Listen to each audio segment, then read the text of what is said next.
Chapter 141. A Fool. The Swan auction house had a similar format to the Pelican, but with a lot more interested bidders because of its reputation and steady flow of estate auction. Many high-end clients prefer the Swan to covered material items into cash. Inside the display area, Li Yun's eyes gravitated to a small lighting, a bronze tripod used in food rituals.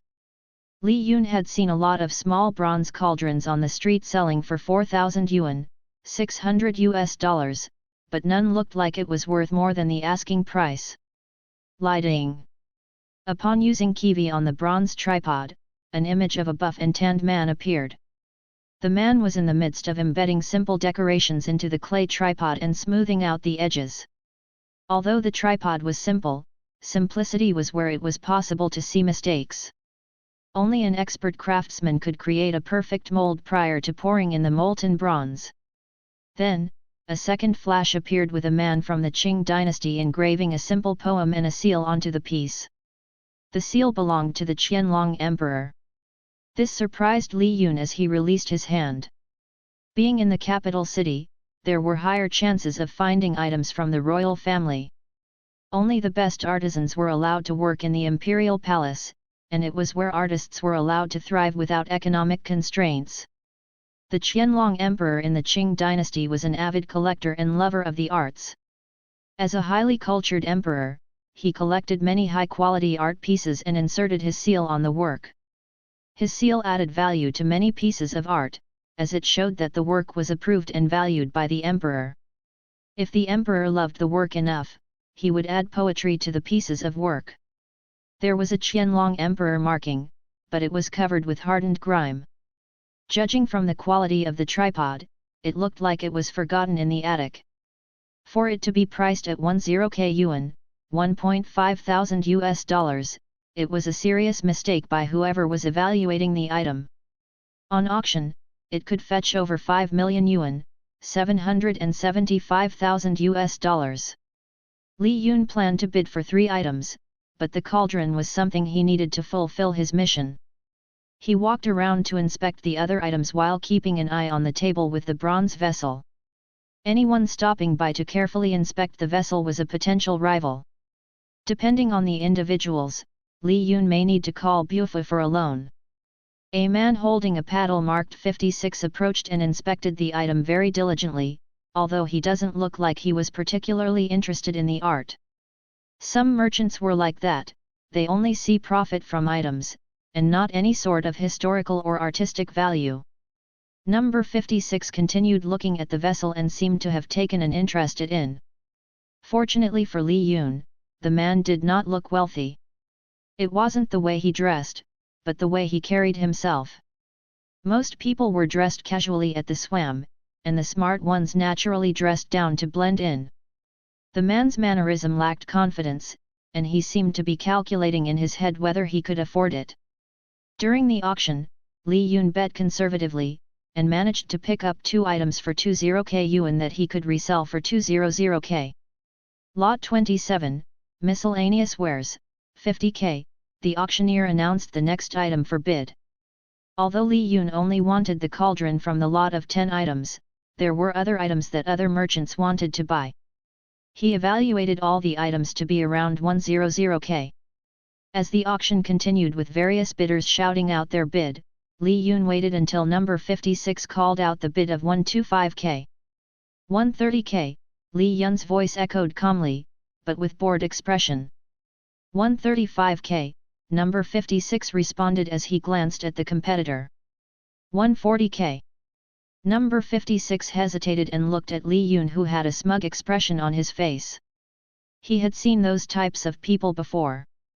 Is this a second-generation rich kid?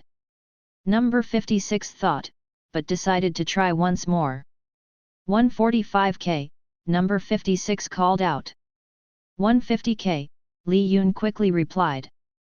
Again, there was no hesitation and pause. 151k, number 56 slowly replied. 160k. The auctioneer waited, specifically for number 56. He naturally knew when there was a bidding war between 2 people. However, after 5 breaths, there was still silence. All right, last chance for this wonderful batch of items, said the auctioneer. It could contain a priceless item. No one was buying it. Sold. The auctioneer finally declared. With all 3 items successfully attained, Li Yun was about to head back to his apartment. Mister, hold on for a moment, said the number 56 paddle man. Do you have any idea what item you have? Li Yun returned a blank look to the man. What item? From lot 27. Is it valuable?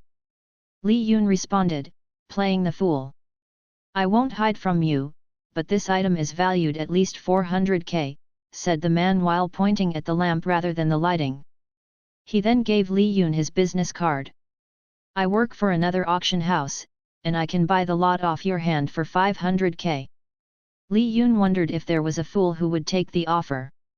Either way, the losing wasn't an item Li Yun was willing to sell. It fulfilled one of his item's requirements. He wasn't going to sell it even for 10 million, but he was willing to trade it with any chi items. I guess you can get the lot, but I'm gifting this lighting to my grandpa, Li Yun replied. Number 56 was suddenly at lost. He wasn't sure if Li Yun was a fool or a hidden. He gave up his pursuit and left. Li Yun filled out the final paperwork with the auction manager. Once settled, he took ownership of the item. As Li Yun took the item mission went up by 1. Items, 9 different items with 1000 chi. 2/9.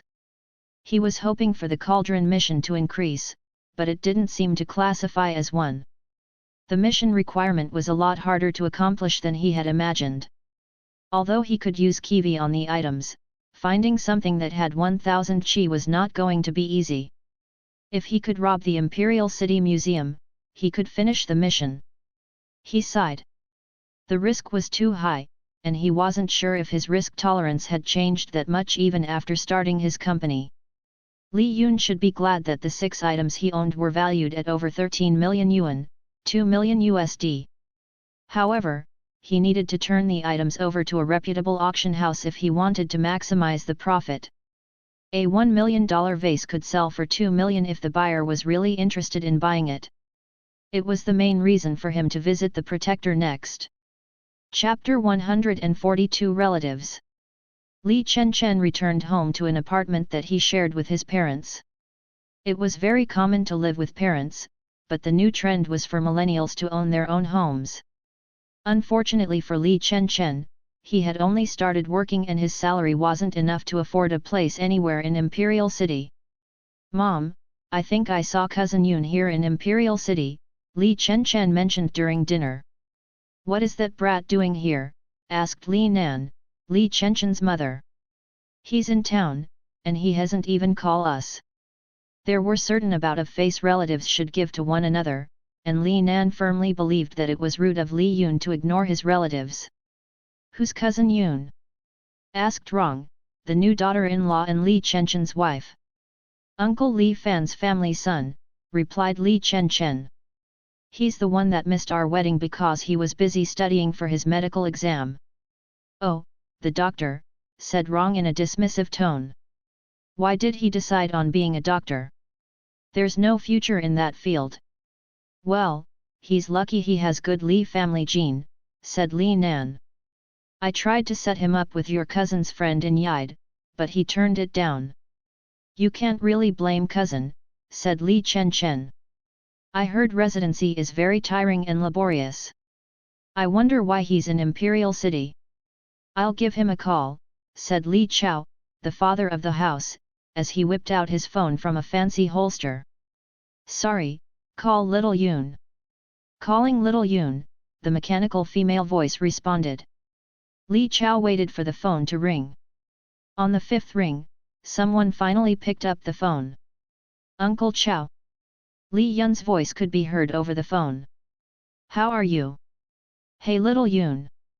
Heard you're in town, why haven't you visited? Li Chao yelled out over the phone in his usual voice. He always sounded like he was screaming at someone. I was busy for a few days, are you still in the same apartment? Li Yun responded. I'll stop by after finishing up. Sure, sure. But we moved to a new apartment last year, I'll send you the address. Li Chao ended the call and immediately sent over the new address. Li Yun put away his phone in the back pocket of his jeans and continued walking down the street market. Imperial City was much livelier than Yide, but there were also a lot of imitations and fakes. By the afternoon, he still has 5% of his energy left and would rather spend it all treasure hunting. Unfortunately, his uncle had already figured out he was in Imperial City and it was better to pay them a visit than receive an earful from his mom about not being respectful. Li Yun hadn't seen them since his paternal grandfather passed away almost 20 years ago. His family had video chat with them briefly every New Year's to wish everyone the usual blessing. He was surprised Li Chenchen had even recognized him, but Li Chenchen seemed like the type that was always surveying his surrounding. People in Imperial City needed to stay sharp and gather connections if they wanted to be successful. From his mom's constant complaints, his uncle and his family were always much more focused on building wealth. There wasn't anything particularly wrong about it. Many people wanted to build wealth but were either unmotivated or lacked ambition. He took the taxi ride and arrived in a middle-class neighborhood, located on the third ring of Imperial City. There were 5 major roadways surrounding Imperial City known as the rings.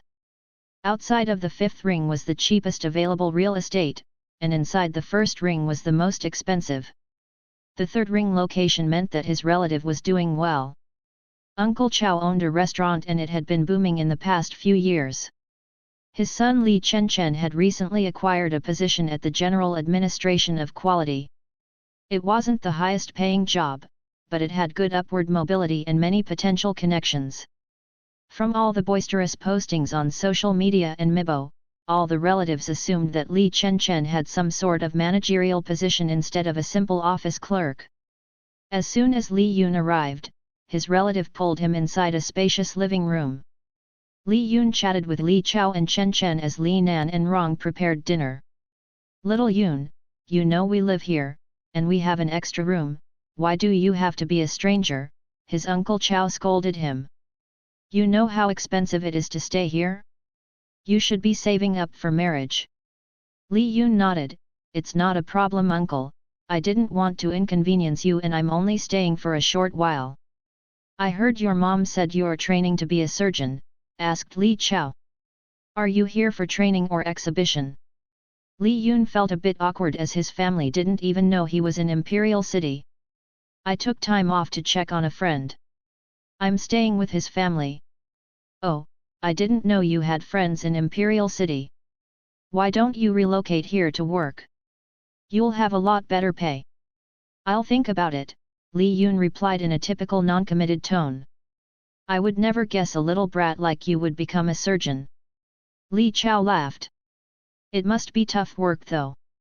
"Yeah, I heard it's pretty exhausting," Li Chenchen chimed in.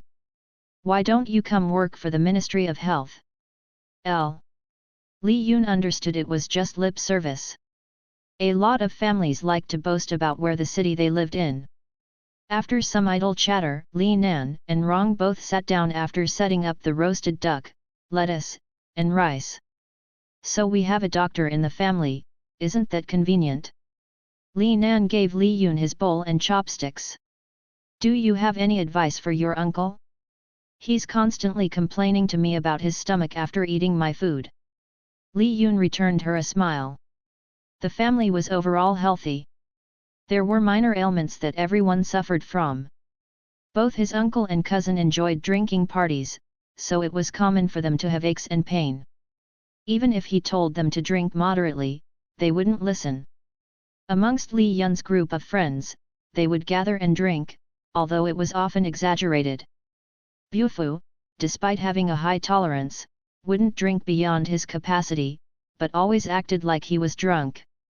Buletin Tao and Fatty rarely ever drink heavily. Erson and Judah were both lightweights who drank light beer. "It's the same old advice, eat, sleep, and exercise," Li Yun replied. "Don't drink or smoke too much." Everyone laughed, typical doctor's advice everyone had heard over and over again. There really weren't any secrets to healthy living and a longer life. Some people were lazy, but could spend hours searching the internet for secret cure-all remedies or paying an exuberant amount for 1,000 years old ginseng. "The last I heard, you were dating a teacher," asked Li Nan. "When is the wedding?" "I'm seeing someone else." Li Yun could guess that it had been a while since they spoke to his parents. Li Nan nodded. "If you're in town again, you should definitely introduce us. You know what's even better, have your wedding in Imperial City. Did your parents show you pictures? Little Chen Chen and Rong's reception was in our restaurant. It's quite roomy and can fit up to 750 people." The more marriage was discussed, the more Li Yun felt that marriage was a much more difficult ordeal than any surgical plan and prescription formula. He heard Fatty Fang complaining about it before, but he didn't think he would have to be a part of the planning, and he wasn't even engaged. "We are planning to look for another property to open a restaurant," said Li Chao. "But handling one is already very difficult. If your parents ever plan to move here, managing the restaurant is a lot easier than working in the factory. Dad enjoys any type of work, so he doesn't want to stop working," Li Yun replied. "And Mom likes taking care of the apartment." Li Chao sighed. "I guess different people have different walks of life. But you're still young, so you should try to think about your future and try to accomplish more things." It was a typical family discussion. Li Yun waited for a little over an hour before excusing himself to check on his friend. When he got back to his accommodations, his mother called him about his trip, wondering why he was in Imperial City. He had expected his mom to call and explain to her that he was visiting a friend. Lu Suyan ended the call after telling Li Yun to sleep and eat for regularly. There was an unsettling look as she turned to her husband. "I feel like little Yun is keeping things from us." "He has been like that since high school," replied Li Fan. "He's grown up now, and even has his own place. We are quite lucky to have a good son." "I know, but remember when he used to tell us everything about his missions? Isn't it good that he has grown out of it?" "You honestly believe that?" Li Fan paused for a moment. He was also worried about Li Yun's obsession with completing his missions. When Li Yun stopped talking to them about it, he sensed it was because he didn't want them to worry. Growing up, Li Yun was always a bit more sensitive than most children. "As long as it doesn't interfere with his regular life, it should be fine," Li Fan replied. Chapter 143 The Protector. A taxi pulled in near the front of an auction house located on the east side of the first ring. There was a steady stream of cars waiting for valet and vehicle drop-offs that was blocking the front, so Li Yun got out of the taxi early. He walked toward the entry and waited for Tang Zhong and Chen Gan. As he waited, he scanned through the crowd of people passing by. There were many elite bidders who had experts with them. Some were dressed in tux and others were dressed casually. The experts were easily identified by white beard and traditional kipao. There were also finance reporters taking pictures in front.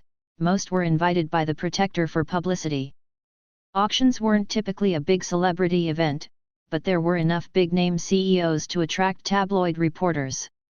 Li Yun wore a plain dress shirt and looked like part of the valet crew. He wasn't self-conscious about what he wore, but he liked how the kipao looked. It would be comfortable and fitting to wear in his Dongxian clinic. Just as he was pondering about his limited wardrobe, he spotted Tang Zhong and Chen Gan heading toward him. They were also dressed in casual clothing, but their aura was quite different from everyone else. After a quick greeting, they led Li Yun into the protector. Li Yun thought it was odd that someone of Tang Zhong and Chen Gan's caliber didn't have a secretary accompanying them to the auction. Just a moment later, a secretary rushed in from behind. He had parked the car and arrived immediately afterward. Tang Zhong ignored his arrival and presence. Instead, Tang Zhong focused on an elderly man who was approaching them. "Mr. Tang, welcome," said the elderly man with a long white beard. "Mr. Li, this is Elder Mr. Quan, he is an expert in porcelain and vases from the protector," Tang Zhong introduced. Mr. Quan greeted Li Yun with a slight nod. Anyone who Tang Zhong introduced was bound to have a special identity. Since Tang Zhang did not mention Li Yun's especially, Mr. Quan assumed he wasn't someone in the antiquity trade. "Is Mr. Li here to buy antiques?" asked Mr. Quan inquisitively. "Just looking around," Li Yun replied. After the brief introduction, Mr. Quan led them inside the VIP passage. The passage was only separated by rope stanchions, but it was easy to distinguish between the regular passage and the VIP. The other side of the stanchion was crowded with regular registrators, news reporters, and spectators. If Tang Zhang hadn't invited him, Li Yun would be on the other side squeezing himself through the crowd. They entered the exhibit space where the items were displayed. Unlike the other auctions, almost everything was enclosed in glass casings. The few items that were displayed out in the open required people to wear gloves. Mr. Quan showed them around the different exhibits. The auction was usually a 2-day event, with different types of collections. On the first day, there were Tang and Song dynasty ceramics, fine jade carvings, contemporary arts, and furniture. Li Yun only wanted to see firsthand what most of the authentic items looked like. He had gained a lot of experience from the museum, but being in the Protector auction house showed him what was available on the market for the elites. He was sure there were private auctions with more extravagant pieces, but the Protector auction was where bidders can brag and trade legally. Mr. Quan guided them around the different displays, providing insights on the items expecting closing price, which were always a bit higher than the bidding price. As an expert hired by the auction house, he usually did his best to exaggerate all the artifacts. However, Tang Zhang and Chen Gan were both considered knowledgeable about antiques, so he did his best to provide accurate information. "This pair of Tokai plates are from Yongzheng period," said Mr. Quan pointing to a pair of black and green plates. Mr. Quan looked to Li Yun and explained, "Tokai is a technique where parts of the design are painted with a blue underglaze. Cobalt blue is extremely difficult to attain and highly prized by almost all the imperial court." Li Yun nodded along the way, pretending not to know about the Tokai technique. "This comes from a very prestigious provenance, so we expect to hammer this in at 9 million yuan, Mr. Quan continued to explain. "What's provenance?" asked Li Yun. He was relatively new to elite auction houses, and the term was not used at the smaller auction houses. "Provenance is the historical transactions of the items," Mr. Quan patiently explained as though he had done so many times. "It is extremely important in the art world to establish where it comes from to avoid criminal transactions and possible forgery." Li Yun nodded. If the item came from someone who was known to only buy authentic items, more people were inclined to bid on it. Mr. Quan escorted them to the centerpiece of the ceramic collection. "This a blue and white fish basket-shaped zun from the Suen period," Mr. Quan stated with pride as he showed them the showpiece. "This was entrusted to us by a private collection. It's beautifully decorated, and we expect to close this for over 10 million RMB. Zun, wine vessel." Li Yun wasn't particularly impressed. Aside from the Protector, the other top-ranked auction houses had better centerpieces for their fall collection. He wondered if they were holding out on some of the pieces for the spring. After looking through the display, Tang Zhang was about to head to his private VIP suite to bid on the items. "Why don't you come with us to see the bidding?" asked Tang Zhang. "It's all right, I have another appointment elsewhere," said Li Yun. He had a meeting with the Protector's appraiser, so he thanked them for the invite, and left to find the appraiser's office. "Excuse me Mr. Zhang, Mr. Gan," said Mr. Quan. "I also have an appointment." Mr. Quan left shortly after. "Mr. Li sure is a bit dull," said Chen Gan as he watched Li Yun depart. "Why do you think Song Milan is dating him?" Tang Zhang shrugged. He couldn't sense much aura from Li Yun either. Other than being extremely devoted in studying medicine, it was difficult to gauge Li Yun's ability. The girls said they think he's good-looking, but isn't almost everyone in the elite class good-looking? Chen Gan recounted what his cousins had told him. 90% of them had plastic surgery, Tang Zhang joked, but most of it was true, the finest face, teeth, and medicine that money could buy. "Ha, Don't say that in front of my mother. Tang Zhong gave one last look at Li Yun as he turned the corner. We should still keep an eye on him. Tang Zhong wasn't basing his assessment of Li Yun on face value, but mainly on Song Taeji's reaction. If there was someone who had the ability to scope out talents, it would be Song Taeji. Otherwise, Dr. Li wouldn't have been able to date Song Milan for so long. I'm still wondering why you even bother, Chen Gan said. They were walked to their VIP booth. It's not like Song Taeji will hand over his company to Song Jayad. Tang Zhong tapped his arm, thinking about something. As the first auction was about to begin, Li Yun arrived at the meeting location. The receptionist greeted him and asked him to be seated. He waited for a few moments until Mr. Quan arrived in the auction. Mr. Quan, Mr. Li Yun is here for the appointment, said the receptionist. Mr. Quan's eyes widened as he looked at Li Yun. Oh! You're Li Yun. Mr. Quan never thought it was the same person. Mr. Li, why didn't you tell me you're here as a seller? Li Yun almost wanted to chuckle as he wasn't aware either. The email only said there would be a meeting with an appraiser.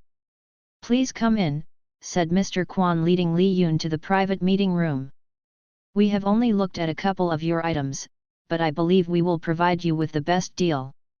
Mr. Quan, I understand that the Protector has been on a decline ever since the Poly auction house started a business. Li Yun began negotiation as a seller. Li Yun's aura was quite formidable and intimidating when he wanted to be. I am willing to bet that your evaluation is a lot lower than theirs because you aren't confident to sell all the items. Mr. Quan beaded in a cold sweat. There had been a decline in interest, and their sell-through rate had been lower. Mr. Li, I'm sure you understand we are still the second best in the nation, said Mr. Quan. If you sell with us, I can provide you with a fixed fee of 15% seller's fee, that is one of your lowest rates. I have seen lower rates. Li Yun had no idea who had the lower rate, but he was willing to bet that there was a lower rate. No one starts the negotiation at the lowest rate.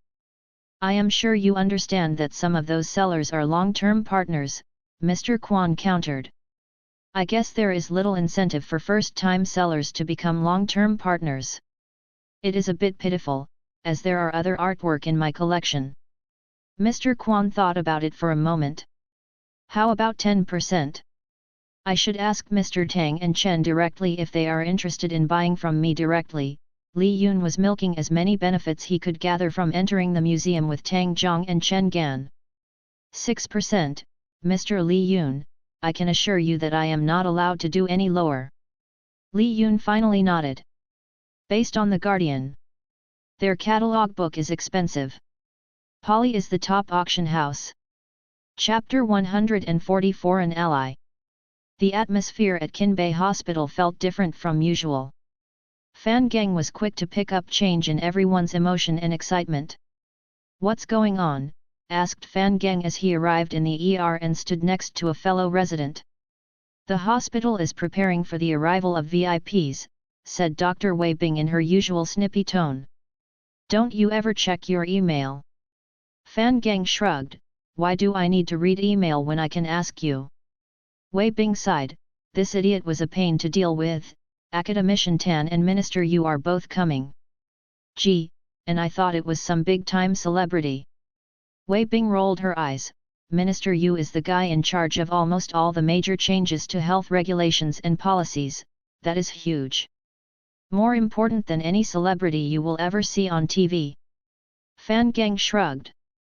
He didn't care much about policies. Why are they here? Minister Yu has liver cancer, and he's seeking Dr. Li for treatment. The quack. Fan Geng pulled back his face. He wasn't completely out of the loop when it came to Li Yun.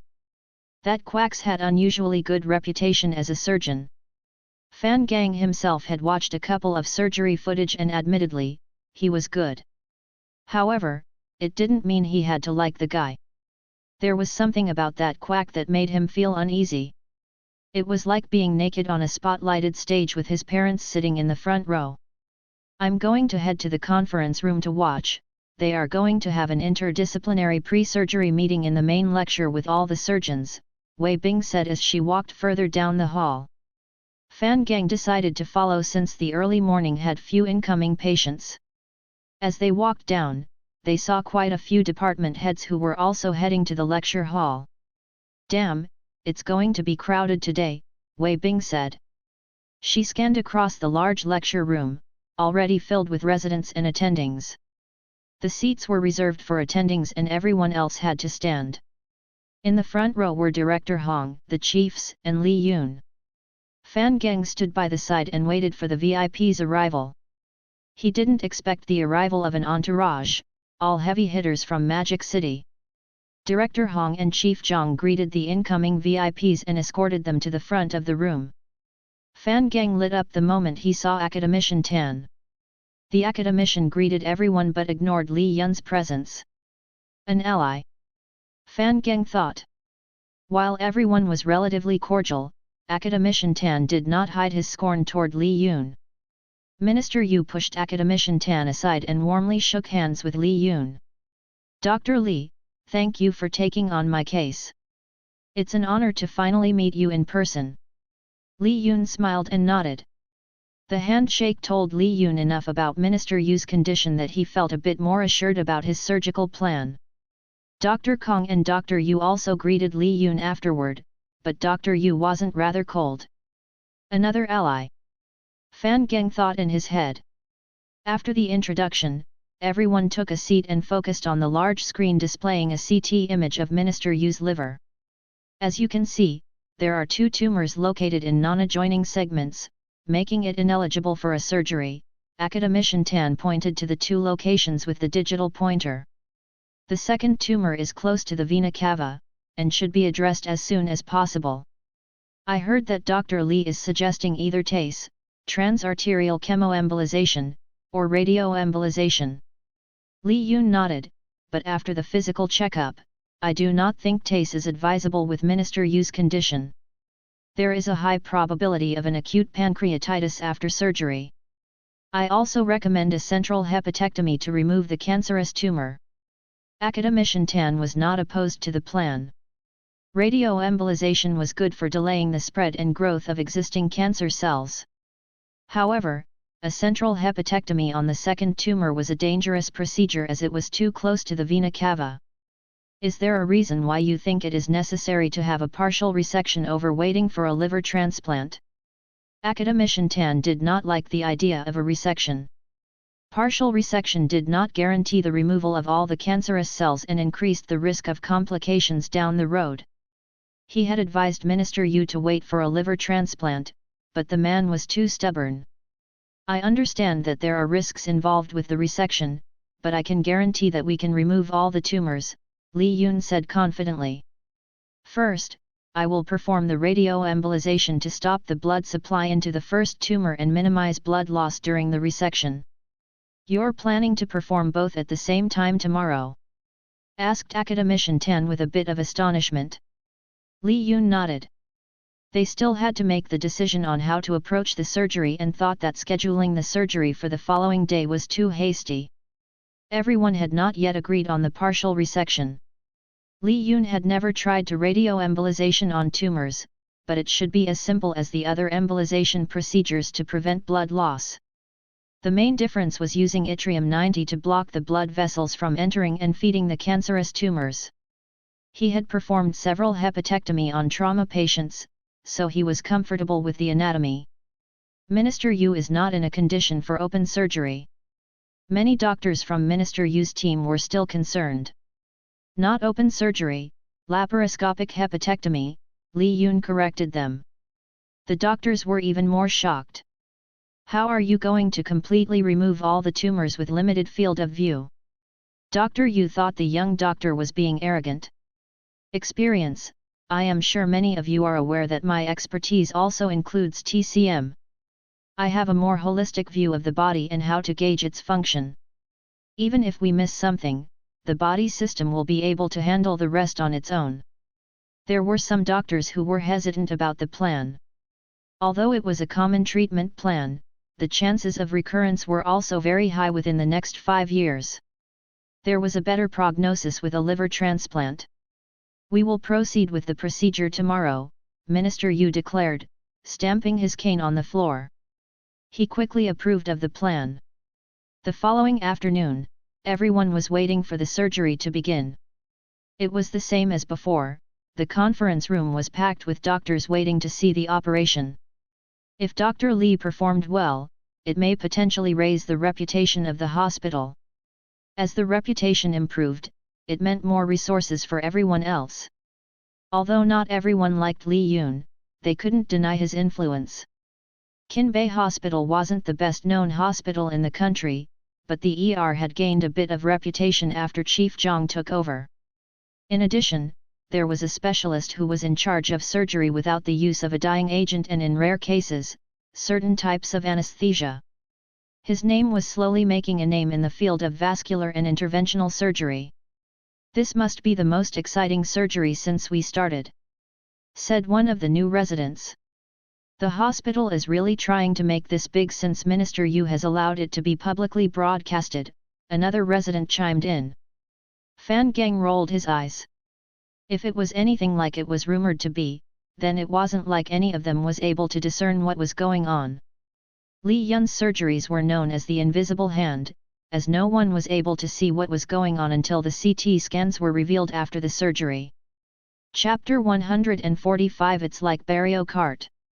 The following day, all the doctors and nurses who were examining a patient watched from their phones, and if they had the luxury, from the large monitor in the conference room. Fan Geng was lucky Wei Bing dragged him up early to grab a seat in the conference room. Looking at the screen, Fan Geng watched as the procedure was about to begin. "Patient with stage 3A unresectable hepatocellular carcinoma," Li Yun explained to everyone as they waited for the local anesthesia to take effect. "We will use transarterial radioembolization using yttrium-90 to target two locations of the tumors. Tumor A is 3 cm and tumor B, near the vena cava, is 9 cm in diameter. There was a third location, but they weren't visible in the CT scans. Li Yun planned to remove it secretly to reduce any chances that it would grow bigger and spread. Typically, after surgery, a round of chemotherapy would be used to kill the remaining cancer cells, but there were too many side effects. From a quick scan of Minister Yu, Li Yun could see that tumor B had already reached the vena cava and the circulating tumor cells, CTCs, were already in the bloodstream, but it had not metastasized or attached itself to any organs. If they were not destroyed, they could create more tumors elsewhere in the body. Li Yun planned to search and remove as many CTCs as possible with the suction catheter. Once the anesthesiologist gave the OK, Li Yun inserted the catheter and quickly navigated to the liver. He was used to navigating through the blood vessels that it was like playing a speedrun on a game he had played over 1,000 times. Unlike typical procedure, Li Yun was able to actually gauge the best location to release the yttrium-90. He wasn't concerned about missing tumors, so he wasn't going to release it early and damage the healthy cells. Arriving at tumor A, he used the guide wire to release yttrium-90 beads into the vessels and capillaries feeding the tumor. The beads would block off nutrients to the tumor and release radiation that would kill the tumor. Li Yun waited to check on whether yttrium-90 was also affecting the healthy cells. Yttrium-90 had a short half-life and had an area of effect of around 2.5 mm, so it was relatively safe to use. After verifying that the healthy cells were fine, Li Yun moved to the tumor C. From the monitor's screen, everyone was clueless as to what was happening inside the body. There wasn't any live imaging for anyone to see. "This is boring," Fan Geng commented. Wei Bing was mesmerized despite not being able to see a thing. Just the movement of Li Yun's hands were amazing. Once Li Yun finished the radioembolization, he removed the guide wire and quickly inserted another wire. "What is he doing?" Academician Tan was curious as to why he was replacing the guide wire. "Prepare blood transfusion and the aspiration catheter," they heard Li Yun's voice giving out commands to the nurse. "Dr. Lu, prepare for laparoscopic hepatectomy." Luan Chang made preparation for the second portion of the surgery while Li Yun moved the specialized aspiration catheter to the center of the vena cava and waited for the circulating tumor cell, CTC, to pass through. The CTCs were often bigger and less deformable than regular blood cells. They were either in clusters or single cells. His goal was to remove as many of the clusters as possible, which had a higher chance of metastasis than single cells.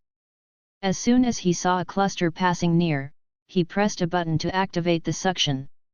The catheter sucked in the CTCs like a vacuum sucking in the dust bunnies. However, some CTCs rushed by quickly. Blood cells and other miscellaneous hormones in the bloodstream traveled at 5 to 20 cm/seconds, but the movement felt like a car next to the highway from Li Yun's zoomed-in point of view. He had to move the catheter ever so slightly to get a good angle. Li Yun's upper body subconsciously moved around as he focused the view in his mind. He was not aware that his body was also moving. What's up with Dr. Li's movement?"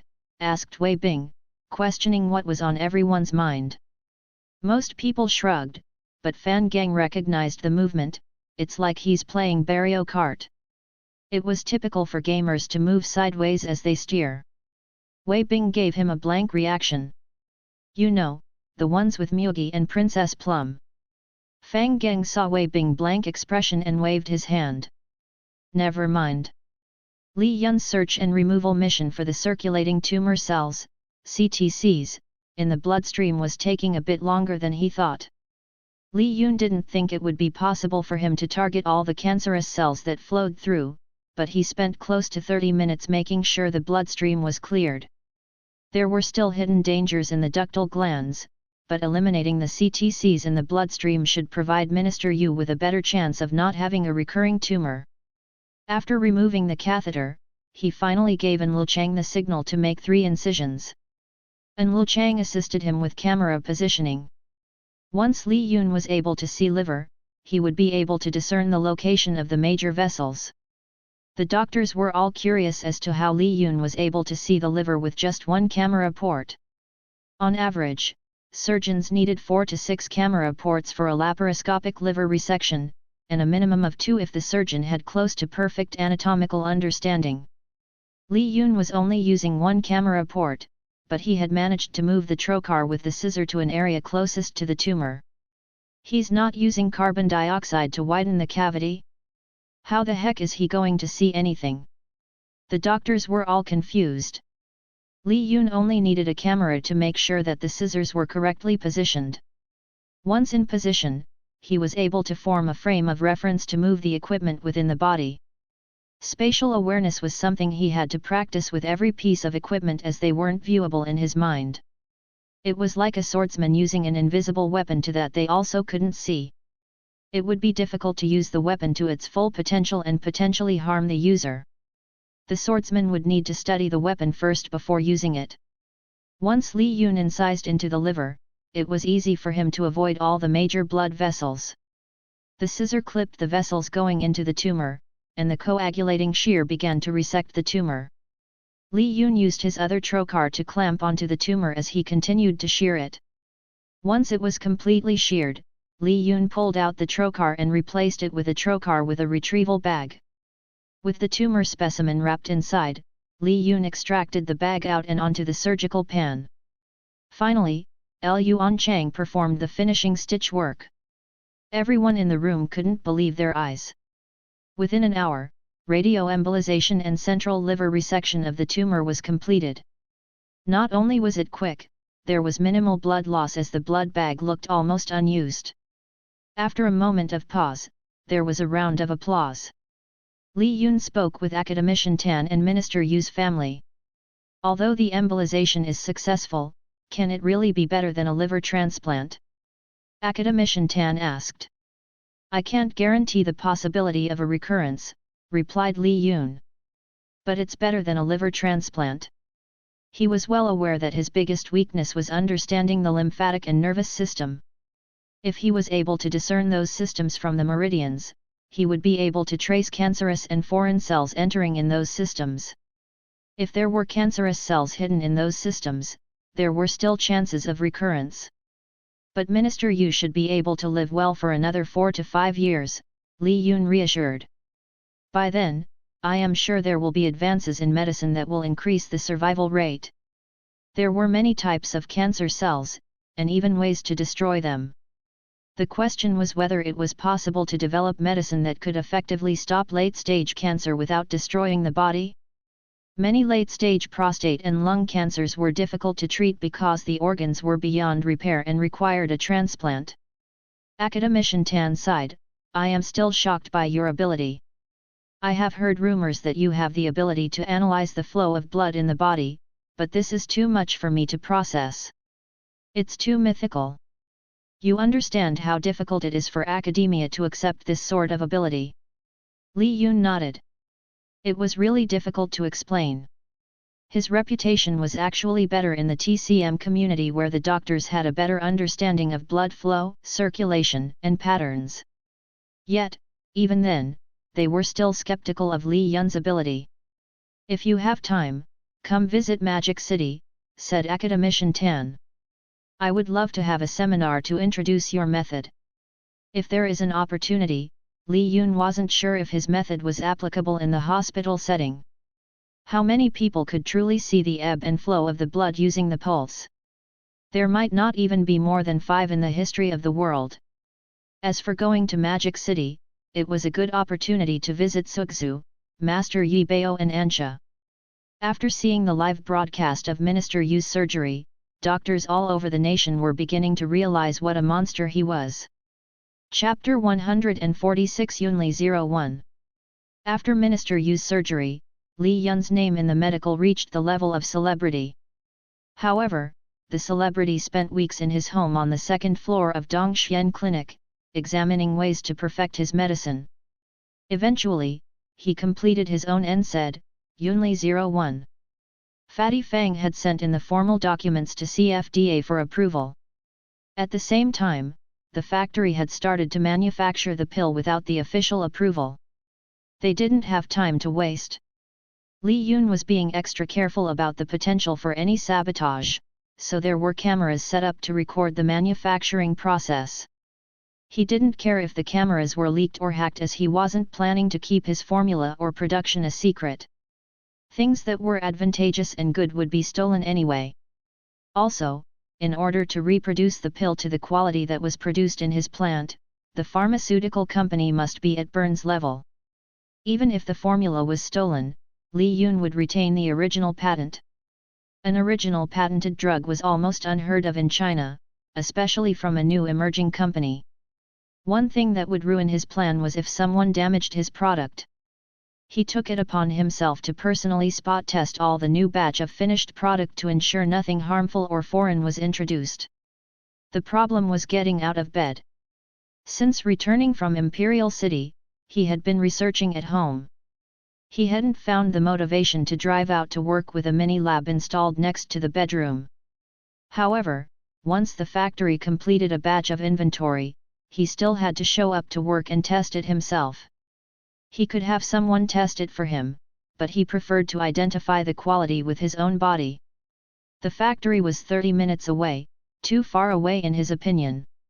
However, it was the only location with a good piece of land with an existing factory and greenhouses.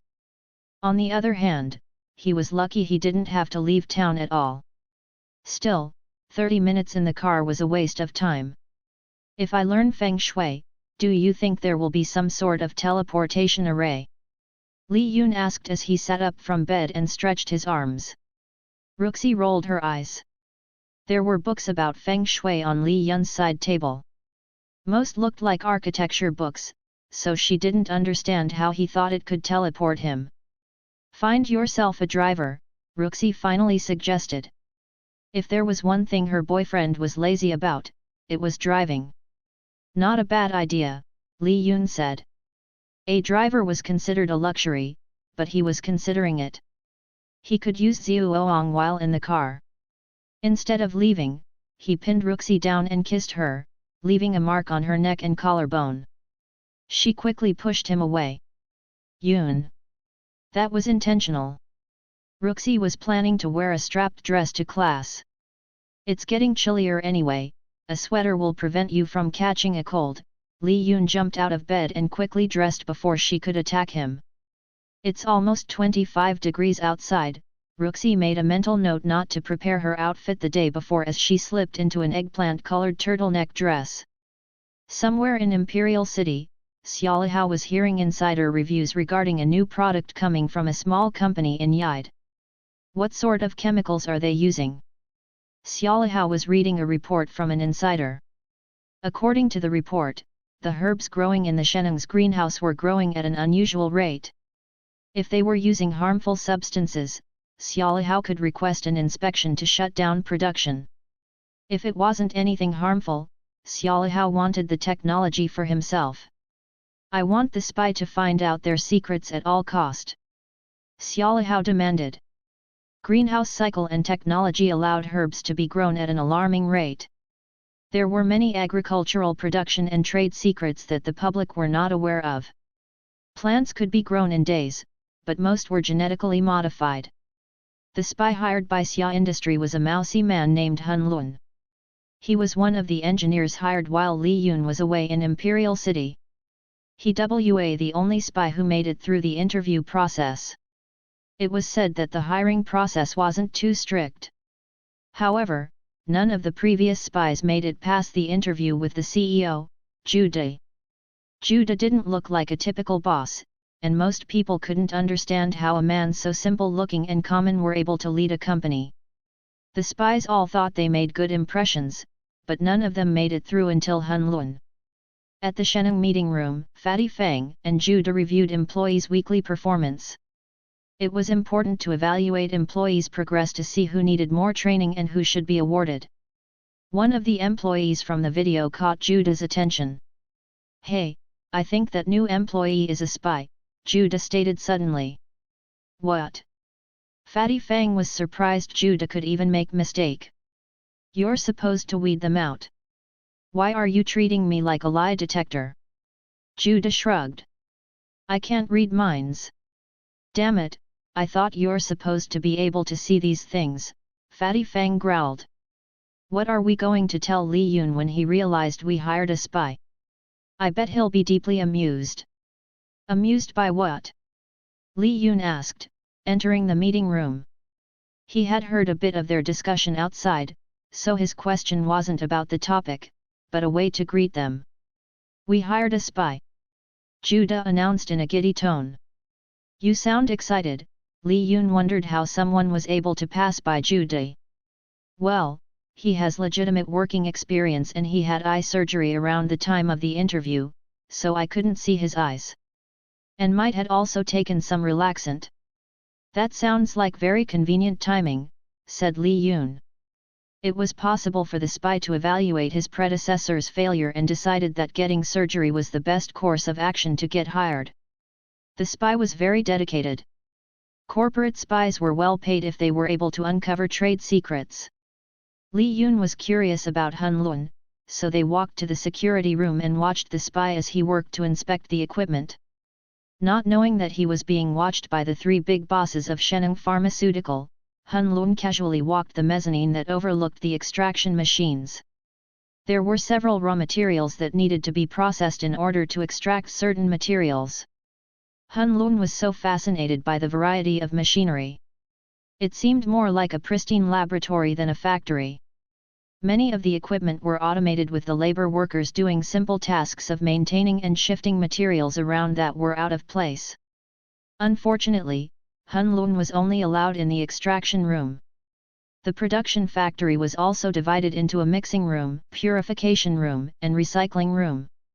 Only top-level engineers were allowed to enter all rooms up close. The best Hun Lun could do was take pictures from atop the mezzanine where he could see everything. "At least he's diligent," Li Yun remarked as he watched Hun Lun pace back and forth from the mezzanine. "A bit too diligent and thorough," Jude responded. "He personally checks everything." "Well, that's his job as quality control manager," Fatty Fang commented. "He's only here for 10 days, but he knows a lot already about all of our equipment." "How about the control settings?" "Each part of the process is headed by different engineers, and they are not allowed to discuss the specifics. He only knows the settings of the binding agent. Some sort of hidden genius? Li Yun asked. I wonder how much they paid him. Why? You want to keep him? Judah wondered if Li Yun had some sort of plan. I need a driver. Are you really that lazy to drive yourself? Fatty Fang thought he was lazy, but when Li Yun didn't want to do something, no one could force him to work. Chapter 147 The Assistant. I've been watching you very closely. Judah started his evaluation after Hun Lun arrived in his office. Hun Lun gulped his dried saliva and clenched his pants as he tried to maintain a calm heart rate. He had taken a relaxant earlier, but it still wasn't enough to calm his nerve when faced directly with the CEO. Most people think CEO Judah was a plain and simple man, but Hun Lun thought the CEO was one of the scariest people he had ever encountered. Looking into his eyes, there was no light or darkness, only a simple void devoid of any real emotion. Is there a particular reason why you check all the equipment? Judah asked in a light-hearted tone from behind his desk. Sir, as a quality control engineer, it is our job to inspect the condition of all the equipment, Hun Lun responded with the practiced line. Is that so? It didn't escape Judah's ear that Hun Lun avoided using I whenever he spoke. It is rare to look inside every single machinery, and with a camera no less. Sir, the camera provides views for hard-to-reach areas. Then, for all your hard work, how about a promotion as Dr. Li's assistant? What? Hun Lun was stupefied. It never crossed his mind that CEO Judah was offering him a promotion. He was certain that his identity as a corporate spy was revealed somehow. After all, he had only started working recently and there was no reason for him to be promoted ahead of all the seniors. A promotion, sir? He asked again in case he misheard. You're one of the most dedicated engineers in our department, so we need someone with that dedication to work closely with our researcher, Judah announced from his office. I'll be working directly with Dr. Li. It was great news for Hun Lun. According to his real employer, Li Yun was the brain behind the operation. The formula and idea were centered around his research. If he was able to look into Li Yun's research, he might uncover the secret behind the growth of the plants and the TCM formula. We are at a very critical stage in the research, Judah explained. Unfortunately, our researcher has contracted an illness, so I want you to shadow him from his home to the workplace. Dr. Li is ill. Hun Lun had seen Li Yun around. He was very personable and chatted with everyone in the building. It didn't look like he was sick at all. He has motion sickness, so he can't drive. He has been taking medication, but it isn't working anymore. So other than being his assistant, you will have to drive him everywhere. Is this something you do? Hun Lun took a quick moment to consider. He was suspicious of their goals, but it was better than being fired immediately.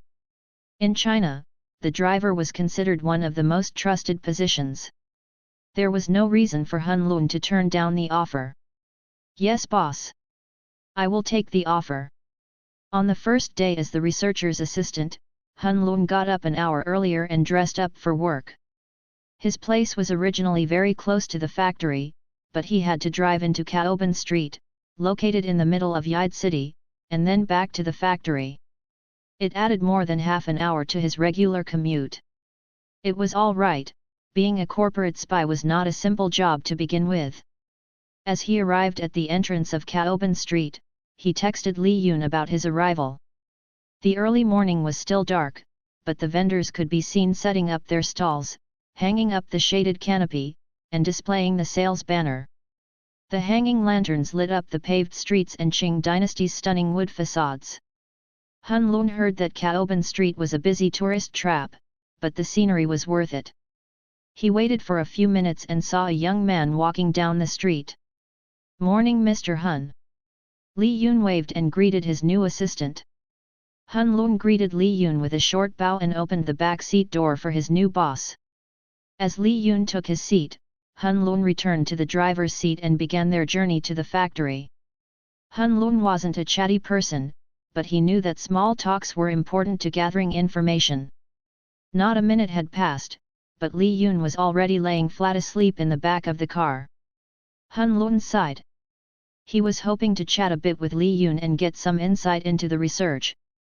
Unfortunately, he heard that the researcher had a habit of taking random frequent naps after watching some live broadcasting. From the front, he could still hear the sound of a surgeon performing surgery from Li Yun's phone.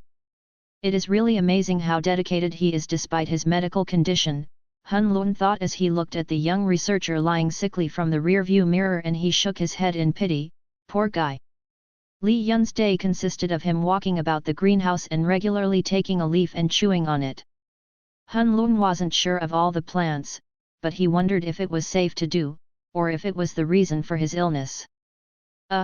Boss, are you supposed to be eating that? Hun Lun finally couldn't resist when he saw Li Yun harvesting an unripe lantern plant berry. Mr. Hun, science and medicine require a lot of sacrifices, Li Yun replied as he swallowed the lantern plant. Did you know that doctors regularly stole bodies to experiment with? They were willing to risk their morale, judgment, and reputation for the sake of knowledge. Do you think it's admirable, stupid, or unethical? A bit of everything. Hun Lun answered honestly. The mad scientist is a name for them. Li Yun never thought of himself with such labels, but it really didn't matter how people thought of him. The mission was important. He recounted many famous scientists in the past who had experimented on themselves and others illegally. Which one of them wasn't a bit messed up in the head? Compared to them, Li Yun thought he was normal. He at least knew that he wasn't going to suffer much from his experiment, but there were many TCM practitioners and scientists who had died in the past for the sake of finding a cure for their patients. Boss, how are the plants able to grow so quickly? Hun Lun had only been there for 2 weeks, but he had already noticed the unusual growing patterns of the plants. Li Yun dug his gloved-covered hand into the soil and took out the worms. By creating a symbiotic relationship between the company, workers, the insects, and the plants, Li Yun responded. The company pays and treats the workers well. The workers are regularly feeding not just the plants, but the insects in the greenhouse. The insects protect the plants from invaders and their secretion provides nutrients. Li Yun wasn't concerned about anyone stealing the secrets. It was like a TCM formula, which was very individualized to the location, place, plants, and insects. If any of the ingredients were off, it would not work properly. And, he would like to see if a company as big as Bern can actually treat its employees well. If a company could successfully replicate his secrets, they should be able to create a formula powerful enough to cure the world of almost all illnesses, but that in itself was not possible because humans weren't clones. Not only that, how much of it was Li Yun's Sheneng ability? After going around the greenhouse, Li Yun returned to the laboratory to confirm his body analysis with what was recorded by the electron microscope. Li Yun could inject it into his body, but his body had a time limit. By the end of the day, Hun Lun drove Li Yun back to the street. The routine repeated for weeks, and eventually, Hun Lun was used to seeing Li Yun as his boss, despite regularly sending back reports to his real employer. There was something about the altruistic doctor that made him really admire and look up to him. They walked around the greenhouse, which was filled with lush greenery. Hun Lun was an engineer, and he knew a lot about agricultural practices that exponentially increased the growth of plants and animals unnaturally. However, none of the scientists were able to replicate Li Yun's greenhouse. He understood that Li Yun had created a lot of different parameters for each greenhouse and each portion of the greenhouse. But how was it really possible? Not only that, the insects seemed to be actively helping the plants to grow. Boss, what sort of magic are you using? Hun Lun asked. It's a secret buff I have for being a divine farmer's reincarnation, Li Yun replied with a straight face. Hun Lun hated his boss sometimes. It was sometimes difficult to have a conversation with him, and other times he was so normal Hun Lun wondered if the boss was messing with him. Mr. Hun, you may think I'm joking, but let me ask you a question. Do you have children?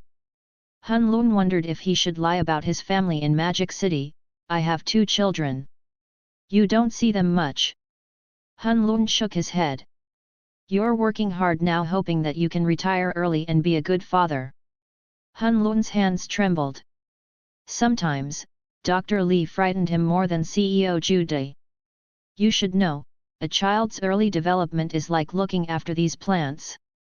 Missing any important stages of growth is a detriment to their development. These plants know my presence because I am their maker. They know that without me, they cannot continue to thrive and grow. Their only hope of survival is to see me satisfied. But not knowing the human language, my presence is their only affirmation. If I am not here, they could feel it and lose their spirit.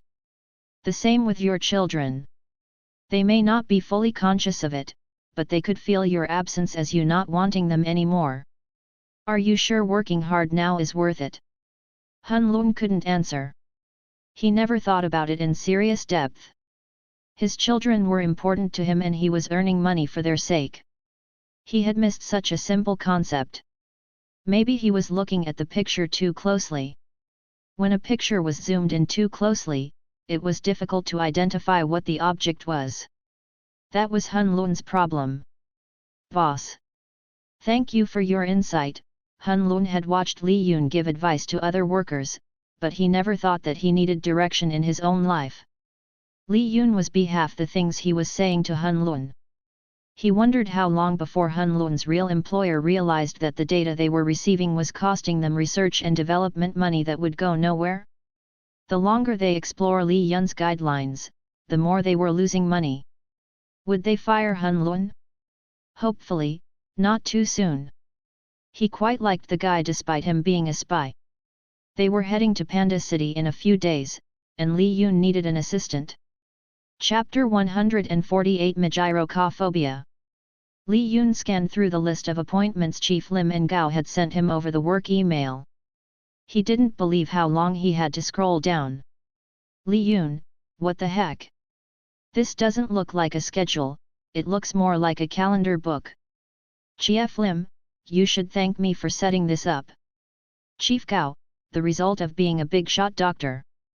After the brief message, Chief Gao called Li Yun. Yo, Mr. Bigshot, are you complaining about the appointments or how long it is booked out? Asked Chief Gao. This is just a proposal, so you can take a look and shift things to match your schedule. Yeah, about that, it's not like I plan my day 2 months in advance. Li Yun saw the appointments stretching over 6 months. It was typical for specialty surgery to be booked months in advance. However, Li Yun didn't know what he would be doing 2 months later as his targets and goals were always shifting. Well, you don't have to be too concerned, Chief Gao replied. The echo in the background indicated that the chief was working in the ER. I told them we are only certain of appointments within the first 60 days, so you can just change things around if you want. I'm going to take 2 weeks off in November. Ooh, I want to ask if it's a vacation, but you're more likely working on something else. Any place interesting? Top secret. It wasn't really a secret, but Li Yun didn't want to explain why he was going on a cooking show. Li Yun got off the phone and looked through the documents on his desk. There were surveys on different available sites around Yide and in different parts of the country. Ruxi sat on the other side, working on her school projects. She paused to look over Li Yun. She wasn't exactly sure why he needed to buy the land. In China, real estate was quite difficult. It was because ownership belonged to the country.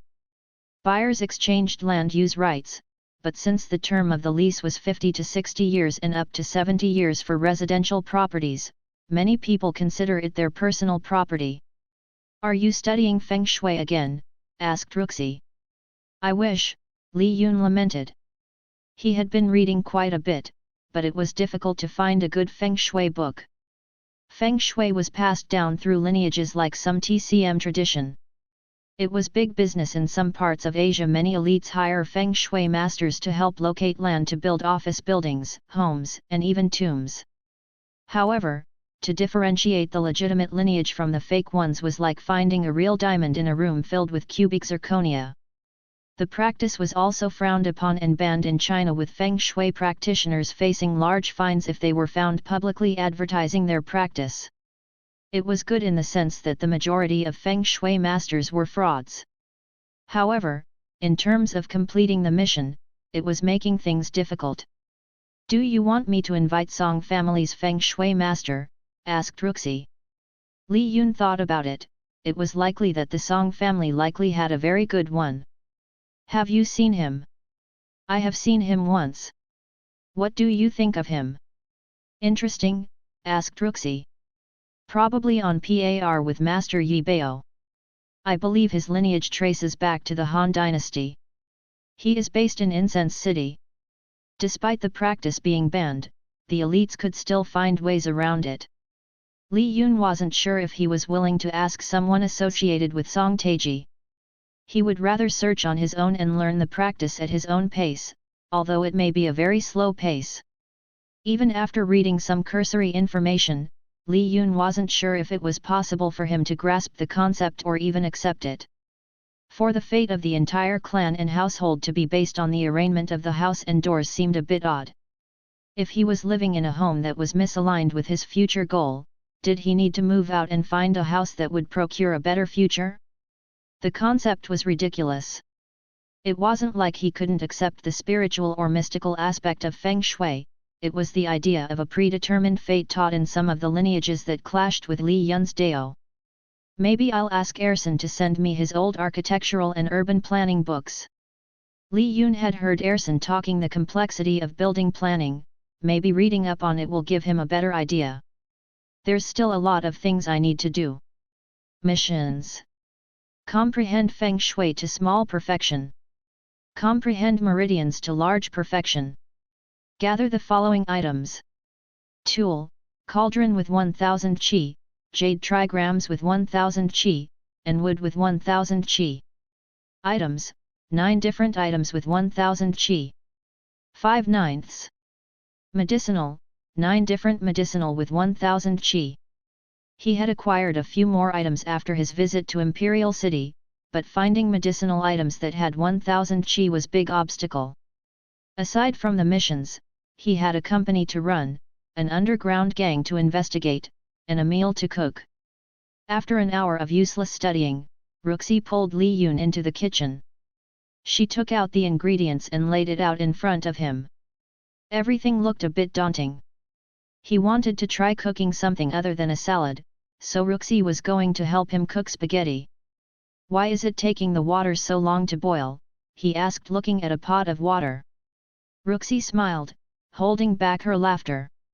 She wondered if he was being serious and then turned on the stove. She noticed that unlike his usual self, Li Yun tended to forget a lot of things when cooking. Simple tasks like turning on the stove or even gauging the correct temperature seemed difficult. An hour later, they managed to make the meal with Ruxi taking the lead. "Yun, do you have a fear of cooking food?" Ruxi sat across from him and ate her meal. If she wasn't watching him, she wondered how bad it would have turned out. Magirocophobia? Maybe. Li Yun thought about the mental trauma from his childhood. After sending his relatives to the hospital with food poisoning, he sworn off cooking. It was odd, considering he had superhuman-like strength and healing. But when he began the process of cooking, a part of his brain connected to his meridian was blocked. It was like he lost the ability to think rationally. If he was running, he could use Kiwi to sense the adrenaline and endorphin releasing into his bloodstream. However, he couldn't even think to that point when he was cooking. Other than putting things in the microwave. Multi-step recipes and timing recipes were difficult for Li Yun. "How about we cook like this on weekends?" asked Ruxi. "I think once you start getting a hang of it, it will be more automatic. A lot of your fear comes from inexperience." Li Yun added cooking to the list of things to do. Other than getting over his fear, he wanted to spend more time with Ruxi. "Yun, why don't I go with you?" Ruxi was hoping to skip class and travel to Panda City with him. Focus on your study," Li Yun said as he packed up. "I'll be back again next week." The film shooting had scheduled 2 days of shooting in Yide City as it was Nicholas's payback to Pao Lai for introducing Li Yun. "I can find plenty of materials in Panda City." Ruxi had a good relationship with her professor and can make it a study trip to Panda City. Li Yun stopped packing and pulled Ruxi close to him. "If you go, it's going to be very distracting." In the end, Li Yun departed to Panda City by train. Chapter 149 Panda City. The film crew gathered the 16 contestants individually from the transportation hub to the first filming area in Panda City, the Dragon Luxury Hotel. The filming for Season 7 of Great Chef was about to begin. The contestants arrived on site with a feeling of excitement. One contestant, Ang, scoped out the other competitors. He wasn't being arrogant, but he thought about his chances to win were high. In the past, the competitors who won weren't necessarily the best chefs, but one with a good background story and brilliant storytelling. Ang was a script writer, so he came prepared with food and recipes that will not only blow the judges away with flavors, but with engaging stories that will keep him in the running. Minja, another contestant, was fresh out of college. She cooked as a child for her family and fell in love with cooking. She was studying nursing, but she had always wanted a career as a chef.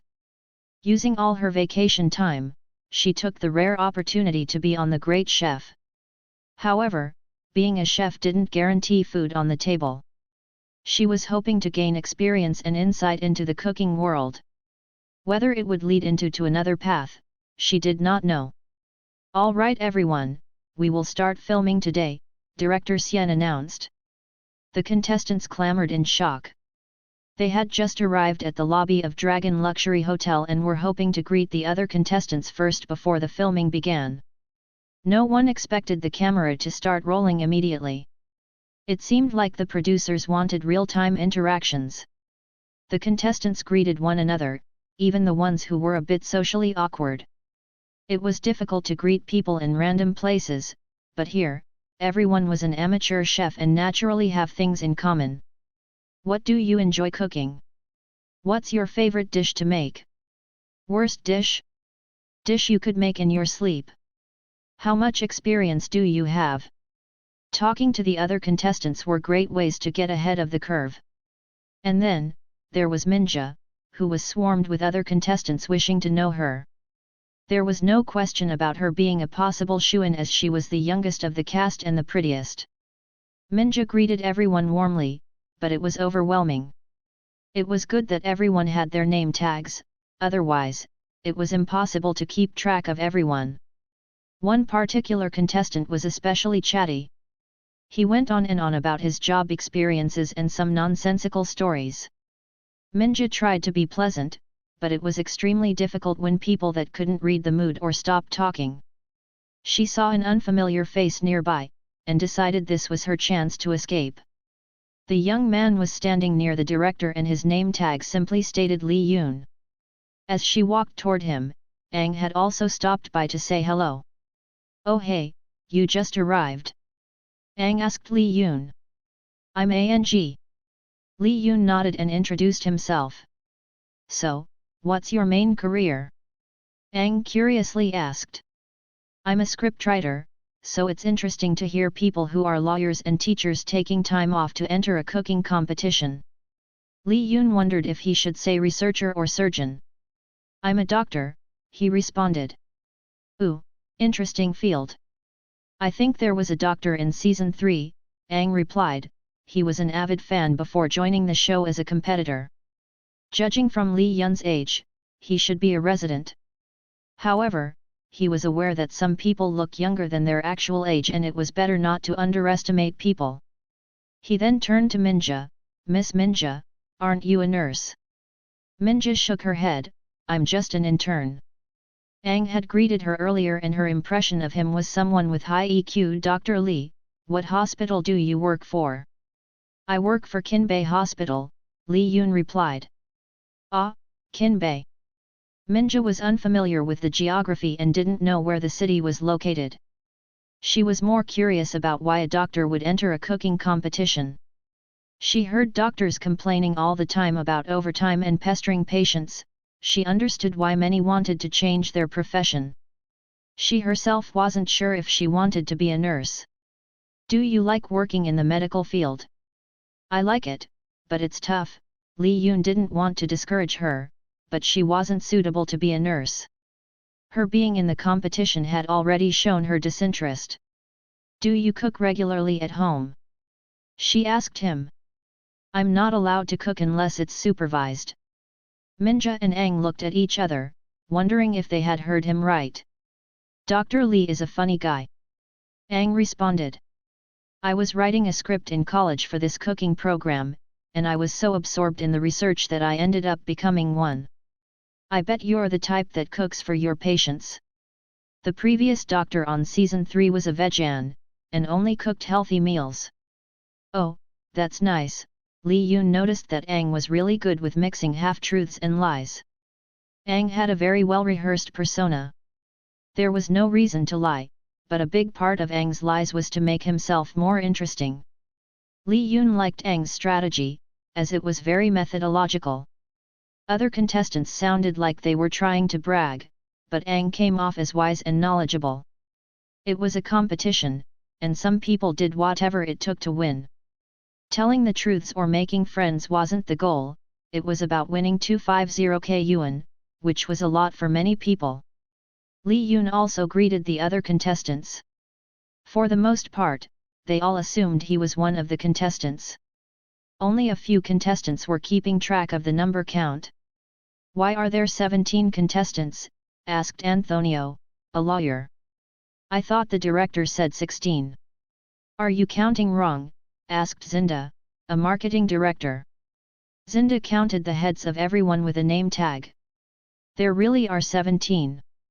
Wait, I didn't hear any news on the third judge, could they be here?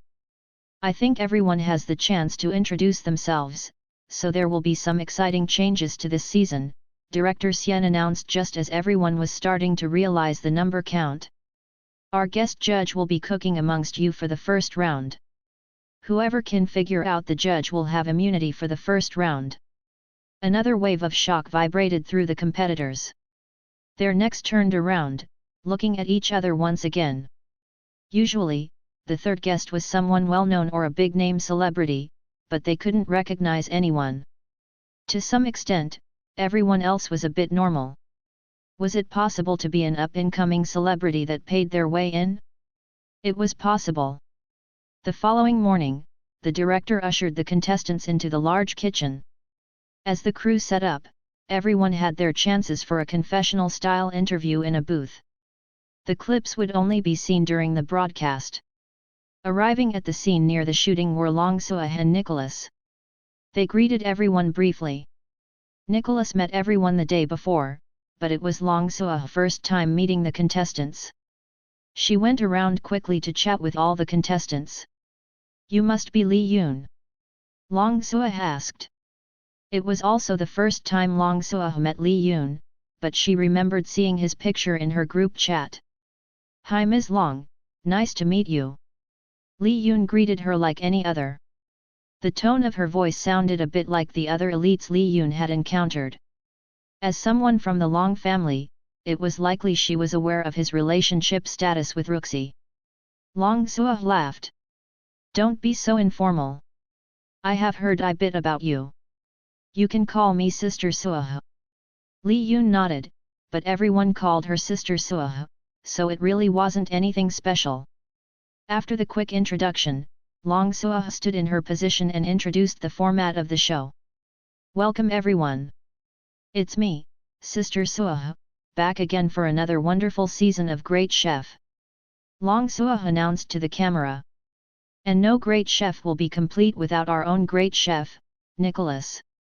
The camera panned to Nicholas, who said more scripted lines. Afterward, it was the introduction of all the contestants, but since they had already filmed the individual segment, the introduction involved panning around the room with the contestants ready for their first competition. We have screened the best of the best amateur chefs from around China, with only one going away with the title Great Chef, 250k yuan in prize money, and an opportunity to cook at the most famous hotel in Imperial City, Long Sui explained. Now, everyone is wondering why I have not introduced the third guest. That's because the third guest is hidden amongst the candidates. I'm sure you're all wondering if it's a big-time celebrity actor or chef, but it's not, Nicholas explained. Our third guest is someone who has absolute taste, but not by modern standards. They are capable of telling you the origin of the ingredients, and analyzing the effects it has on the body. Absolute taste? I thought it was a myth, the contestants whispered. I thought it was from a web novel, the contestants wondered if there was really such a thing. After cooking the first themed challenge, we will judge the top 3 and bottom 3. However, if you are able to identify the third guest, you will automatically pass to the next round. With the rules settled, I will give you one hint about the judge. Nicholas paused for suspense, they do not know how to cook. Chapter 150 The Third Judge. This is a very amusing scenario, Ang commented to Li Yun. The third judge is probably a non-celebrity, so they are using this method to hype up the viewers' anticipation. Do you think this absolute taste is a hoax? Asked Zinda. Recipes are known all over the internet, so it's easy for them to memorize it. Not only that, we have already selected the recipes and given them to the producers, so of course, the third guest will have access and knowledge of it. The contestants usually submitted a list of recipes they planned to create to the director prior to each competition. Not only did it help the producer to gather ingredients, it also gave the judges the time to analyze the recipes and to look smarter on TV. Mr. Ang, do you have any idea who it could be? Asked Minja. It could be anyone, replied Ang. Back in front of the camera, Long Sua announced the first competition, the first memorable dish. The timer was set for 1 hour. Unlike what was seen on TV, real-time cooking wasn't that really fun. With the rules spelled out and the timer ticking down, the contestants and their sous chef began cooking. As for Li Yun's sous chef, it was his assistant, Hun Lun, who seemed completely lost on set. Why am I here? That was the question on Hun Lun's mind ever since the company assigned him to be Li Yun's assistant. His job description didn't include cooking on a TV show. But apparently, this was a promotional activity for the company and he was required to attend. After the hour was over, Hun Lun was petrified. The guy is not normal. Hun Lun thought. How can he not know how to properly cut onions or tomatoes at his age? Frightened that his boss would hurt himself, Hun Lun took over preparing and cutting all the vegetables. By the end, they created a simple spaghetti and meatball. Li Yun had promised himself that he would finally make a proper spaghetti and meatball without sending anyone to the hospital. He was lucky that Hun Alam was a decent cook. Long Sua and Nicholas tasted all the meals and then invited the contestants to taste the other contestants' dishes while they discussed amongst themselves the top 3 and bottom 3. Li Yun looped around the open kitchen to try out all the dishes. If he was being honest, none of the dishes impressed him. He wasn't sure if he was spoiled by Ruxi or if the contestants were holding back for the first round. However, that was usually a mistake as the first impression was really important to the audience. Minja, Zinda, and Antonio were the only standouts and obvious top 3. Long Sua and Nicholas discussed the different dishes. They were surprised that Li Yun's dish came out decent. There were other contestants who had failed miserably. As amateur chefs, it was common to make mistakes if they were not used to the pressure. The choices are tough, but we have a decision, Long Sua announced to the camera. Before we announce the results, please enter the confessional booths and write down who you think is the third judge might be. Although it was not announced, the contestants who had messed up their dishes were terrified of being eliminated. The only thing that could save them was determining the identity of the third judge, but who was it? Someone with absolute taste, but doesn't know how to cook. Everyone eyed each other as they took turns to write in their guess. Gabe overcooked his rice noodles to the point it was falling apart, Hung poured too much salt into his homemade ramen, and Fulan burnt the steak. After all the guesses were made, the director and judges were looked through the results. To their surprise, no one mentioned Li Yun. "Well, this is unexpected," Nicholas said as he looked at the camera. "We were planning to have a reveal once someone figured out the identity of the third judge, but no one got it right. I guess we can move on to the next competition." Nicholas had briefly chatted with the director and the crew to set up for the next competition. "Since our judge is going to be here a while, want to keep it going as long as possible?" asked Director Xian. Nicholas scratched his cheeks. He hadn't been paying attention to Li Yun and was focused on the other contestants. "What do you think of his ability?" asked Nicholas. Truthfully, not a single idea. Director Xian wasn't a chef by any means, but he had filmed enough cooking shows to distinguish a good chef from the bad chef. His sous chef did most of the work while he ordered the commands. "Did he do anything?" Nicholas asked. "He selected the ingredients, measured out the portion, and used the blender." Nicholas scratched his head. During the next round, the theme was to create a classical Sichuan dish. Given the new filming location, it was natural that Sichuan cooking was placed on display. It was also one of the more well-known styles of cooking in the world. Naturally, everyone had already selected the recipes and presented them to the judges. Dandan noodles, hot pots, mapo tofu were obvious, but there was also kung pao chicken, boiled pork, yuxiang on meat, and boiled fish. Some contestants chose the classic with a twist while others tried more obscure dishes. Li Yun selected the food that was simplest to make. Mapo tofu. Directions: pour in the soup base, add the seasonings, and then the tofu. Let it sit, and it was ready to serve. There was minimal effort put in, but it wasn't bad. Due to the spicy nature of Sichuan cuisines, as long as the cuisine had another taste other than spicy, everyone would comment on the complexity of the dish.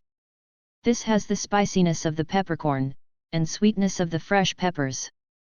This has the spiciness of the peppercorn, and sour taste of the white wine vinegar." By the end of the day, they filmed 2 episodes, but no one was able to figure out that the identity of the third judge. "I think we should re-evaluate the third judge," Zinda said. "They may not know how to cook, but it doesn't mean they can't cook well. Maybe even a really good one. Then wouldn't it make things more difficult?" asked Antonio. Not only that, Hun Lun was a good cook. By the 5th day, no one had selected Li Yun. Even the directors were rewriting the script to adjust the changes in Li Yun's status as contestant and judge. "How is it possible that we have 6 contestants left, and no one selected the correct one?" Director Xian asked. At least all of them had been named once. The problem was the anonymous voting system. After they selected and submitted the name, it wasn't revealed. They were only told whether someone had figured it out or not. "That's not it," Li Yun replied to the director. "Some of them already know it, but they are using me as a trump card." "What?" Nicholas was only shocked for a moment, and then laughed. It was something he should have realized sooner. People were smarter when it was a competition involving money. The contestants were asked not to reveal their vote, but it was not a strict rule. Ang had already figured that Li Yun was the guest judge after the first episode. Being the guy that he was, he chatted with the other contestants and accidentally revealed to them that he voted for Li Yun, but it wasn't him. His main goal was to reserve the name in case he messed up his round. Zinda and Antonio had also figured it out a few episodes later, and had the same strategy as Ang. "These contestants are really in it to win," Long Suah commented. "If some of them already know, they will not use it unless they think they will be in bottom 3. Li Yun nodded. "Half of the contestants already know it was him. By the next filming, one of them was likely to be in the bottom 3 and put down his name. It didn't matter to Li Yun, it wasn't like he was in the competition. On the weekends, Li Yun took the opportunity to visit the temple. He was hoping that Kiwi would work in some of the antiques, but there really wasn't anything interesting. He wondered if catering to tourists had changed the nature of many of the temples, or if there was a loss of faith that deteriorated the aura. Even with spirit detention, there was nothing unusual. Chapter 151 Saucy. Welcome back to the Great Chef. Long Suah greeted the camera with a bright smile. I am sure everyone is anxious about today's episode. If you see the unusual backdrop behind me, it's because I'm at Pao Restaurant located on Caoban Street, one of the ancient streets from the Qing dynasty in Yide City. The filming crew had traveled by bus to Yide City and arrived in the evening. Pao Lai had spent the week before setting up everything for the filming. The camera panned around the restaurant decorated with ornate wood trims and accented with red banners and lanterns. The restaurant layout had been reorganized to accommodate the 8 different cooking stations for the top 8 contestants. Today, we will be focusing on sauces, Nicholas announced. As you know, it is the sauces that create the flavors and elevate a regular egg sandwich into a fine dining experience. Whether it is the bechamel, velouté, barbecue, or chili sauce, you're not a chef until you have perfected at least one of the sauces. The contestants nodded as scripted, mimicking the director's head movement. There are 8 of you and 1 judge remaining, Nicholas continued. Today, we want to focus on sauce, but everyone has a secret sauce they aren't willing to share. So in the spirit of keeping the secret sauce a secret, we had instructed the contestants to spend their evening making the sauce off-screen and in their own private kitchen. When the contestants were told about the next theme, they were genuinely surprised. It was the first time they had heard of this challenge. You may combine the sauce into a hamburger, ramen, or noodles, that will be up for you to decide, Long Suah interjected. Since there are only 8 of you remaining, it is becoming obvious who the judge is. So, instead of naming the judge, you will only get immunity if the third judge cannot guess all the ingredients used in the sauce. The contestants genuinely grasped for the first time. They were aware that the third guest had absolute taste, but everyone assumed it was mainly hyped up or scripted ability. Anyone could have absolute taste on TV, it was only a matter of editing and providing the information to the judge beforehand. However, the sauce they made was not shown to the producers. I would like to officially introduce the third judge for the Great Chef competition, Dr. Li. Long Suah announced. The contestants clapped as the cue cards instructed. Most were already aware of Li Yun's status, so it did not come as a complete surprise. It's Dr. Li. Minja was genuinely surprised. She had believed Aang, and didn't think it was Li Yun. Every time she wrote down a name, that person was sent home by the judge. As the competition began, the 8 remaining contestants spent 45 minutes completing their dishes.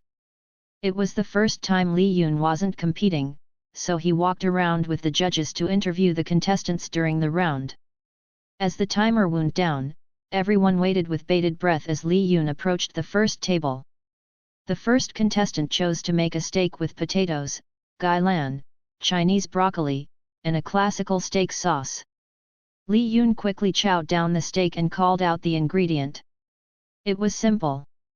There was ketchup, honey, mustard, peppers, garlic powder, onion powder, salt, horseradish and pepper. As Li Yun named the ingredient, the contestant nodded, but she wasn't too impressed. I can taste some sweetness, but it's not the same as honey, Long Suah remarked. Dr. Li, can you sense what's special about this recipe? Li Yun stopped to analyze the information collected by his bloodstream. When it comes to making sauces, there are 3 things to keep in mind: the ingredients and the correct amount. Nicholas liked to make commentaries to fill in the silence. The correct amount isn't a simple science like baking. The correct amount is based on the recipes, but the final taste test is the deciding factor between a decent chef and a great chef. The basic recipes are a guideline, but not a strict and unbending rule to be followed. The reason is simple. No ingredients were exactly alike. The salt you have used, is it a locally produced salt from your area? Asked Li Yun after waiting for Nicholas to finish. I haven't seen a profile of it before. It has a bit of zinc. The first contestant was shocked. Anyone could tell him the ingredient used in the steak sauce, but no one was able to recreate it because of the higher amount of zinc content in the salt made from her hometown. Salt seemed like a simple ingredient, made almost entirely of the element sodium and chloride. However, salt from the mountains contained traces of iron oxide that gave it a pinkish hue and slightly lower sodium content. Traces of iron oxide could give the salt a slight hint of sweetness, but too much iron oxide gave it a bitter and sour note. Whereas, salt from the ocean contained an assortment of minerals, but also heavy metals from pollution. Zinc in sea salt changed the perception of how people perceive the saltiness of salt. People with zinc deficiency tended to consume more sodium to experience the same level of saltiness as people with average levels of zinc in their blood. There were many variations depending on where it was sourced. The taste could be described as earthy, smoky, and herbal. People with very sharp tongues could differentiate the differences between sea salt and regular table salt due to the unique taste. Li Yun wasn't experienced enough to discern the amount used in the recipes, but he could pinpoint the type of salt that was used and how it was processed. Aside from detecting traces of minerals, he could sense the yin and yang properties of the salt. Naturally evaporated salt had naturally more yang and salt from the bottom of the ocean had more yin. Processed salt had very little of either. Dr. Li. How did you know? Have you been to the north? The contestant was shocked. No, it was a guess, I only know that it's not a typical store-bought salt, Li Yun replied. The other contestants could still not believe it. Then the second, third, and fourth dish were also named. It was too precise. Even a special dried herb Minja got from her hometown was identified. I don't think I have encountered this variety before. Li Yun found the ingredient to be rather odd after tasting the pesto sauce. Although it was different, Li Yun knew the species. Li Yun had studied the allium family for its medicinal profile, so he had shipped in many different varieties from all over the world. Allium family included plants like onion, garlic, leeks, and shallots. All have combinations of compounds that promote healing. The particular variety that Li Yun was eating had high vitamin D and C content, so it was chives. Garlic chives, or Allium tuberosum, have flat blade leaves. Regular chives, Allium scernopressum, have hollow stems, and more of an onion flavor. This variety was a hollow stem variety with an equal amount of onion and garlic scent. Is this a grafted variety of chives, Allium tuberosum? Asked Li Yun. Probably not with a chive, but with an onion species. Minja was surprised, she had used the dried form of a plant grown by her grandfather. She did not think it was possible for outsiders to know of the secret. She nodded. Dr. Li can even determine that. The contestants may not be aware, but Dr. Li is a certified surgeon who is currently working as a researcher for Sheneng Pharmaceutical that produces TCM and medical pills, Nicholas presented to the camera. That portion was somewhat scripted as Nicholas had already agreed to advertise the company. I also want to mention that some of the fresh ingredients you are using today are provided directly from the farm grown locally without any genetic modifications or pesticides. Some of the contestants nodded with an impressed gesture. They could taste the unique flavors and freshness of the herbs and plants as they were cooking, but they all assumed it was genetically modified. Typically, organic fruits and vegetables were typically marred by pits, but the vegetables they were using had imperfections. After the round, the contestants bid goodbye to the latest competitor who were sent home. The highlight of the episode was Li Yun. As the filming crew prepared for the next episode of the day, Ruxi appeared near the entrance. She was in between classes and stopped by to say hello. Long Suah was the first to notice her appearance and casually greeted her. Little Mimi, I don't know if you remember me. Long Suah loved social gatherings, but Ruxi was considered a newcomer in their circle and hadn't been around much. Sister Suah? I heard you were here, Ruxi returned a pleasant hug. You're here to see Dr. Li? Long Suah asked carefully. Ruxi nodded. At that moment, Minja and Ang also recognized Ruxi. Is that Mimi? Asked Minja. Looks like it. Is she going to be a guest judge for the next episode? Aang asked. Who is she? Zinda asked. She's an influencer and streamer known for her critiques of cuisines and her tours of cultural heritage sites, Aang explained. It started small at the beginning of the year, but her channel had grown to 500,000 already. She also has a cookbook with her friend Lingling, which has gone on to become a bestseller. At that moment, Aang quickly remembered something in the back of his mind and quickly scrolled through his phone to confirm his hazy memory. Oh! The third author on the list is Li Yun. That must be Dr. Li. Everyone huddled around to look at the description of the cookbook online. Ah, no wonder. Minja had purchased the book as well, but did not make the correlation. Unfortunately, they were all wrong about Ruxi's guest appearance for the show. Despite being famous in the steaming circle, being a streamer was still frowned upon in some entertainment circles. She only stopped by to see Li Yun before they returned back to Panda City and finished the filming. Later that day, the crew returned to Panda City for the last remaining few episodes. As for the winner, please wait until the final episodes are aired. Long Suo teased. They all signed a non-disclosure agreement regarding the episodes, and no one was allowed to reveal anything until the episodes were aired. Chapter 152 Birthplace. Boss, are you sure you don't need me to drive you? Asked Hun Lun. It's the weekend, you should take some time to return to your family, Li Yun instructed. With the filming out of the way, Li Yun wanted to use the last few days in Panda City to go hiking. He had visited the different temples after every filming, but all the temples were too touristy. It didn't help that many of the places were destroyed due to wars and earthquakes and were rebuilt by later dynasties. During filming, he had visited the Bronze Goat Temple, but there were still many explored areas around Qingcheng Mountain, the Letzi Tower being one of them. Situated at the highest elevation of the mountain, the pagoda towered around the tree canopy of the mountain, giving tourists plenty of angles to take quality photos. Near the top, there were several large furnaces. One of which was burning a mixture of coal and wood to provide heat in the midst of the chilly late autumn weather. Having reached the top, the few tourists climbing up the long flight of stairs were already short of breath and had to hold onto the rail for support. In the middle of the temple, Li Yun used spirit detention to sense anything unusual. However, nothing happened. He had half expected it. In 2008, the earthquake destroyed much of Letzi Tower, and it was later rebuilt.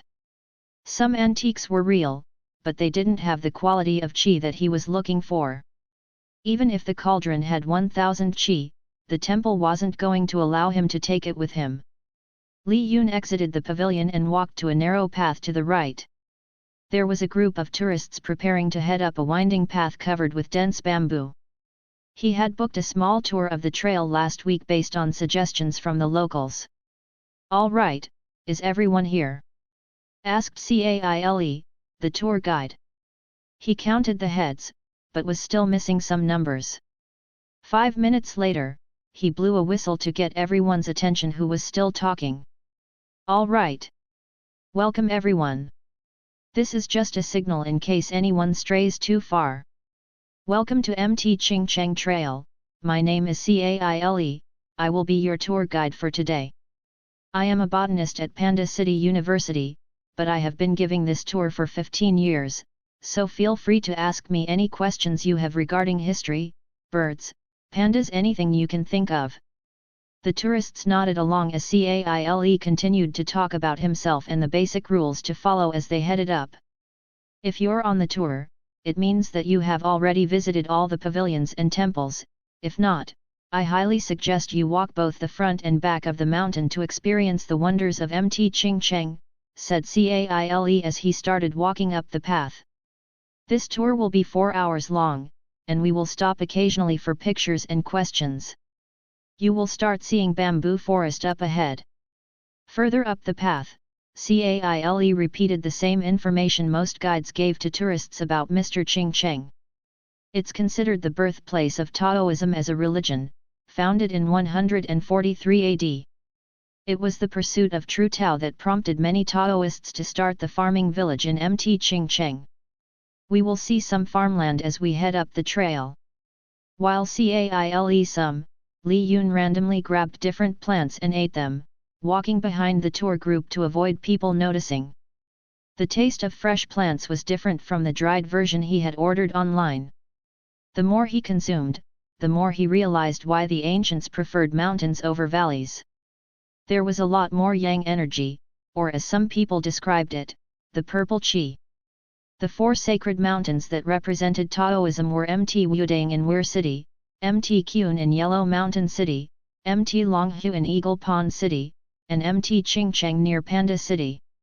Naturally, the Taoist would not pick the highest peak of Mt Everest in the Himalayas because the altitude was too high and contained too much yin energy. The snowline in the region was around 1,737 meters. The elevation of Mount Qingcheng was 1,260 meters. Of the four mountains, Mt Wudang was the tallest at 1,615 meters. People often misinterpret what it meant by selecting the highest peak. The ancients obviously meant the highest habitual peak. These mountains were chosen specifically because they possessed the best quality of wuxing, the minerals of the mountain, the life-giving sun, the light gentle wind, the fertilized land, and the natural springs. It was mainly for agricultural purposes. Because of the layout of the Mt Qingcheng area, it was possible for ancient engineers to utilize the topography and create an irrigation system that lasted over 2,000 years and survived the earthquake in 2008. Some say it was because of the ancient knowledge of Feng Shui. Arriving to the farm area, Li Yun sensed something odd about the area. It wasn't a dark yin energy, but rather a tunnel-like suction. Li Yun looked around the area, but couldn't understand the nature of the farm. What was it? The local was tending the tea trees and waved politely to the tourists. They were used to seeing tourists, but as it was a lesser-known tour, they only see tourists a few times a week. It was always a welcome distraction. The group traveled into a small temple located a bit further away down a dirt path. The temple was almost completely vacant except for the altar area that had few offerings, most likely from the locals. Li Yun wasn't able to discern what entity the stone statue was depicting. He stood in the middle, wondering if he should use spirit detention. Something in his head cautioned him about using it. "Do you know whose statue this is?" Li Yun asked the tour guide. "I have always wondered that myself," Caile responded. "The locals don't seem to know as well." Later that night, Li Yun walked to the temple himself. As he moved away from the main temple, there was less and less light. He looked ahead toward the darkness. It was time to experiment with his wuxing. Wuxing status: Fire, 76. Water, 76. Earth, 76. Metal, 76. Wood, 76. Li Yun had 25 action points left. He was really tempted to dump all into one of the elements. He had experimented with dumping everything in Shen before, but there wasn't any added benefit. He wondered if there would be any boost for adding one to a particular element. According to Taoist principles, fire was associated with touch, water with hearing, earth with taste, metal with scent, and wood with sight. Li Yun decided now would be appropriate time to add everything to the wood element. Wuxing status: Wood, 100. With the wood element completed, Li Yun noticed that he could adjust the dilation of his eyes. His pupils adjusted as he played around with the light setting. Suddenly, his brain felt a dizzying sensation. "Okay, bad idea," he thought, stumbling to rebalance himself. Maybe it was fine to adjust it a few times, but he should not overdo it. Not only did it cost a bit of energy, but the changes were also beyond what his brain could process, causing a stabbing pain in his brain. After waiting for a moment, he adjusted his pupil one last time until his eyes were completely black. The sight of the forest was gorgeous, like a sepia image of the rainforest from the 50s. It looked better through his own eyes than using the night vision goggles. Although there wasn't much color, it was enough for him to navigate the night. Li Yun used to be afraid of traveling alone, but as the count for Wuxing increased, his senses were a lot better than before. He felt more confident about traveling alone. The path leading to the temple wasn't too difficult, but it took some time to get back to the temple. Arriving at the edge of the farmland, again, he felt a strange sensation. The energy field seemed to be the strongest inside the temple. As he walked inside, he looked around and stared at the statue of a fat bearded man. His footsteps cautiously moved to the middle of the temple where he felt the pulling force. There was nothing unusual other than the feeling of the suction stopped. Strange. Li Yun moved away and felt it again. It was like being in the eye of a tornado. Despite it being the center, it was actually the calmest location of the storm. He moved back to the center, and carefully considered his next option. His fingers quickly tapped up a timed message to Ruxi, Caile, and Hun Lun. He was aware of how dangerous it was to use spirit detection in the middle of nowhere. If anything happened, his best bet for recovery was the tour guide who offered the tour every week. Once everything was set, Li Yun activated spirit detection. Start, Li Yun thought. He waited, but nothing happened. What a big disappointment. Grumble. The grumbling and sharp vibration shook Li Yun, almost knocking him to the ground. The hell? The violent vibration stopped for a moment. Suddenly, the giant statue started to move and Li Yun's face dropped in a horrified manner. He swore under his breath. His knees gave in, trembling and gluing his feet in place. He forced himself to move, but he wasn't sure if he was somehow bound to the face or if his body was in shock from fear. His head to look back at the entrance, but was different from the bamboo forest. There was nothing but darkness and twinkling stars. It was as though the temple was flying in space, traveling to a distant land. To what distant land, Li Yun was sure.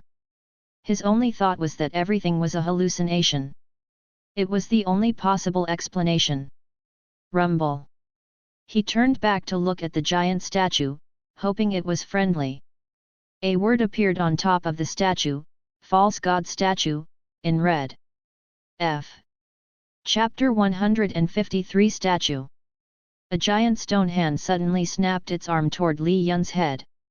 By instinct, Li Yun ducked onto the floor, narrowly escaping the sweeping impact of the statue's backswing. Instead, the force created an air blade that rippled through the empty temple. Li Yun rolled sideways to the right side of the temple's wall, giving him distance and the side view of the statue. The statue turned to look at him. Despite its quick attack, the statue's movement and reflex were relatively slow. It charged toward Li Yun, who dodged again out of the way. Li Yun sighed in relief and quickly thanked Fatty Fang for all the evasion training. Although the statue was a lot bigger than Fatty Fang, its speed was a lot slower. Li Yun breathed in and out slowly to calm his heartbeat. He needed a clear mind and steady heart if he was going to get out of this strange situation. From his vantage point, he saw the statue's attack connected with the column, splintering the wooden column in half. From above, the beam slightly drooped, only supported by the other columns and rafters. The roof was about to collapse at any moment. Li Yun dashed to the next nearest column, and waited for the statue. He was confident that he could dodge the next attack, but he had to be careful because the statue had only used one basic attack. There was a likelihood that it was waiting for Li Yun to lower his guard and perform a deadlier technique. The statue's bulky legs moved once again toward Li Yun. Instead of a sweeping attack from his arm, the statue used both arms and pounded down toward Li Yun. With both sides blocked, Li Yun retreated back slightly to avoid the impact. Instead of running, he jumped and kicked the head of the statue, testing out his kick's strength. The kick landed on the statue's forehead, but it was literally like hitting a stone wall. Well, that was an obvious failure, Li Yun thought. He quickly readjusted, bent his knees and propelled himself toward another column. The idea looked better in his head, but being out of practice, he lost balance and fumbled his landing. Should head back to the gym and learn how to land properly. He fell slightly forward, but broke the fall by twisting his body to hit the bottom with the side of his butt. If there was one thing his body instinctively from his wushu and sanda training, it was how to fall properly. When learning any type of wushu, falling and takedowns were expected as defeat. It was the start of any type of proper training. Like with ice skating, it was important for instructors to teach the students how to fall properly and minimize injuries. The pain gathered in his butt was making him question his situation. It felt too real to be a hallucination. He crawled back up and leaned onto the column with his head facing the statue. The statue was already close by and attacked Li Yun again with a strong arm swinging across his body. Ducking down, he rolled out of the way and quickly dashed out of the temple. The statue once again completely smashed the column. With 2 columns down, the beams and rafters cricketted and moved violently out of its interlocking dovetail connection. Li Yun ran until he was safely outside, and peeked back to see if the statue was following him from behind. Unfortunately for the statue, it was too slow to avoid the collapsing beams and roof. Running a bit further out and hiding behind a tree, Li Yun surveyed the temple ruins from a safe distance. He wasn't sure if the beam itself was heavy enough to subdue the statue. There was an unusual silence after the rumble settled to the ground. False statue defeated. Li Yun was beginning to wonder if he was really going insane. Li Yun returned back to the ruins after receiving the message in his head. Inside the temple ruins, the only thing remaining was a small glowing stone statue. The large statue had either shrunk or disappeared. Li Yun cautiously touched the statue, and the item immediately lost its glow. Do I really need to carry this? Li Yun grumbled. The statue felt like it weighed like 10 kilo. Suddenly, the statue disappeared. Li Yun looked around, and even tried to see if there was some type of inventory, but it never reappeared. Giving up his search, he looked around the surrounding area. It was obvious that he wasn't in the bamboo forest. With his eyes adjusted to the darkness, what appeared in front of him was a densely packed forest made from species and varieties of hardwood he had never seen before. Even with his extensive research in botany, he wasn't sure if he was still in China.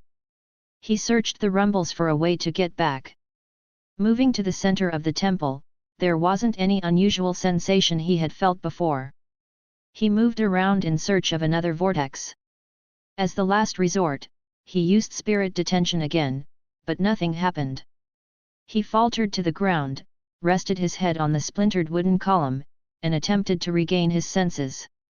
The aches and pain from his butt and back were subsiding, but the thought of not being able to return frightened him. He shook his head. That line of thinking wasn't going to help him get back. His head turned around slowly to screen the surrounding environment. It was too quiet.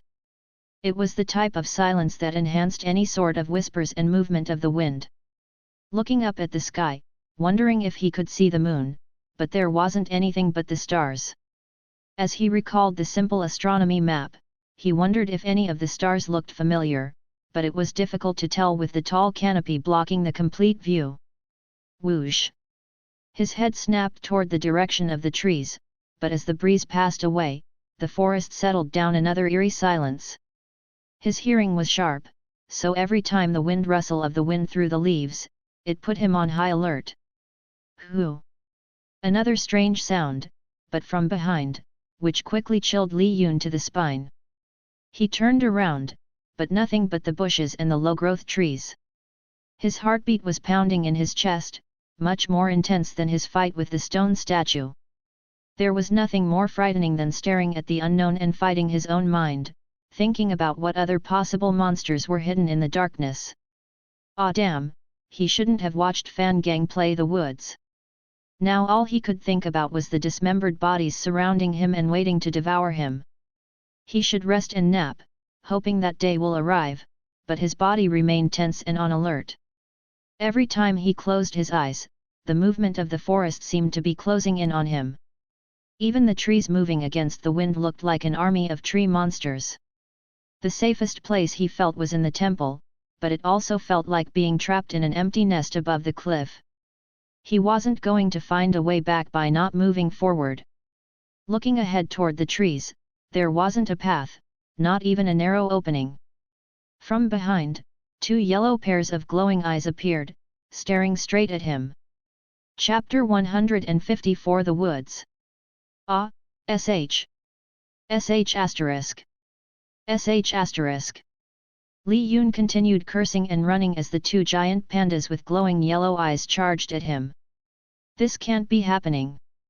Li Yun sprinted away, trying to keep his path as straight as possible, but it was impossible with the way the terrain was laid out. The branches and bushes were an absolute nightmare to pass through. His hands pushed away the branches blocking his path, and ignored the pain as the thorns scratched the thick lining of his bomber jacket and into the surfaces of his hands. He had yet to realize the temple ruins disappearing behind the forest canopy. Thud, thud, thud. The thundering sound of the giant panda's paws continued to pound the forest floor. Li Yun picked up his pace, recklessly colliding into the bushes. There was no use to avoid them, he could only charge through them. It wasn't just the low trees and bushes, the terrain was uneven and rugged. He missed a low elevation change, almost falling down completely if he hadn't grabbed onto a nearby vine. His hand tightened around the vine and pulled himself up. The vine snapped, but his feet were already stable and ran in the opposite direction of the charging pandas. Li Yun noticed a clearing, but quickly stopped as soon as he approached a cliff. Looking down, it looked like a 5 meters drop to the ground. There were more bushes down below that could break his fall and a tall beech-like tree that he could reach if he lowered himself down the side of the cliff. He quickly grabbed 2 vines, twisted them together, and lowered himself down the cliff. As he approached near the branch's elevation, he gauged a 3-meter horizontal gap between him and the branch. He pushed his feet onto the cliff, gaining enough force to propel himself outward. His foot landed on top of the thick limb, but the force of the pendulum swing forced him to pace toward the trunk. Thump! The wood echoed as Li Yun slammed into the trunk. Despite the pain, Li Yun was thankful he was still alive. His body was sore, but he didn't break anything. He looked back to see that the 2 pandas had stopped near the cliff. They stared and growled at him from above. What the hell is this place? Li Yun pondered. First, he was attacked by a moving statue, and then 2 giant pandas rushed out to attack him. He didn't know of any pandas that aggressively attacked without provocation. They probably weren't even pandas, but some type of mutated spotted bears. Their speed was a lot quicker than the stone statue, and the only thing preventing them from reaching him was the cliff. As much as it was hindering his movement, it also slowed down the pandas. He took another look at the cliff. There wasn't any sign of the pandas. He contemplated returning to the temple using the pandas' destroyed path, but he wasn't sure he wanted to deal with the 2 pandas. If they could easily uproot the bushes from the ground, he was sure they could rip him apart. Li Yun wasn't sure how he managed to escape, but he didn't want to go back. Was there any way to return to the temple? He looked ahead toward the opposite side of the cliff, but there was nothing other than more trees and bushes. He lowered himself down to a sitting position, rested his head on the trunk, and inspected himself. The jacket and jeans were ripped and torn, but protected most of his body. However, his hands had a few bloody markings. It wasn't hurting before, but seeing them made his body twitched in pain. Luckily, he didn't have a mirror to see if there were scratches on his face. Well, he did have a reverse mirror if he used his phone. He changed his eyes' dilation, and took out his phone. There wasn't any reception, and the phone stated that it was only 3 a.m. He sighed. He had a feeling there wasn't any connection. His backpack had a bunch of medical kits, including scalpels he could use as a weapon if needed, but only as a last resort. Fleeing was probably the only thing he should focus on. As soon as he put away his phone, he felt toxins entering his blood system, but his body wasn't neutralizing them like usual. It was not something he had encountered before. Whatever toxin was in the thorns of these plants, it was much more powerful than the ones he had encountered. His breathing was harsh and he felt his blood pressure elevated higher than usual. He decided to remain on the branch and wait it out until his body could clear out the toxin. Typically, after a toxin entered his bloodstream, his meridian did two things. First, it ordered his immune system to destroy the toxins. However, if the immune system failed to destroy it quickly, his meridian would absorb the toxin. The strange toxin inside his body was somehow blocking his meridian. He didn't know that was even possible. Inside his body, a battle waged on between his immunity system and he toxin 2. The lymphatic node inside the lymphatic vessels trapped the toxin. The body classified the unfamiliar toxin as dangerous and began the process to destroy it, but it was going to be a long time before it cleared out. Inside the dantian, the meridians were going crazy and the channels fluctuated, fighting their way back. It felt painful like hell. Li Yun had never felt so much pain. I should use Zhuoang, he decided to meditate and focus on unblocking his meridians. Unfortunately, he wasn't exactly sure how that was done. Was it a matter of willing his meridians to unblock itself? Ever since unlocking his body's ability to see meridians, he had not truly understood all of its capability. Entering the meditative state, he saw his meridians and dantian actively working to re-enter his physical body. The toxins blocked all the channels entering into the body systems, causing the meridians to create a massive buildup of energy trying to force its way into his body. It was like a traffic jam at the intersection, and it was the reason for his unusual pain. It wasn't a physical pain, but a spiritual pain alarming him that something was wrong with his meridian. The pileup of energy from his meridian was creating more blockage. He needed to instruct his meridian to stop sending more energy. What the meridian needed to do was not to continue pushing, but create a constant wave of coordinated attacks on the toxins. Li Yun sucked in air and energy, and then breathed out forcefully. He repeated the cycle, hoping his meridian could follow the rhythm of his breathing.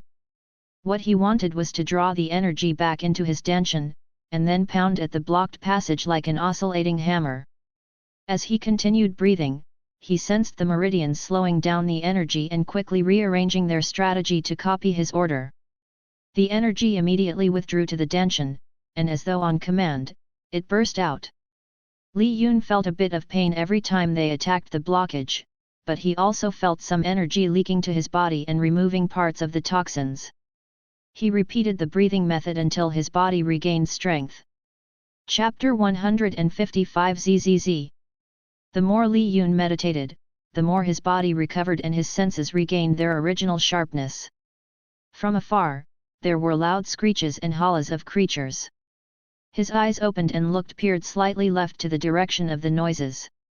There were creatures swinging around the tree less than a kilometer away. They were not aware of his presence, but he didn't want to face the monkeys. Even from afar, he could sense the overbearing size of a giant gorilla and they were slowly making their way toward his area. Li Yun checked his phone once more before departing, 8 a.m. Yet, the forest remained dark with no trace of sunlight. He climbed slowly down the tree. With his senses on alert, his movement sounded too loud to his ears. Every scape of his body sliding down the trunk, his heart pumping against his chest, and even his breathing sounded loud. As his touches the ground, he attempted to control every vibration he was making. His feet lightly tapped onto the ground, but the leaves crackled softly, driving him insane. He wished had some sort of foot technique to control those mythical lightness ability. The hypersensitive hearing was distracting, but it was also aiding his movement as he avoided any strange noise. He thought about enhancing his hearing as his next priority. His body turned away from any of the auspicious sounds, such as a roar or screeching, and prowled slowly on the forest floor. Moving into the unknown expanse of the woods, he suddenly found himself in a rather unusual area. He was avoiding odd sounds, but too little noise was also concerning. It was too quiet for a biome known for rich animal life. Why am I thinking this is even real? Li Yun asked himself, still half in disbelief. Did logic apply to wherever he was? Zzzzzzz.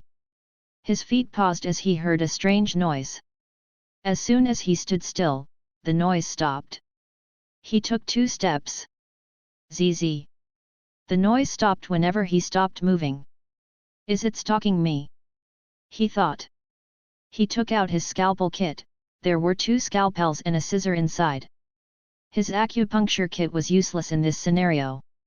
Acupuncture needles had very little mass, and could barely penetrate the skin without the potential of breaking apart. He didn't have supernatural powers to use it as a weapon. Zzz.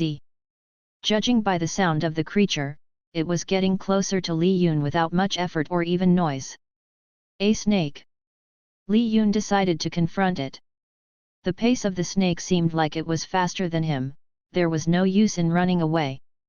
Li Yun pulled onto a nearby vine and wrapped it around his fist. He then took a decent-sized branch, scored an opening, and inserted the scalpel, with the blade facing the front. The club weapon felt sturdy, but the scalpel was likely to break apart on the first strike. He took out a jar of modified blowfish poison, and dabbled it on all bladed objects in his inventory. The poison could easily paralyze a person. He wasn't sure how effective it would be on the beast, but it was his only chance of survival. With everything ready, he walked close to whatever was making the clothes. His footsteps made too much noise, but he couldn't help it. He wasn't a hunter or trained assassin, and the maced branch was too heavy control. He tried to balance with his weapon, slowly getting the used to the weight. Zzz, zzz, the creature was approaching closer. Li Yun spotted the source of the sound, a giant lizard. He paused and sighed in relief. It wasn't as big as he thought, probably around the size of a first grader. The lizard turned toward him, and suddenly flapped out its wings spanning 2 meters long. Holy sh!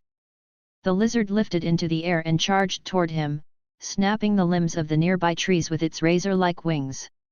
It steered out of the way to avoid some of the bigger trees, but it didn't slow down completely.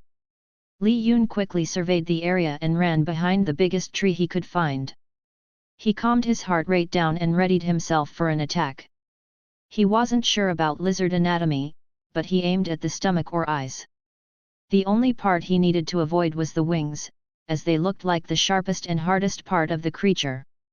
With his body completely hidden behind the large tree, Li Yun closed his eyes and concentrated to locate the creature with his ears. As soon as the creature was close to the tree, it slowed down and landed on the ground. All of a sudden, a rock launched toward lizard. The creature quickly covered its face with the wings, blocking the pebble. When it moved its wings back outward, it did not expect half of a scissor to fly through and hit its face. Unfortunately, the mark was swallow. It angered the lizard beast, whose wings flapped in frustration, causing an unusual torrent of wind blades. Li Yun hid back behind the tree, grabbing onto it for his dear life as the force of the flap caused a torrent of air blowing away the bushes that weren't rooted properly to the ground. As soon as it stopped, Li Yun quickly moved around to attack. No matter what creature it was, it needed time to survey and think about its next attack. Li Yun wasn't going to let it have the opportunity. Using his sense of hearing as a positioning aid, he gathered his courage to strike first. The creature, tired out by the attack and the lingering poison entering its system, bent its wings to block. Woof! Li Yun backed away quickly, barely avoiding being cut by the wings. There was a clean cut on his sleeves, and his arm was bleeding with blood dripping down to the club that was smashed into pieces after colliding into the lizard's head. The winged lizard, who had a scalpel embedded in its eye after Li Yun's attack, squirmed about in pain, knocking down a pair of nearby trees. Then, it stopped. The blunt attack had rendered it briefly unconscious as the poison slowly seeped in. Not letting go of the opportunity, Li Yun grabbed a giant boulder and smashed its head. The creature lay motionlessly on the ground. Li Yun gave himself 10 seconds to breathe after verifying it was dead. Then, he examined the corpse. He felt its circulatory system, but unlike a regular lizard, it had 4 chambers. If there was more time, he would like to dissect it, but the forest had already sensed its death and was moving again. Li Yun took out the gauze from inside his backpack, and wrapped it around his arm to keep it from bleeding. He quickly searched the forest floor to pick up his scalpels and to create another weapon. After a few minutes, he was ready with another scalpel-embedded club. 9 am, Li Yun looked at the phone. A message should be sent out by now. Ruxi. Gripping onto his club, he trekked the forest cautiously. He approached a clearing and looked up at the sky. It was dark, as though light did not exist in this world. He continued onward. When his phone was at 1% of its battery life, he turned off his phone. It wasn't useful anymore as he realized another oddity: he wasn't hungry. He wondered if the passage of time was different or if there was different set of rules. Lin Yun slumped by the nearest tree. He wasn't hungry, but his body was completely drained of energy and he was feeling sleepy. With that thought, his body shut down and he slept after 3 days of travel. A glimmer of light passed through his closed eyelids, and he wondered if it was really sunrise. Chapter 156 End of the Path. What happened? Ruxi received an unexpected call from Secretary Liang early in the morning. Miss, Dr. Li is unconscious in the hospital, Secretary Liang repeated and then proceeded to explain. He found Li Yun collapsed in an old temple and had rushed him to the hospital. As soon as Ruxi heard what had happened, she took a charter out to Panda City. Midway through the flight, she received a text from Li Yun. Yun, if you don't hear from me, I'm in an old abandoned temple near the untrodden pathway of Mt Ching Cheng. Don't worry, I should be fine. The tour guide Mr. Caile should know my location. Fine my ass. Ruxi glared at the text, trying not to cry as her eyes welled up from the message, which was obviously timed. On arrival at Panda City, Secretary Liang picked her up, and drove her to the hospital and into a VIP suite. Li Yun was laying on the bed, hooked up to the heart monitor device. The doctor by his side said his body is stable, but for some unexplained reasons, he hadn't been able to wake up since they found him. There were no physical injuries and the toxicology report came back negative. Li Yun's condition was very close to being in a deep state of REM. Ruxi thanked the doctor and nurse as they left the room, leaving only Ruxi and Secretary Liang in the room. Why are you in Panda City? Ruxi asked as she sat next to Li Yun. Master ordered me to visit Dr. Li and personally invite him to the next family gathering, Secretary Liang replied. Ruxi wondered if they were keeping tabs on Li Yun from afar. If Secretary Liang had been following Li Yun, she was sure Li Yun would have sensed it. When did Song Taiji meet Yun? The day after your visit with the third master, Secretary Liang responded curtly. Ruxi nodded. It was typical of Secretary Liang's response, to be quick and precise, never answering more than was needed. Can you leave now? Yes, miss, Secretary Liang nodded and discreetly walked out of the room. Ruxi took Li Yun's hand and then touched his forehead. His temperature was normal and the soft rhythm of his breath really made it look like he was asleep. She was considering whether she should let his family know. Would it be causing them needless worry to contact them? She stayed by his side until she fell asleep by the bed. Li Yun's eyes slowly opened, but a harsh ray of light entered his pupil. He closed his eyes again and readjusted his dilation as he elbowed himself up from a soft surface. With his eyes opened, he could see the moon and stars beyond the window, a much more familiar sight than the woods. The hospital? Li Yun asked himself as he looked around the room. The high-end bedding and private room indicated that it was the VIP ward, but it wasn't inside a hospital that he was familiar with. He felt a warm presence by his side and glazed down to see Ruxi sleeping by his side. Thank you, he whispered into her ears and kissed her cheek. Afterward, he moved aside, gently pulled her up onto the bed by his side, and covered her with the blanket. At the foot of the bed were his jacket and backpack. He pulled it up and looked inside. Everything was still there, the same as when he had packed it for the tour. Was it a dream? He rested his head back on the pillow and thought about what had happened. It felt like a dream, but at the same time, it felt so real that he wondered if it was possible for it to be another reality. Li Yun re-examined his physical body, and everything appeared normal. There wasn't any soreness or injuries, so wherever he was, it wasn't his physical body. However, there were antibodies in his body specifically for the exotic toxin that entered his body. Was it possible for a dream to trigger an immunal response?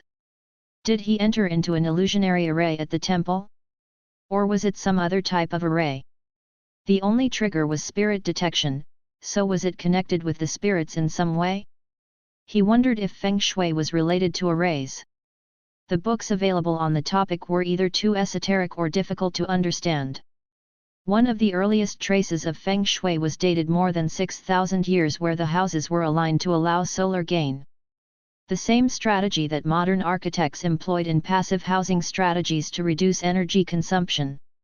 While he was growing up, his parents and grandparents would never align the bed with the door and with the feet facing the door.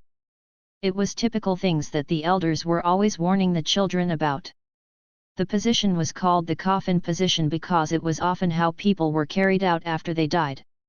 From a psychological standpoint, people were most vulnerable when they sleep, and being close to openings such as doors and windows opened up the possibility of attacks or the feeling of being intruded upon. It wasn't just in Chinese culture, but other cultures had similar guidelines with placing beds away from doors.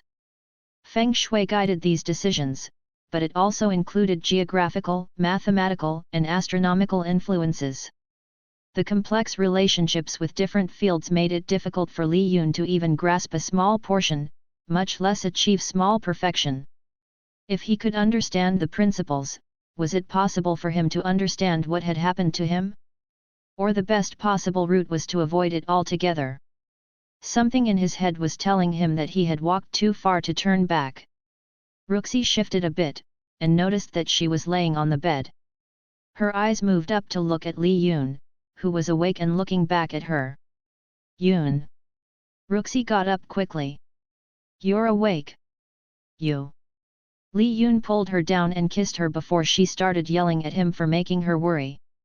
Although it was only 24 hours, being trapped in a world with nothing but dangerous beasts really put a lot of things in perspective. Before he got carried away, she pushed him down on the pillow. Yun. We're in the hospital and you better explain why you fainted, she demanded. Do you remember when I fainted in the haunted house? He asked, considering how much of the truth she would believe. She nodded. Something similar happened at the temple, but much more powerful. Ruxi frowned and remembered the time he had collapsed. But if you knew this would happen, shouldn't you avoid it from happening? I can see it coming, but I can't avoid it forever. Li Yun had felt a bottleneck and the only way to break through was to take risks. If he stayed in one place, he would never reach the end of the path.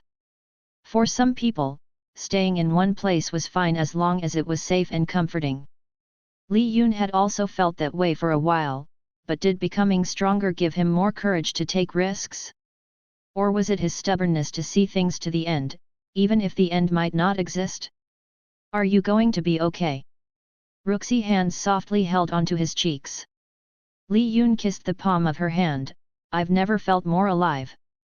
Ruxi settled her head on his chest and wondered what she was getting herself into. Did you find me in the temple? Li Yun asked, wondering how he got to the hospital. Ruxi explained to him what Secretary Liang had told her. Why is Secretary Liang here? Li Yun asked. He had sensed random people following him around, but they appeared more like scouts than anyone dangerous. Between his competitors and Song Taiji, he to be more careful from now on. He never guessed that Secretary Liang would personally tail him. I'm not sure, Secretary Liang only works for Song Taiji. He doesn't stray too far away from him unless it's something important, Ruxi explained and gave Li Yun a stern look. Did the old man contact you? Li Yun nodded. He invited me the last time we were in Imperial City. Oh. There was a period of time when Li Yun went off by himself when they first visited Imperial City together. Ruxi had guessed that Song Taiji had seen him, but she wondered why he never mentioned it to her. If he knew of her ability, wasn't he curious? Why didn't you mention it to me? Although Ruxi could guess the reason, she wasn't a mind reader. The more she stayed with him, the less she was able to trust her own judgment.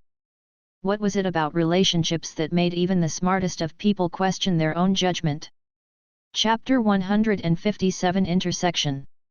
I was afraid, Li Yun responded. When Song Taiji told him what her ability to find talents, he wasn't sure what to expect. A part of him was afraid that he wouldn't live up to her expectation, and another was her reason for being with him.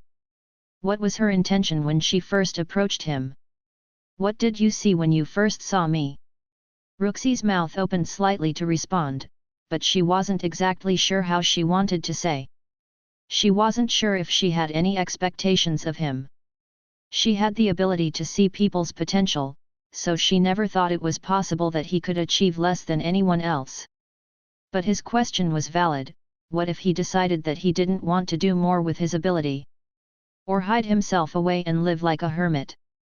Ruxi decided to tell him about it from the beginning. When I was young, I was told that if I see a person with high potential, I should make use of that person. She was born with the ability, so she never knew that her ability to see aura was unusual until her aunt recognized it and told her to keep it a secret. Everyone had a unique aura that radiated from their eyes.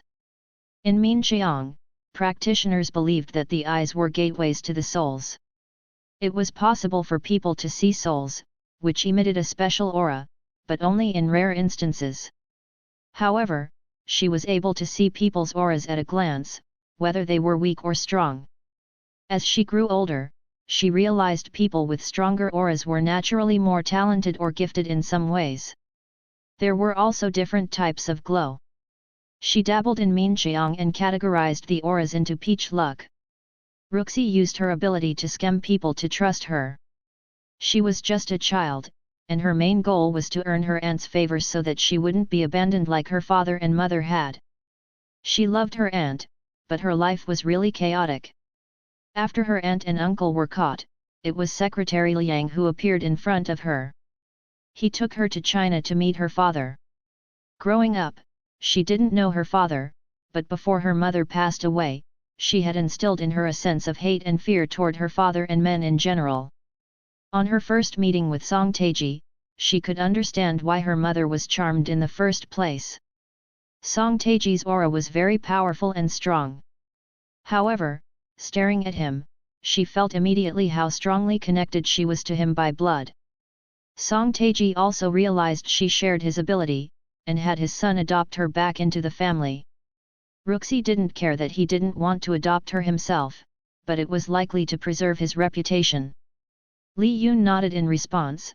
He could tell that Song Taiji was her biological father from everyone's strange interaction. Could he also see people's aura? Ruxi shook her head. She didn't think their ability was exactly the same. Song Taiji's ability is a sort of intuition, but for me, I can see it clearly in people's eyes. It's almost supernatural. With her ability, she focused on finding people with direct peach luck, and was fortunate to find Ning Suxu. When you saw Ning Suxu, you befriended her because of that reason? Li Yun asked. I approached her because of it, but I didn't befriend her because of that.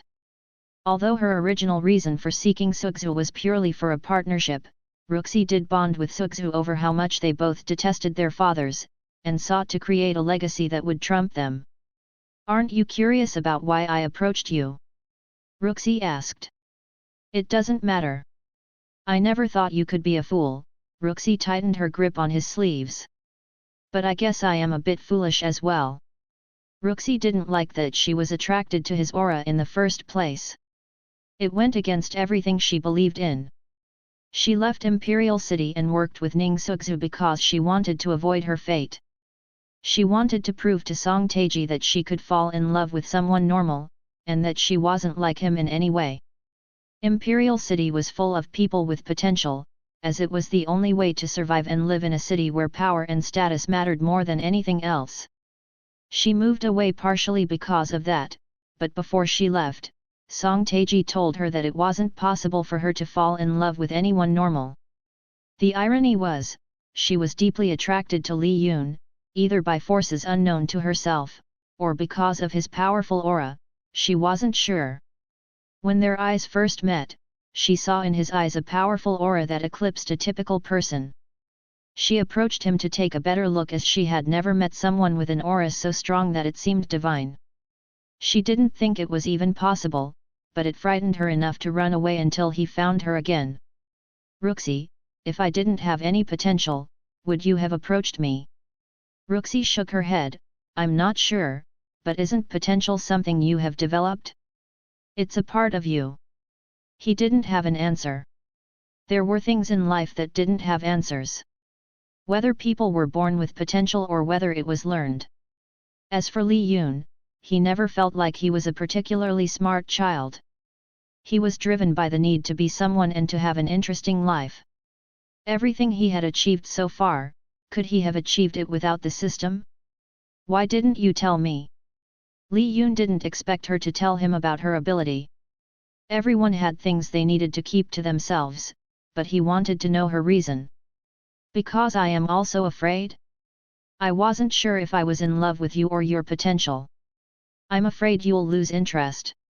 I'm afraid that even if we are together, my father will use you and you'll eventually hate me for it." He never thought they had similar fears. When the system was pushing him, he decided to run down the path, hoping that it would fall behind him. The problem was, the more he ran down the path, the further it was moving away from everyone else. He had managed to help his friends pave their paths so that they would eventually intersect again. Unfortunately, he didn't think it would be so difficult to find a lifelong partner who would walk that path with him. Almost every woman he met had their own ideas and path. Their path didn't align with his, and he didn't want them to change because of him. When his path intersected with Ruxi again, he wasn't sure how long their relationship would last. He knew he had a growing obsession with trying to figure her out, and he simply needed to get it out of his system. Their entire relationship was based on mutual interest and attraction, but there wasn't any plan to ever stay together permanently. It was the same for her in the beginning. She simply wanted to stay by his side for however long it was possible. Permanence didn't exist, be it her mother, father, or aunt, they would all disappear eventually. And the thought that Li Yun would eventually lose interest frightened her. The most heartbreaking aspect of the relationship wasn't a breakup after a misunderstanding, it was when two people who loved each other fell out of love. Was their relationship easygoing simply because neither thought there was a future? He could predict people's future making decisions, but why was it so difficult to guess his own? "I am more afraid of not living up to your expectations," Li Yun confessed. His response caught Ruxi by surprise. She never thought it was possible for Li Yun to feel that way. He tugged her closer into his arms. "I promise, I'm not going to leave you." Ruxi was still hesitant, "But my father. As long as he doesn't interfere, it is fine." Li Yun understood why she was afraid of Song Taiji. Song Taiji was someone who had the ability to use people to their fullest potential. And he had used her to find someone who was suitable for the Song family. Song Taiji wasn't against their union, he had predicted it. "He's going to try to control you in some way." "I know," Li Yun hugged her tightly. Song Taiji's goal was simply to enhance the Song family's power and influence. Li Yun didn't like to be used, to be tied to a string and be controlled by someone else. He didn't like to be involved in political battles. He didn't like power plays between rich families. But because of her, he anticipated a messy road ahead of him. "Ruxi, I'm not going to let you go. If your father wants to use me, that's fine. But we are going to use him for our own path. It wouldn't do them any harm, and why couldn't they use the Song family's influence for their gains? You guys are no help on the poll regarding the hiatus. 7-7 split. I'll release 2 more and then Volume 4 will be released on October 1st. I've been randomly editing earlier chapters, so feel free to reread them during hiatus. Thank you to everyone who has read this far. Thank you for the comments and spelling corrections. Chapter 158 Coincidence. The following morning, Li Yun walked to the old temple with Ruxi. The air was chilly in the morning, but the warmth from Li Yun's hand flowed to Ruxi's as they walked along the winding path. Even as she looked at him, there was an indescribable glow. The quality of the glow wasn't measured by the intensity of the light emitting from it, but the sense of awe she felt in her heart. She often wondered if it was affecting her judgment when it came to Li Yun, or if she was really in love with him.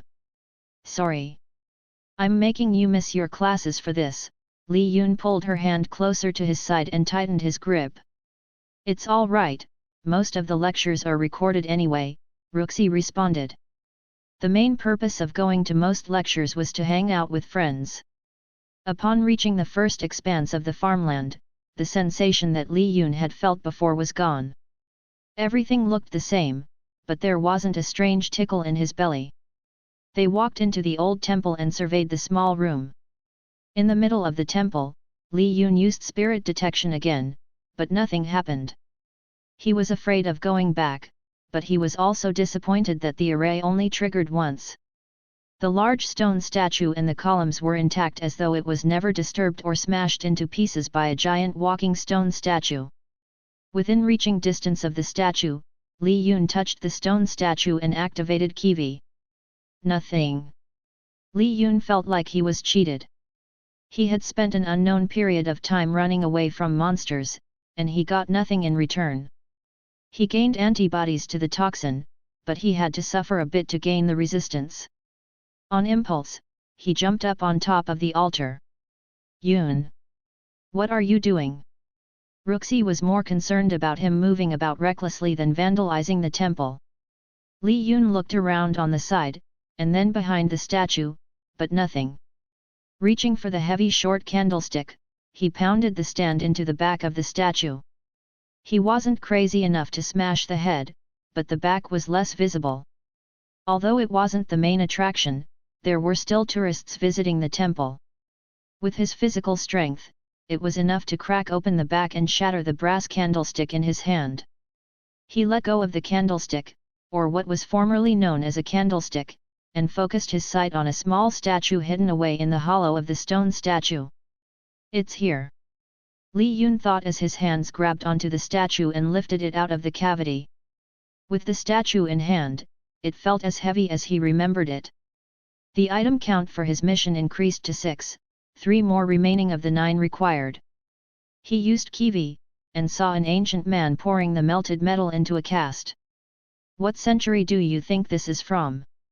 Li Yun held the statue up for Ruxi to inspect.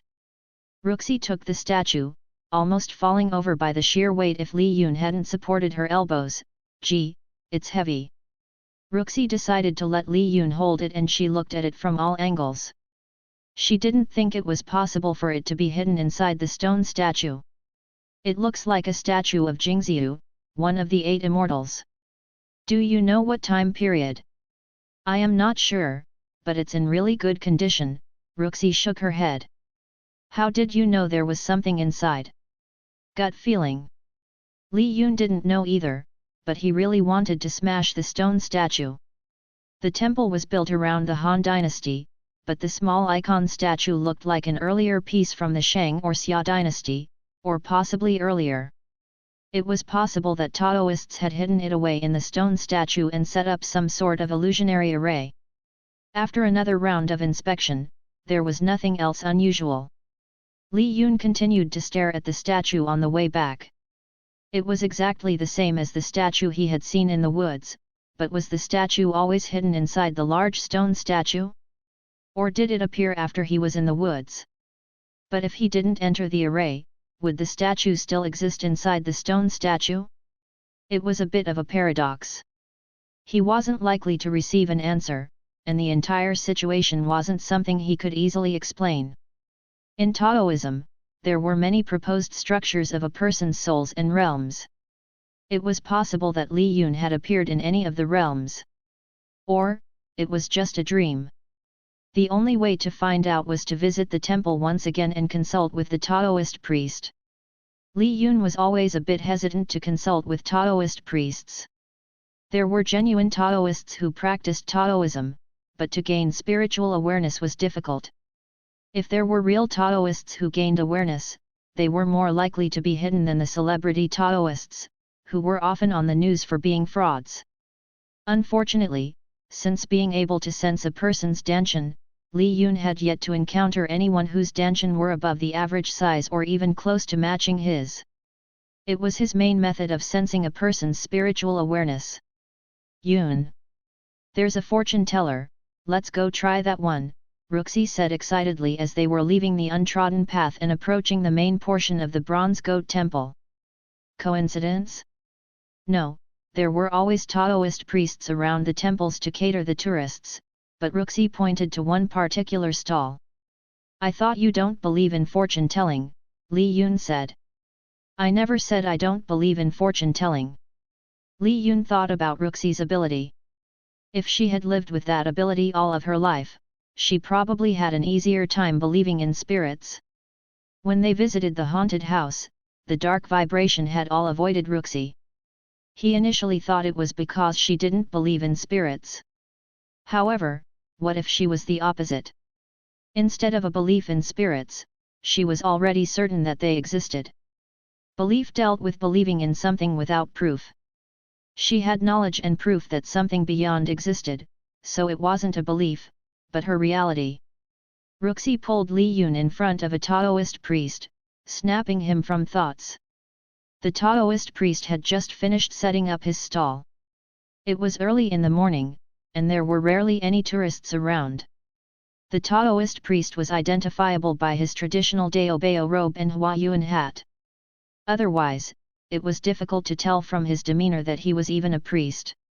First, he was quite young, in his late 20s, a heavy-set man, and listening to some heavy rock music on his phone earbuds. Yo!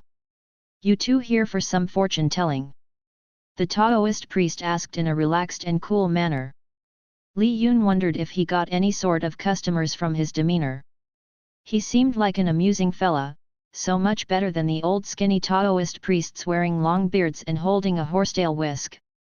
What would you like to ask, young lady? He asked. Can I ask for the lottery number? Ruxi asked. Sure you can, I can guarantee a 99.99% chance of giving you the losing numbers. Which method do you want to use? He asked in a joking manner, showing her his 3 coins and a bamboo cup full of divination sticks. Ruxi scrunched her face in a cute manner. Will my business succeed in the future? That's a bit vague, you have to be more specific. What? There are specific guidelines for questions. Ruxi thought fortune-telling was amusing, but she never encountered one with a requirement on what question was asked. It's like planting an unknown seed in an unknown medium. If you don't tell me the shape of the seed and the type of medium, I can't tell you the result. Then what's the point? If I tell you the seed and medium, wouldn't you be able to guess what sort of plant it is? Of course, but I will be able to advise you on how to make it thrive. There are people who have always failed to plant a simple chili pepper plant, but I'm able to help them grow it. Oh? So what sort of question should I ask? You can ask whether a new branch in the business will succeed if you hire a new manager. The new branch of the business is a medium, and the new manager is the seed. Ruxi scratched her head. She never thought that asking the right questions was important in divination. Yet, if you don't ask the correct questions, I won't be able to find the correct answer, the Taoist said. We Taoists are seekers of answers, but we can only help you find it. The more information we have, the better it is for us to search for it. Ruxi carefully thought of a question. Will I do well on my thesis if I write about ancient tombs? The Taoist nodded, seemingly satisfied with her question. The thesis was the medium, and the topic of ancient tombs was the seed. Do you want to use coins or sticks? Does it matter? The Taoist shrugged. Nope. Okay, the coins then. The Taoist placed the coins in both hands and began his divination. He threw the coins 6 times. Afterward, he paused to think for a moment. The gentle success through what is small. It furthers one to have somewhere to go. It furthers one to see greatness. Chapter 159 What does it even mean? What does it even mean?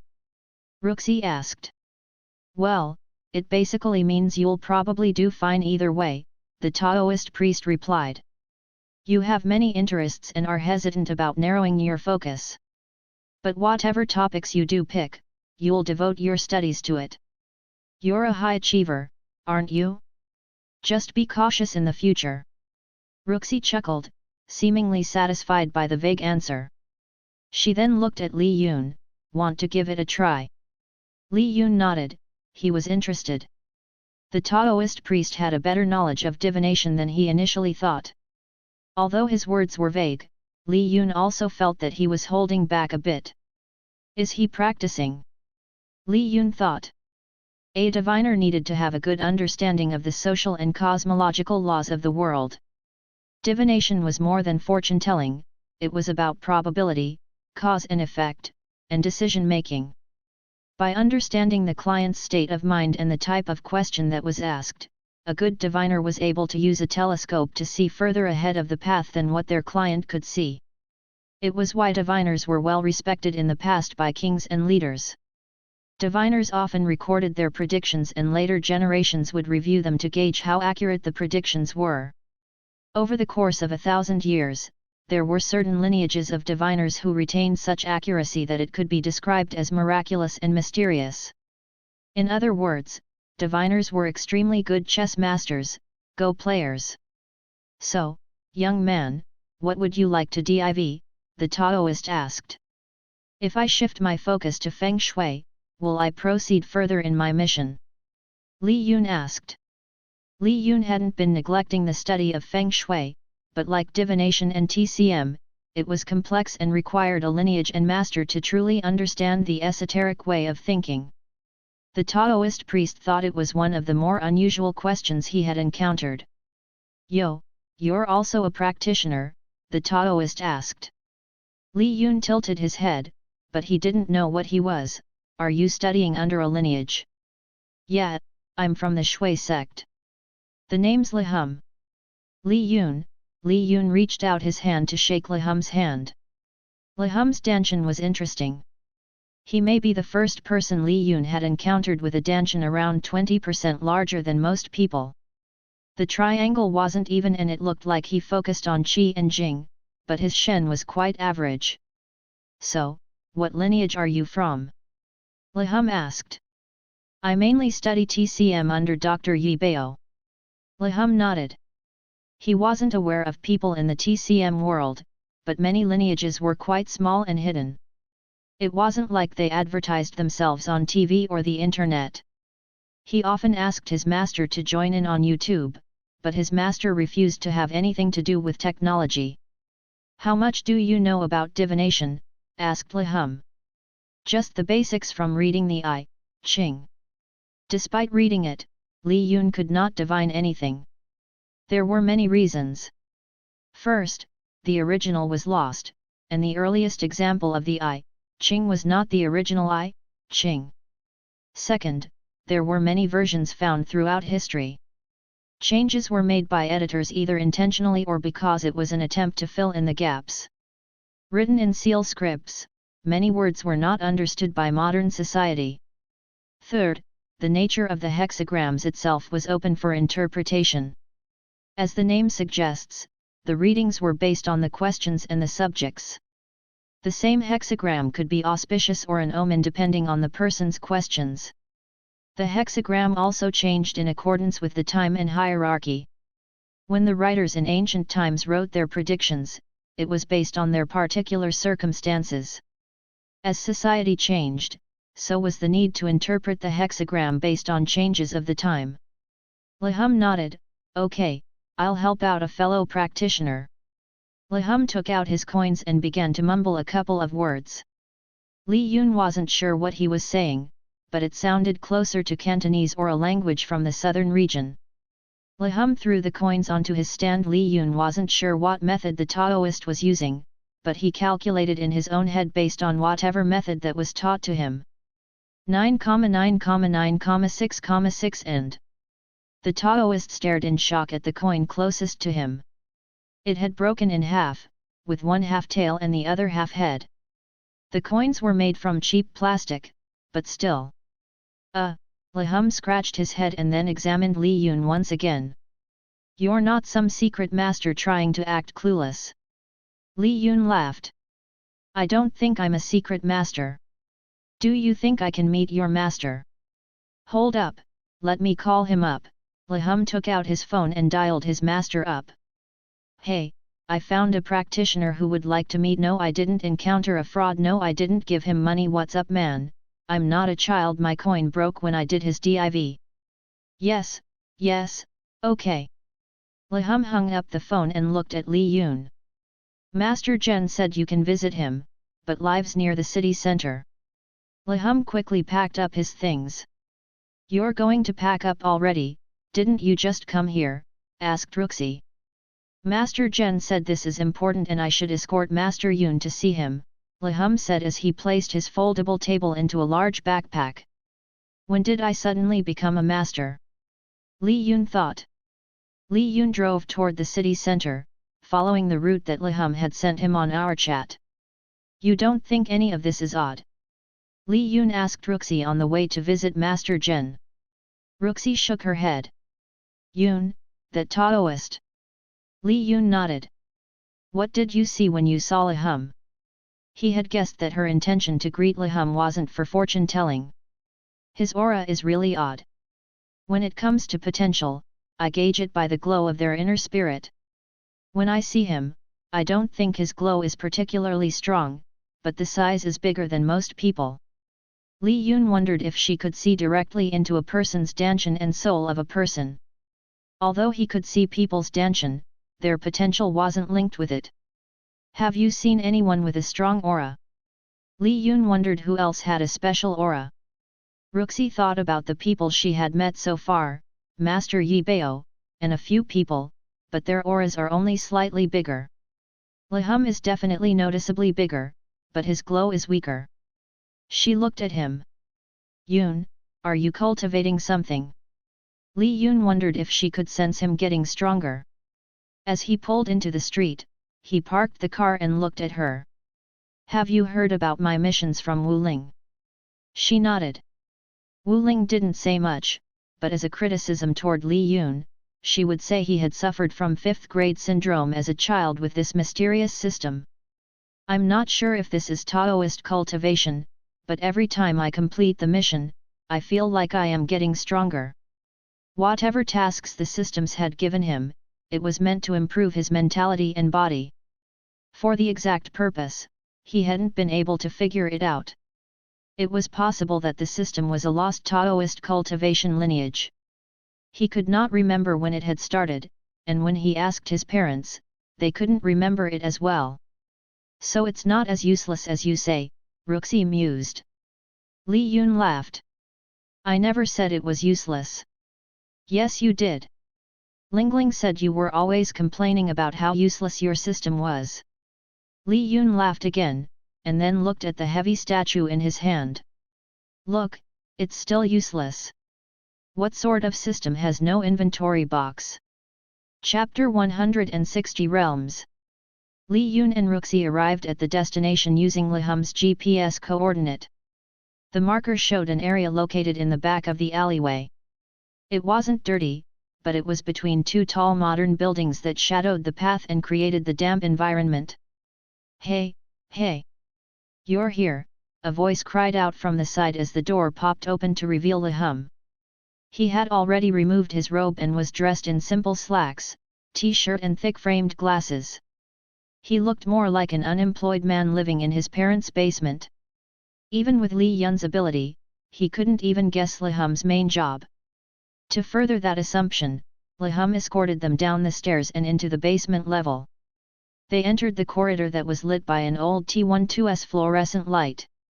Once they reached a door, Lahum unlocked the door and led them inside. The only source of lighting was the hundreds of red candles surrounding the room. This might look excessive, but it's only because my master doesn't like to use technology, Lahum explained. But he picked up your phone. Ruxi couldn't help but comment. The mobile phone is the only device he's willing to use, Lahum explained, but then whispered to the side. It's also good marketing ploy. Li Yun turned his eyes over to the elderly man who was sitting in the middle of the room and meditating with his eyes closed. However, on closer inspection, it looked like he was just sleeping. Master Zhen, this is Master Li Yun and Mistress Song Milan, Li Hum introduced with a traditional martial bow to his master. Li Yun and Ruxi followed suit and both bowed respectfully. Oh ho, so you must be the young cultivator that the divination had foretold about all these years, Master Zhen commented. Master Zhen was able to divine the future about me, asked Li Yun. No, not me personally, but in our lineage, there is a book of prophecy. Of the 3 main prophecies, only one had not been fulfilled, Master Zhen explained. One of the immortals will reincarnate and will decide the fate of the world. We are not able to understand the exact meaning, but the date forecasted is assumed to be in this century. May I see the exact prediction? Asked Li Yun. Master Zhen took out a scroll hidden in his robe and passed it on to Li Hum, who then passed it on to Li Yun. The scroll wasn't old. The cheap plastic brown rod looked very recent and the medium itself was some cotton paper. Li Yun unraveled it, revealing a short passage written in bone script. Over time, we had recopied the script and passed it down through the lineage, Master Zhen explained. My master, and his master had retained the original based on our 1000 years of lineage. We had a linguistic expert decipher it, but the closest translation refers to the return of the immortal after 3000 cycles around the Sunday. Li Yun nodded. From his understanding of the script, it was closer to the immortal will return to examine the seed that had been sown. If it is still young, let it grow. If it is beautifully grown, harvest for the 9th realm. If it has withered, replant the seed. If it is endangered, destroy the danger. This prophecy is said to be given to Zhuangzi by a monk, said Master General. According to our legend, they gave each other the prediction that used the fate of mankind as the subject. Using their own method of divination, they left behind 2 predictions for the lineage to safeguard. The monk lineage kept the ones from Zhuangzi, and our lineage kept the one given to Zhuangzi by the monk. But how did you come to the conclusion that it is about me? Asked Li Yun. We do not have the information on the hexagram or its transformation, Master Zhen replied. According to the oral tradition, when they did their divination at the same time, the coins closest to them both split into halves with an open-ended result. For you to get the same result is as low of probability as the existence of life itself. If the cosmo isn't pointing to you, then who else could it be? Do you understand what the purpose is? Master Zhen shook his head. Hey, I get people coming here to ask what is the meaning of life, how am I supposed to know? Li Yun scratched his head. I guess not. You're probably on some sort of mission. Is there anything I can assist you with? Li Yun nodded. I am hoping to understand the different realms. Understanding the realms is difficult. We do not have a concrete idea of how many worlds exist beyond the Danshan. They used to say, dreams are the closest for most humans to glimpse into the world beyond our own. Have you heard stories about entering the realm in a different method, like arrays? There are stories, but the information has been lost for centuries. Many lineages believed that there were 3 different realms and 9 bodies. Other lineages of Taoism believed in the San Hunkapo, or 3 soul bodies Hun and 7 non-physical or ghost bodies Po. In essence, they are both right. Li Yun had also read about the 2 main lines of thinking, but talking about realms was like talking about the heavens. It was simply too far removed from the human realm of possibility that it was pointless to make any sort of conjecture. That was, until he entered one himself. A person exists in 3 realms, known as heaven, earth, and the human realm, Master Zhen continued. The equivalent names were universe realm, spirit realm, and physical realm. Within the 3 realms, they are further divided into 3 other realms, also defined as universe, spirit, and physical. The spirit soul is further divided into 3 different souls: celestial soul, mental soul, and physical soul. To assist Li Yun, Master Jen drew a mini chart and sent it to Li Yun's phone. Li Yun thought it was funny for a guy who didn't like technology. He typed pretty fast. His icon was even a female animated character. Master U. Universe equals core or essence universe. Universe spirit equals spiritual universe. Universe physical equals physical universe. Spirit universe equals death soul. Spirit equals spirit soul, can be divided into three more. Spirit physical equals birth soul. Physical universe equals energy field of the body. Physical spirit equals spirit of the body. Physical equals the human body. This is a lot more detailed than I thought, Li Yun commented. What happens if a body dies in the spirit realm? It will depend on whether your body really dies in the physical realm or spirit realm, said Master General. As the spirit realm can be divided further into three realms, sometimes people who traveled to the spirit realm will see it as reality. If they aren't too careful, they might be trapped in an infinite loop between the spirit realm and three sub-realms. If you die in the sixth realm, you will still live as long as you understand that it isn't reality. Li Yun nodded, but there were still a lot of things he did not understand. Can I consult with you in the future? Our lineage will do our best to assist you. Master Jen also sent Li Yun's Lahum's number.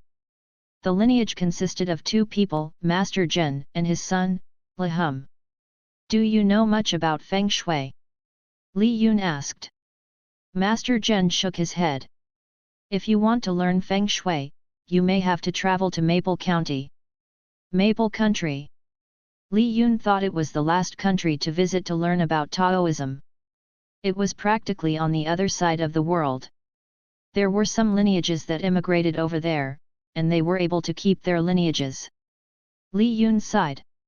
It looked like he needed to apply for a passport and learn a different language if he wanted to understand divination and Feng Shui. Before embarking on that road, there were still other things he had to settle, like the early release date of the Sheneng app. Chapter 161 Expansion. Hun Lun opened the door into a small meeting room while balancing his other hand with a tray of 3 mugs of coffee. As he walked inside, there a giant man, known to the employees as the manager, dwindling his thumbs on the phone. Across from the giant was a slim and average height man, known to the employees as CEO, tabbing aimlessly with his 4 fingers. Next to him, a tall man, known to the employees as Dr. Li, fingering over the phone as though it would get him a better angle. And finally, sitting across from Dr. Li was a man Hun Lun met for the first time that day, a man everyone called Bufu. He was handsome and his face was framed by thick glasses. Hun Lun had never seen Bufu in the factory, but according to the organizational chart, he was the director of the Sheneng app. The IT and app development departments had their own office in the city center of Yide rather than the factory. The app development team had released an early access version of the app mainly for selling produce.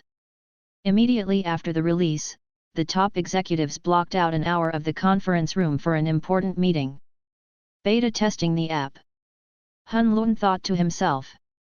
Why does it look like they're just playing a mobile game? It's pretty fun navigating the farm, Fatty Fang commented. The interface is smooth and intuitive. You design all of this just for a vending app? People don't buy vegetables all the time, so I thought it would be fun to give the buyers the option to roam around the farm and the Yide mountain, Bufu replied. Climbing the mountain feature is pretty neat, said Li Yun, moving up the mountain.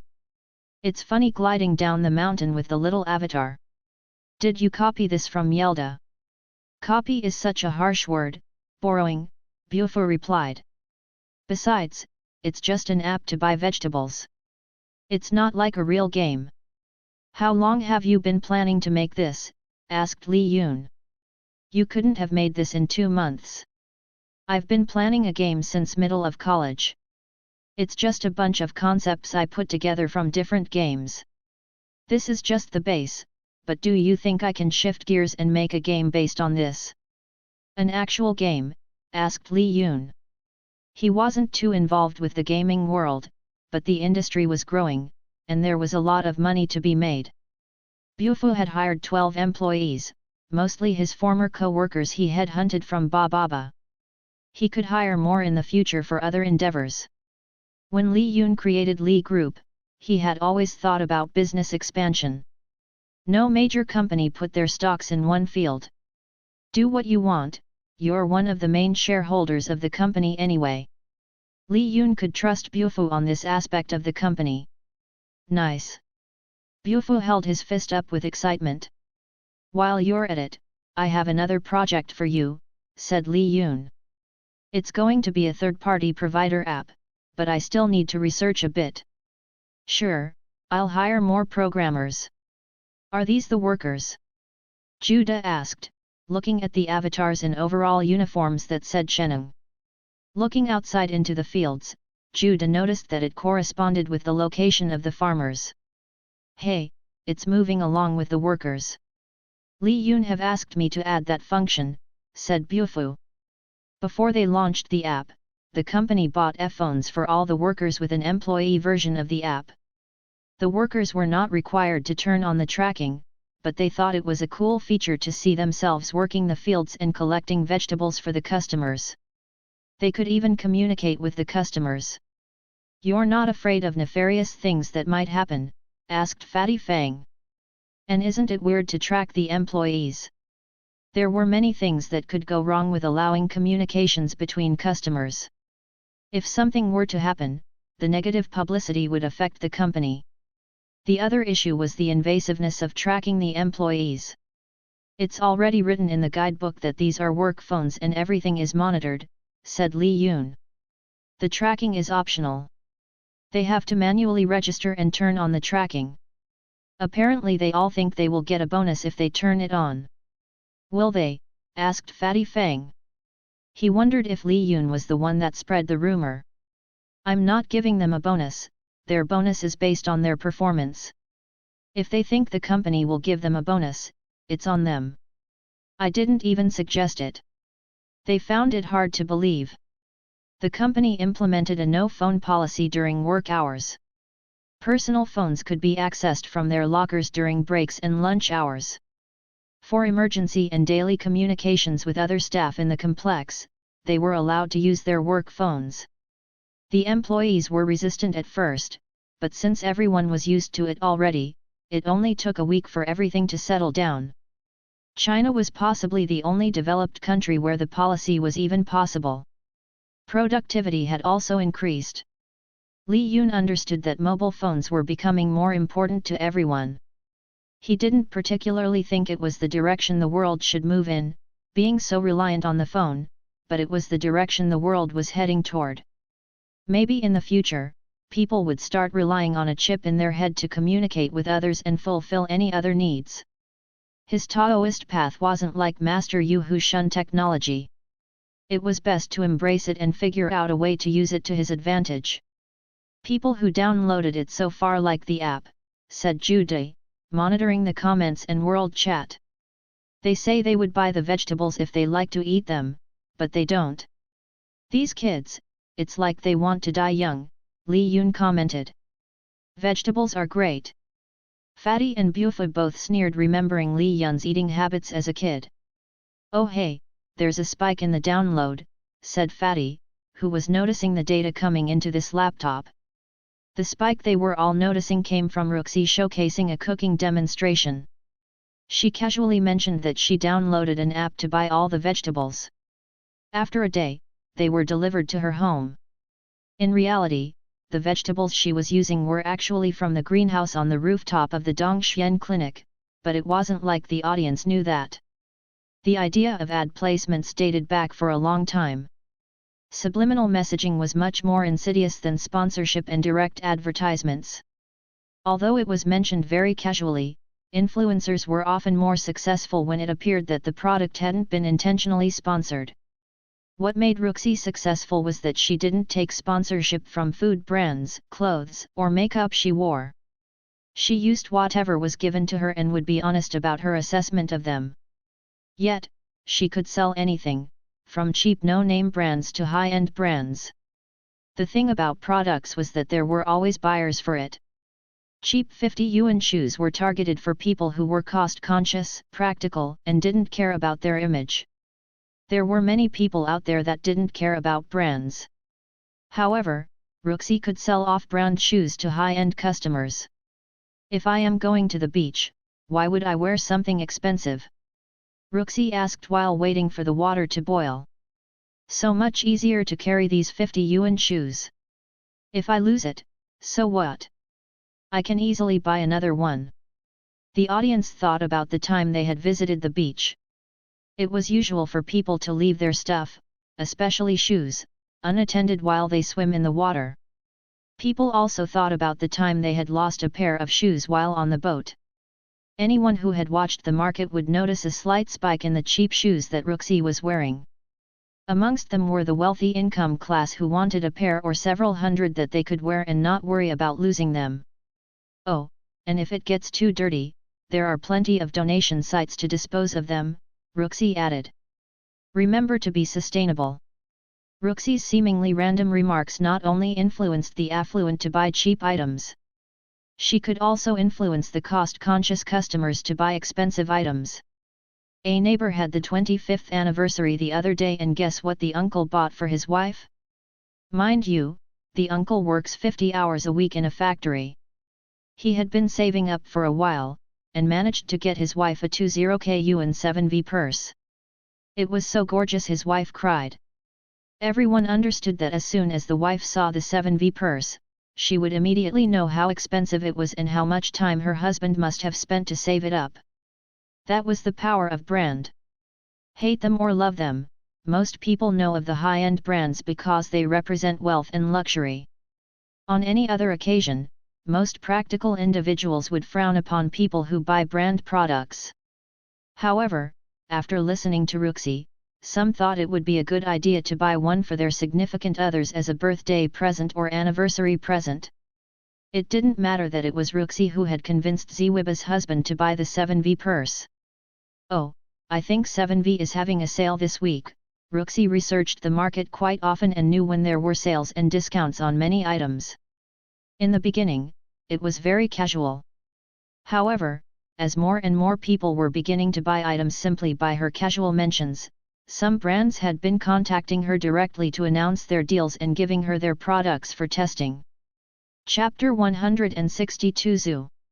Why does it look like a zoo outside? Asked the workers as they sat down to eat their meals. Are we finally going to have meat in our meals? The Sheneng factory's cafeteria was large and spacious, serving many delicious dishes that used a lot of the fresh ingredients directly from the greenhouse and farmland. There was only one complaint, the lack of meat. Not any time soon, the other worker replied. I heard they are moving most of the animals into the laboratory for testing. Animal testing? Oh man, those rabbits look tasty though. There are even chickens. Chickens? Oh, is that why they built a coop near the farm? Is the company going to explore more agricultural products? Hopefully some eggs and meat. Eating salads every day isn't too bad. My wife complimented me on my complexion the other day. As the workers whispered and gossiped about the incoming animals, Li Yun was inside the laboratory. He inspected the wall of caged animals staring back at him. Some were clueless, some were scared, and some were minding their own business, not knowing their fates. You are all chosen to lead your species into the unknown expanse we call civilization and technology, Li Yun announced to the animals. He needed them as a front to explain some of the data he had been extracting from his own body, but they don't know that. He had a license and ordered many rats at the start of his business to leave a paper trail, but never had them in the laboratory. As soon as he returned to work, he ordered additional animals for the laboratory to examine them personally. You. Li Yun pointed to a little frightened kitten, which backed away in fright. He then approached it slowly and petted the kitten, almost getting scratched by its claws. I'll call you Daiyu just for trying to attack me. Li Yun had ordered the animals online at a very cheap price, so he wasn't sure what sort of conditions they were in. Daiyu was a mixed breed, very likely separated from its stray mother. It was advertised as 5 weeks old and a Scottish fold, but it was likely a short hair mixed. Unfortunately, Li Yun had noticed something swimming inside its stomach after petting the kitten. How to get rid of tapeworms? Li Yun typed the question quickly onto the search engine. Luckily, out of all the recommendations online, he already had praziquantel in the lab. Li Yun, how much praziquantel should I use on a 600-gram kitten with tapeworm? Qishou, you're not planning to steal my job? Li Yun, I have an animal that's sick, I need to cure it. Qishou, why not bring it to the vet? Li Yun, it's one of my testing animals. Qishou, F you. Don't test on animals. Li Yun, post cute kitten picture, it's in pain, you're not going to leave it hanging? Qishou, 20 mg injection daily. Why the F are you testing on a cat? Li Yun ignored him and muted Qishou's message. The guy was going to continue ranting after he turned off his chat app. He turned his attention back onto Diu, injected the medicine, and carefully placed him back into the cage. After dealing with Diu, he named all the animals according to their facial characteristics. Finally, he looked at one of his more exotic acquisitions, the Draco. It was a little disappointing, the little lizard was only 20 centimeters long. The one he had seen in the woods was over 200 centimeters long. Li Yun petted the tail, and looked into its CV system. Draco, like most reptiles, had a closed circulatory system and 3 heart chambers consisting of 2 atria and 1 ventricle. The ventricle was unique as it contained both oxygenated and deoxygenated blood. The human CV system evolved to a more metabolically efficient system of 4 chambers from the 3 chambers. The giant flying lizard was definitely a lizard, but a more robust version of the Draco and had 4 chambers like a crocodile. He studied its anatomy and drew the knowledge into a notebook. With all the information gathered, he focused on understanding his own internal systems. After being stuck in the woods, he had a better sense of how his meridians were communicating with his physical body. His meridian channels weren't physically connected, but they were transmitting signals to his nervous system using qi. The nervous system was made up of neurons that transferred chemical and electrical signals to other neurons via a structure called synapses. His meridians were able to send qi, through different variations of frequency that triggered concern action potentials in his nervous system, like commanding his body to heal his body quickly. The more he understood, the more he was able to see the inner workings of his body. However, it didn't mean he could manipulate it like he had when he was actively trying to remove the poison. When he had attempted to replicate his manipulation of the meridian's channels, it wasn't working as it had before. He lacked the sense of urgency back then, but there was a possibility that he could achieve it with more practice. After Li Yun finished work, Hun Lun drove him home. Hun Lun thought it was unusual that Li Yun didn't fall asleep immediately. Do you ka now wat ti me at ees? Li Yun said the word slowly. Boss, are you studying German? Asked Hun Lun. English. English. Hun Lun tilted his head, it did not sound like English. Oh, you have a British accent. Li Yun could tell from Hun Lun's response that his accent came from the old bright country. Despite Li Yun not being able to imitate voices, his hearing was quite sharp. Were you educated in Old Bright? Hun Lun was surprised by the question. It wasn't in his resume, so he wasn't sure if he should lie. Just briefly, he replied. Boss, I don't think your language skill is a problem. He had seen some medical reports written by Li Yun in English. I think you need a voice coach. Li Yun closed out his app, and thought for a moment. That wasn't a bad idea.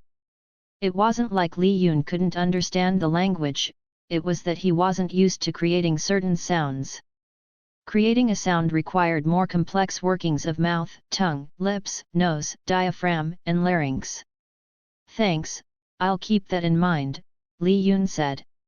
How was your vacation last week? Did you visit your family?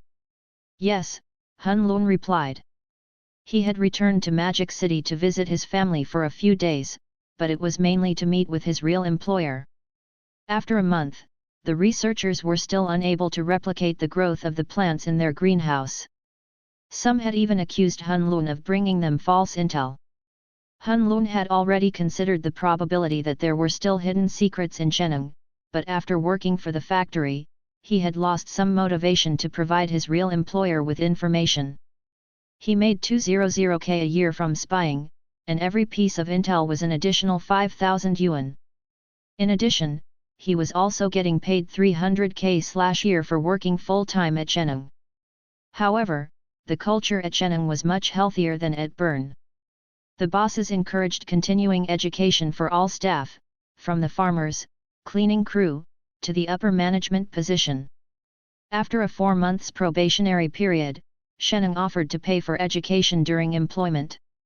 A few of the farmers had taken the offer with hopes of working in the downtown office and getting a promotion. It wasn't just about education, character, and personal well-being were important. The CEO had demoted a supervisor from the spot for harassing the employees. The only reason the supervisor remained was because had begged the company to punish him with a demotion. A big part was the various benefits like stipends to live close to the workplace.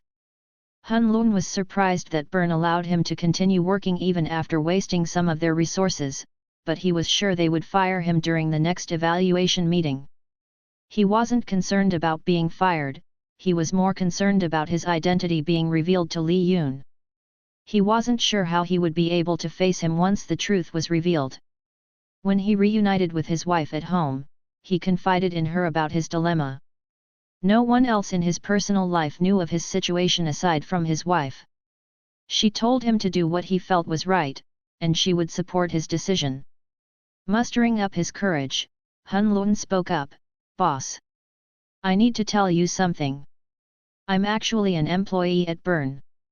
Chapter 163 Why is English so messed up? Hun Lun waited for a response, but there wasn't any. His eyes veered over the rear-view mirror and he cursed at himself for missing the opportunity. Li Yun had already passed out while watching a boxing match. Another time, Hun Lun thought, but he needed to come clean or else his conscience was going to eat him alive. All the previous times he had spied on other companies, it was easy to see their downfall. The majority of small startup pharmaceutical companies were always finding ways to cut costs. Even without Bern's interference, Hun Lun didn't see them lasting beyond the first 3 years. However, Chennang was a very good company, a rarity in the modern world. When Hun Lun pulled the black domestic car in front of the entrance to Kaoban Street, Li Yun woke up like he had an alarm bell in his head. He stretched out his hands and neck before lifting himself to an upright seating position. "Thank you, Mr. Lun," Li Yun said from behind. "No problem, boss," Hun Lun replied as he quickly got out to open the car door. Li Yun got out and rested his hand over Hun Lun's right shoulder. "The next time you return to Bern, how about grabbing some information before they fire you?" Hun Lun froze, in shock that Li Yun had heard his confession. Or, it was possible that the people at Chennang knew all along? He should have suspected something when the CEO offered him the promotion. "Boss, you knew?" Hun Lun slowly asked with his trembling lips. Li Yun patted Hun Lun again twice. "Lighten up, I'm not going to fire you as long as you perform well on your job." Hun Lun released a heavy sigh of relief. He knew his boss was like this, why didn't he approach the boss earlier? "Boss, you're not afraid I'll double-cross you?" "Mr. Lun, I don't think you should worry about that." Hun Lun nodded. If there was one thing he had learned from being by Li Yun's side, it was that his boss could be scarier than CEO Zhu Dai. After dealing with Hun Lun, Li Yun walked down the street of Kaoban, wearing his white coat that doubled as his jacket. The colder autumn breeze wasn't as bothersome to him as it had been in the past. His body's ability to maintain heat seemed to be supplemented by his meridian. The more he placed points into earth/touch element, the more resistant he was to temperature change. "Afternoon, Dr. Li," the cafe vendor called. "Hi, Mr. Datu, how is your son?" Li Yun waved back at the vendor.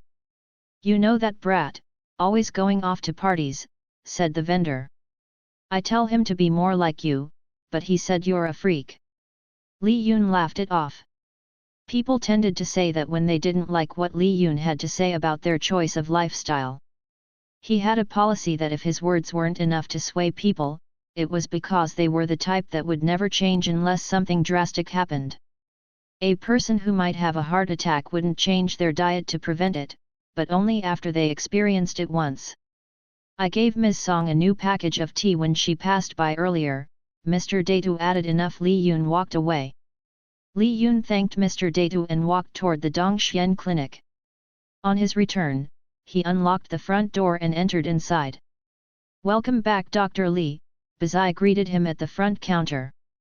Yide Finest Herbs just sent you their new batch of medicinals. Dr. Li nodded. Thanks, Bazai. I put it in the courtyard like you have instructed, but are you sure you don't want it in the greenhouse? She asked. It's chilly outside. It's still 12 degrees outside, I think I can manage, said Li Yun, who took out his phone to check the temperature outside, 13°C. So close. He had been practicing to see how accurately he could gauge the surrounding temperature. He walked outside to the courtyard and into the back room. Ruxi was sitting by the table and analyzing some real estate properties. How was your day? He asked Ruxi in English. Ruxi returned him a blank look. What she heard was, "Ow wa yaza. Ow wa yaza," he repeated, but Ruxi remained confused. Why is English so messed up? Some words in English weren't phonemic, or pronounced how it was written. Many phonologies were from basic memorization, and so many words sounded nothing like how it was spelled out. It just takes some time to get used to. Ruxi could speak well, and tried her best to converse with Li Yun, but his accent was really thick and it was difficult to understand him. Li Yun shook his head, I'll just need to get used to it. Ruxi smiled and got up to kiss him on the cheeks. You're the cutest when you stumble and fail at something. Not satisfied by the kiss, Li Yun pulled her close and kissed her deeply before she pushed him away. I need to work, Ruxi returned to her seat. Li Yun also needed to work, and walked to the courtyard. There was a new batch of medicinal herbs that he needed to inspect. The manufacturer was sending him their highest grade herbs, knowing how picky he was. While he was inspecting, he had his earbud on. Tsa Waatca orn, he repeated a few words, following the English study app's instructions. Dr. Li, are you learning English? Bazai asked. The clinic was closed, but Bazai was busy dusting the cabinets. However, his voice was distracting Bazai from work. It got so bad that Bazai had to pause for a moment and walk to the courtyard. As a merchant, she often encountered a lot of foreign tourists. It was important to have basic English skills. Sorry, am I interrupting your work? Li Yun took out his headphones and looked at Bazai. I am looking for a dialect coach for English. Why do you need a coach? Asked Bazai. Just relax your voice a bit, and randomly say the word. I think you're a bit tense and try too much when you speak. I am. Li Yun wasn't aware that he was being tense. Try relaxing your larynx by making random voices first, said Bazai. You're too conscious when you talk. Li Yun nodded. He was a bit self-conscious about his accent. People expected him to automatically know things that it seemed rather odd that he wasn't able to speak English correctly. Thanks Ms. Bazai, I should give you a raise, Li Yun commented. The biggest surprise was that Bazai seemed to have some sort of formal vocal training. Not a problem Dr. Li, said Bazai. I'm only looking after your store on the side. My business is also doing great. Did you used to sing in your youth? Asked Li Yun. The youth, it seems so far away. I was an opera singer before, but that was 20 years ago. These days, only the big names can survive as an opera singer. Opera singers were often trained in a troupe at a small age. It would be difficult to survive without the backing of an opera house. Then do you mind helping me out with some of my pronunciation? asked Li Yun. No problem. I have plenty of time. Ms. Bazai wasn't married or had children like Ziwiba, so she always had plenty of time to chat and gossip. Li Yun had wondered if Bazai had circumstances that made her miss the chance to find a marriage partner. There weren't many people who lived their life without any sort of romantic involvement. She lost her boyfriend at a really young age, Ruxi told him over dinner. Ms. Ziwiba was telling me about it. Li Yun thought it was likely, but Bazai chose to remain single. I think we should set her up with Mr. Datu. She's fine the way she is, we shouldn't interfere. If there was one thing that Li Yun didn't like, was to interfere with people's relationships. Don't you think it's sad that she's alone? She has friends. Li Yun saw that she wanted to say something, but stopped herself. Something about her expression made him worry. What were you planning to say? Nothing, Ruxi got up and cleared up the table. Li Yun hugged her from behind to trap her from moving. Ruxi, I won't be able to think about anything else if you don't tell me what you were able to say. It's really nothing. I was suddenly reminded about a conversation with your mother about Wu Bin, Ruxi said. I told her I'll help find someone. I thought you would tell me to stop being a busybody. Oh. Li Yun was also worried about Wu Bin. If you want to introduce anyone to him or Bazai, it's fine. I only said we shouldn't interfere, but my girlfriend is free to do whatever makes her happy. Chapter 164 Properties. Ruxi drove into the finance district filled with high-rise office buildings to meet with a client. Although Yide wasn't the biggest city, it had several moderate-sized towers. A few were owned by the Song family, but she avoided them as much as possible.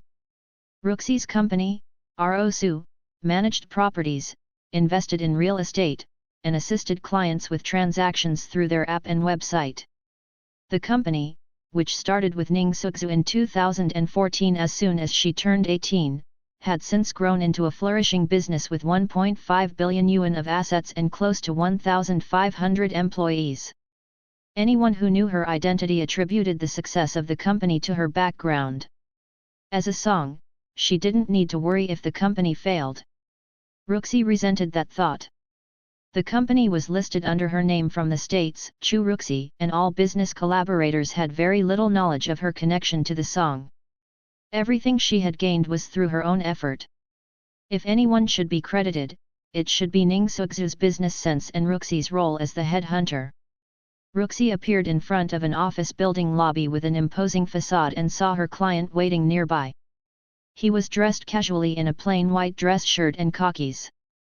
The client was interested in buying property in Yide and around the region.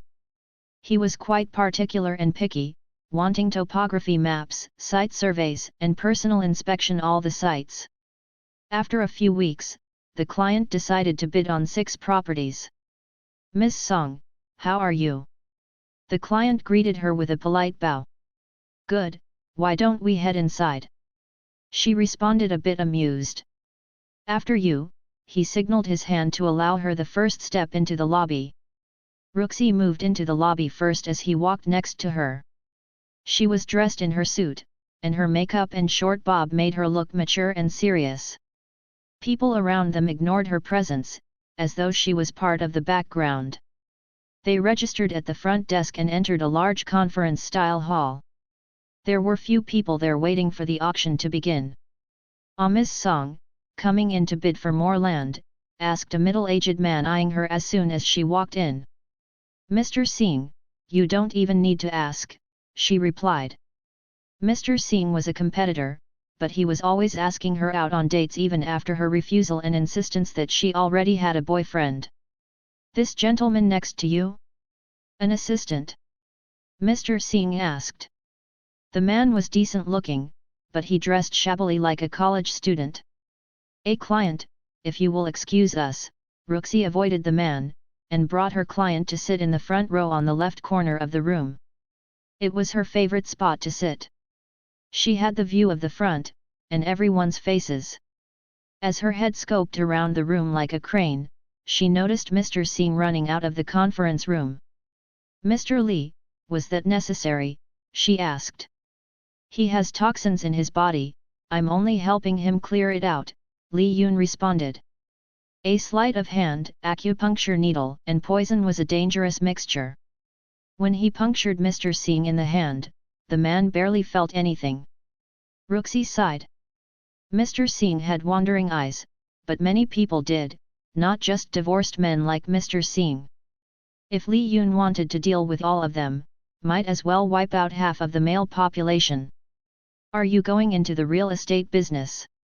Ruxi asked him. Just practicing, and maybe use it as future farming and office sites. Li Yun wasn't interested in real estate, but understanding Feng Shui. But how much influence did Feng Shui have on real estate, or did it have any effect at all?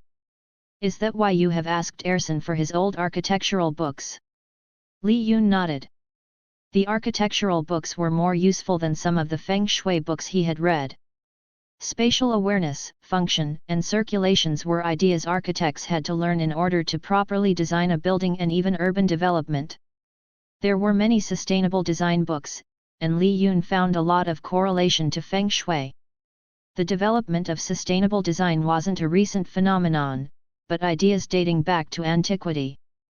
Alignment to the fire, wind, earth, water, and metal were always a part of building strategies. Before mechanical systems, the wind brought in fresh air, and moved away used and potentially harmful air. Natural ventilation back then wasn't a fancy term, but a necessity. They didn't have mechanical ducts and fans like modern-day houses. Poor ventilation often equated to poor living conditions. When people used fire to heat the homes, they inhaled toxic fumes and were often in poor health. Alignment of the home to remove harmful air determined the family and clan longevity. Feng Shui masters were people who were well versed in all aspects of a site, and how to lay out the home for their clients. If the site had hills and mountains blocking the gentle breeze, it was considered a bad site. If the site was too flat, it would invite dangerous and violent winds. Fire, representing the sun, was naturally one of the important sources of energy, life, and light. Without the sun, there would be no life. The ancient were well aware of its awesome power, allowing the morning rays to enter the bedroom, while blocking it with eaves designed just right to block the noon violent energy. Earth represented the placement and environment, such as placing a villa within the mountainous region where there were natural views.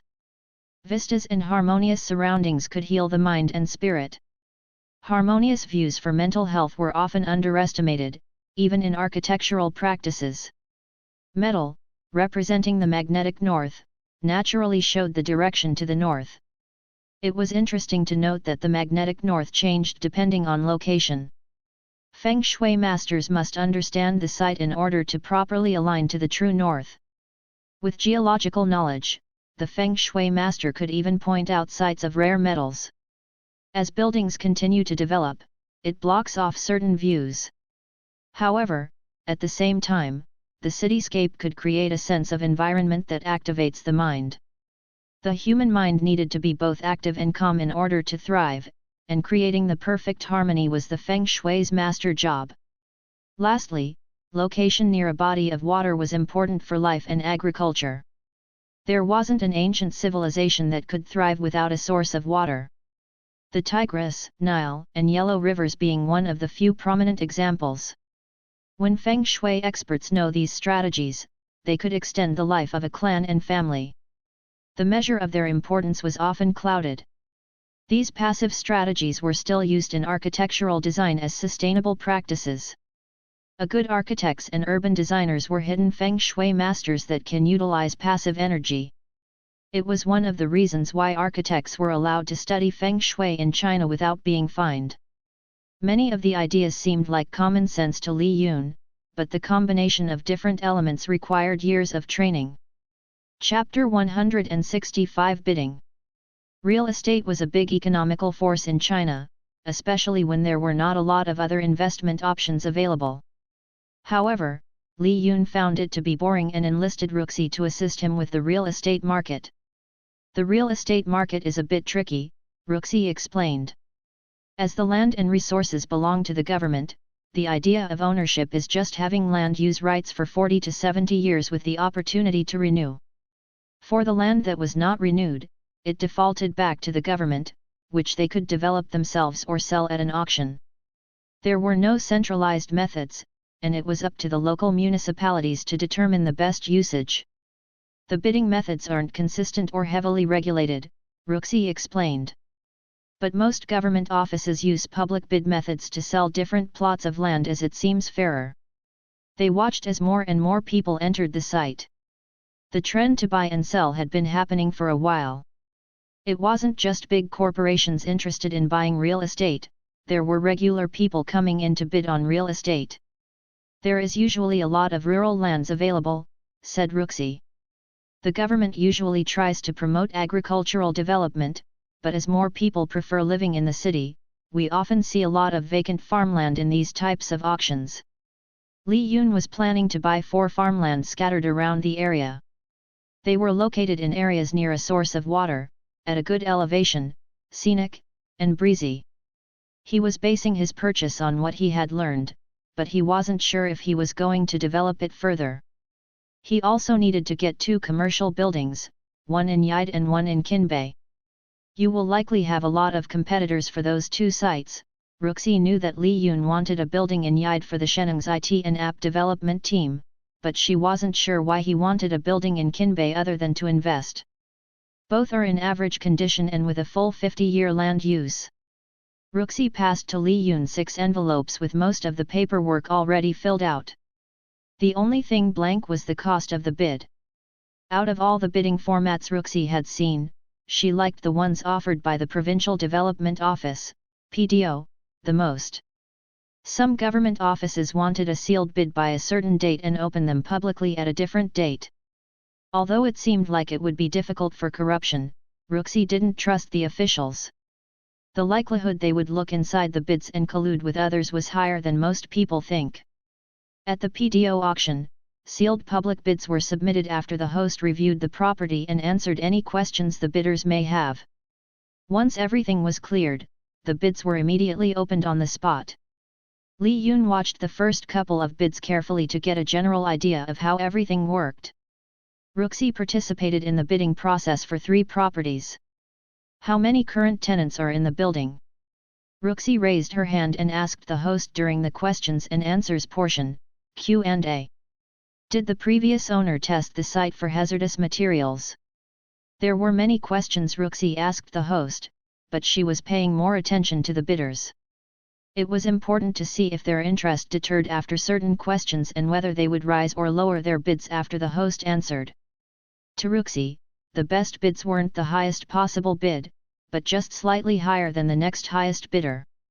Anyone could win an auction by overspending, but being able to accurately gauge what other competitors would bid required a lot of knowledge and experience.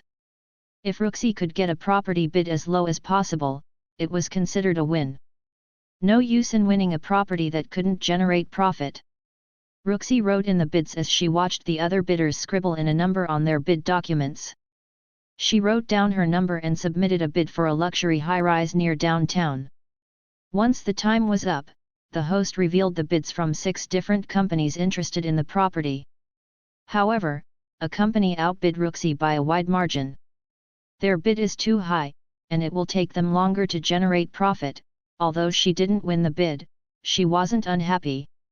Miss Song, I didn't think you were the serious type, Li Yun mused. He had never seen her actively working before. Mr. Li, I think your site is next. Ruxy was just practicing. There were people in her company better suited for estimating than her. The next bid item was an empty rural village. When Li Yun visited the site with Ruxy, there were 10 villagers left in the area, but the chief villager had decided to retire and return the land back to the government for a decent sum of money. A couple of bidders asked the basics, like the acreage size, type of crop that was grown, and how much was produced every year. Are mining rights included? Li Yun asked. Mining rights must be negotiated afterward, the host responded into his microphone. How difficult will it be to remove the remaining villagers and turn it into a resort? Not quite sure, you would need to have a separate agreement with them, the host responded. Dealing with existing tenants that didn't want to move out was the bane of all developers. Since the land will be converted to commercial land use, if you want to turn it into a resort, it is up to you. I see, but why haven't they moved out? I heard the government compensation was quite high, but the three refused to move out. I'm not too privy to the exact information. Everyone in the room thought Li Yun was an amateur. It was obvious that he wanted to bid on the property by driving down the price, expecting that everyone else would lower their bid. The reduced bid price would offset the amount the bidders would spend to evict the remaining villagers. In order to calculate the bid price, many people used the market value, development cost, and fees to see how much profit they could generate. In the grand scheme of development, the land cost wasn't much, but if it was beyond the expected amount a company was willing to pay, it meant reduced profit. A vacant property was not likely to increase in value. Most developers would choose to build. If a company builds a 1,500 square meter resort for 15 million yuan, they could sell it for at least twice as much, potentially generating 10 million yuan profit. However, there were many risks involved. Designing and managing construction were not for the weak of heart. It was one of the most stressful jobs in the industry and many things could go wrong. 15 million yuan was the budget, but most construction projects go over budget. If a developer didn't plan properly, they might not recuperate their investments. It was not a joke to say that almost every major developer had been bankrupted at least once. In the room, there were at least 5 people interested in bidding for the rural property. As a good-size property with scenic views, many wanted to convert the land into a resort. Although they didn't think the remaining villagers would be a problem. Spending more money to buy them out wasn't simple. Some chose to reduce their bids to accommodate the villagers, while some ignored it and kept their original bids. People inside the room whispered as they discussed logistics with their accountants and business partners. Some were alone and only jotted down their number. Li Yun wasn't able to discern much information from the whispering. There were too many unknown voices mixed together. Should I save up for the water element next? He thought. If he maxed it out, he might be able to differentiate the whispering. After what happened in the woods, he thought having better hearing was valuable. Wu Xing status. Fire, taste 76. Water, hearing 77. Earth, touch 76. Metal, smell 76. Wood, sight 100. AP, 12. 5 minutes before the deadline, everyone submitted the bid and the host opened the 5 envelopes. 5.56 million yuan from Wing Capital is still the highest bid, said the host after opening 4 envelopes. He then moved on to the last envelope, 5.6 million yuan from the Wu Xing Capital. Wu Xing Capital was a branch Li Yun opened specifically for buying properties. Last bid, 5.75 from Zell Group. Plot 6983 is sold to the Wu Xing Capital, the host announced. Who's Wu Xing Capital? Some of the spectators asked. How can they win the bid when they have a lower bid than Zell Group? The bids were quite close, so many regretted not adding a couple more 100 yuan. You're pretty good at this, Ruxi praised. This one is luck, and you have collected most of the data anyway. You said that no one would buy it for 6 million. I did, but why lower it to 5.6? Because I'm probably the only one not converting it into a luxury resort, Li Yun responded. It was a simple answer. People forget that the provincial office could also award the site to bidders based on the best development plan, but it was rare.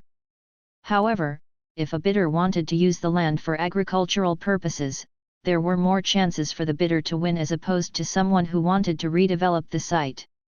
The government was growing concerned about food sources and spent a lot of resources to promote agriculture. Out of the 4 rural plots Li Yun wanted to bid on, he only got 1. As for the commercial buildings in Qinbei and Yide, he bid on all of them, hoping to win at least 1. He managed to win a 6-story low-rise office building with existing tenants in Qinbei, and a 4-story apartment in Yide. It was a decent apartment, but the building needed a lot of work. Chapter 166 Back to the Gym. With the Sheneng Farm app released, the employees harvested the crops and shipped them out directly to the customers. Harvesting season was short in the farmland and some workers had already migrated into the newly built greenhouses to plant the additional vegetables during the winter season. Life returned to normal for Li Yun, but the strange occurrence in Panda City made him realize that he was underprepared when placed in a dangerous situation. Aside from using Zhuoang on basic survival lessons, he returned back to the gym. The little brat finally returned. Wei Dashui greeted Li Yun by the entrance of the gym. He was surprised when Li Yun gave him a call and asked about the gym. "You're not going to greet me?" Fatty Fang, standing next to Li Yun, jokingly asked Lu Dashui even though he regularly visited the gym twice every week. Li Yun hadn't seen Wei Dashui since his first year in college when he stopped going to the gym. The once buff-looking man looked a lot older and bigger around the waist, but it was common with many retired athletes. Once they stopped training hard, their body deteriorated quickly. "You're more stressed out than usual." Li Yun could tell from his facial expression that the business wasn't thriving. The internet cafe was still popular, but there was barely anyone using the gym. People in Sanda and martial arts retired before hitting their 40s, and there were fewer and fewer people interested in martial arts. "My wife wants me to close down the gym and expand the internet cafe to the basement floor," said Wei Dashui. "I wanted a gym for martial artists to practice, but no one really needs a space to train anymore." Li Yun understood Wei Dashui's concern. People could buy some equipment and set it up on their own. The benefit of the club was that there would be sparring partners. When he first started going to the gym, there were around 24 people. However, there were only 10 people sparring in the gym. If there weren't people interested, there really was no purpose to keep a large gym running. "I already told some of the coaches about it. Many have stopped altogether, taking positions as bodyguards or taking construction jobs. Bulletin Tao got a couple of the old instructors to teach in the police force, but other than that, there really isn't a benefit to learning wushu." Li Yun had hired one of the practitioners and he was working at the front desk in the Sheneng factory as a receptionist. "So, what brings you back here?" Wei Dashui asked. "I want to train my body," Li Yun responded. "Aren't you a surgeon? Why do you need to learn wushu?" Self-defense, Part 2. Unlike before, he wasn't as concerned about the risks involved or traumatic brain injury. He was more concerned about tripping another array and ending up in the woods again. Many problems could be avoided by not using spirit detection, but he knew that if he wanted to become stronger and progress with the missions, he needed to take on more risks. He also couldn't avoid dangerous situations if he was going to join the business world. Business and danger were often hand in hand. How many businessmen had been assassinated or targeted by dangerous organizations? There was also potential danger now that he was investigating the underworld. His sharper senses would be useful, but against a sniper and gunman, what were his chances to survive a headshot? He wasn't sure, but he wanted to train his reflex and push his body to the upper limits. If people could naturally lift 500 kilograms and travel 100 meters in less than 10 seconds, what was his limit with a danshan that was twice than the average person? Li Yun and Fatty Fang jumped into the ring and started stretching. They were both in good shape, so the other club members paused to see the newcomers. Only 2 members remembered Li Yun, but everyone knew Fatty Fang, who won the local championship a few years back. Wei Dashui hovered around the outside and threw to Li Yun and Fatty Fang the boxing gloves. "All right, MMA rules, are you sure?" asked Wei Dashui. Both Li Yun and Fatty Fang nodded in agreement. The old Li Yun would never attempt spar using MMA rules, which allowed chokes and joint locks.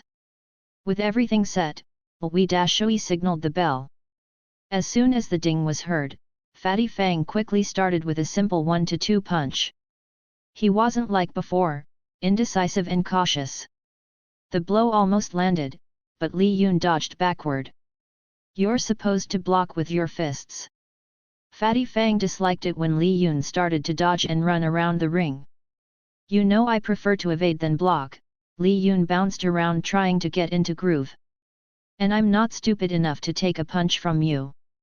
Fatty Fang's muscles were still a lot stronger than Li Yun. Li Yun could take a punch if he tried, but what was the point if he could avoid it altogether? Fatty Fang continued to attack faster, but his attacks were being evaded. You're not going to attack? Fatty Fang was running out of breath trying to catch up. You sure? Li Yun wasn't being cocky, but he could see Fatty Fang's movements. Li Yun attacked swiftly, knocking Fatty Fang into the corner. Fatty Fang bounced back up and tightening his fist beneath his head. He had almost forgotten how dangerous Li Yun was when he focused on attacks. Man! Are you sure you stopped training all this time? Fatty Fang retained his guard position, with his chin held closely to his shoulder as he watched Li Yun's movement closely. I still work out. Just as the words left Li Yun's mouth, Fatty Fang attacked again, but much faster than before. The beginning was just practice, and the real battle was about to begin. Fatty Fang's punches were fast and accurate, aiming at the face, and then the abdomen area. He had managed to pound different rhythms of punches and jabs, making it difficult for Li Yun to evade. Li Yun blocked his weak points like the face and stomach with the boxing gloves. The onslaught of attacks were simple to block, the key was tightening and bending the body to reduce the amount of surface area as a target. This way, the amount of area to guard with the boxing glove was easier to block. The main problem was the low kicks. Most of the time, low kicks were unavoidable. Unfortunately, the legs tended to be stronger than the arms, and the main thing Li Yun had to focus on was keeping stability. If he loses his balance, Fatty Fang could charge in and perform a takedown. Once on the floor, Fatty Fang was guaranteed to win with his BJJ experience. From afar, it looked like Li Yun was on the losing side as he was mainly defending. Coach! The young tall and buff young man appeared in the gym. Guhan, you're here early, Wei Dashui greeted his newest student who was in college. Is Brother Fang sparring against someone? Guhan asked. Guhan trained with Fatty Fang often. When he first arrived to the gym, Fatty Fang was the person he admired the most and wanted to defeat the most. The sheer size was intimidating, and even though Guhan was quite tall, he was still a weight class behind Fatty Fang. Despite that, Guhan believed that if he could defeat Fatty Fang, he could make it very far in the tournament. Standing next to the ring, they watched as Fatty Fang pushed Li Yun closer to the edge of the ring and nearly into the rope. However, just as soon as reached the edge, as though disappearing from their view, Li Yun appeared from behind Fatty Fang and kicked him from behind the knee. Fatty Fang kneed forward and into the rope. Li Yun used the opportunity to strike down Fatty Fang. Fatty Fang laid on top of the ring, looking up at the ceiling. Damn, I felt like the wind was knocked out of me. Fatty Fang was rarely ever knocked out like that. It happened so quickly he didn't even have the time to react or think until Li Yun released the hold. Are you sure you haven't been secretly training? I'm not sure if I can take you on in college, but you're getting old, Li Yun joked. Fatty Fang was actually the prime age for fighting. The only problem was, he only trained twice a week and wasn't a professional athlete. He was in the Sanda Club in college, but afterward, he was more focused on family and working a regular office job. His size was intimidating, and he did well in competitions. However, he was only good. There were people out there that were better, stronger, and much more nimble. Sanda and any form of fighting required hours and hours of training every day to reach the top. Did he just take down Brother Fang? Guhan had an unbelievable look on his face. The stranger fighting Fatty Fang was probably just a weight class below him, but he had managed to take out Fatty Fang. To someone like Guhan, young and without much experience, Fatty Fang was like a beast god. Chapter 167 It Takes One to Know One. Shui was surprised by the result, but thinking back to when they were little, Li Yun had always been better at evasion and counters. He also had a good sense of what the next attack would be and use it to formulate a plan to take down the enemy. It was typical for Li Yun to drain the opponents of their stamina and then counterattack to swiftly stun the person. Dr. Li, you sure could have been a great fighter if you had stuck with it, Shui said as he laughed loudly. Are you sure you need my guidelines? It's like you never even left the gym. After college, Li Yun had been using Zhuoang in a variety of competitions. It was interesting and fascinating. Not only that, it didn't require him to be in a position of too much pain. Thinking about pain, Li Yun winched, damn. Couldn't you punch lighter in a spar? Li Yun complained, rubbing on his sore arms and knees. It was ironic that he was putting poison into his body regularly and now he was complaining about physical pain. He wasn't sure if there would be any lasting impact on his body, but he could tell from the way his body was patching up the sore spots that his body was a lot stronger than before. No pain no gain wasn't just a regular saying. It was how muscles were built, by constantly breaking down and rebuilding stronger muscles. Said the guy who almost pummeled me to death, Fatty Fang barked back as he rubbed the side of his hip and stretched his spine from side to side. Li Yun had struck Fatty Fang in the back where the lungs and heart were located. The blow temporarily constricted the cardiac and breathing function of both organs, causing Fatty Fang to blank out for a few seconds. You're being overdramatic, you had the worst beating, Li Yun said as he looked around the room.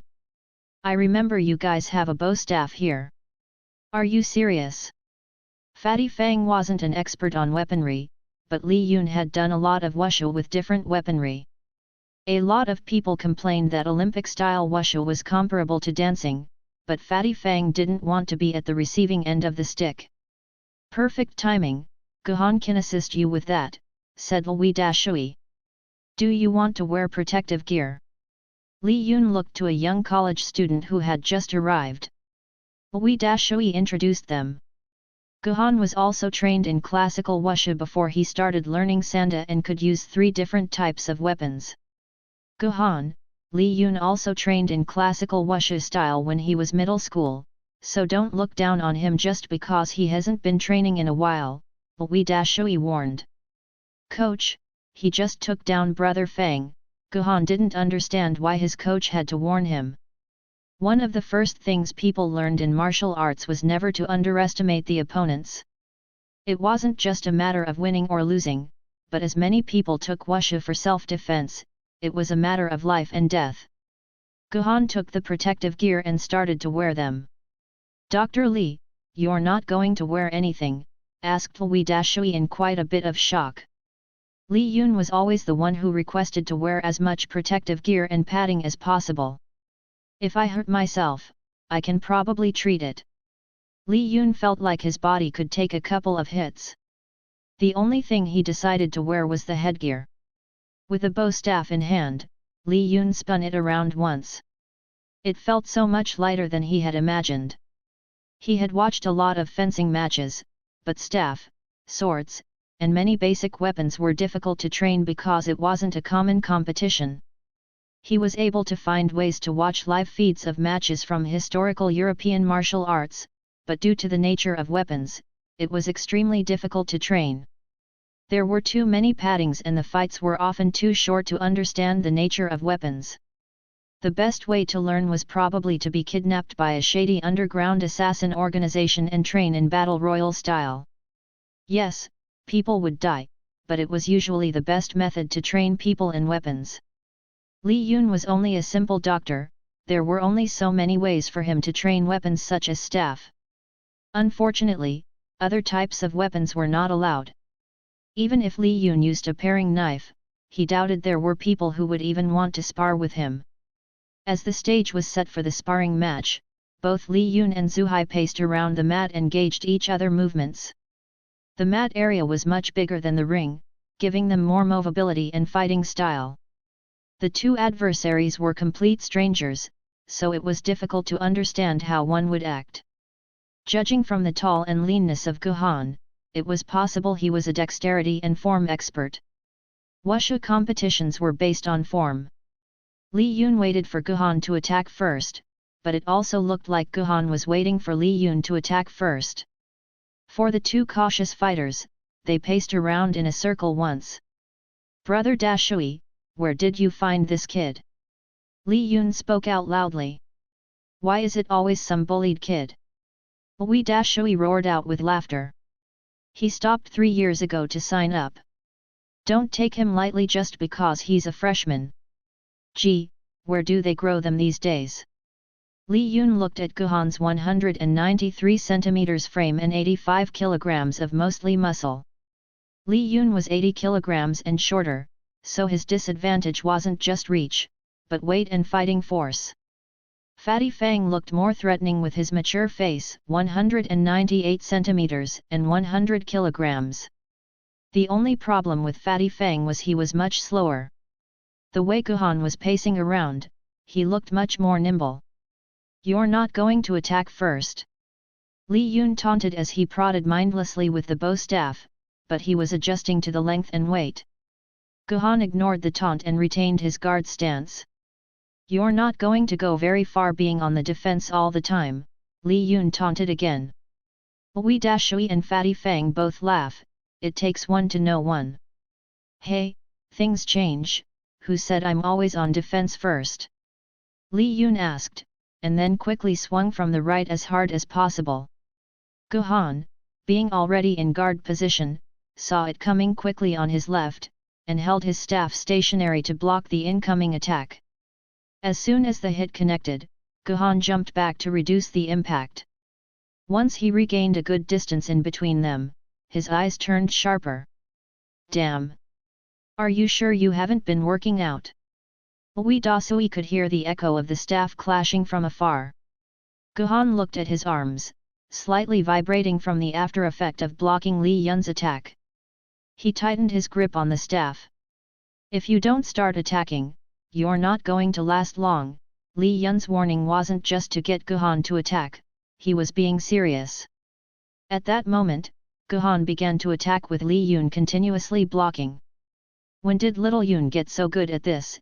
asked Wei Dashui. "I thought he didn't like sparring." "Li Yun has always been working out on his own, so I could never tell what he's up to," Fatty Fang replied. "You know, out of the three of us, Li Yun always had better fighting IQ. The only problem was getting him to fight." Wei Dashui nodded. Li Yun was afraid of getting physically injured, but seeing him fighting Guhan with only a simple headgear felt like being in a twilight zone. Why is he training? Wei Dashui wondered. Fatty Fang had heard that Li Yun was planning something, but he wasn't sure of the reason. After a few bouts around the mat, Guhan was sweating profusely, but he wasn't giving up. "Giving up isn't a bad thing," Li Yun said to the heaving Guhan. Guhan was the type of person who would not submit unless he was knocked out. The problem with that playing style was that people like that didn't live long. The risk of developing chronic traumatic brain injury was a lot higher. He was resolved to continue. A furious slew of attacks with different patterns radiated from Guhan. He threw in a couple of thrusts to throw Li Yun off, but Li Yun easily deflected it with his own staff. As they were exchanging blows, Guhan wasn't able to figure out why Li Yun wasn't attacking. There were times his stances were so off-balanced that Li Yun could have taken the advantage to knock him down. Just as Guhan was thinking, Li Yun immediately attacked, striking both the arms, and then at the bow staff, forcing it to fly out of Guhan's hand and into the wall. The bow staff bounced off the wall and also the wooden floor. The clattering of the staff echoed throughout the gym where everyone surrounding the mat had stopped talking to comprehend what had happened. Li Yun's movement so was fast that everyone wanted to see the security camera for the replay. "I think that settles it," said Wei Dashui. Chapter 168 You could be. "Little Yun, you look too comfortable fighting," Wei Dashui. "I have been watching a lot of competitions," Li Yun replied. Wei Dashui scratched his head. Although it explained some things, he thought Li Yun had likely practiced on his own. A hardcore boxing fan wasn't always someone who could become a boxer unless they physically trained themselves. Without the experience of sparring an opponent, it would be difficult for even a genius to fight a serious opponent. As for Li Yun, there was another problem. You have a very serious weakness, are you here to resolve it? Li Yun nodded. He wasn't sure if the coach had noticed it, but there was something Li Yun was struggling with. He could train himself to attack and even defend using Zhuoang, but the one thing he couldn't overcome was fighting against an opponent using all his strength. You're afraid of hurting the opponent? Asked Lui Dashui. It wasn't an uncommon problem, especially with casual fighters. Most people treated martial arts as a hobby, self-defense, or exercise regimen. It wasn't meant to hurt the opponent. If there were two things that prevented a fighter from becoming a great fighter, it was the fear of pain and the fear of hurting others. Li Yun used to have both fears. Li Yun had overcome the fear of pain, but as he grew stronger, he was also subconsciously afraid of his own strength and ability. The top fighters' mentality was very different from Li Yun. They gave it their all to win against their opponents. They didn't care that their opponent may suffer in the future with chronic headaches or if they were hitting too hard. They knew that once they stepped into the ring, the only thing that mattered was the fight. Be it their bodies or their opponent's bodies, everything would be damaged eventually. The only time Li Yun had fought with all his strength was when the drunken hoodlums attacked him and his friends. In the woods, he fought for survival and it was against strange beasts. So during his matchup with Fatty Fang and Guhan, he was more concerned about their well-being. He didn't want to injure them, but it was also hindering him from advancing. To overcome his fear, he needed more sparring experience and the ability to control his own strength. Every other day, Li Yun returned to the gym and sparred with whoever came in. Li Yun needed to understand how much strength to exert and how much to hold back. During training, Li Yun realized another problem that hindered his improvements: conflicts, or the lack of. He had no major conflict other than to prepare against triggering another episode like the woods. While he was in the woods, his physical and mental ability was heightened by fear of death and desperation. It was probably the reason why so many characters in wuxia novels often created conflicts with each other. It was also why great sports rivalries produced great matches and competitors. If there was no conflict or motivation, there would be no way to gauge improvements. It was an odd sort of scenario, but it was ultimately about improving oneself by using others as a stepping stone. Li Yun wasn't the type to seek conflict, but he wasn't the type to ignore the conflicts in front of him. During his time in the ER, he noticed more injuries from gang-related fights and crime. He recalled Qi Shou's friend was involved with gangs and called Qi Shou. Qi Shou updated Li Yun on the situation. Shudi's underground gang was appearing in Qinbei, taking over nightclubs. The sequence of events was surprisingly quick. Although everything appeared fine on the surface, it was only a matter of time before violence escalated in Qinbei. After hearing the info, Li Yun hung up and visited Bulletin Tao in the police station. "What do you know about this Shudi's guy and his business?" asked Li Yun. It had been a while since he had asked Bulletin Tao to look into Shudi. Their business seemed legitimate at first, but it is possible that they are fielding out cops and officials, said Bulletin Tao in his private office. Qinbei was not Bulletin Tao's jurisdiction, so he had to investigate on his own with his department's involvement. Their business registrations are all handled quite professionally, I might add. Li Yun looked over a floor plan of a nightclub that was rumored to be where Shudi liked to have business meetings. The floor plans were quite detailed, but Li Yun wondered how Bulletin Tao got the information. "Where did you get this?" "From my informant." Informant? Li Yun knew that the police had many informants, but it was rare for Bulletin Tao to have one in Qinbei. "How trustworthy is your informant?" "I wouldn't say he's too trustworthy, but he knows a lot of people. He used to be a Sanda fighter in high school, but got caught up with some bad crowds," Bulletin Tao explained. "Now, he works in a pawn shop, and is a known scavenger around the area. He got the floor plans from the trash bin." Typically confidential files were shredded, but some people often get lazy with drawings files because the rolls were typically too large. A lot of cleaners just dump them away. I don't know how accurate it is, but that's pretty much the layout of the nightclub, said Bulletin Tao. What are you planning? Just checking for an exit plan, said Li Yun. Bulletin Tao raised his eyebrow. An exit plan meant doing something dangerous beforehand. I'm just going there for a drink, I'm not stupid enough to cause any problem, Li Yun reassured Bulletin Tao. If it's a legitimate business, there shouldn't be any danger. Bulletin Tao grimaced, he wasn't buying it. You know me, I'm not stupid. You could be, Bulletin Tao could recall plenty of occasions. What do you mean?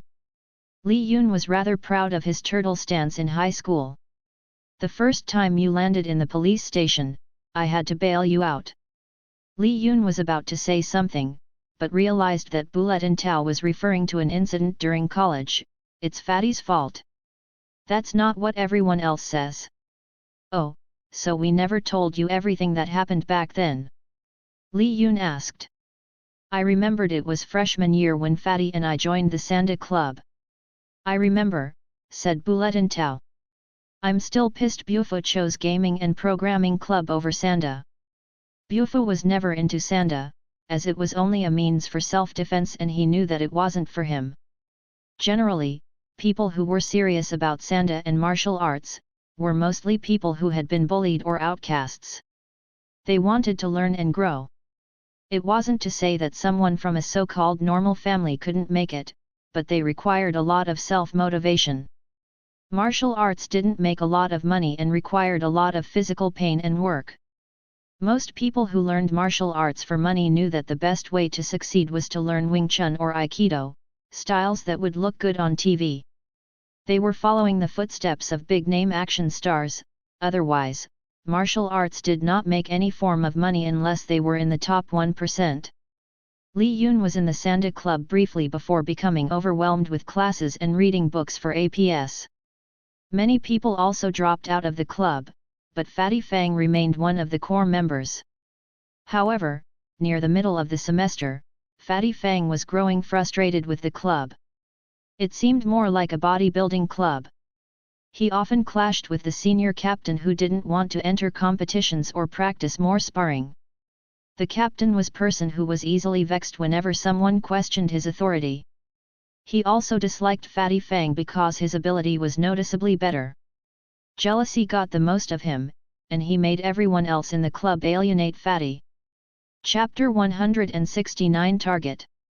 Li Yun noticed that Fatty Fang had been a bit depressed after his meeting with the Sanda Club captain and invited him out to the bar.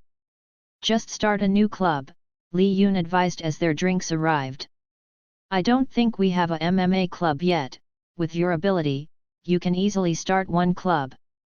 But it's not like it's a bad club, but the captain is an ass, Fatty Fang replied. He keeps ganging up on the other club, it's like they are a bunch of hoodlums. Sort of like us, asked Bufo. Hey, we stood up for the little guy. We don't go around criticizing all the Wushu and Taishi clubs, said Fatty Fang. He disliked the mentality of attacking other forms of martial arts. Fatty Fang naturally felt that as Sanda fighters, they have a natural advantage over most single styles of martial arts. Unfortunately, that sense of superiority made a lot of the members arrogant. It stemmed from how underappreciated they felt, and they were overcompensating it by bullying the other clubs. Do you want me to pretend I'm in the Wushu club and beat them up? Asked Li Yun. Fatty Fang frowned and swallowed down his cheap gasoline-tasting liquor. He took a brief moment to think about Li Yun's obviously stupid idea. Most of the guys in the Sanda Club had forgotten about Li Yun, so it wasn't the most ridiculous plan. However, no matter how tough Fatty Fang looked, he was the softest of the three friends and didn't want to get into an unprovoked fight. Forget about it. During the next club meet, Li Yun attended the club with Fatty Fang. At the beginning of every meeting, the captain demonstrated the basic stances and moves to the other club members by asking for volunteers. As usual, he didn't call Fatty Fang to assist, but called up someone who looked like a newbie. "Oh hey, you're a newbie?" asked the captain.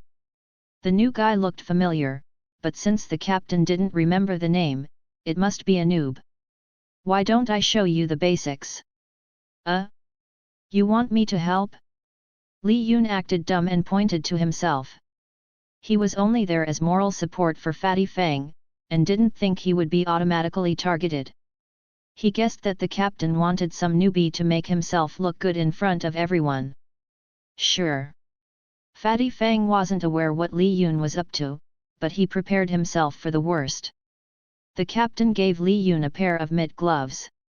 "We are going to practice jabs, and your task is to catch as many of my punches as possible," the captain instructed. "I'll perform a few forward steps and then forward jabs." As the captain was demonstrating, he was showing a room of over a dozen people how to perform a proper stance. Li Yun thought it was amateurish. The captain's feet weren't evenly balanced, which made his forward step look slow and awkward in his eyes. "Ready?" asked the captain. "Let's do an easy one, a left jab." However, instead of doing the left jab, he did a right jab. To his surprise, Li Yun blocked it off easily. "Ah, you caught it," the captain wasn't prepared for that. He wanted to make a fool out of Li Yun since it looked like he was a friend of Fatty. "I meant your left, but it looked like you have good reflex." "I also thought you meant my left," Li Yun responded with a smile, but secretly rolled his eyes at the captain's obvious lie. "Okay," the captain replied, but internally he was cursing. Shaking off his previous failure, he looked at the other members. "All right, we will try another left jab." Captain turned to Li Yun and prepared for a left jab.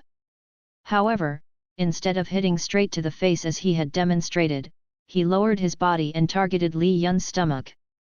As the captain reached for Li Yun's stomach, he exposed his head within Li Yun's striking distance. After Li Yun evaded, he would be a fool not to take the easy counter and attacked. Grasp! The spectators reacted as they saw the captain's bloody nose. "F!" the captain roared out. "I just did the left jab." Li Yun asked innocently. "You idiot! That was intentional." The captain roared out and began to charge at Li Yun. Li Yun didn't evade, but as the captain grabbed his waist, Li Yun grappled the guy into a chokehold, blocking off the carotid arteries. He kept his knees balanced and dragged the captain down as he continued to tighten his arms in a figure 4 position. "Ah! Yay! Help!" the captain cried out to his lackeys. The three of the captain's closest allies prepared to jump in, but Fatty Fang attacked quickly and kneed them in the gut. They were all knocked down by the sheer force of a single blow. The college administrators and police got involved. "It wasn't that bad," Li Yun responded after quickly reminiscing about college. "Everything ended fine." "Yeah, but you used up your trump card pretty easily," said Bulletin Tao.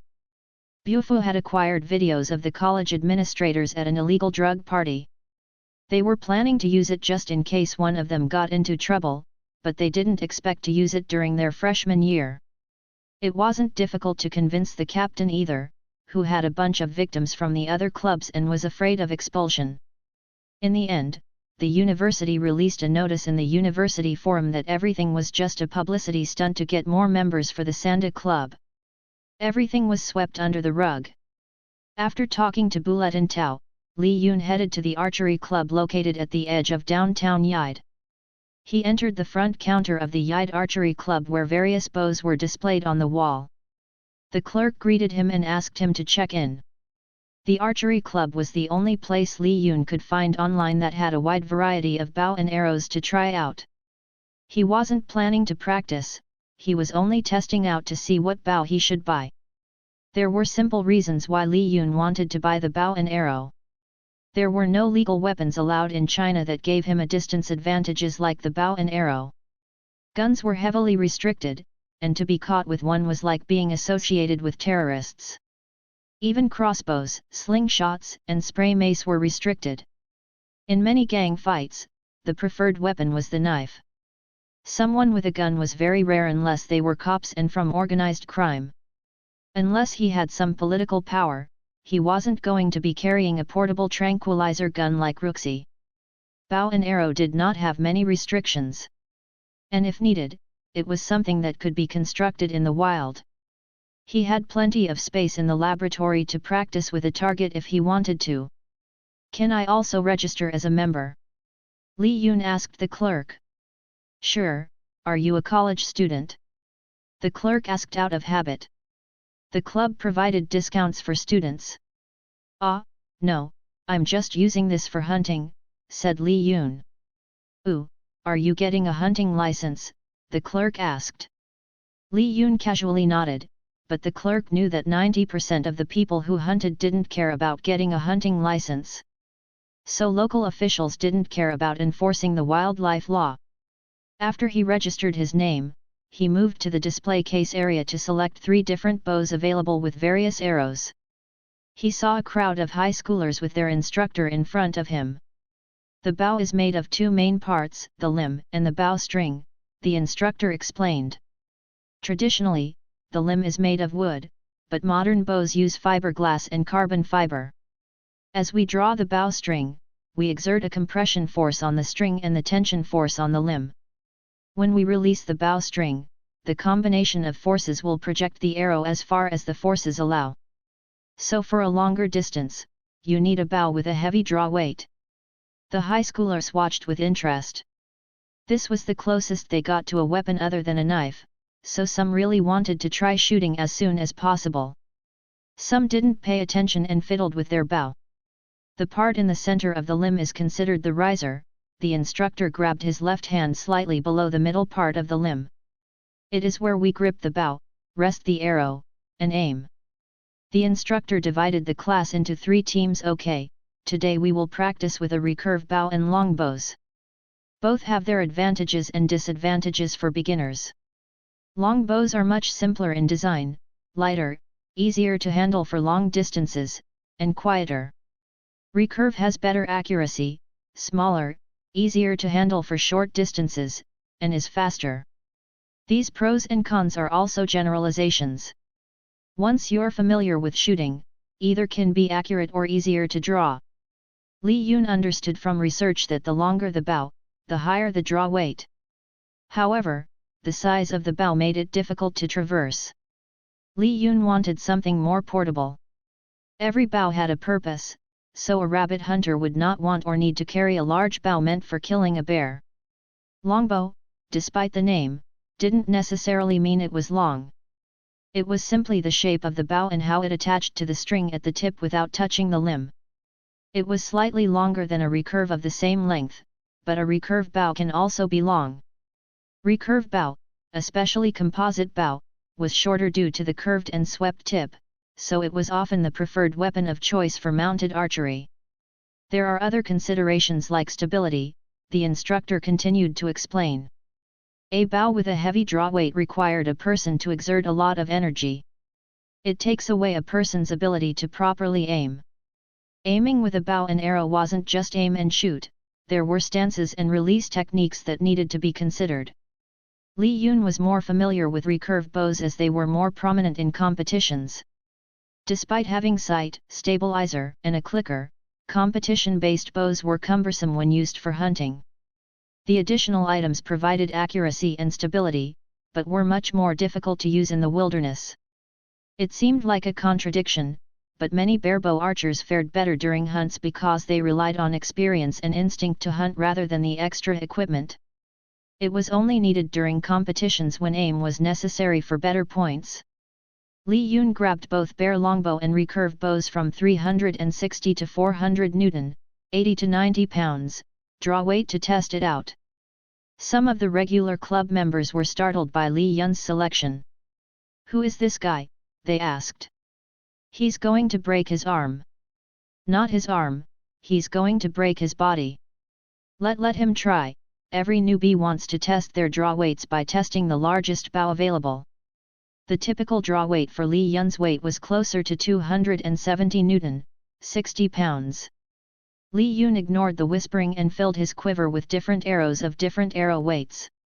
The arrow weight was one of the more important in determining kinetic energy.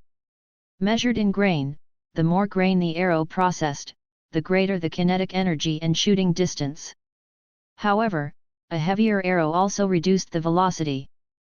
By determining the kinetic energy, a person would be able to determine what bow and arrow would be appropriate for hunting. With the bow and arrows selected, he moved to the target range area to practice. There were many people using the target range, but he squeezed into the only vacant spot available. Chapter 170 Archery Club. Xianhu entered the archery club and signed in like usual. He was leading the club members to practice. As a club associated with the National Archery Organization, the club was treated well by the local archery club. At one point, they had a member ranked on the national list.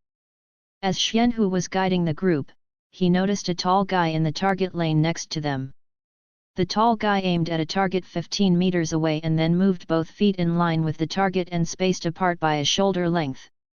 Xianhu immediately recognized it as the classical stance. The tall guy continued the stance with his 3 fingers notched into the center of the bowstring and then pulled the string back near his chin. His body formed a T shape with the arrow and arms perpendicular to the body. Once the arm was in line with the arrow, he released his fingers and the arrows zipped through the air toward the target. Is he an Olympic athlete? Xianhu thought. He was impressed by the stance, and the release was one of the smoothest he had ever seen. Xianhu had developed a bad habit with the release while hunting with his father. He had been trying to correct it for a while. His wrist was always bending inward toward his throat during a release instead of smoothly pulling back. He thought about asking him for help. Che. And I thought he was an expert or something. The other member reacted. Xianhu turned to look at the tall guy's target, but the arrow landed on a white ring marked with a 2. The white ring was near the edge of the round target, the complete opposite where most people wanted to hit, which was the center yellow circle marked with a 10. Xianhu sighed in disappointment, but continued watching.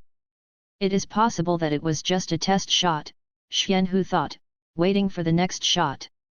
Unfortunately, the following arrow landed on the white ring marked with a 1, worse than the previous one. You should raise your arm higher, Xianhu advised, noticing that the tall guy was aiming with a low angle. The tall guy turned toward Xianhu and gave a brief salute. Oh, thanks for the pointer. He glanced at the name tag. Thank Mr. Hu. Xianhu greeted him back with a polite wave. Since the guy wasn't in the club, the guy didn't have a name tag. Before Xianhu could ask, he introduced himself as Li Yun. Given Li Yun's reaction, Xianhu wondered if he was a newbie. Some regulars or elites didn't like strangers pointing out their mistakes. The guy was much more humble. On the following attempt, Li Yun followed Xianhu's advice and shifted the angle slightly higher before releasing his arrow. It landed higher, but on the black ring marked 3. Xianhu refocused on his club members, but couldn't help but watch several of Li Yun's attempts. Li Yun had been using different arrow weights every time. None of the arrows hit the center. It was rather sporadic. When all the arrows were gone, he retrieved them and then tried again with the recurve bow. Again, none of the arrows were even close to the center yellow ring. And I thought he's some skilled archer coming here to practice, the other archers were talking amongst themselves. His form is very pretty good, he has probably watched a lot of competitions and thought that the bow and arrow would be simple to try out. The other archers nodded. Archery was often shown as a simple sport, with many skinny archers, but to perform well in archery, a lot of strength was required. Probably one of the movie buffs who joined the club after watching a movie, the regulars concluded. There were all types of people in the archery club, depending on the popular movies released during the season. The regulars called the influx of people hobbyists or casuals. Generally, most people in archery clubs were people serious about the sport. Li Yun returned to the range every other day to try out different bows. By the end of the week, Li Yun never shot an arrow in the center of the target. Someone give the guy some training on how to shoot properly. The archers were becoming more familiar with Li Yun, but they couldn't figure out how he was so bad at aiming. It's not like he has bad form or doesn't even release properly, they speculated. Is his eyesight poor? What shocked them even more was that despite being a poor shot, he selected to move the target back to 25-meter range. By the end of the second week, he was trying out the 50-meter range. Does he think he'll improve better by trying out the longer range? All the regular archers were confused. Again, Li Yun never hit the center of the target. Well, he's testing out the different bow and arrows, so he's probably bored and wanted to try out different things. Even Xianhu, who had been randomly giving Li Yun advice, had decided to give up. He still didn't understand why someone with good form couldn't hit the yellow target area. Even the worst archer had lucky breaks. After the second week, Li Yun disappeared from the archery range, and everyone assumed that he had gotten bored of missing the target all the time. He was soon forgotten from everyone's memories. "Captain, that guy got bored already?" asked the member. Although Li Yun wasn't a good archer, he was a pleasant person to have around and chat with. Looks like it. Xianhu had seen a lot of hobbyists who tried something out for a few weeks and then give up afterward. That's a shame, he has really good form. "Are you guys talking about the guy with the scar underneath his left eye?" asked a passing archer. The members nodded. "That guy is freaking crazy," the archer commented. "I saw him grabbing a 90-pound bow on the first day. When I stopped by the counter again, I saw him talking to the manager. I thought he came back to get a lighter bow, but he actually requested a 100-pound drawstring. 100 lb. Xianhu thought he misheard.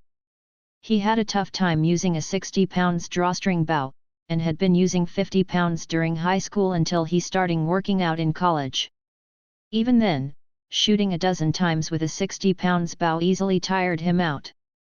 He couldn't understand how Li Yun was able to continuously shot a 100-pound bow without putting much of a sweat. Li Yun stood on top of the rooftop area. Aside from top administrators, no one had access to the rooftop unless it was specially requested. It was mainly because he had decided to use it for target practice and training. The roof was spacious and flat, so there were plenty of spaces to practice. Next to Li Yun was 3 different bows and quiver he had ordered, a bare bow recurve, a compound bow simple and large longbow. Behind him was a suitcase with a variety of throwing knives and projectiles. Bows were nice for long distances, but for shorter distances, throwing knives and darts laced with poison were much more flexible and convenient to use. It wasn't just practical for real-life situations, but for entering the other realms. Bow and arrows could shoot down enemies from afar, but if the beasts could dodge or block, it was unlikely that he could outrun them. Close combat was his last line of defense. As for poison, Li Yun had developed many different types in the laboratory. The poison he liked was a modified version of zolpidem, normally used as a sleeping aid. He needed to make sure that the compound was stable enough to perform its job, but weak enough to break apart within 24 hours, making it difficult to trace back the original compound. There were also 2 poisons he was developing based on curare and tetrodotoxin. Curare was used to paralyze the body. Although it was considered a poison, there were medical uses for curare as anesthesia and muscle relaxant. Tetrodotoxin, commonly found in pufferfish, was another poison that could disable the nerve. There was no known cure for tetrodotoxin. Even with his body's ability to cleanse poison, the slightest trace of tetrodotoxin injected into his body took a day to completely clear out. Even then, he looked sleepy the entire day. Luckily, Roxy was in school, or else he would have had another lecture from her. Up in the sky, there was a pheasant flying across the factory. It was likely hoping to return home and feed its younglings. Unfortunately, an arrow struck its heart by a villain known to the animal kingdom as a hunter. "Looks like the workers will have chicken tomorrow," Li Yun said after shooting an arrow from a 100-pound longbow in his hand. Chapter 171. A leak. Incoming mail, collapsed on the street. The radio over the ER signaled the response team to prepare. 42, no prior known medical history and vitals are abnormal. Unknown cause, but likely overdose due to his bluish fingernails. Fan Gang arrived first and assisted Dr. Han in transferring the patient from the gurney to the bed. Just as the patient laid down, the bedside monitoring raged several loud beeping sound. At the same moment, An Lu Chang arrived to pass Dr. Han the defibrillator as though he had anticipated the patient to crash. The first responder was there just in time, but we aren't sure why his heart isn't stable, said the technician as he watched Dr. Han's attempt to stabilize the patient. Dr. Han, who was drenched in sweat, continued with the defibrillator, but still no response. He signaled Fan Gang to perform CPR, who began rhythmically plunging his body over his palm and onto the man's chest. There was a slight sound of the rib fracturing, but no response from the patient. The line flattened and a sharp beep vibrated through the room. The sound frightened Fan Gang for a moment, but was nudged aside. An Lu Chang quickly moved on top of the patient, not giving up hope. They had already lost a few patients already. He was hoping for a different response. Another 10 minutes passed by, but non-respond. Everyone was sweating, but silent. Dr. An, it's enough, Dr. Han made the decision to call the time of death. Damn it! An Lu Chang swore under his breath and left the ER in a foul mood. I've never seen Dr. An like this before, the other residents whispered. He's usually so poised even after a patient's death. It's already the third case in 2 weeks of a patient coming in and dying while being admitted, another stated sadly. If Dr. Lee was here, it wouldn't have happened. Ah, you're right, it's very rare to have major complications when Dr. Lee is here. You bitches shut up. Fan Gang removed his eye covering and glared at the residents from his sofa. No one can save patients from cardiac arrest if there's no cure. No cure. Don't you guys read the toxicology report for all the patients? There are unknown substances discovered in all of them. What? Are you suggesting that they were poisoned? It could be, but more likely a new experimental drug, Fan Gang guessed. Fan Gang wasn't the only one who was analyzing the toxicology report. Chief Gao met with Chief Lim and Zhang to review whether there was a need to report their findings. Cardiac arrest was a common symptom of overdose, but the problem was, there wasn't any high level of opioid or heroin detected in the report. The chiefs had even tested common type of poison, but none was found. Toxicology report was useful only when the scope was defined. If they didn't know what to look for, it was easy to miss. One blood test may not be able to detect every single type of substance in the blood. A blood test checked for the basic component of blood, basic metabolic panel, and complete metabolic panel. It provided a snapshot of what was in the blood, but it could not tell everything that was in it. Unless someone knew what they were looking for, blood results could come back normal. How certain are we that there is foul play? Asked Chief Zhang. Do we know what type of drug was used? We are not sure, said Chief Gao. We only have the report from the most recent case. The other two were cremated, so we aren't even sure. Then why do you think it may be connected? Asked Chief Zhang. An Lu Chang thought the victims may all had similar habits, said Chief Gao. Oh? Meaning? They had a history of unexplained rashes, said Chief Lim. It's likely sexually transmitted. So he assumed they have a history of soliciting prostitutes. Prostitutes and drugs often go hand in hand. An unknown drug on the street could be dangerous. If there is something going on, we should report it to the police. The chiefs passed the information to the authorities. Yet, after 3 weeks, there were no further leads. An Lu Chang he didn't want to see another victim die under his care. Hey, you have a moment? Asked An Lu Chang after Li Yun finished his last surgery for the day. Hey, what's up? Li Yun had sensed that An Lu Chang had been bottling up something during their surgery. There is this unusual case going on, An Lu Chang responded. Oh? Li Yun asked, partially already aware of what was going on. Unfortunately, he wasn't prepared to tackle the issues. When the first patient came in, their pulse felt very unusual, and Liu Chang explained the situation. Like a drug or poison, but the toxicology report came back negative. Li Yun was impressed that Liu Chang was starting to recognize external drugs and poison from reading the pulse.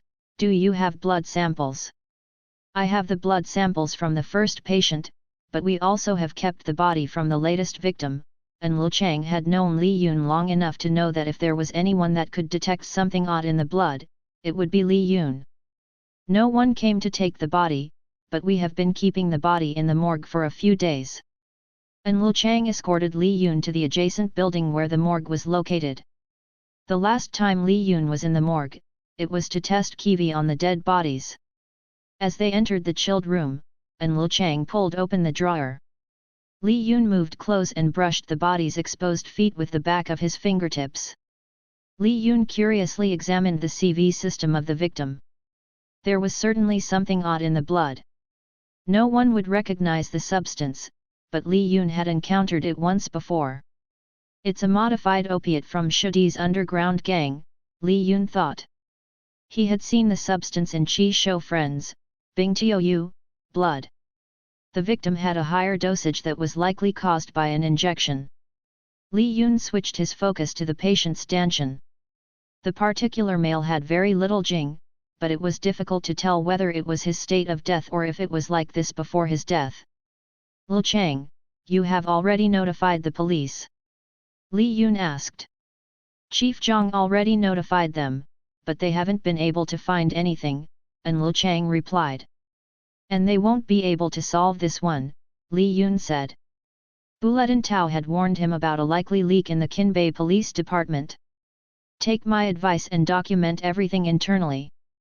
And Liu Chang raised his eyebrow, you know something. But not enough to solve this problem either. Have you noticed anything odd lately downtown? And Liu Chang hadn't noticed anything strange, but after Li Yun's question, he had to reconsider. There have been a lot of stabbings lately, and Liu Chang commented. As well as more gang activities. Don't go out late, Li Yun warned, although most residents stayed in the hospital, wouldn't hurt to warn him. Chapter 172 Wine Cellar. In dark cellar heavily shadowed by bright construction lights and scaffolding, Chi Shou supervised a group of rough-looking guys who were constructing walls with cinder blocks. The group of delinquents was mostly guys Chi Shou knew from high school. They were used to running gambling dens, but as Shudi's gang entered the scene, they were frightened away and left the city. The few that remained entrusted their welfare and safety to Chi Shou, a legendary figure in high school. Boss, what is this for? Asked Bing Tiu wiping some sweat away from his face. It's a wine cellar, Chi Shou replied.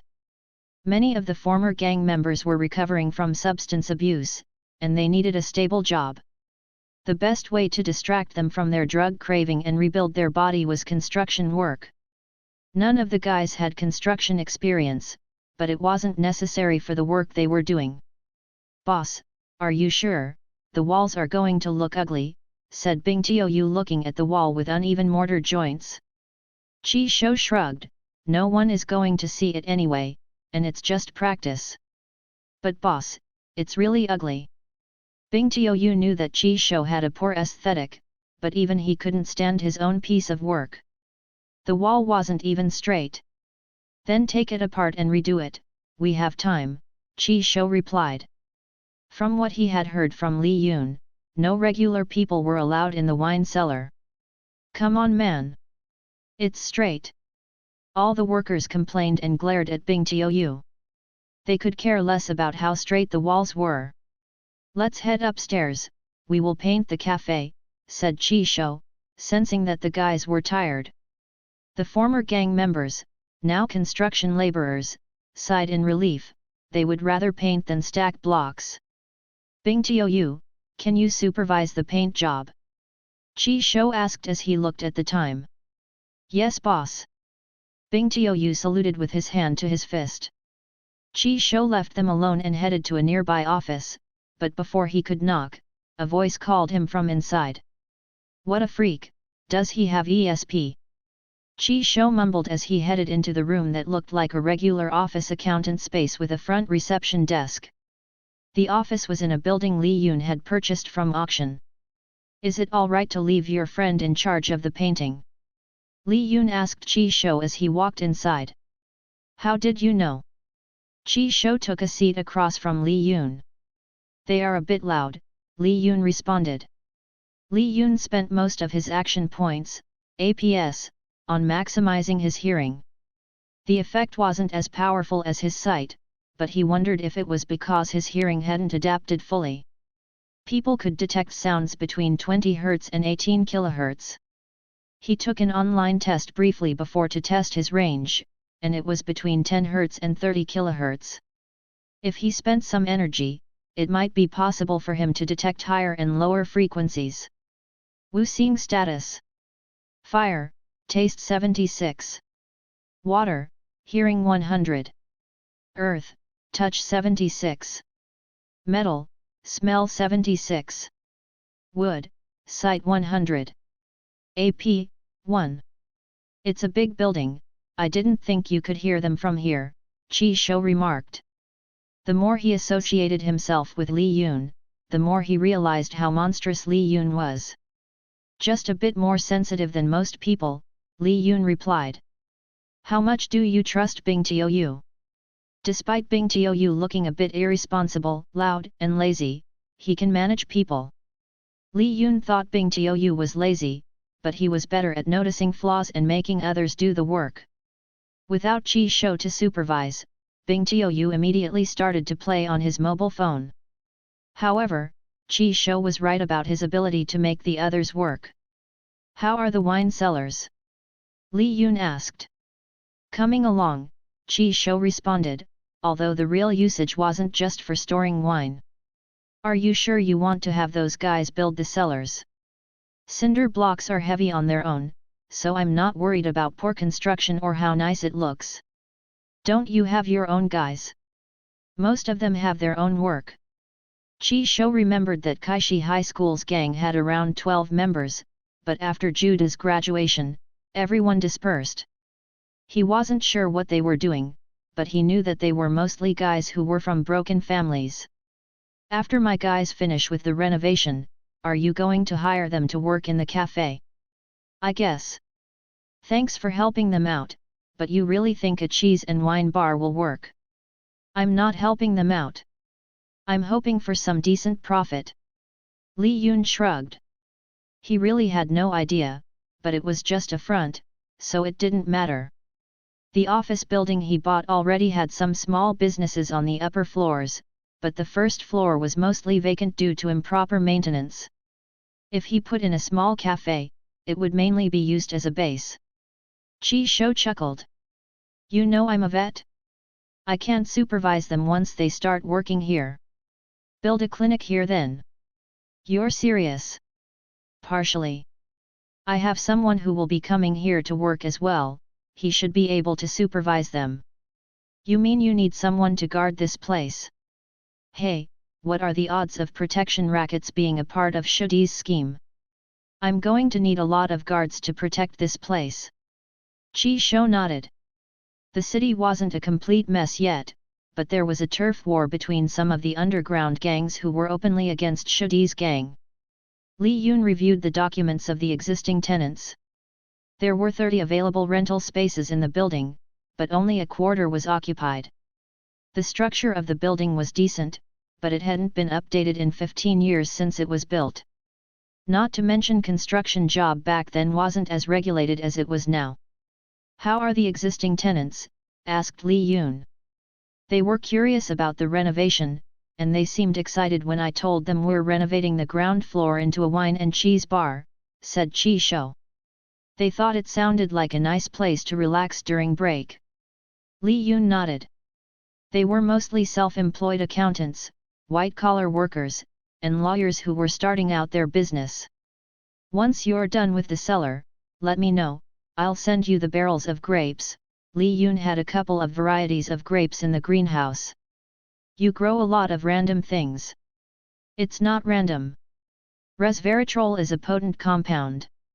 Li Yun had found the correct dosage of resveratrol to add into his TCM formula for its anti-inflammatory effect. If the dosage was too low, it would be ineffective. If the dosage was too high, it was detrimental to the body. Since there was a lot in the latest harvest, he had decided to turn some into wine.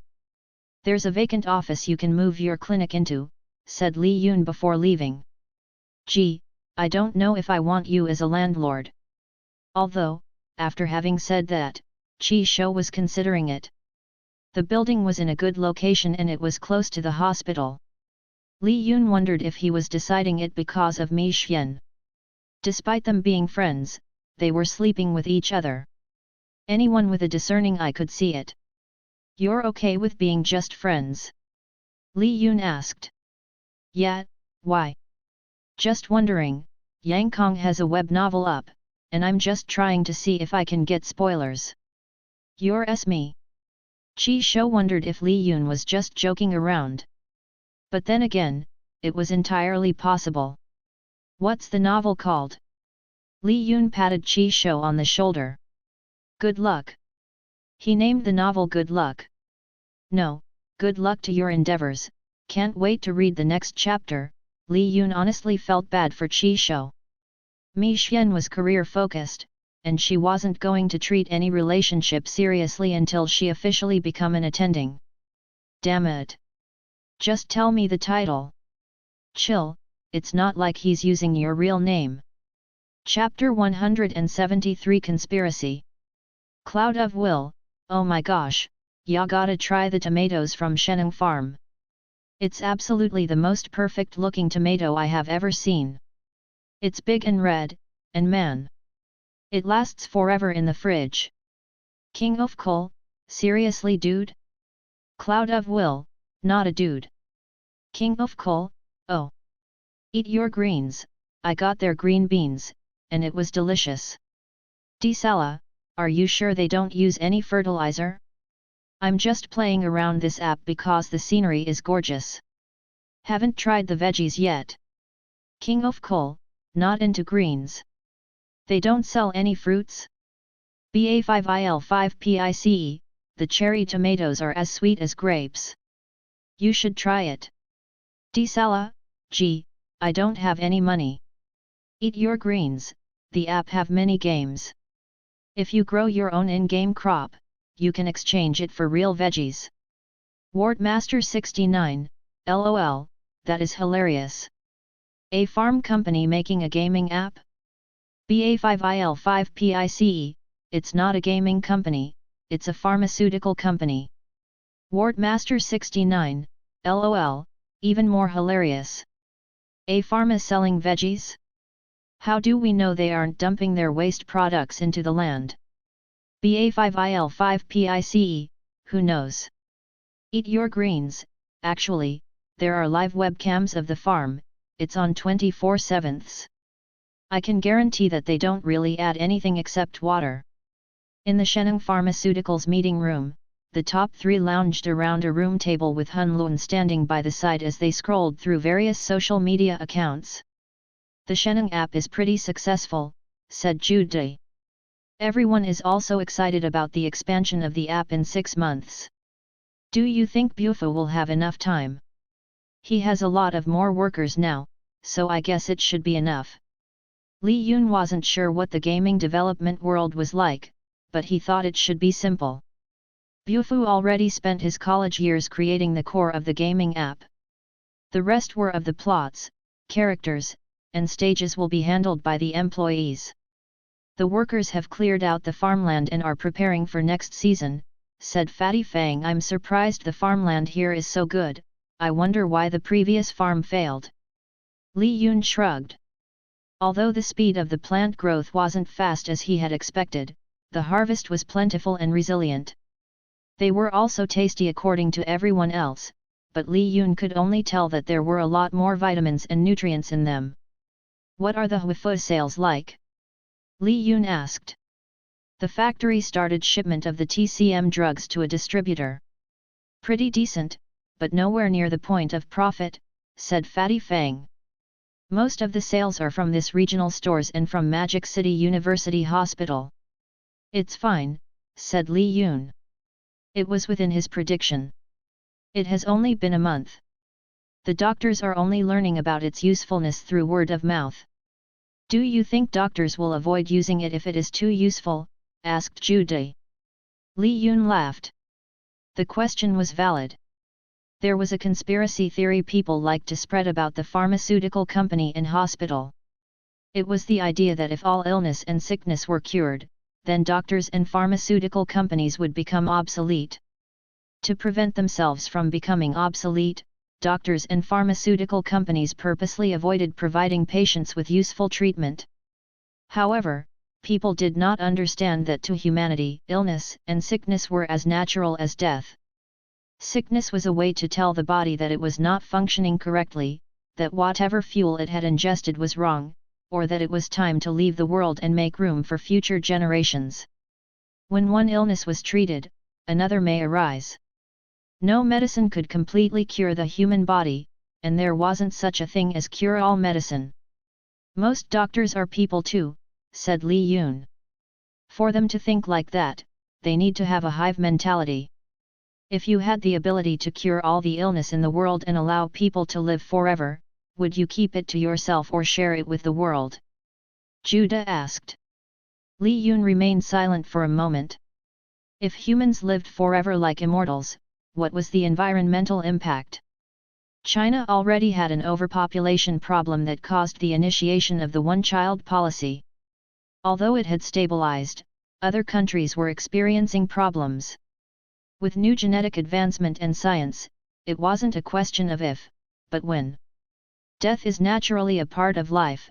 Even the immortals of the past had only lived up to 160 years old, said Li Yun.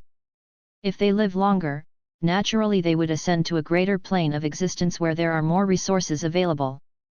Have you been reading web novels? Fatty Fang asked. So, you would also hide it. Judah drew a conclusion that Li Yun would hide the secret of immortality. It depends, said Li Yun. If science manages to unlock the key to stop aging and live forever, hopefully by then, we will have better technology to store energy from the sun and adapt to live in the ocean.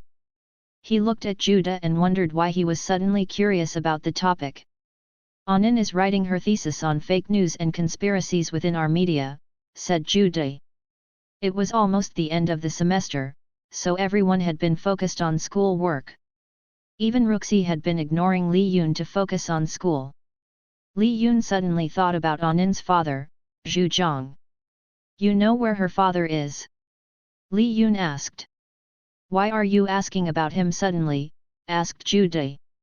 I need to ask him about his contacts, said Li Yun.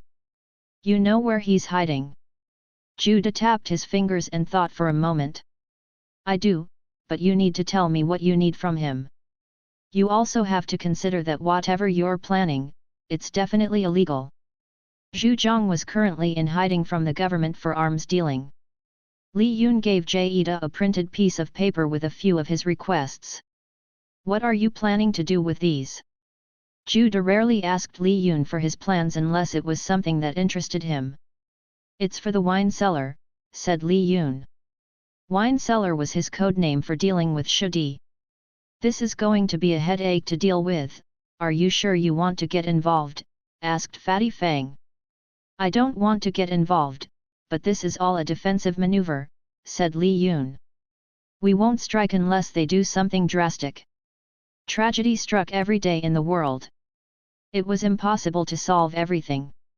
Li Yun wasn't going to solve anything, but he wasn't going to sit back and watch an underground gang destroy the surrounding cities on his watch.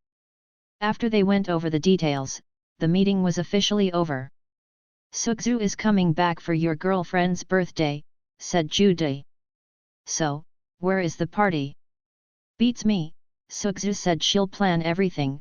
Li Yun had never planned a party, but Sukzu had already said she was going to handle it. You two need to check the group chat more often, said Fatty Fang. We have already decided to have the party at the apartment. What? Again? Li Yun was tired of the constant random parties at the apartment. The residents were always using someone's birthday or graduation as an excuse to have a party and drink. I'm sure your parents had a bit of influence in that decision, said Fatty Fang. So, are you going to buy her a ring? Asked Jude. No, it's her birthday, not an engagement. Li Yun was already adamant about not asking her until he was firm on his 2 feet. He wasn't sure what to get her. She already had the lucky charm and Lei Ting. He then thought about his own luck blessing charm with +1 luck and +1 qi. With his current ability, he wondered if he could produce something more powerful. Chapter 174 Connections. And Zhongmi, in low black heels, strolled into the cafeteria packed full of students earnestly studying and writing their final papers.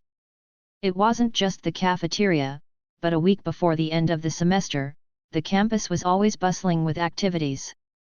The classes were winding down, and everyone was preparing for their exams and finishing their thesis proposal essays. However, looking at the 3 girls playing on their mobile phones, it looked like her group of friends didn't care about their grades. Are you playing on the farming app? Asked An Zhongmi. She didn't like video games. It was a waste of her time, and not only that, it gave her migraines. Not playing, we are seriously evaluating it, said Li Qing. And Zhongmi knew that Wu Ling and Li Qing planned to work for Sheneng after graduation. Wu Ling was even hired as an intern to test the early version of the game at the Sheneng's downtown office. She didn't know why Zhu Aning was playing the game. Other than her boyfriend being the CEO, Zhu Aning also wasn't the type to play any sort of phone games. Wu Ling wanted to know if girls would play the game, said Zhu Aning. I said I would if there were more hot guys. Definitely, the plants are cute, but if there are more attractive characters with an interesting backstory, it will definitely sell more, said Li Qing. Why are you guys so shallow? Wu Ling shook her head. She wanted to have cute plants and animals like the monster capture games, but Zhu Aning and Li Qing both thought attractive male characters were needed. Said the girl who's meeting with the hottest alumni for quote, work, Zhu Aning teased. Wu Ling glared at Zhu Aning, it's seriously just for work. Wu jotted their suggestions into her phone. There were already plenty of female characters designed by the graphic team, so adding a few male characters wasn't an entirely bad idea. People often complained about the overfocus of physical beauty in media, but was usually the attractive ones that received the most sales and attention. Gacha game sales were proof that what people ask for wasn't always what they want. Wu Ling had worked alongside with employees, but Bufo was busy planning the new office with Ersin. He wanted all sorts of lounge and play areas, a concept that came from the high-end tech industry. The new building was an apartment building Li Yun had recently acquired, but it was easy for Li Yun to convince some of the tenants on the lower floor to move into the newly renovated units on the upper floors. In the app development department, there were 24 programmers and graphic designers. A few women were hired, but they were mostly older married women. Wu Ling was the only young female employee, so everyone treated her like a kid, including Bufo. Wu Ling found it annoying that Bufo wasn't even affected by that night as much as she was. She wondered if he was drunk as well, or he just didn't care that she even kissed him. He acted as though nothing had happened. Zhongmi, where have you been lately? Wu Ling didn't want to talk about Bufo, but was curious about Zhongmi's whereabouts. I got an interview at Chong & Gong Associates, and Zhongmi replied as she set up her laptop on the cafeteria table and started working on her final report. And Zhongmi was still deciding on what direction to take after graduation. Her original plan was to look for a graduate program, but she was already being headhunted by some law firms. Unlike many other countries, law school graduate was not required to take the bar exam. Experience and connections were more valuable than education. Are you already going to interviews? Zhu Aning asked. And Zhongmi nodded. I'm thinking of working in a law firm located nearby to gain experience. Everyone nodded. For the last semester, there were usually fewer classes, and most everyone focused on their thesis. It was the perfect time to start an internship, which often led to employment immediately after graduation. "Where's Song Milan?" An Zhongmi asked. "She's doing a live cooking demonstration," Li Qing replied. "Ooh, I heard she went to the filming of a cooking show," An Zhongmi asked. "Is it the same one that Li Yun is filming?" "They are going to be on TV. Just cousin Yun, but they don't have a concrete air date yet," Wu Ling. "That's too bad, Song Milan's channel is becoming pretty big, and getting on TV might get her more followers," said Zhu Aning. "Is she considering a sponsorship or even jumping over to other platforms?" Zhu Aning was looking at Wu Ling, but Wu Ling was still concentrating on the app. "Seriously, are you listening?" asked Zhu Aning. "Oh? I am trying to chop down trees." Wu Ling looked up from her phone where her character was smoothly chopping the oak tree with a sword. "Are you asking about Milan?" "I'm not sure, she already has a TB Live app, and could probably do both. As for sponsorship, I don't think she cares. It will affect the viewers' mentality if they know she has sponsorship." Zhu Aning nodded. Some viewers hated the idea of sponsorship, but that was how some hosts made money. All the items Ruxi had received from different companies were given away to the viewers via a lottery. Zhu Aning used to think it was part of Ruxi's strategy, but she had also been hearing rumors about Song Milan's family. With her pedigree, she didn't need to make money. "I've been hearing some things about Song Milan. Do you really think she's part of an elite circle in Imperial City?"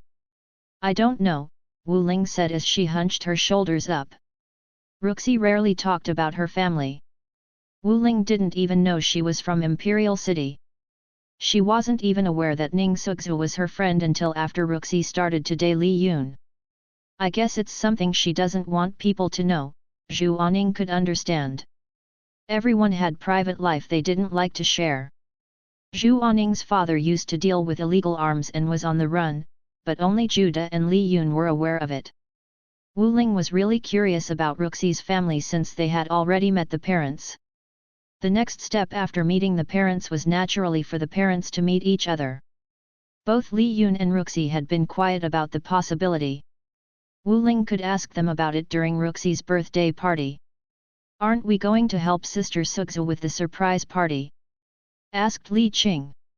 "Don't bother, the people in the apartment caught wind of it," Wu Ling said, despite being the one who revealed it to her mother, who then revealed it to everyone else in the apartment. "Ruxi's birthday was only an excuse for a party." "Then I guess the party will be at your apartment?" asked An Zhongmi. Wu Ling nodded. "It's a horrible idea, the only space big enough for everyone is in the courtyard and it's going to be too cold." Wu Ling hated the cold. "It's only going to be 5 degrees, just wear a coat." Chapter 175 Saw it in a movie. "Oh, oi, my boy, are you here to visit the old man?" asked Zhu Zhang upon seeing Juda at the door. Juda ignored Zhu Zhang's greeting and scanned his eyes across the apartment. It was a complete mess, very different from how he had left it a year ago. "Do you know what cleaning is?" asked Juda. "I know you're a psychopath, but I didn't know OCD is one of your conditions," Zhu Zhang jabbed as his tongue clicked. "It's just a little dirt."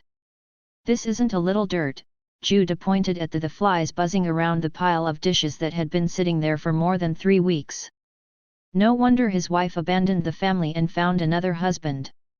Zhu Zhang waved off Juda nagging, but his eyes opened wide as soon as he saw Li Yun walking in from behind.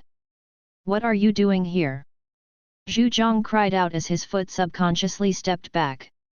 He suddenly remembered the time Li Yun had stabbed him with a knife. His future son-in-law may be crazy, but Li Yun wasn't right in the head neither. "Come on Mr. Zhang, it was a surgical operation," Li Yun explained after noticing Zhu Zhang's reaction. At that time, Zhu Zhang had encountered trouble with a rival arms dealer and got shot in the leg.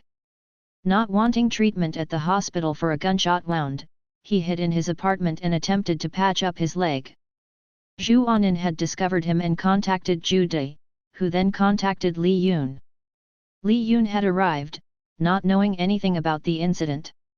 The only sharp objects in the apartment were the paring knives, steak knives, and butcher knives.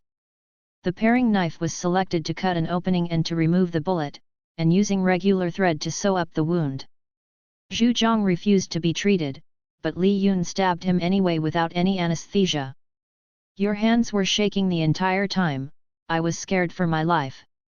Zhu Zhang didn't know whether he should be grateful or horrified that a second-year medical student was operating on him.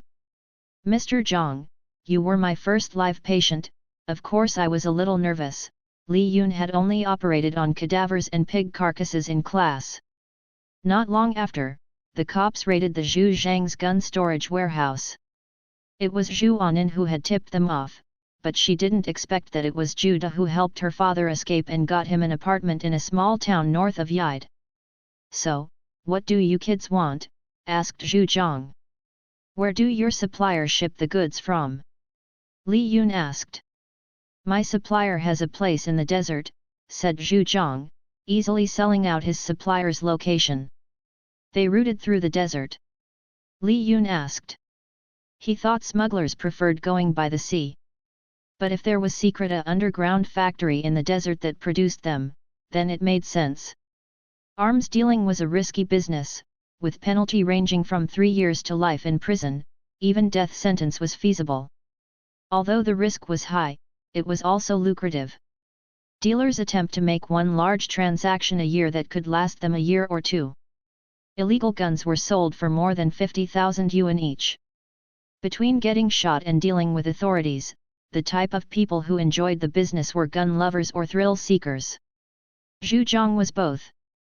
Are you kids interested in buying? Asked Zhu Zhang. I thought you stopped dealing, Li Yun remarked. Well, I did, but my supplier is still kicking. How many times did you sell them out? Why would they still sell it to you? Well, they already know I would sell them out at any minute. They probably already have a new drop-off location, said Zhu Zhang. You know the arms dealer, money over loyalty. I don't want guns, I want blueprints, said Li Yun. He assumed Zhu Zhang must have a blueprint hidden for himself. Buying guns was dangerous, but getting a hold of blueprints was also difficult in China. It was possible to buy anything related to guns online, but the government had ways to track it down. There were ways to create a gun, especially with new technology available, but creating one that wasn't going to backfire and cause self-harm was a different matter. Li Yun didn't like guns or wanted to make them. It was not as dangerous as nuclear weapons, but more guns on the street meant more opportunity for people who shouldn't have them to have them. However, getting the blueprints was necessary. It allowed him to have the option to create one if needed. Information was much more important to Li Yun, and there was many information on the web that was being tracked. That's easy for me to do, but what are you planning to do with the blueprints? Asked Zhu Zhang. He didn't have access to a lot of information, and he wasn't even aware that Zhu Da was in charge of Sheneng. Don't you have a don't ask policy? Li Yun asked. Gee, for a doctor, you sure know a lot about the underworld unwritten rules. I saw it in a movie, is there really such a thing? This brat. Zhu Zhang thought, maybe the less he knew, the better. He turned to look at Zhu Da. How's your father? At the capital, Zhu Da responded. He sure moves up quite quickly. Zhu Zhang had worked for the old mayor prior to Ning Long. But once the old mayor lost power, Zhu Zhang had to align himself with a new backer to keep himself out of jail. It was how most underground members survived, by aligning themselves with powerful politicians. Did every career politician have a secret organization? No, but there was a good chance 90% of them had used their powers for their own benefits. The 10% who were considered good politicians would become corrupted when they realized more work could be done through underhanded means. It wasn't to say that all politicians were bad, but power easily corrupted people, even people with the best of intentions. Governor Ning Long was different. He was corrupt even before he took office and was better at covering his tracks than most politicians. His public persona as an outsider of bureaucracy was lauded by the press and netizens. More than 10 years ago, he publicly took down the old mayor in Yide, revealing sordid details of the former mayor's affair with a young married woman and under-the-table dealings with the banks, and quickly turned him into a local hero. After becoming a mayor, he was often seen at charity events, dressed casually, and socializing with the lower-class citizens. How involved is he with the underground network? Li Yun asked. Not too sure. Everyone knew he had eyes in the underworld, but no one knew exactly who they are, Zhu Zhang responded. Why are you two suddenly curious about Governor Ning's underground involvement? I thought you two gave up on that. There was a time they had tried to find evidence on Ning Long's underground dealings, but they also found evidence he had kept on his wife and Zhu De. When Zhu De was in middle school, Ning Long had sent his wife and Zhu De to a therapist for counseling and had kept recordings on what was said during the sessions of Zhu De's disorder and his wife's multiple attempts at suicide. It would be easy to discredit Zhu De's testimony if he ever stepped out to denounce his father. We are dealing with an outside gang that's expanding close to Yide, said Zhu De. Zhu De hadn't backed down on finding his father's weakness. He was still far from collecting solid evidence that can bring down Ning Long. With the way social media operate, it was easy for Ning Long to twist facts into lies and lies into facts. Chapter 176 Surprise. Pretend you're surprised. Li Yun asked Ruxi as he drove her to the apartment. Ruxi knew as soon as Li Yun suggested going to the apartment for dinner that they were throwing her a party. It was only 2 days before her birthday. If it wasn't going to be for her birthday, then she would be surprised. Upon entering the courtyard, a giant flame lit up in the air and the sound of "Happy Birthday" echoed throughout the courtyard. The bonfire in the middle glowed brightly and the smell of burnt lighter fluid lingered in the air. Ruxi grasped with her hands over her mouth, which Li Yun thought was a bit overdramatic. She wasn't really shocked, but she was surprised by the number of people at the gathering. She knew most people there probably attended just for the sake of a party, but it was very beautifully done. Hey babe, happy 21st birthday, Sugzu kissed Ruxi on the cheeks. Sister Sugzu. Thank you for coming, Ruxi hugged Sugzu tightly and pecked her on the lips. Li Yun separated them by pulling Ruxi back toward him. There are other people here. Ruxi nodded, and decided to greet the other guests. Ah, Sister Mylan. I'm a huge fan. Yang Kong cried and greeted her with a giggly hug. I can't believe you all got the time to come for a party. Li Yun had asked them to come, but he did not expect everyone to make it. Mi Xian isn't coming. Her boyfriend is driving her, Li Jing remarked. You better not say that in front of her, and Li Chang warned. Remember she made you edit and rewrite all the first-year residents' medical reports. Li Jing wanted to cry at the thought. She's abusing her power as chief resident, Li Jing complained. Sister Mylan. Can I also get a picture? Fan Geng sprang out from nowhere after Yang Kong finished taking a picture. Li Yun looked at Fan Geng. I don't think I invited you. I drove Mom and Ms. Bazai. Fan Geng pointed over to Ziwiba and Bazai who blended in nicely with the other entities of the apartment. Oh. Li Yun already knew that, but he was intentionally giving Fan Geng a hard time.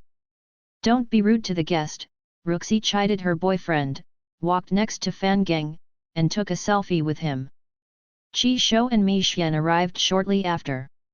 They made it in time for Sugzu to gather everyone around, sing happy birthday and pour the champagne. After a round of opening presents and hugs, Ruxi was suddenly surrounded by the women of the apartment asking for cooking and makeup tips.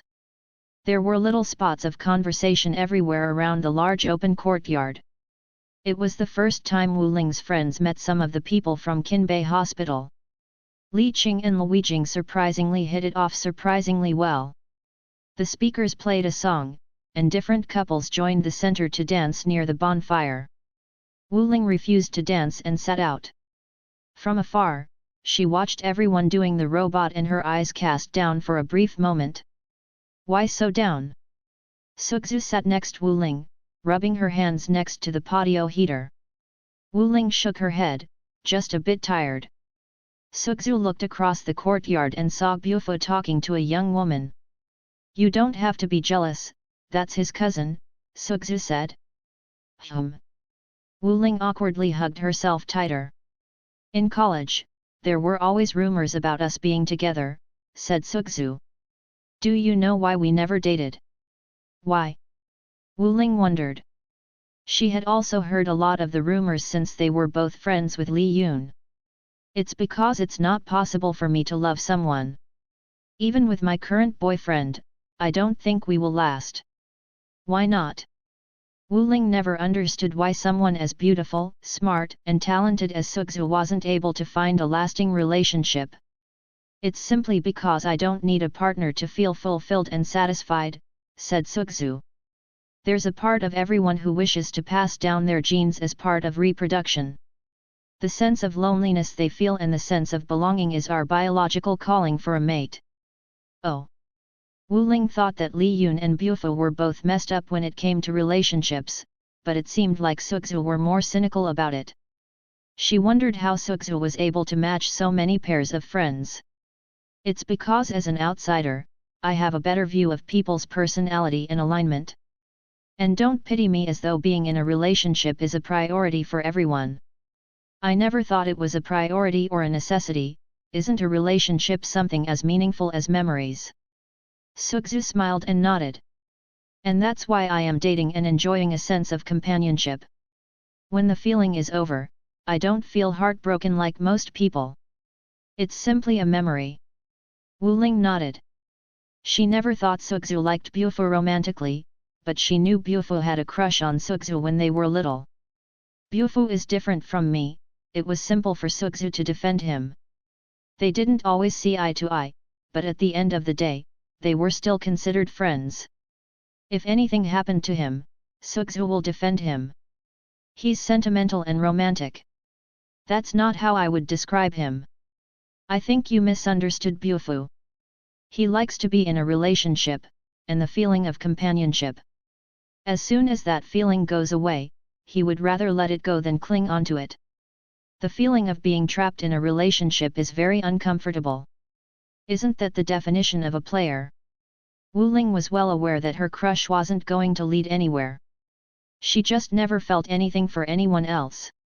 What are you two doing looking so gloomy at my party? Ruxi popped in. Sukzu pulled Ruxi to sit on her lap. My dear, you haven't been updating me. Why? I was busy with exams. Ruxi wondered if the openly gossipy nature was prevalent to everyone in China. She had just escaped talking to Liu Suyan and the aunties. I think everyone is wondering when your parents will meet. New Year? Sukzu asked. Ruxi wondered about that. Liu Suyan had asked about her family and Ruxi had replied that they were both researchers in Imperial City. She didn't mind introducing her step-parents, but Li Yun's family may have issues with their status being very far apart. As for arranging their meeting, Li Yun had never seriously discussed it with her even though he had hinted that he wanted to marry her. Maybe he felt she was too young to ask. She was 20 the majority of the time they were dating. Why? Is he waiting for you to turn 22? Asked Sukzu. I don't know, but don't you feel it's odd that the legal marriage for women is 20, and 22 for men? Asked Ruxi. What messed up politician made up that decision? Obviously because women mature faster than men, Sukzu replied. And men from the 80s, Wu Ling added. So it's for the creepy 70-years-old politician can marry a 20-years-old? Ruxi asked. Ruxi didn't get her answer. Ladies, we are about to play a game. Mu Lian interrupted their discussion and dragged them into the center of the basketball court. All right everyone, gather around if you want to play. Fatty Fang announced as he rounded everyone up as though he was a circus master. The older generation decided to sit out. Our basketball game will have Mistress Song Milan as the referee. I can't play. Ruxi asked. Ahem, scratch that. Our fair lady Sukzu will be the referee. I want to play too, Sukzu pouted. She didn't really, but she wanted to mess with Fatty. Ahem, my fair wife Mu Lian will be the judge. Fatty Fang announced again. Wait. How come Mu Lian isn't playing? Asked Li Qing. My partner is inside my womb, Mu Lian casually replied. Everyone was shocked, but half of them were pretending to be surprised. Lian. You aren't supposed to say it yet, said Fatty Fang. The doctor said after the first trimester. Everyone immediately crowded around Mu Lian to congratulate her. Sister Lian is going to have a baby, asked little Nai grabbing onto her mother Ting Ting's leg. Mommy, are you going to have one too? Ting Ting laughed. She was planning to wait a little later to reveal it to everyone, but since little Nai revealed it to everyone, it was all right. Her husband, Bu Dao, patted little Nai's head. I guess baby 2 will be on the way, said Bu Dao. Nice going old bulletin. Chapter 177 Basketball. Ahem, it's time for the basketball game. Fatty Fang rounded everyone into a circle for the game. Okay, when I count to 5, everyone will find a partner based on what I say. Ready? Fatty looked around as everyone nodded. Find someone who is a similar height. Everyone heads turned in different directions and they scrambled to take a position next to the person with similar height. Fatty Fang watched as everyone beelined around in circles until everyone was paired up. Now do rock, paper, scissors, Fatty Fang instructed. Winner will be Team A and loser will be Team B. Fatty Fang's partner, Chi Shou, was 5 centimeters shorter, but they were both tallest in height. Chi Shou got on Team A after winning with paper to cover Fatty Fang's fist. The other pairs also quickly decided their teams. Daddy, I want to play too, little Nai, the 5-year-old girl, begged Bu Dao. All right, little Nai will be my hands, Bu Dao lifted his daughter up over his shoulder. Team A Team B. Chi Shou Fatty Fang. Bufo Li Yun. Wu Bin Bulletin Tao / Little Nai. Yang Kong and Lu Chang. Fan Geng Wu Ling. Ju Dul Wei Jing. Song Milan and Zhang Mi. Mi Xian Li Qing. Sukzu volunteered to assist as the referee to even out the players. With the teams decided, everyone took their position on the court. The 2 teams of 8 players were evenly matched. Wu Bin looked at everyone on Team A. He knew Fatty and Bufo knew how to play a little, but they weren't particularly good. The doctors know how to play. Wu Bin turned back to ask the group of doctors on his team. The doctors all responded with a blank look. Anyone play regularly? Asked Wu Bin. Little Shou, didn't you play in college? Asked Mi Xian. It was American football, Chi Shou replied. There was nothing better than playing defensive tackle and knocking down the quarterbacks. This isn't going to end well, Wu Bin thought. Team B wasn't any better. Fatty, why basketball out of all sports? Li Yun complained. Wu Ling is the only one that regularly plays. Hey, it's the most popular sport right now, no one here knows how to play, asked Fatty Fang. Just a little. Wei Jing replied.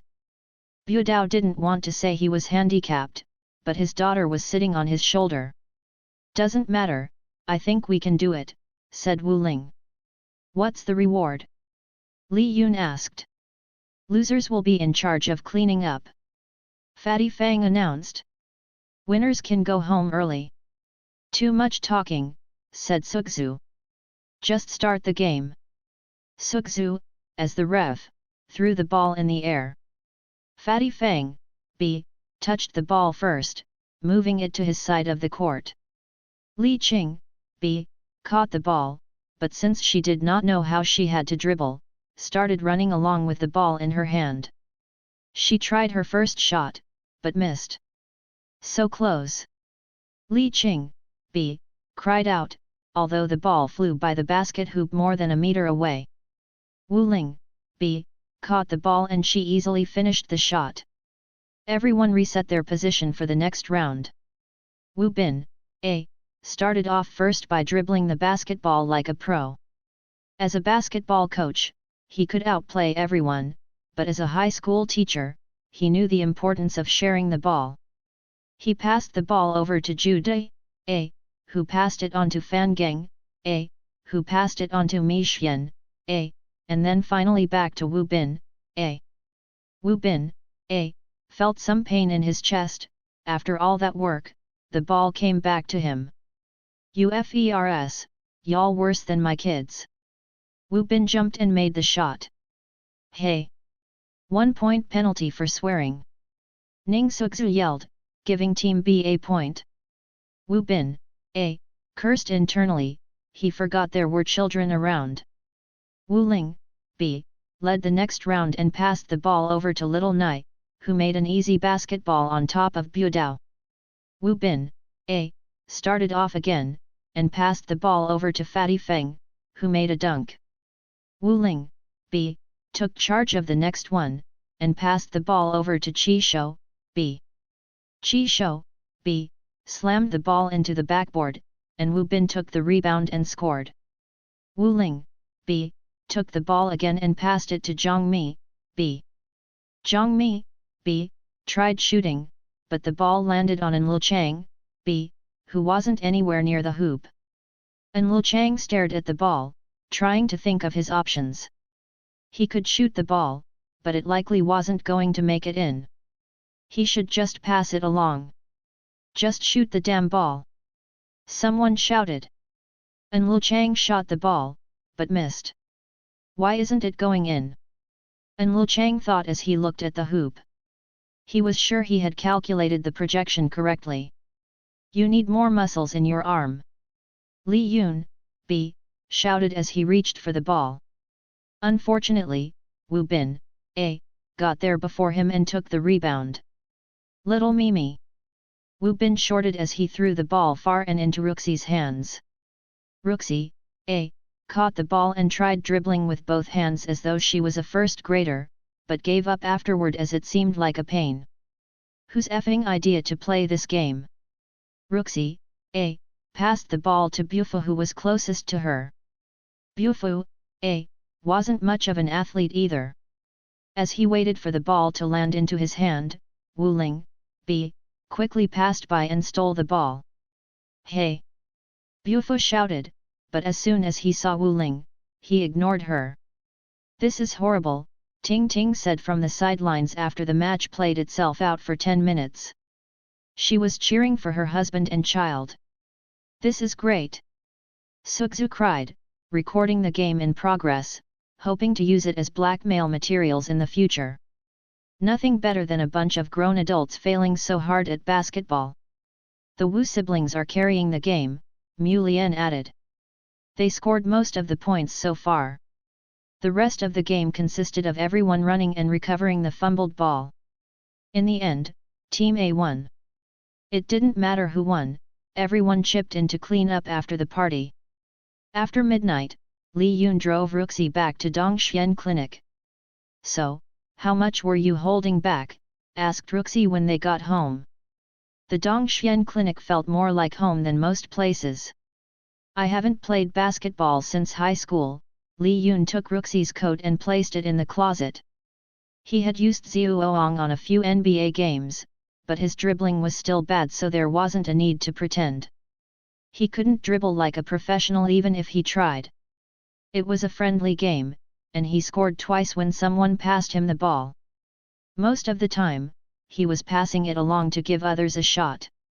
So if there was a shoot-off, you would win. Ruxi was curious about his ability.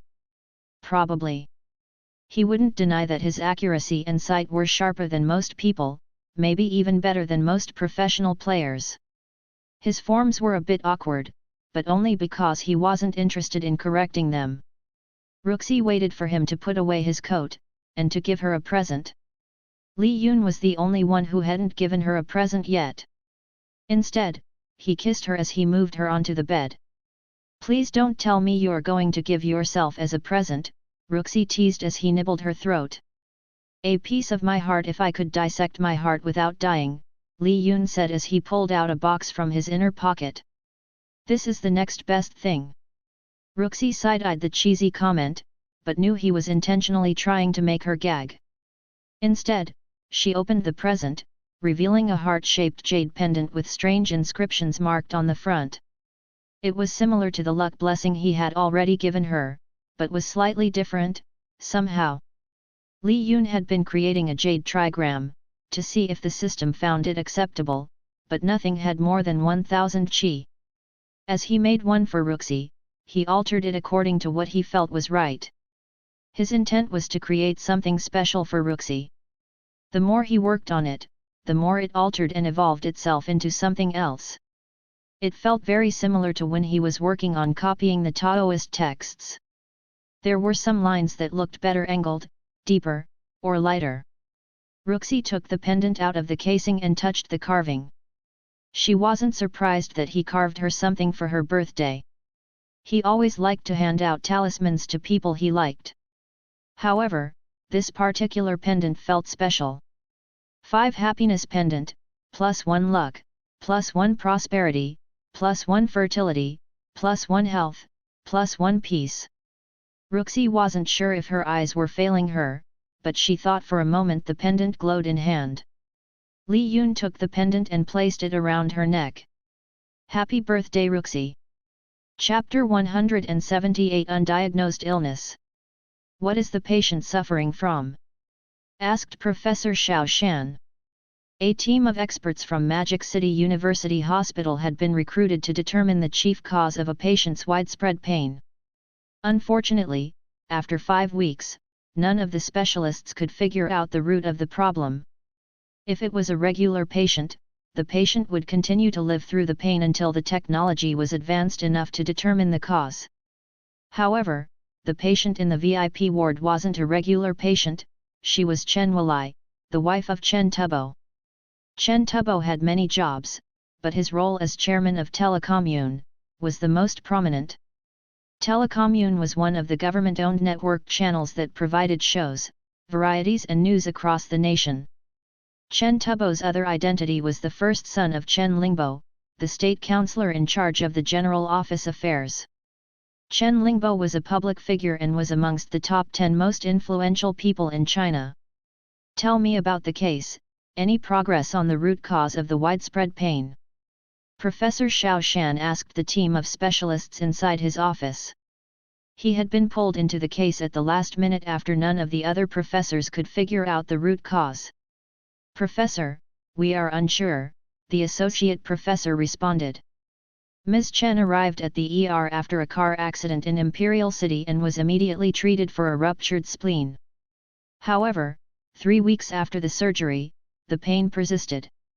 After 6 months of treatment by different specialists in Imperial City, Mr. Chen had decided to move his wife to Magic City for consultation. How are the tests? Professor Xiao Shan flipped through all the previous tests Ms. Chen had received while treated at Imperial City. Magic City University Hospital also performed similar tests to make sure there weren't any faulty tests. We have ruled out hypothyroidism, sleep apnea, rheumatoid arthritis, lupus, and malignancy, another associate professor responded. Professor Xiao Shan investigated the chest X-rays, but did not see anything particularly off. Could it be fibromyalgia? The other professors were not certain. Fibromyalgia was difficult to diagnose, and was usually determined only after all the other illnesses were ruled out. They thought it might be spleen cancer, but the tests came back negative. Could it be something mental? Professor Xiao Shan proposed. We have asked the neurology department to look at the case, but they haven't figured out anything. Psychiatric department? We have not asked them yet, the other attending nervously responded. No one wanted to be the one to ask Chen Tubo about sending his wife to the psychiatric ward. Being evaluated for psychiatric disorders was still frowned upon in society, and made it difficult for doctors to discuss mental illnesses with patients. Where is Mr. Chen? Professor Xiao Shan asked. With the director. In the director's office, Chen Tubo was not happy that the hospital had not been able to find the source of his wife's illness. Mr. Chen, Please understand, we have our best people investigating Ms. Chen's case, the director pleaded. Chen Tubo's reach was far beyond just telecommunications. He could find ways to cut fundings to many of the programs that existed in the hospital. The Imperial City Hospital already suffered after programs were pulled due to what Chen Tubo considered as inadequate ER response and poor surgical abilities. There are many leading experts in other hospitals, Chen Tubo remarked. I do not have time to waste while my wife is still in pain. Please be assured, she's in the best hands. While we find the root cause, I will have our team of pain management experts handle her case. I will give you another week, Chen Tubo responded. The government did not spend millions of dollars to fund hospitals that can't even find the cause of a simple illness. How many people have been neglected so far? Chen Tubo after his discussion, leaving the director with a migraine. Undiagnosed illnesses were actually quite common, but since many were not fatal, they were often neglected. Most people learned to live with it, and the majority of time, the illness went away of its own. Unfortunately, the director didn't have time and immediately called Professor Xiao Shan for an update. Director, it's me. Professor Xiao Shan knocked on the director's office after seeing Chen Tubo leave with his entourage of bodyguards and secretaries. The director recognized Professor Xiao Shan's voice and set down the phone in his hand. He then prepared his desk before allowing him to enter. Professor Xiao Shan entered the room, both stood up and greeted one another. The director did not like Professor Xiao Shan, but he couldn't deny that the man was brilliant. If he could pin the failure on him, he would. Professor Xiao Shan, you have looked into Ms. Chen's charts? Asked the director. Are you able to find anything? I doubt it is related to the cardiovascular system, said Professor Xiao Shan. It is likely neuro. Then it isn't something within your area of expertise. Unfortunately, no. The director sighed. He figured it wasn't going to be simple, but he knew that when he placed Professor Xiao Shan in charge of the diagnostic team. In the meanwhile, any information from the genetics department? They are still analyzing the data. There were many rare diseases that could only be identified using genome sequence, RNA analysis, and analyzing precursor molecules. However, those types of tests were not common in hospitals. Even if the data was collected, knowing how to read and analyze the data was extremely difficult. Who's handling Ms. Chen's pain management? The director asked. Dr. Emra is handling it, said Professor Xiao Shan. But can I suggest using HWF01 intravenously to handle her pain? The director thought about it. Professor Xiao Shan had been recommending HWF01 for pain management and inflammation to many patients. The results had been extraordinary with very minimal side effects. However, as it was a new TCM drug still undergoing clinical trial and had a direct connection to Professor Xiao Shan, he needed permission to use the drug to avoid conflict of interest. The director nodded. That's the medicine created by Dr. Li. Ah, yes, he's coming to the oncology hospital for a seminar this weekend. Do you think his experience in interventional radiology will help locate the source of Ms. Chen's pain? The director had obviously seen the footage of Minister Yu's surgery. As much as he disliked requesting assistance from other doctors, the young doctor had performed miracles. I am not sure, but Dr. Li has other abilities, said Professor Xiao Shan. I can ask for his assistance. Chapter 179 In What Realm? Sitting in a half-lotus position, Li Yun focused on manipulating his meridian. He had manipulated the channels before to clear out the mysterious qi poison, but had not been able to replicate it since coming back. His sweat beaded down his face, spending much of his energy as he focused his meridian to move. As the morning sun peeked through the window, Ruxi yawned and opened her eyes. Li Yun's shadow partially blocked the sun. She looked at him for a moment. For the past couple of weeks, Li Yun had been waking up at irregular times to meditate and she had gotten used to it. She stretched her arms and then decided to get up to make breakfast. Before she could, Li Yun dragged her back into bed. Yun! We need to get to the airport. Ruxi yelled at him as he pinned her onto the bed. They had a flight to Magic City, courtesy of the Magic City Hospital who had formally requested a consultation for a special client. Li Yun wouldn't normally care, but Magic City Hospital was the largest hospital running Phase 3 clinical trial on Huifu. In the meanwhile, Academician Tan also extended an invitation when he heard that Li Yun would be in town. Let me recover some Jing, Li Yun kissed Ruxi to seal her from talking. They skipped breakfast and arrived at the airport before boarding time. Ruxi was upset the entire time as they were boarding. She hadn't talked to him since they left the clinic.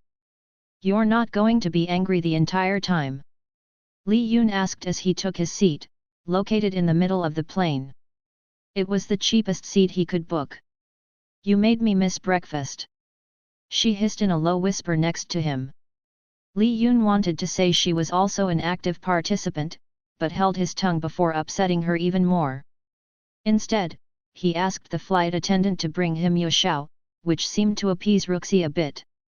She finally smiled after finishing her share. It was important to keep a partner well fed. During the flight, Ruxi spent her time researching sales while Li Yun fell asleep watching archery and shooting competitions. In the midst of watching the rifle shooting the target, Li Yun heard a woman's muffled scream. His brows knitted as his mind narrowed in on the voices around the woman. Miss, are you okay? A female voice asked. Li Yun remembered the voice as being one of the flight attendants. Ah. I'm okay, you see, I'm 15 weeks pregnant, it's just some cramps, the woman responded. After a few moments, she flinched, trying to hold back some tears. Nini, drink some water, the man sitting next to the pregnant woman said in a concerned tone as he passed her a bottle of water. Arg. My stomach, the woman's voice strained, but still in a low voice to avoid interrupting the people around her. Arg. Nini. Suddenly, a thud. Li Yun opened his eyes and removed his seatbelt. Yun, what's wrong? Ruxi asked. Someone might be in trouble. Li Yun lifted up the storage cubby, grabbed his medical kit, and then walked up toward the front. He looked ahead toward the front of the cabin and saw the flight attendant closing the fabric screens to prevent the other passengers from looking into the first-class cabin. At that moment, the speakers signaled an announcement with 3 melodic tones. We have an in-flight medical emergency, is there a doctor on board? The flight attendant's slightly shaken voice signaled to everyone that something serious had happened. Please head to the first-class cabin. Before the flight attendant finished her request, Li Yun had already arrived by the woman's seat and checked her pulse. The woman had lost consciousness and her pulse was very weak. Are you a doctor? The husband assumed, but he wasn't sure how the young man arrived so quickly when the announcement was just made. She has appendicitis, we may have to get her to the hospital, Li Yun told the man as lowered the back of the woman's seat. The flight attendant arrived with a doctor in his 50s. The doctor approached the woman and asked for the medical kit as he put his gloves on. He looked at Li Yun as though expecting him to move out of the way. Although the first-class cabin was slightly roomier, it was still crowded with everyone huddled around the aisleway. She has appendicitis, Li Yun repeated, but looking at the demeanor of the doctor who had just arrived, he wasn't sure if the man would listen to him. You're Dr. Ping from the Yide Hospital. Dr. Ping's mouth gaped open slightly as he was a bit of surprised. He was an attending family doctor at Yide Hospital and barely anyone remembered him, so he wondered how the young doctor knew him. I'm Dr. Li, trauma surgeon at Kinbei, Li Yun introduced himself. He had remembered some of the names from the Yide Hospital while he was investigating the organ harvesting case. I happen to know Dr. Tsung from Yide. Dr. Ping felt a bit deflated, most people had heard of Dr. Tsung. Not only that, being a trauma surgeon, Li Yun was sure to have more experience than him in dealing with emergencies. He didn't know whether he should back down. As the older of the two, he felt like he should take the lead. How do you know she has appendicitis? Dr. Ping asked, checking the patient himself. Miss, Can you tell the captain to make an emergency landing and contact the hospital to prepare a room for a 15 weeks pregnant woman with a ruptured appendix? Li Yun ignored Dr. Ping and asked the flight attendant in a calm tone. It's not life-threatening, but it's urgent. Li Yun's voice was calm, but forceful. The flight attendant wasn't used to emergency cases, so there was no need to make her more unsettled.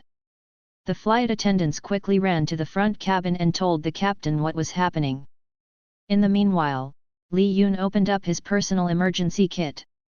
Dr. Ping looked in amazement at the assortment of tools and watched as Li Yun took out a portable suction, stethoscope, bag of saline, scalpel, and a battery-powered endo-cutter. Mr. Li Yun asked the husband, wondering how he should be addressed. It was important to know the names of both the patients and the next of kin, especially when he was planning an in-flight surgery. Ma Sheng, the husband replied. My wife is Ma Nini. Is she going to be okay? Mr. Ma, her appendix ruptured, and there are abscesses in her abdomen that should be removed as soon as possible to protect the peritoneal cavity and the child, Li Yun explained as he prepared all of the necessary equipment. I'm going to drain as much abscess as possible and remove the appendix. It's not a difficult procedure, but we aren't in a sterile environment and I want to make sure you give a verbal agreement. Dr. Ping scratched his head and wondered in what realm was removing an appendectomy in mid-air was not considered a difficult procedure. What if we wait? Asked Ma Sheng. It was likely at least another hour before they land, and another hour before they reach the hospital. Ma Sheng wasn't sure about allowing the surgery on the flight was the best decision. We can wait, but it's a huge risk to leave the abscess in the peritoneal cavity, said Li Yun. She might suffer a miscarriage and her intestine will be infected. Will my wife be in any pain? Ma Sheng asked. The way Li Yun explained everything in such a deliberate and calm voice made him a bit more confident. She fainted from pain, but should be fine after we clear her cavity. Ma Sheng nodded. With his approval, Li Yun wrapped himself in a portable surgical gown and then looked at Dr. Ping. Dr. Ping, please help me with the suction. Li Yun didn't need help, but if he didn't ask the guy, the doctor was going to complain and cause problems. The flight attendant returned and told them that the captain will make an emergency landing in Changkou and the ambulance is on the way. We will arrive in 45 minutes, the flight attendant said. She looked nervous as Li Yun inserted a needle into the woman's arm. The woman was unconscious, but Li Yun needed to make the procedure as painless as possible in case she wakes up. He used the available lidocaine in the kit, and then inserted 2 acupuncture needles to keep her asleep. He sensed both the mother's and baby's CV systems. The little cavity and gap in between them was his target location. He made a small incision and inserted the suction tube into the lower right side of the woman and into the peritoneal cavity. Please turn on the suction, Li Yun instructed Dr. Ping.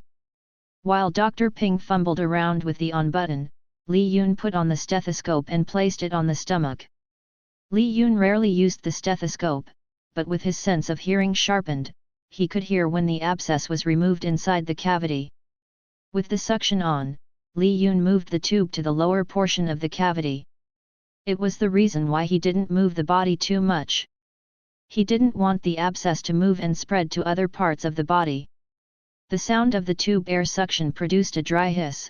Li Yun stopped and inserted the saline solution into the cavity to clean it out. He then removed everything out once more with the suction tube. Once completed, he inserted the endo-cutter into the same incision point, cut out the ruptured appendix, and removed it. It looked so mythical in Dr. Ping's eyes. He had seen plenty of appendectomies, and this was not an appendectomy, it was some sort of witchcraft.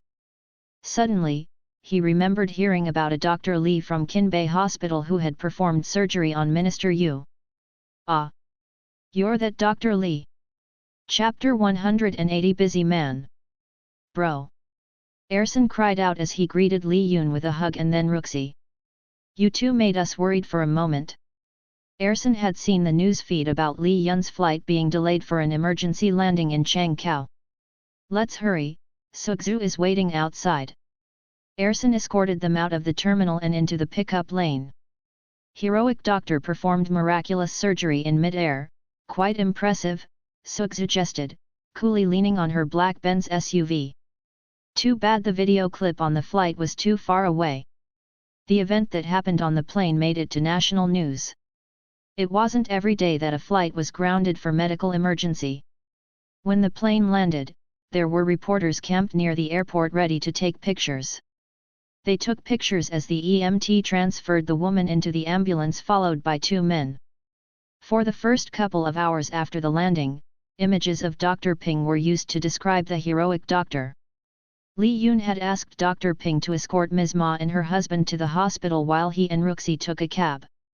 It took the reporters another 2 hours later to realize that they got the wrong person.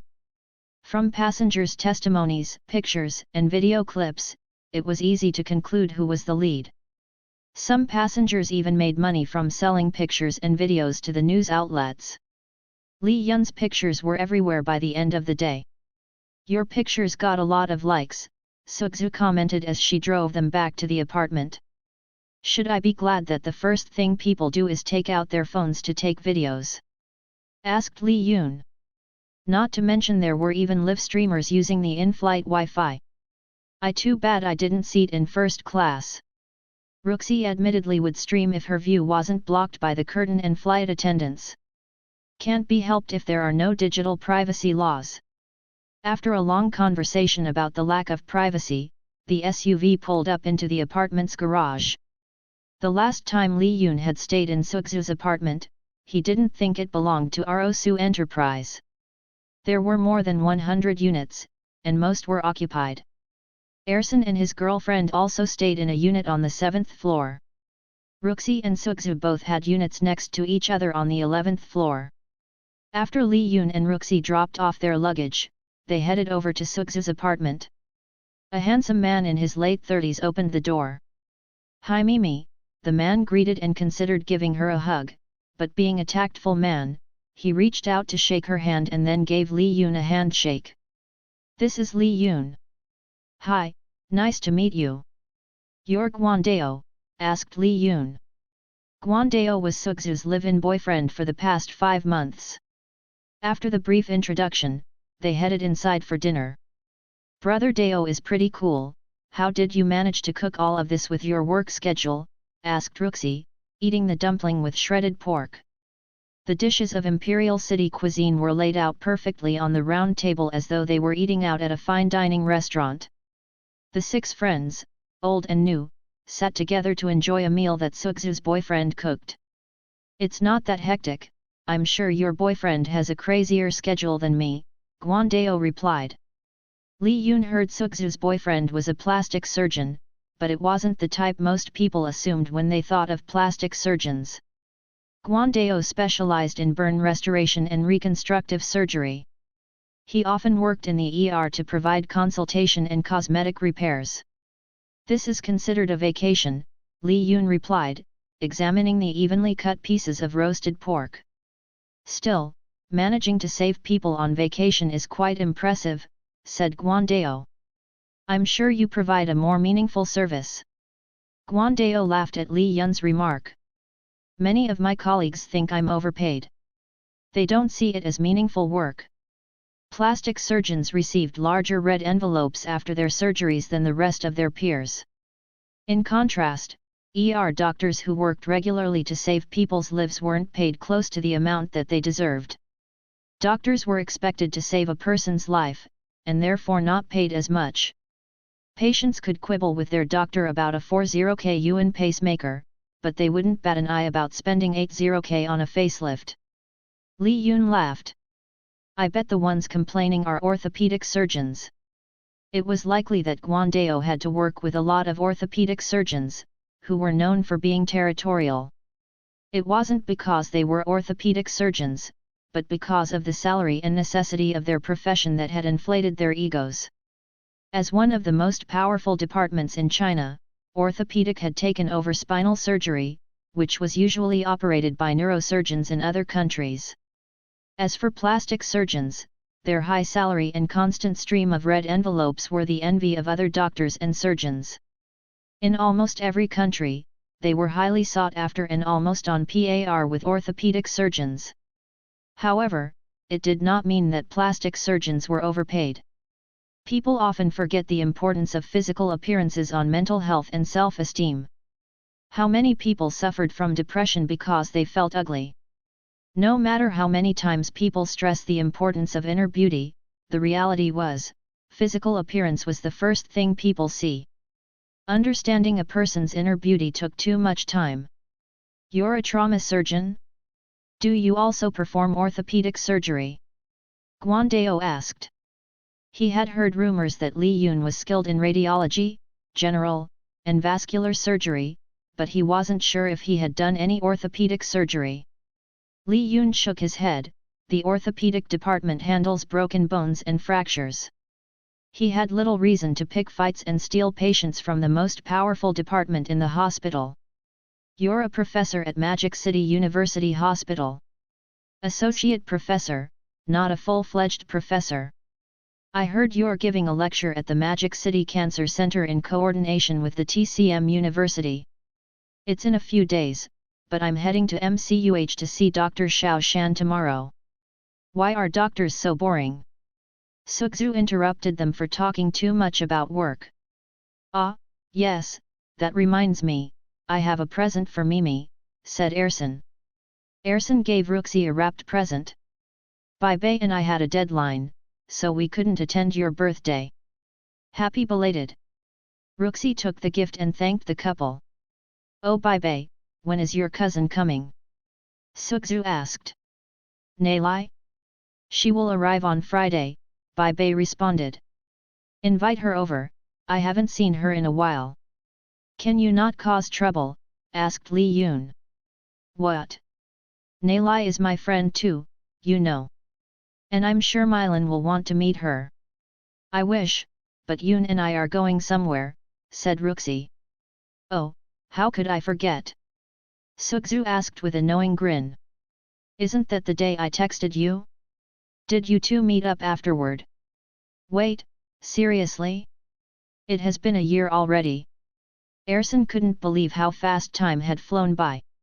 When he had learned about them dating, it was after his graduation, which was already half a year ago. They continued talking throughout the night. The following day, Sukzu dropped Li Yun off at the hospital. Li Yun waved goodbye as she drove off with everyone else to go shopping. I heard you made quite a splash in Changkou, said Professor Xiao Shan, who greeted Li Yun at the entrance of Magic City University Hospital. Good to see you too, Li Yun shook his hands. You're quite a busy man. Professor Xiao Shan had seen the news of Li Yun's in-flight surgery. I am just making my rounds to advertise my medicine, said Li Yun. You said there's someone with potential idiopathic neuropathy. Come, I'll prep you in my office first before we see her. Why did you think I could assist you? Asked Li Yun. I thought since you could create medicine to relieve pain, at least you should have some idea on neuropathic disease. That's a bit far-fetched. Not as far-fetched as using acupuncture needles to stop pain. Professor Xiao Shan had a point. And you wouldn't agree to see the patient if it was completely think out of your element. Li Yun considered the nervous system to be his weakness, but only because he knew far more about the CV system. He could discern the location of the nerves based on the vasa nervarum, blood vessels that send blood to the peripheral nerves. If an area contained damaged vasa nervarum, it was likely that the nerve was damaged as well. The ability gave him a slight edge over neurologists. His main problem was the nerves themselves. He lacked information about the nerve fibers and neurons. Unlike the CV system, the nerve fibers were technically not connected to each other. Inside Professor Xiao Shan's office, Li Yun reviewed the medical reports from Chen Wuli's files. Chronic pain was usually caused by the nervous system sending false signals to the brain. Neuropathy diseases were difficult to diagnose and most diagnostic were based on clinical experience. You gave her Huifu? Asked Li Yun looking at the latest report. Yes, for a few days, and she has been able to sleep because of it, said Professor Xiao Shan. Mr. Chen had been easier to deal with since she wasn't in as much pain as before. What dosage? 30 mg. I want to see if we can reduce it and see if her pain still persists. We may end up diagnosing her with fibromyalgia. Fibromyalgia was a catch-all diagnosis for a condition of severe chronic pain caused by mental or physical triggers. Isn't that the same diagnostic as Imperial City Hospital? Asked Li Yun. Well, that's what the director is afraid of, said Professor Xiao Shan. After exhausting all tests to rule out all other possibilities, it was a common diagnostic given to patients. Before we go, you are aware that this case cannot be publicly disclosed. Li Yun nodded. After looking through the files, Professor Xiao Shan took Li Yun to the private suite and greeted the people in the room. Mr. Chen, Ms. Chen, this is Dr. Li, he would like to check on your condition, Professor Xiao Shan introduced. Chen Tubo did not say much, as he had been worried about his wife's health. Chen Walai appeared in good health aside from the paleness of her skin, likely from lack of sleep. Li Yun wondered if they were Chen Gan's parents. Something about them was off, but many married couples had problems, especially the wealthy ones. He approached Chen Walai and felt her pulse. Chapter 181 Patent. Li Yun rested 2 fingers over Ms. Chen's wrist and focused on her CV. He noticed that the area around her right temporal region was inflamed. There was a condition associated with it, but he wasn't sure what it was. He took out his phone from his white coat pocket and looked up the possible illness. He may be a doctor, but even he had to look up different medical conditions. It seemed like it could be polymyalgia rheumatica and giant cell arteritis, Li Yun concluded as he showed Professor Xiao Shan his phone. Polymyalgia rheumatica. Professor Xiao Shan wasn't in rheumatology, so he immediately left the room to contact the rheumatologist to confirm the diagnosis. Ms. Chen, you were in an accident? Li Yun asked Chen Walai, the woman in her late 40s. My wife was in an accident more than 6 months ago, Chen Tubo replied in her stead. Li Yun focused on Chen Walai's lifeless eyes, and wondered if something else had happened. A woman of Chen Walai's stature would not be driving alone. He looked to Chen Tubo, and decided it was none of his business to ask anything further. Some things were better left unsaid. He said C-reactive protein came back normal, but it's still possible, Professor Xiao Shan returned after making his call. If it's PMR, should we switch her medication to corticosteroids? Li Yun shook his head. The Huifo medicine was alleviating much of the inflammation. Keep her on Huifo for another week. Her body is stabilizing. Is it really that simple? Asked Professor Xiao Shan. Li Yun nodded. Chen Tubo was a bit confused by the conversation. Professor, is my wife fine? Mr. Chen, your wife is suffering from polymyalgia rheumatic, Professor Xiao Shan explained.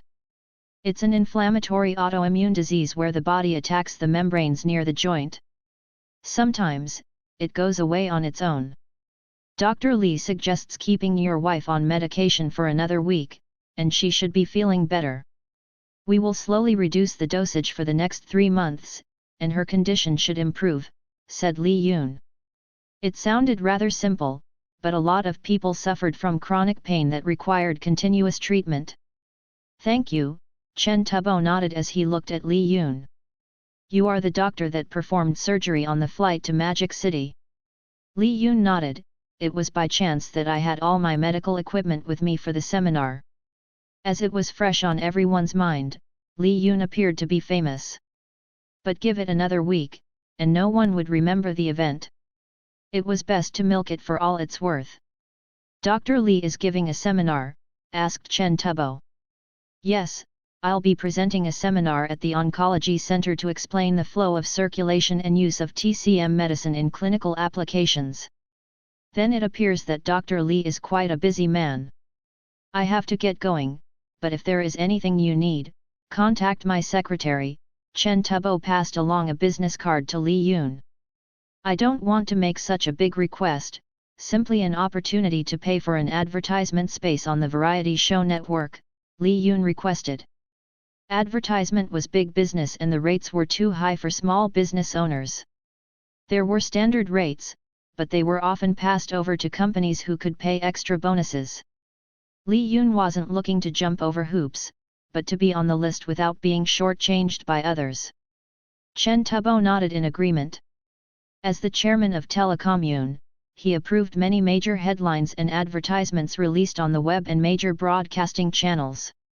Send your company's ad to my secretary, I will help get the word out, Mr. Chen promised. It was a small price to pay.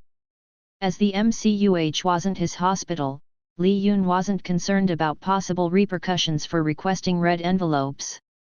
He hadn't received approval to advertise his drugs, but he was allowed to advertise his company and the Sheneng app. With Chen Tubo appeased, Li Yun met with Professor Xiao Shan on the status of Huifu's clinical trial. The majority of the clinical trials were naturally in big cities like Magic City. There were many people who suffered from chronic pain and inflammation caused by autoimmune diseases. There were many willing to participate in the clinical trials, and so far, already 1,000 had enrolled. It was the benefit of a large population. There have been a dozen reports of side effects, but I have been able to narrow it down to other factors, said Professor Xiao Shan. Li Yun was concerned about rival companies implanting patients to sabotage the study. Even with his connection to Song Taiji, he had to be careful. I heard one of the inspectors visited your factory, Professor Xiao Shan commented. You're one of the few that made it out without heavy fines. You should keep an eye out on the Medical Product Administration, MPA. Since they took CFDA, there had been many new regulations. It is probably better this way, Li Yun replied. There had been many new regulations passed in the past few years. Stricter regulations improved the quality of pharmaceutical drugs in the market. What Li Yun didn't like was the Xia family publicly championing the regulations as a marketing tool to show the public how altruistic they were. In reality, they were using it as a tool to destroy startup companies before buying out their patents. Do you know what else the officials are planning to pass? Asked Li Yun. There's an institutional reform being drafted. Maybe it will be passed in a few months. The institutional reform was going to be a big one. Even Li Yun had heard whispers about the plan to completely overhaul many institutions from banking, media, taxes, environment to healthcare. The government was also planning to modernize TCM. Li Yun refocused on the Huifu data and then placed it aside. He pulled out another report and passed it on to Professor Xiao Shan. This is Yunli's data, asked Professor Xiao Shan in an excited tone. Unlike Huifu, Yunli was less restrictive. Li Yun had very specific guidelines for Huifu as a TCM drug. Doctors were not allowed to prescribe it continuously after 3 months. However, Yunli could be taken freely with a standard 3,000 mg maximum per day like a standard over-the-counter medicine. There were only a couple of days remaining before they were allowed to test Yunli in the clinical setting. Other than supporting the new regulations, Bern has been relatively quiet.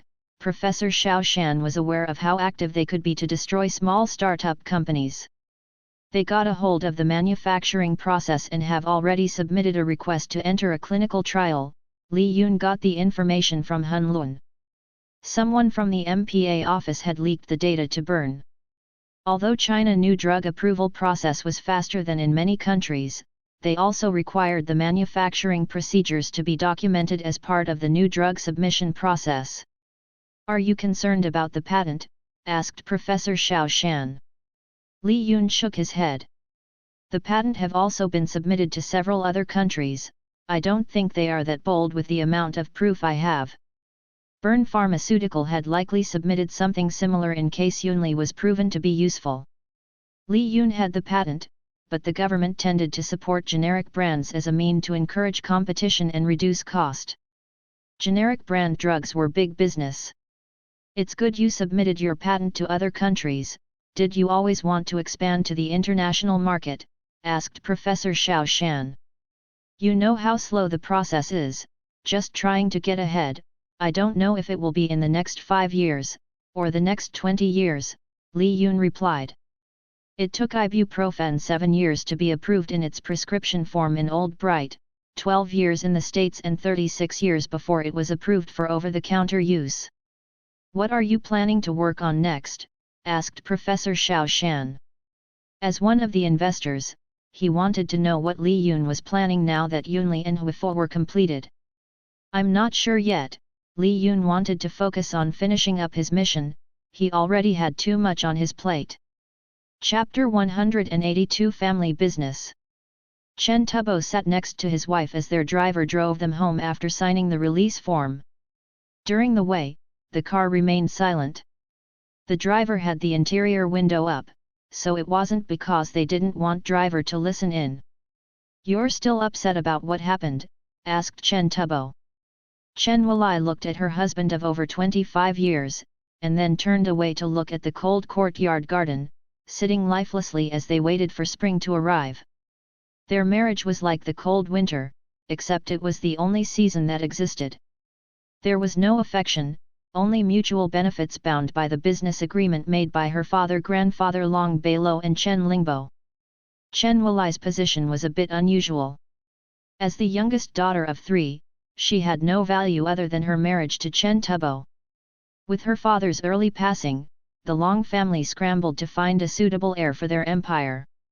Her 2 elder sisters were cursed with daughters. Her union with Chen Tubo had reduced Chen Gan, who was expected to take over the Long Empire, despite being a Chen. What is there to be upset about?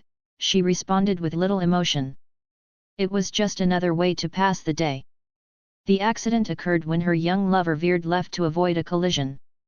The press made it seem like it was her driver. He was in the hospital for multiple organ failure, and passed away a few days in the hospital.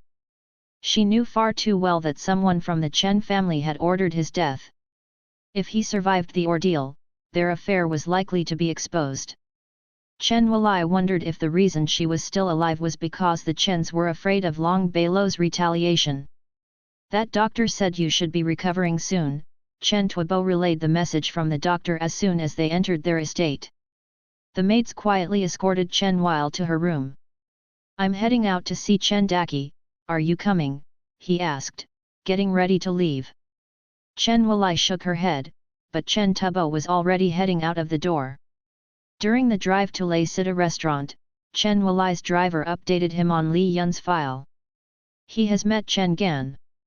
Chen Tubo wondered why his son didn't mention anything to him about their encounter, or was it rather insignificant? He had 3 children, but he could only count on his eldest son, Chen Gan. Yes sir, responded the driver. They were seen together at the Protector auction with Tang Zhang. Tang Zhang investigated him. It's likely since he has connection to Song Milan. Chen Tubo was aware that the Tang family wanted an alliance with the Song. Li Yun arrival had helped to balance out the power between the 5 clans. The car arrived in front of a villa, and only the elite was aware that there was a restaurant inside. As he walked in, the formally dressed waiters greeted him with a 90-degree bow. They led him into a private suite and quietly left. Lei Sita was one of the private restaurants in Magic City that catered only to the elite. Reservation was 5K per person, not including the food, which was the finest in the country. It was also owned by the Chen's family, and operated by his youngest brother, Chen Daki. Uncle Tubo, how is Aunt Walai? Asked Chen Aro from the lavish round table. She's doing much better, recovering at our villa, Chen Tubo responded. Chen Tubo took a seat directly across from Chen Daki. His brother wasn't a public figure, but the number of shares he held in the entertainment industry was not to be underestimated. Many of the TV shows and films were made with his money and investment. By his side was his 3rd wife, Chen Susu, a young woman in her 30s. She used to be a TV actress, but retired 6 years ago after her marriage to Chen Daki. Her marriage to a man twice her age made many entertainment reporters curious, but the news barely made it big and faded under other headlines. Chen Aro, Chen Daki's eldest daughter from his first wife, sat on the other side of Chen Daki. She always seemed flighty, but the girl had caused the downfall of many rising actors who didn't cater to her every need and whim. I heard you're planning to take a seat in the General Affairs Office. Chen Daki was curious about Chen Tubo's plan. It will be difficult, the Xia is also eyeing the same position, Chen Tubo. Shouldn't it be easy for you? I heard Chen Gan got a promotion. That kid is always ambitious, but he's too friendly with the Tang family. There's nothing wrong with that. The Chen had the most political influence, but the least amount of wealth. Whereas the Tang had the most amount of wealth, but the least amount of political power. The Song, Xia, and Long were somewhere in between. That Dr. Li that you had mentioned, he is the doctor that provided Walai with the medical help, Chen Tubo mentioned. I have agreed to help advertise his medicine. The one associated with the Song family, asked Chen Daki. Is he also in line with the Ning? It's under his own company called the Li Group. For Chen Tubo, it was easy to gather such information. So he has his own company. Did Chen Gan say anything about their product? Chen Daki wasn't in the pharmaceutical business, but he was in the business of making money. Anything that had the potential to make money, he wanted to know about it. It's in the review stage, but there shouldn't be anything that stops it from passing through, said Chen Tubo. However, there is another similar product that was pushed through a few weeks ago by the Xia family. The 5 big families appeared to have a harmonious relationship, but it was a relationship of checks and balances. All the family worked to ensure that no one received more power over the other. We will help Dr. Li then. Chen Daki didn't like that the Xia family was expanding too much on the global market. If he could deter their power domestically, might as well help a doctor whose only connection was Song Taiji's youngest granddaughter. The food arrived, filling the table with abundance. However, by the end of the dinner, there were still many leftovers. Chen Tubo and Chen Daki were going to discuss internal family business, which required Chen Susu and Chen Aro to leave the room. Business talk was not suited for women, especially the Chen's family business. The 2 women took their leave. They knew when their appearance was not needed. Chen Susu's bodyguard took her home. Whereas, Chen Aro walked to another room and knocked. The servant opened the door and let her enter. Inside was a group of young ladies sitting around to drink champagne. The group from Magic City wasn't too different from the group in Imperial City. Long Suah, Chen Bingbing, and Tang Enya were around, celebrating Chen Bingbing's latest movie. Even without a special occasion, the room was booked every week as a social hangout for the elites. Bingbing, how are you? Chen Aro asked. Good, Sister Aro doing well. Chen Bingbing asked. Congrats on your new movie release and your television series success. Chen Bingbing's popularity had skyrocketed after her television show aired. The audience was raving about her caring and charming performance as an actress going undercover as a teacher in a small town to understand her role. Thanks, Chen Bingbing replied with a bit of sarcasm.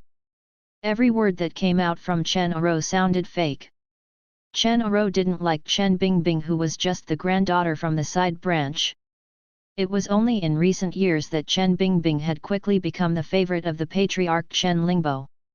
Despite the mutual dislike, everyone in the room gossiped and talked like they were good friends. Where's Song Lily? Asked Chen Aro.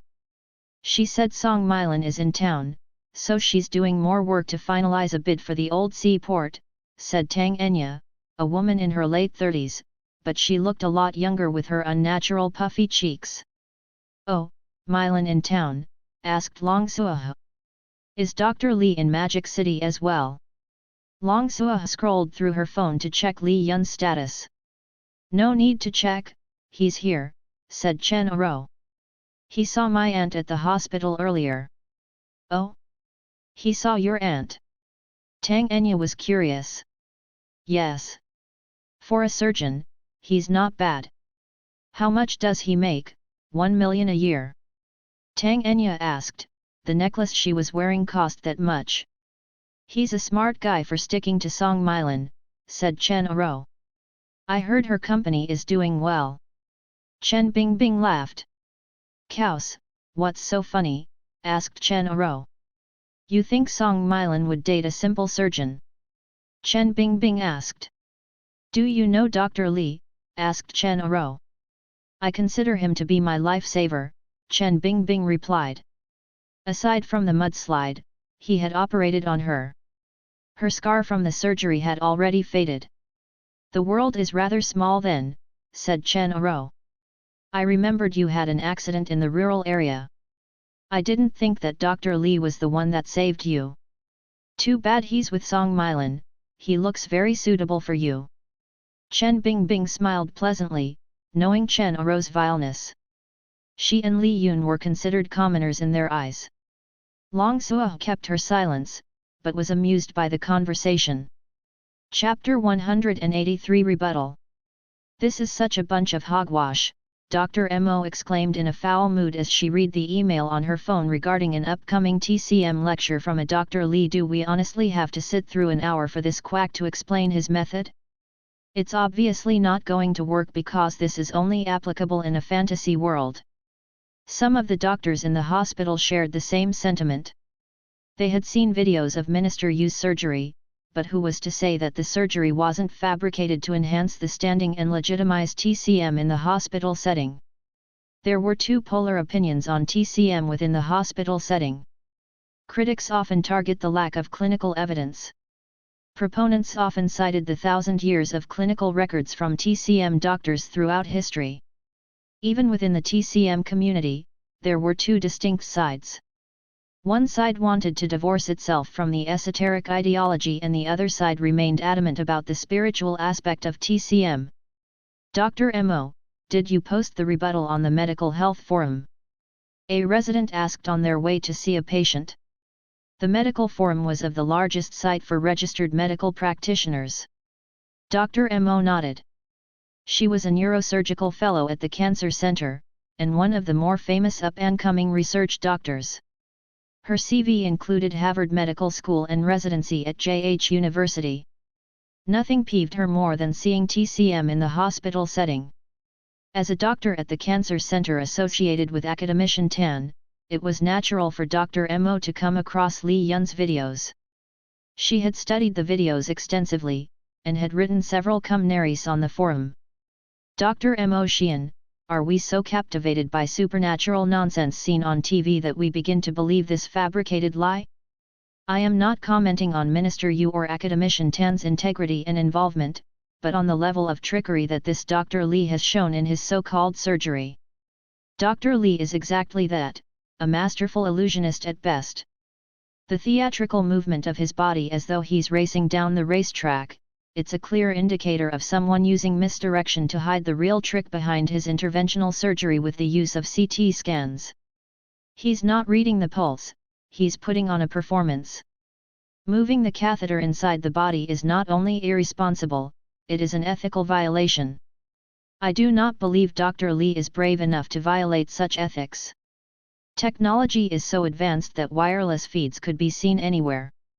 Why hasn't anyone thought about the possibility of someone else behind Dr. Li?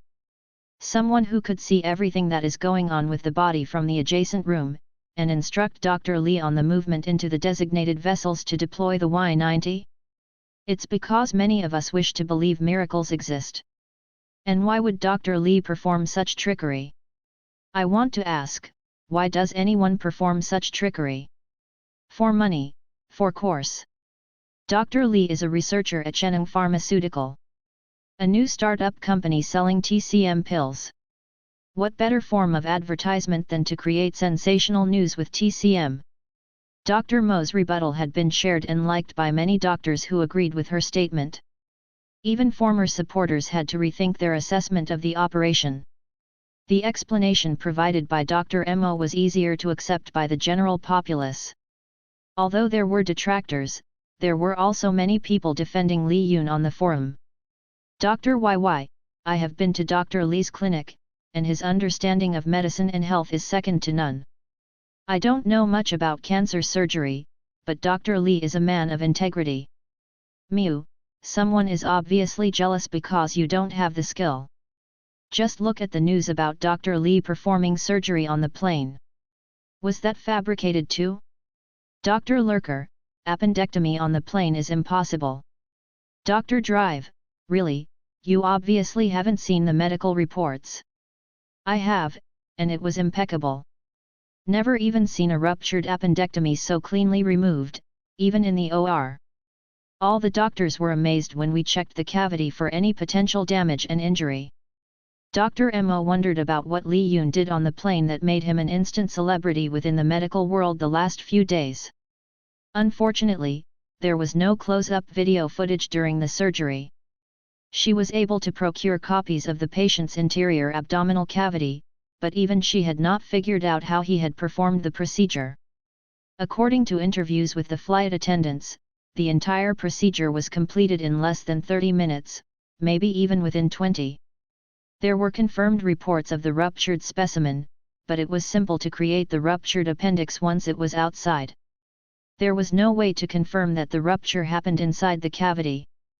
But then again, there was a baby involved, so she wasn't sure if the patient would risk it. How did he get the appendix out with only one small opening? Dr. Mo mumbled to herself, it was the only thing she couldn't figure out. According to the doctor on board, Lee Yoon only used one portable endocutter. Unable to add any rebuking statement, Dr. Mo closed out her phone and entered the ward to visit a patient. Phila, I got you a present today, she handed to Phila a stuffed pillow that looked like the head of a sheep. I know it's your favorite. Phila, the little girl sitting on her bed, smiled as soon as she saw the sheep. Sister Mo, thank you. Dr. Mo smiled, and sat next to the bed. She greeted the mother, who looked just as pale as her daughter. How are you feeling today? Dr. Mo asked. Good. Phila had always been an optimistic girl despite her prognosis at such a young age. She was diagnosed with a brain tumor at the age of 10. After 2 years in chemotherapy, the effectiveness was beginning to wear off. They were considering switching out the chemotherapy and applying for a newly developed drug. It may be her only chance for survival. Dr. Mo patted her head, being careful not to shift the short bob wig. She read through the medical report by the bedside, but frowned when she saw what was being proposed. After a brief chat with Phila, she went to see Professor Chung about the surgical plan for Phila. Professor Chung, I do not agree with the plan to remove the glia, Dr. Mo said. It is too much for Phila. But this is something we will need to do to avoid recurrence, Professor Chung replied. It was standard procedure to remove the nearby glia cells around the brain tumor in case they get infected. In order to prevent recurrence, surgeons always recommend removing some of the good cells surrounding the malignant tumors. Phila had tumors in 3 different locations. 2 of the cancerous cells were contained, but the third had been growing despite treatment. The parents had decided that they wanted to try surgery. During their discussion, Academy Kian Tan, Lee Yoon, and a group of residents appeared walking toward their direction. Academician Tan was making rounds around the cancer ward to show Lee Yoon the different cases. Academician Tan was interested to hear Lee Yoon opinions about some of the dire cases. Lee Yoon knew a lot of cancer survivors, but the ones that usually stayed at the cancer center were the ones in need of the most medical attention. Many were in the advanced stages and required an organ transplant. But despite the advancement in technology, some cancers were difficult to deal with, even with treatment. Many treatments like chemotherapy destroyed not only cancer cells, but healthy body cells. Whereas targeted treatment did not guarantee 100% removal of all the cancer cells. Lee Yoon did not know if there was a way to create a formula that could cure cancer. There were too many different types of cancer, and too many factors involved that made it a difficult task. The only thing he could suggest was HUFA to alleviate the pain. Luckily, the prognosis for cancer has been improving over the past decades. More people were able to survive with treatment and early cancer screening. Dr. Lee, this is Professor Chung and Dr. Mo, Academician Tan. Professor Chung is a neurosurgeon who is working on treatment for meningioma. Next to him in Dr. Mo, our star recruit who recently moved back from the States. Dr. Lee, Professor Chung said as he shook Lee Yun's hands. Professor Chung was in his early 50s, but seemed very sharp. He didn't talk much after the introduction, so the man wasn't into small talk. Li Yun turned to Dr. Mo and carefully studied her as he shook her hands. Although Professor Chung was indifferent to his arrival, Dr. Mo seemed a bit more hostile. "I heard Dr. Li performed surgery on the plane," asked Dr. Mo. Li Yun nodded. "Dr. Mo would like to know how it's done. I am curious about your method." "Unfortunately, the type of surgery I performed required either years of training or a genius at my level." Li Yun could say he was joking, but he wasn't. Was there really a way to recreate Li Yun's ability? He wasn't sure. Dr. Mo laughed. "Dr. Li is a funny guy. Unfortunately, science relies on the ability of the peers to recreate the same situation. If another doctor can't perform or recreate the process, it is useless. If a genius like you dies out, no one else would benefit from it. I'm sure there will be nanotechnology in the future that can outperform me," Li Yun stated. He was sure that in the future, even without him, medical innovation would figure out a way. "Dr. Mo, why don't you introduce Fila to Dr. Li?" Academician Tan. He could also tell that she didn't trust Li Yun, but he was also like that before Minister Yu's surgery. The group headed into the ward to see Fila. Chapter 184 Seminar. A group of doctors arrived inside an open and clean ward with 8 beds. Some were occupied, but it was the little 13-years-old girl they were there to see. The girl, Fila, couldn't help but fawn over the new handsome doctor. "Hello, I'm Dr. Li," Li Yun introduced himself as he reached out his hand. Fila quickly grabbed his right hand with both hands engulfing his. "Dr. Li. You're probably almost as handsome as an actor." Fila couldn't help but fawn. "You brat! Why are you always obsessed with looks?" Dr. Mo chided her. "But she said almost," Dr. Li jokingly replied. To many people, his frame and stature were more suited for action hero movie than a romantic hero movie. "Dr. Li is a new doctor here?" Fila asked. Dr. Li smiled and shook his head. "I'm just here for today." "No wonder, there's no one here except for these old guys," Fila complained. Academician Tan was rather offended. "There are many good-looking residents." Fila and Dr. Mo both disagreed with a snort. "Little Fei, you're also a fan?" Li Yun asked, looking at the sheep head pillow, one of the many fluffy merchandises that filled his room after Ruxi's birthday. "My girlfriend likes them too, but why the sheep? It's an alpaca, and your girlfriend has wonderful taste." Fila continued chatting about everything she loved about her favorite boy band. She was quite optimistic despite her poor prospect.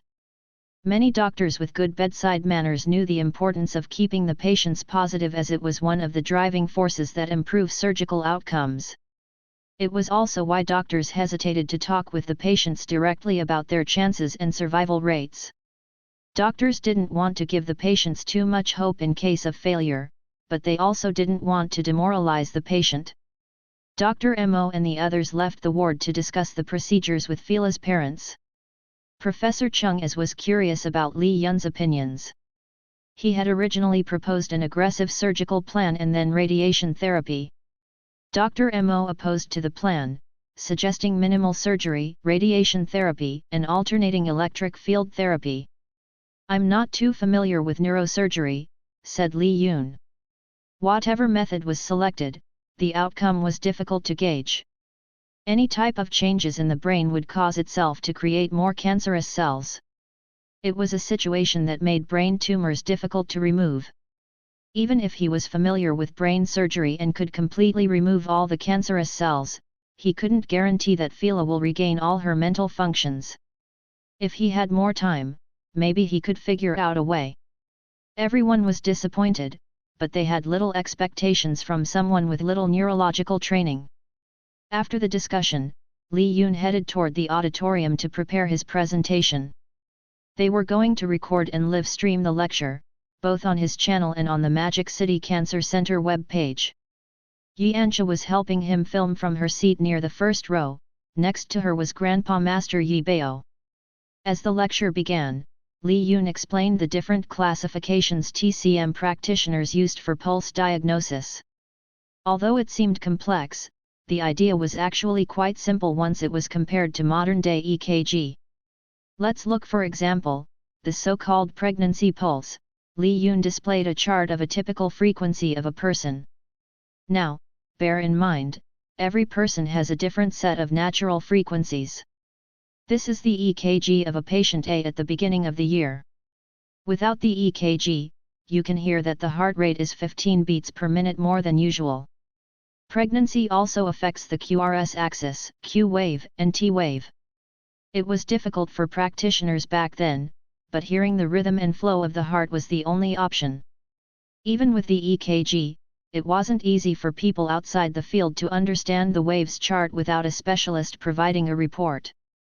But in a lot of TV shows, the TCM doctors can diagnose a random patient that comes in.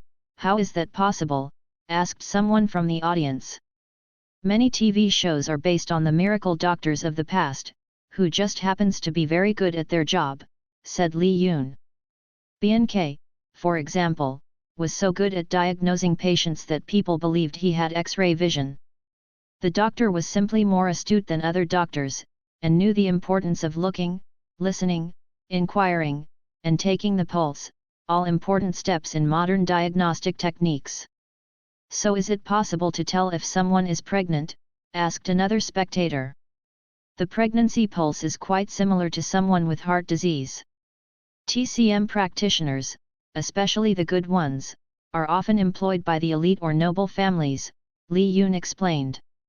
If a wealthy young woman experienced symptoms, recently married, and have an unusual rapid pulse, it was likely a sign of pregnancy. Dr. Eng from Imperial City has this pregnancy pulse challenge. Are you going to take up the challenge? Dr. Eng was a doctor in Imperial City that made headlines by challenging TCM doctors to diagnose whether a woman was pregnant. If the doctor passes with more than 80% accuracy, they would be awarded with 100,000 yuan. After 3 years, no one had taken on the challenge and won. Li Yun shook his head. A pregnancy test costs 30 yuan and takes 5 minutes. Whereas, going to a doctor like me takes weeks to schedule an appointment and cost at least 100 yuan. By the time it takes me to confirm the pregnancy, the woman would have already given birth. Everyone in the audience laughed. TCM is really just talk. If there is scientific proof, it would be accepted by now, Dr. Mo murmured to the other doctors. At the podium, Li Yun could hear much of the crowd agreeing with the sentiment. A healthy dose of skepticism was needed in science, so he wasn't ruffled. TCM was a field that was extremely difficult to prove, which made it easy for scammers to intermix with real practitioners. How about a little live experiment? Li Yun asked the audience. I'm sure there are many skeptics. Many of you have likely heard of my ability to induce anesthesia with acupuncture. Although it can't be replicated by others, I can replicate the experiment on anyone. The audience's interest peaked. Li Yun pointed to a Dr. Mo. Dr. Mo, would you like to volunteer? Dr. Mo didn't think Li Yun would ask her to assist, but since all eyes were focused on him, she stood up and thought it would be amusing to see what the guest lecturer had in store. Dr. Mo is a very vocal critic of TCM, I'm sure everyone in the audience already knows, said Li Yun explained. Dr. Mo nodded. Her mouth almost curved into a smile as she felt like a participant on a psychic show. Dr. Mo is relatively healthy, but you often skip meals and sleep to review medical reports, Li Yun could guess by the rhythm of the heartbeat. Your heart pumps more blood to your brain, but not to the rest of your body, so you have a relatively sedentary lifestyle. It's not particularly bad now, but 10 years down the road the arteries in your body will thin out and the arteries in your brain will thicken to adapt to your current lifestyle. You may want to balance out your routine. Dr. Mo smiled, unfazed by Li Yun's rather accurate assessment of her health. But what Li Yun had said could easily be discerned by anyone. There were TV psychics who could have made the same type of conclusion. Dr. Mo was skinny and her glasses indicated that she was the intellectual type and not the physical type. Dr. Lee is an astute person, and very knowledgeable about a person's physical and mental well-being, she replied. Unlike me, you probably regularly exercise, eat just enough calories to get through the day, and sleep only as much to restore your energy. Then it looks like I have chosen the correct person. Li Yun also smiled and looked at the audience. In the audience, you can select 3 people. Using only acupuncture, I can put anyone to sleep. You may prepare the needles yourself to prevent any foul play. Li Yun had decided against diagnosing people in front of the audience. He believed a person's medical condition was tied to their mental health. If he showcased someone's medical condition in front of an audience, and on a live video feed, then he wasn't fit to be a doctor. Dr. Mo accepted the challenge. She wanted to see for herself if it was really possible to put people to sleep. After securing 3 gurneys and doctors that Dr. Mo knew personality, they were placed on the stage for Li Yun to perform the acupuncture. Dr. Li, you may begin, Dr. Mo instructed. May the audience know how long to wait before the effect works? We can't sit here for an hour to watch to see if it works or not. Not too long, Li Yun said as he worked on inserting the acupuncture on the first patient. He used to be slow because he wasn't sure if he had chosen the correct acupuncture points. Not everyone responded to the same points, and it was dependent on the current state of the patients. However, he had been using acupuncture for so long that it had become second nature. In less than 10 minutes, he performed acupuncture on all 3 patients. In front of the stage with hundreds of people watching from the audience and thousands more online, all 3 patients were slowly falling asleep. Everyone was amazed. Some were still in disbelief, but for the people who knew the 3 volunteers, it was very convincing. How is that possible? Dr. Mo herself couldn't believe her eyes. It wasn't like the auditorium was quiet or dark. She knew all 3 of them would never pretend to sleep. Was it possible that this doctor could really perform acupuncture? Asaboi, wow! This is freaky. I randomly entered this live stream. Thought it would be boring, but is this some TV show? Dr. Su, it's a medical lecture at Magic City Cancer Center. Dr. SS, I knew this would happen. Hwasu, this is unexpected. I knew Dr. Lee was amazing, but not to this extent. Zihi, maybe I should plan a visit to the Dongxian clinic. Is Dr. Lee still seeing patients there? Miu, I think once in a while. He has been so busy lately. Dr. Chong, there are many talks in the TCM world, but only Dr. Lee can walk that path. During the lecture, Li Yun also advertised his research on Huifu and Yunli pills. Much of the data he presented on animal testing was faked. He himself was the lab rat, but it wasn't like there was anyone in the research lab other than him. Some of the professors at MCUH were already aware of the effectiveness of Huifu. Many inflammation-type illnesses could be treated, and without many side effects. Is the Yunli pill planned for over-the-counter application? Asked the doctors. Yes, it's less effective than Huifu, but has wider usage to relieve chronic pain, Li Yun explained. It will likely take years before it enters the market. A Class 1 drug? You're quite ambitious. Has it been approved? Class 1 drug meant it was an innovative drug or compound that has not been marketed in China or overseas. Next week will mark the 60th day in the review process. A drug was considered approved for clinical trial if there was no response from the review committee. The Sheneng factory had already started production for clinical applications. There was a reason why Li Yun wanted to mention Yunli first before it was officially approved. It was likely that the Xia family would push through clinical trials before his product. If Li Yun could get the name of the product out to the public prior to Burns and make them know that he had submitted his applications before Burn pushed through their product, it would be less troublesome in the future. Although Li Yun was not allowed to advertise his product, releasing the research reports during a seminar wasn't completely against regulations. Chapter 185 Vial. After the seminar, Master Yi Bao and Yi Ansha returned to their apartment near the hospital. Li Yun was surprised that Master Yi Bao had decided to relocate to the city. Master Yi Bao had decided to take Dr. Su's offer to teach at the Magic City TCM University, and had been living in the city for a month. He only taught one class, and the rest of the time was focused on research and looking after patients. Although he had only taught one semester, he was quickly becoming famous at the TCM University. No one was as knowledgeable about pulse reading as Master Yi Bao.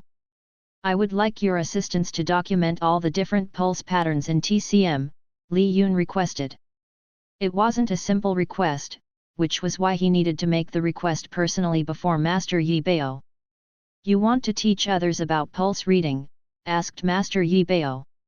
He thought about all the obstacles needed to teach others and regretfully shook his head.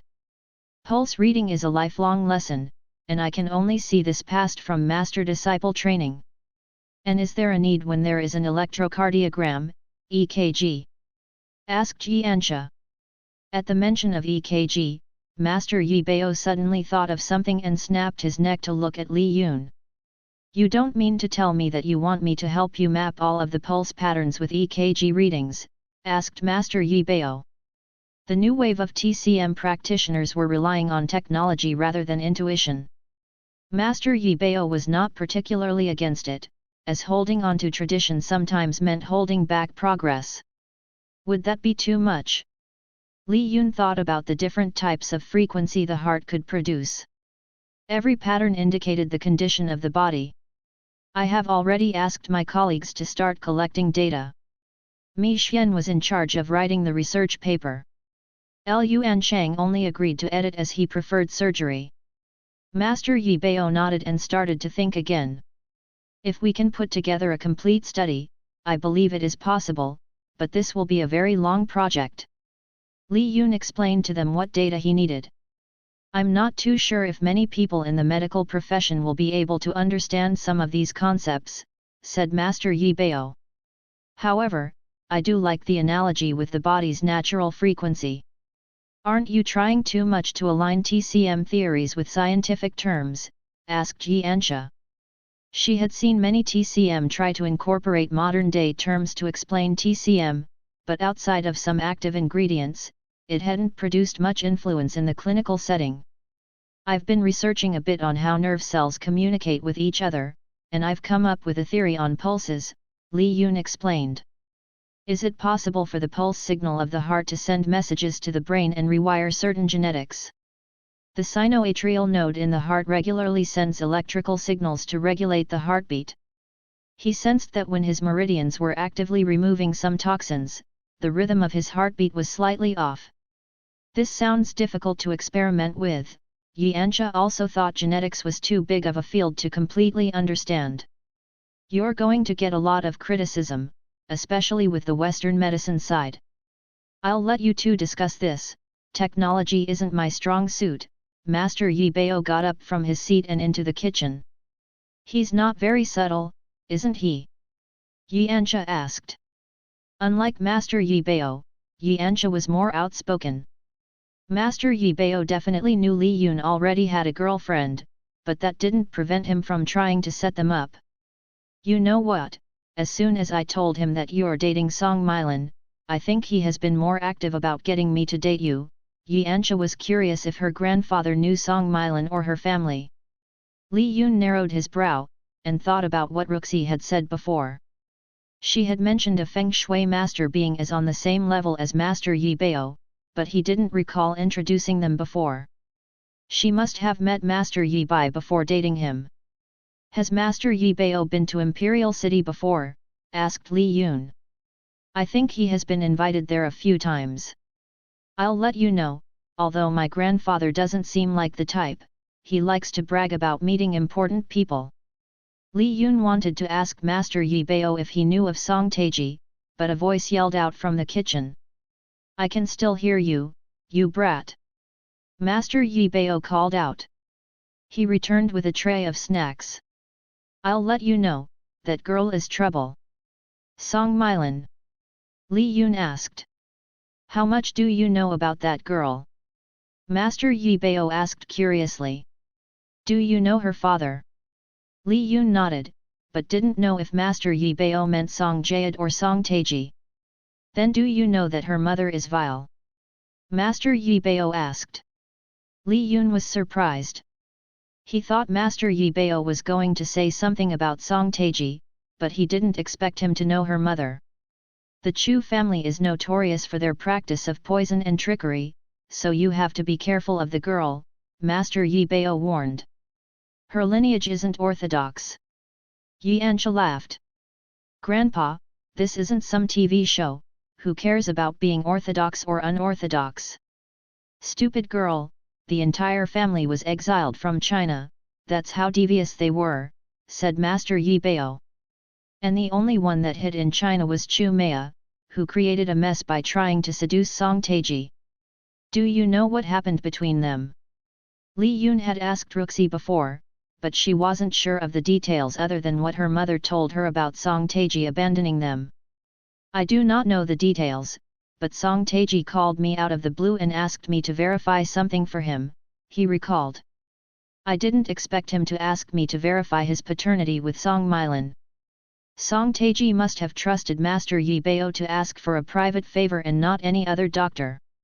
Don't ask me why, but my family owe him our lives during the turbulent time, said Master Yi Bao. We would have been executed if it wasn't for him. It seemed that Ruxi's parentage was more complex than he thought. Later that evening, Li Yun returned to Ruxi's apartment. Ruxi was sitting on the sofa, dressed comfortably in a warm long-sleeved pajama, and typing furiously on her laptop.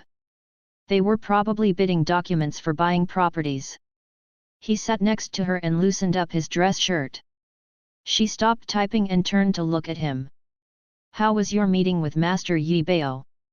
He turned to look at her face, cleared of makeup or blemishes.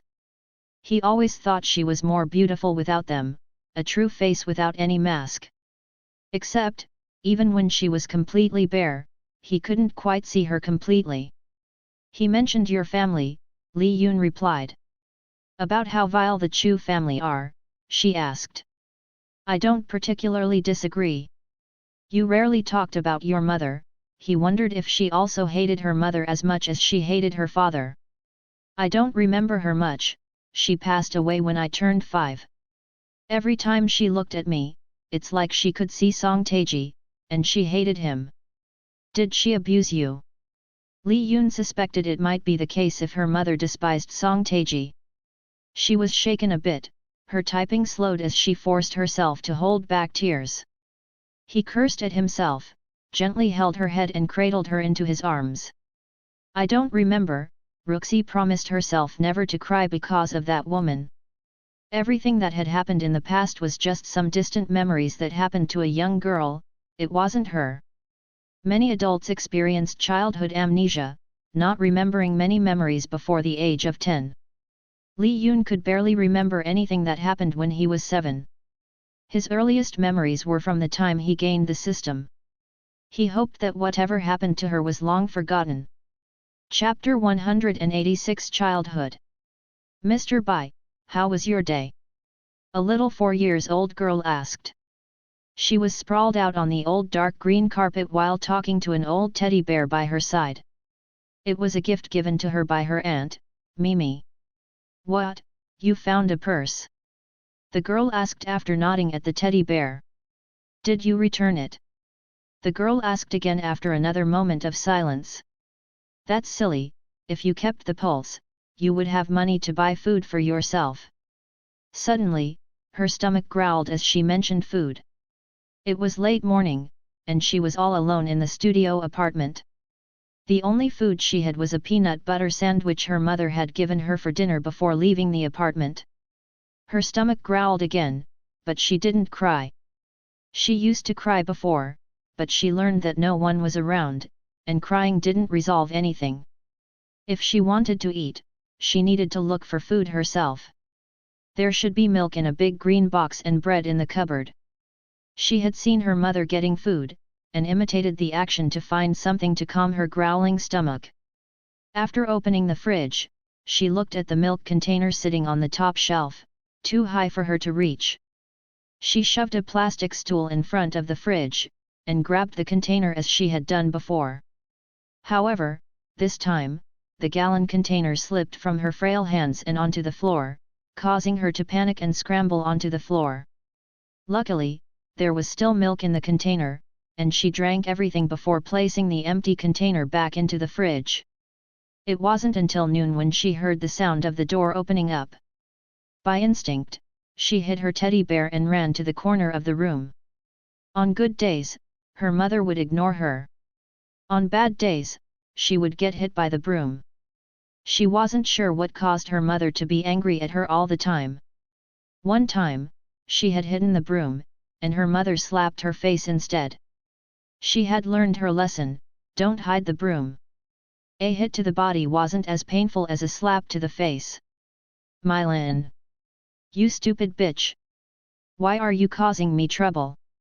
Chu Maya yelled as soon as she saw the mess in the kitchen. Instead of cleaning, the Chu Maya grabbed the broom and violently struck the little girl, who coiled her body and protected her head. Do you know what I have done to keep you alive? Chu Maya screamed. You ungrateful bitch! Mylan clenched her fist, and bit into her shoulder, trying to bear the pain. The onslaught from the back of the broom slammed into her back, and then her butt and legs. If she cried, it would only trigger her mother even more. If it wasn't for you, I would still be known as the Great Beauty. Look at what you did to my body. Chu Maya had gained a lot of weight, but without much exercise or a balanced meal, it was impossible to regain her figure before her pregnancy. Maya! What are you doing? A young woman at the entrance with big curly hair rushed in, and placed her arms around the little girl. She made a mess of my apartment. Chu Maya cried out. After yelling, she staggered back to the sofa, unable to keep her balance. Why are you here? I got a job, Chu Mimi replied. Mimi used to be close with her sister, but during the past 3 years, they had grown apart. Chu Maya wanted to continue looking for wealthy men to super her, but none was good enough for her. No one was as charismatic or wealthy as Song Taiji. Chu Mimi never understood why Chu Maya was still obsessed with Song Taiji. After all, the man had tried to kill her. If they hadn't escaped, Chu Maya would likely end up dead at the bottom of the ocean. With your boyfriend? Chu Maya asked. There's a bunch of wealthy clients up north, Chu Mimi replied. Do you want to head up? Are you kidding? And start my contacts all over again? No way. But you're not making much with your existing clients. Chu Maya remained silent, but quickly dozed off as the drug in her body lost its high and suddenly sapped her energy. Chu Mimi patted Mylan's sore arms and wondered if she should take Mylan with her, but she couldn't even take care of herself. The only thing she could do was clean up the mess and give Mylan some medicine. She was surprised that Mylan wasn't crying. Mylan, are you going to be all right? Chu Mimi asked. Mylan nodded. Don't spill milk again, or your mom will be angry. Mylan nodded. Chu Mimi sighed. If you were a boy, things may have turned out differently. Chu Mimi got up, preparing to leave. She was going to move north in a few days. Little Mylan grabbed onto Chu Mimi's jeans. Mimi, can I go with you? I wish I could, but your mom needs you. Chu Mimi knew her sister would never let go of Mylan. Mylan was her daughter with Song Taiji, and as much as she hated Mylan's existence, she also needed an outlet for all her hatred, and she also needed a child to receive regular income from the government. I can only take you if your mom isn't around. After Chu Mimi left, Mylan's life repeated, a constant state of altering her routine the best she could to avoid getting hit. She figured that if she cleaned the apartment and kept to herself, her chances of avoiding the broom were higher. She also noticed that the more her mother injected a needle into her arm, the more her aura weakened and the less strength she had to strike the broom. Yoon, do you know? I was really happy when she passed away. Roxy suddenly remembered the day when her mother passed away, lying quietly on the bed with her eyes wide open but lifeless. She had called out to her mother from beside the bed, but no response. Her hands trembled, remembering what it was like to inject an extra dose of heroin into Chu Maya. "Ruxi, don't force yourself," he whispered into her ears. Even without her explicitly stating it, it was likely she had killed her own mother. "You're not repulsed by me." Li Yun shook his head and wrapped his arms tightly around her. Chapter 187 Dead Land. Ruxi woke up and realized she was in bed. Just a moment ago, she was sitting on the sofa talking to Li Yun, but she had uncharacteristically fallen asleep on the sofa. Her hand shielded her eyes from the dim morning light coming in from the window. The grey and dead atmosphere of the season made everything feel colder than usual. Luckily, her fleece pajamas and comforter kept her warm, and the heat radiating from Li Yun's body hugged around her. She turned around to face him. His eyes were closed, but knowing him, he was likely meditating or something. She snuggled her head into the hollow between his arm and chest to warm her cheeks. Thinking about their conversation, a part of her was relieved Li Yun had accepted her past, but there were other memories that frightened her. Those memories were fading away as though her old life was nothing more than a dream. She felt his hands reaching up to massage her hair. "Morning," he whispered and kissed the crown of her head. Ruxi felt her heart fluttered as she looked into his eyes. "Yun, will you?" Before she could ask, he kissed her. His lips were much more urgent and demanding, and she wondered if it was because he had repressed his urges the night before or if he didn't want her to ask. "Ruxi, I will make you breakfast," Li Yun teased as he nibbled the column of her throat. "But you're not allowed to ask me anything else." Li Yun got up and prepared to make an egg sandwich as she was dressing up. He had a strategy for cooking. As he grabbed a pot, his phone timer dinged and a simple instruction popped up. "Ding, turn on the stove to medium heat." He followed the instruction. 10 seconds later. "Ding, crack 3 eggs into pan." Chapter 30 seconds later.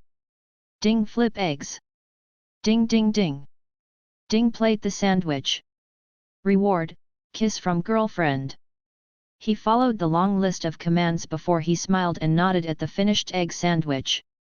The reward was definitely better than his system. Ruxi walked out from the bedroom, wearing a cashmere sweater and jeans. She was surprised the egg sandwich looked edible. After quickly finishing the sandwich, it tasted a lot better than she thought. "Yun, I think this is your first edible meal." Ruxi tiptoed to reach his lips and kissed him. He picked her up and headed toward the bedroom, wanting a better reward. The doorbell rang, and Li Yun opened the door. They were expecting Ning Sugzu to arrive to tour the outlining area of Magic City. "Geez, you two aren't ready yet?" Ning Sugzu teased. "I'm ready, Ruxi is almost done," Li Yun replied as he took the coat from the closet and slipped his arms into the warm synthetic fabric. He didn't need to wear one, but it made him stand out if he didn't have one on. Ruxi ran out of the bedroom, wearing a different set of clothes, and Li Yun assisted her to put on her coat. "Ready?" Ning Sugzu eyed them and returned a sickening growl. Even with her makeup on, Ruxi was glowing. "Milan, we need to renovate the apartment," Ning Sugzu said during their car ride to their first destination. "Why?" "It's newly renovated," Ruxi asked. "Need more soundproofing?" Ruxi frowned, immediately understanding what she was implying, but Ruxi wasn't going to sit on it. "You're right, I heard there are complaints from the neighborhood about our floor." The only people on their floor were Ning Sugzu and Ruxi. Ning Sugzu sneered back and quickly changed the topic. "Why are we going to see vacant lots? Yun wants to look into buying some property." "Why are you going into real estate all of the sudden?" asked Ning Sugzu. "It's not sudden, I've been buying land for a while." Li Yun knew he needed more property for future expansion. The best way was to enter the real estate market. The market was risky, and bankruptcy was a big risk. Li Yun was planning to buy properties that matched his requirement based on its topography and proximity to the 5 elements. "Are you really going to enter the real estate market?" asked Ning Sugzu. Development. Ning Sukzu was surprised. That's even riskier. I know, I want to try construction. Li Yun had been looking through different floor plans and trying to find reliable building contractors. During the process, he thought it would be easier to create his own workforce of building contractors. While he was constructing the Sheneng's factory, he had worked with a lot of contractors. The problem was finding someone to manage the development side of the business. Zhu Dai, Fatty Feng, and Bufu already had their hands full. He thought about Ersin. You're going to ask Ersin to quit his job and become a developer. I spoke to him about it after our dinner, said Li Yun. He's considering it. Although it would be a lot more stressful for him, I told him to bring in Bai Bei as the assistant. Being an architect was a bit different than a developer. Architects were often more concerned with fitting all the pieces and parts together. Developers were more concerned about gathering money and investors to buy the parts and selling them after it was put together. The stress was equally demanding. I need to find someone to manage the developer team, Li Yun thought to himself. He wanted land to experiment with building, but he also wanted to increase the land value and generate profit from it. Maybe Fatty Feng. Now that the Sheneng factory was more stable, he could shift Fatty Feng over to assist Ersin. Judah could supervise the factory on his own. Fatty isn't going to make it, how about a collaboration? Ning Sukzu asked. Have Rosu manage the development team? Aren't your plates already full? Asked Li Yun. I'm always hungry for more, said Ning Sukzu. Besides, I know more people in Magic City. When you head to Yide, you will need someone more reliable. Li Yun hesitated. If it was just Ning Sukzu, it would be fine, but having Ruxi connected to the project was tricky. Working with friends was already tricky enough, working with a lover carried a different sort of problem. Are you worried about working with your little girlfriend? Asked Ning Sukzu. Hey, I'm right here. I am not as tall as you, but I'm of standard height. Ruxi complained as she turned to Li Yun. I work mainly on international contracts, so I won't interfere if you sign a contract with Rosu. I'll consider it. Li Yun thought Ning Sukzu would be a good fit to help him manage Wuxing capital. Li Yun pulled the car over to an open space and they got out of the car to look at the first plot of land. There were 8 vacant lots they were visiting that day, all on the lower end of the price spectrum. Magic City real estate prices were the highest in the world, and to buy even a simple property required at least 4 billion yuan. The most difficult land to get rid of wasn't the untapped land, but the dead land, land that was drained of all its resources. But in Magic City, even the most useless and ugly lot were precious to investors and speculators. Many of the dead lands had been once used for growing cash crops, manufacturing, and old oil rigs. Old farmlands weren't too bad, but manufacturing plants were littered with environmental hazardous waste. Many of the sites looked like something out of a horror movie. According to the initial report, all the land required a lot of restoration work. Li Yun was hoping to see if there were any hidden potentials. The first 2 sites were really dead, and even efforts to reclaim the land would not generate much profit. The third site was an old farm. There were no nearby streams or water features and the morning sun was blocked by the adjacent hill. The changing weather had created a drought over the farm, and after 5 years, the village chief had to sell off the land, and many of the farmers moved into the city development. Li Yun hiked the hill and heard something. It sounded like trickling water from the corner of the lot.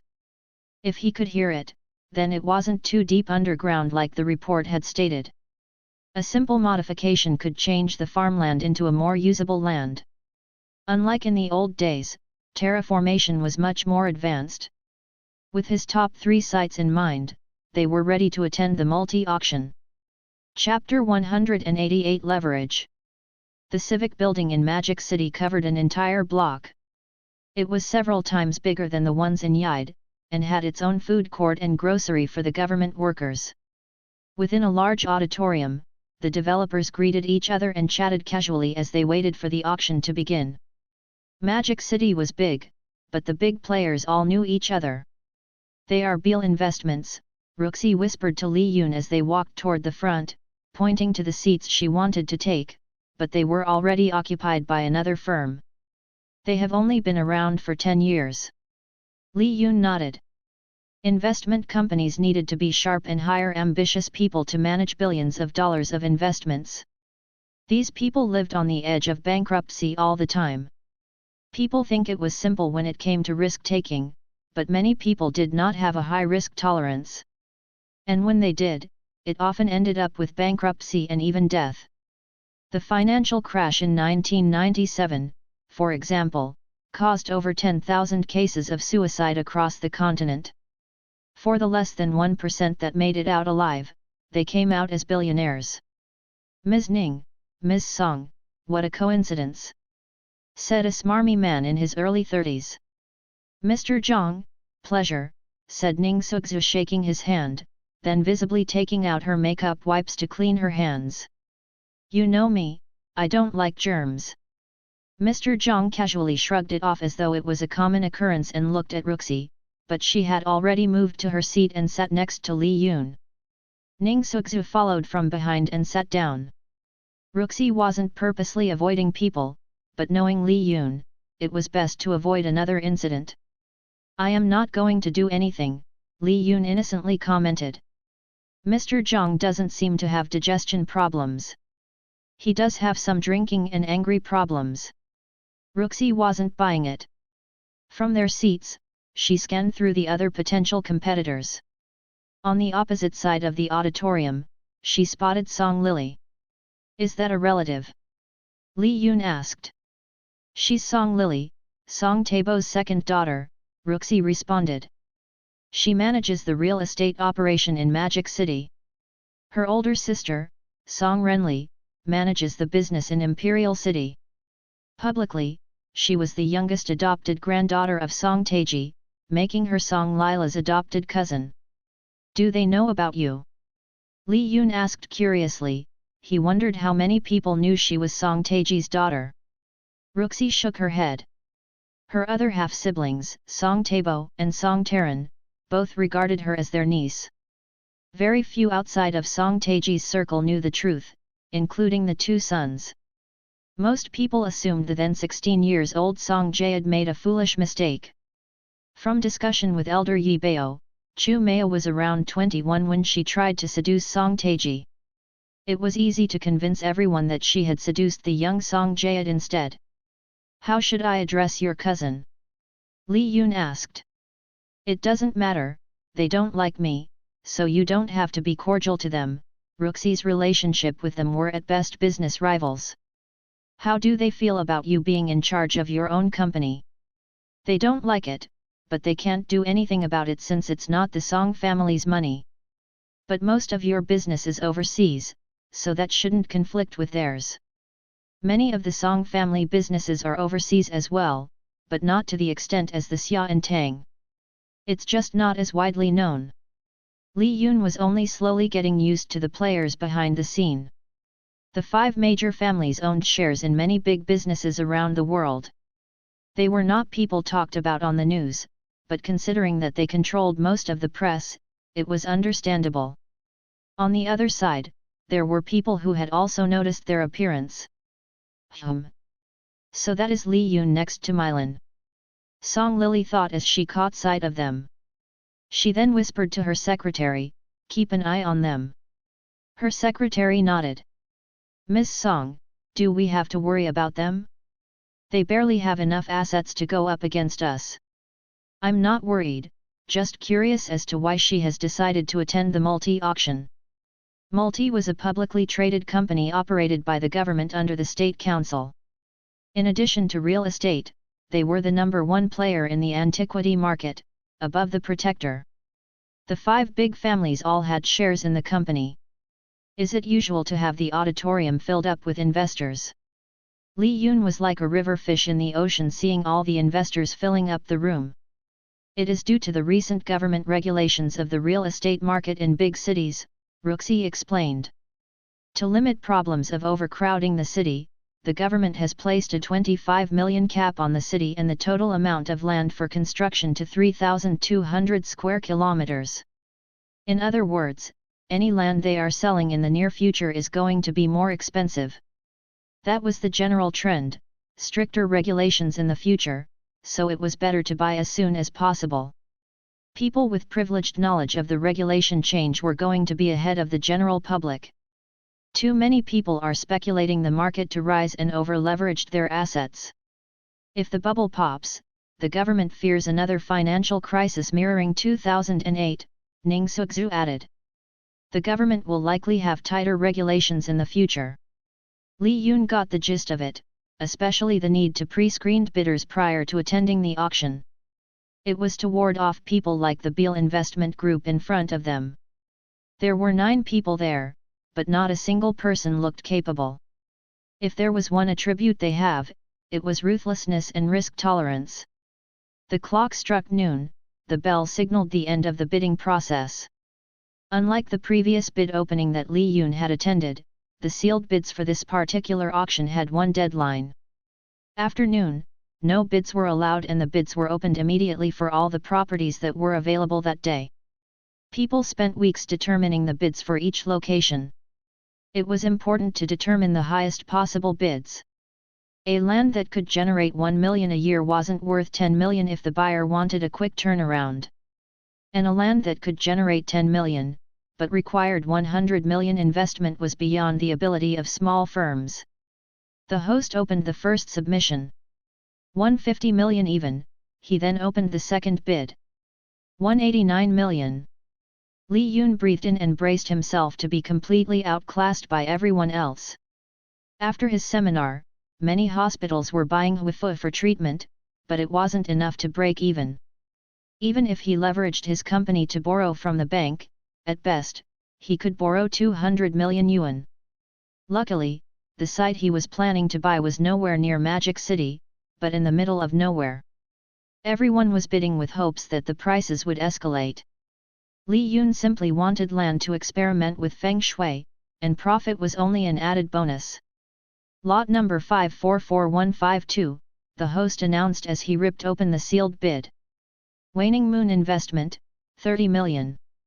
Then the next. Wuxing, 41 million with mining rights. 41 million. Everyone in the room thought whoever bought the land was crazy. Isn't that in the middle of nowhere? Asked another. Who's going to build the infrastructure? Crazy, it's going to be another ghost town. As the audience speculated on who was crazy enough to bid so high, Li Yun didn't think it was too much. He really wanted the site and had added an additional 5 million to what Ruxi thought would be the winning bid. Mirror Investment, 38 million, said the host reading the last bid. The land will go to Wuxing for 41 million. After an hour, most lots were won by the big real estate companies, all of them had some connections with Big Five families. They easily spent billions of dollars to win prime market locations. Ro Su got 2 properties, and Li Yun only got the one in the middle of nowhere. Overall, it was considered a win, as they were going against companies with billions of dollars worth of equity. It was not the type of money they could afford to play with. Wealthy people will usually become wealthier, it wasn't a common saying, but a fact. It's good that they are spending more than they should, but they are purposely overbidding as a way to artificially inflate the prices, said Ruxi. They could try to sell it for 20% more in the next 5 years, and there will still be investors willing to pay for it. Most likely, they will use it as leverage to buy other properties based on the price they paid rather than the actual value of the land. People thought it was crazy for companies to spend an exuberant amount on real estate and even antiquity, but the real purpose was to build equity and use it as leverage. Ms. Song, Ms. Ning, have you considered my offer to buy your company? Mr. Zhang cried out when he saw that they were about to leave. We'll have to discuss it internally, Ning Sukzu replied. Then I'll give you some time, but let me introduce you to Mr. Randall. He's a partner that is assisting the Blue Rock Group to acquire the Lion Building next month, said Mr. Zhang. Once the deals follow through, we might get better offers from other companies. Mr. Randall, a tall and handsome foreigner with blue eyes, nodded at the two ladies pleasantly. It was common for foreign investors to partner up with local firms to acquire real estate. That's rather impressive. Mr. Randall speaks any Mandarin? Not much, he awkwardly replied. I hope you enjoy your stay in China. Ning Suxu then turned back to Mr. Zhang. I'm sure if you have a better offer, you should take it. Ms. Song and I have no plans to sell our business, now if you will excuse me. They returned back to the apartment after a quick taxi ride. It was faster than taking their personal car as it wasn't too far away. Why do you have to waste your time on that buffoon? Ruxi ignored people she didn't want to speak to. It's fun, what do you think of that Mr. Randall? Ning Suxu asked. He's well off, but not at the level that they make him out to be, it was Ruxi's assessment of him. Bluestone Group was big, and they often attended functions hosted by the elite family. If he was anyone important, Ruxi would have already seen him. I thought he was a white monkey, but he seemed rather comfortable, so I didn't know what to make of it, said Ning Suxu. White monkeys were generally white foreign men hired by companies to make the firm appear to have an international presence when in reality, they didn't. I bet it's simply a rich guy who's bored and wants to act out as someone else, said Ruxi. It was likely that Randall wasn't his name either. Yoon, what do you think of him? Random character number 37 that won't be mentioned again, asked Li Yoon. Chapter 189 Ability. Oh my goodness, Nicholas, did you see Dr. Li on the news? Asked Director Xian. Dr. Li was on the news? Nicholas asked curiously in a room of post-production technicians. Nicholas scrolled through the news. It was a few days old, but the news was still trending.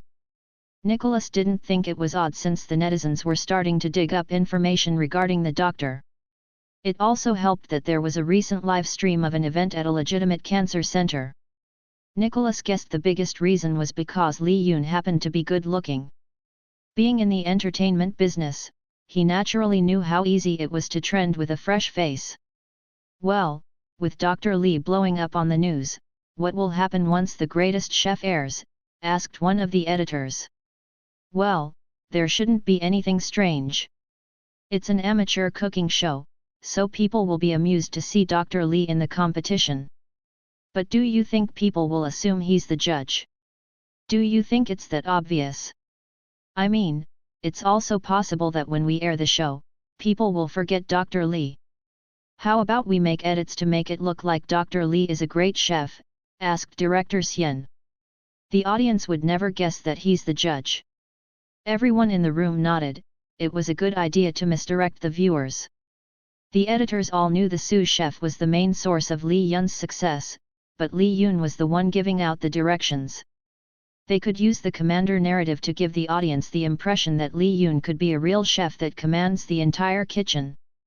While the magic of editing was working to turn Li Yun into a great chef, Li Yun returned to Yide and focused on completing Wu Xin and his mission. His surgical ability progressed much faster with his sense of hearing strengthened. By midday, he completed the bulk of the surgery. Dr. Li, do you want me to call some patients and see if they want to push their surgery date for next week? Nurse Yoon suggested. In addition to being quicker, many of the patients recovered in an hour and rarely was there a patient who needed more than 2 hours of post-treatment care.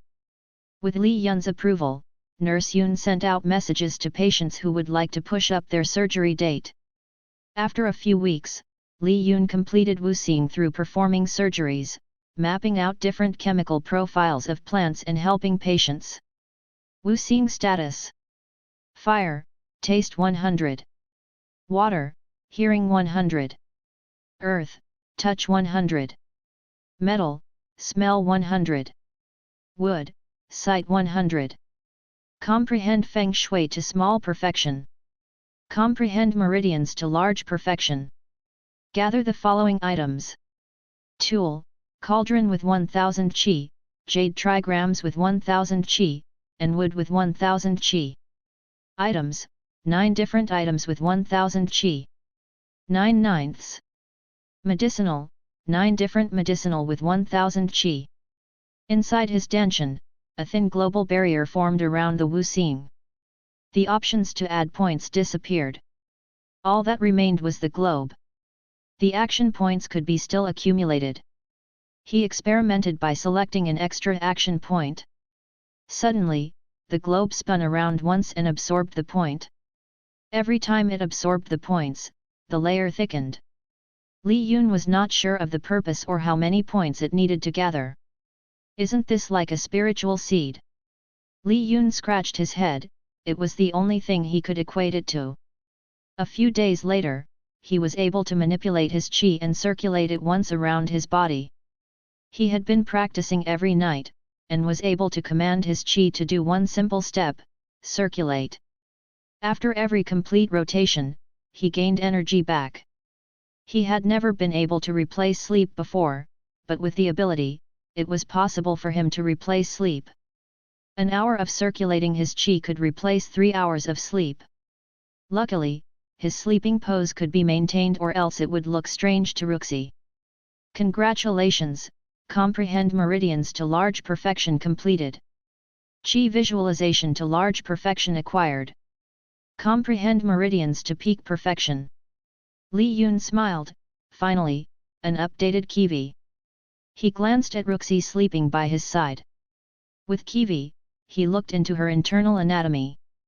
However, unlike before, Li Yun was able to see the entire human body, including the lymphatic system and nervous system. The lymphatic system wasn't entirely different from the CV.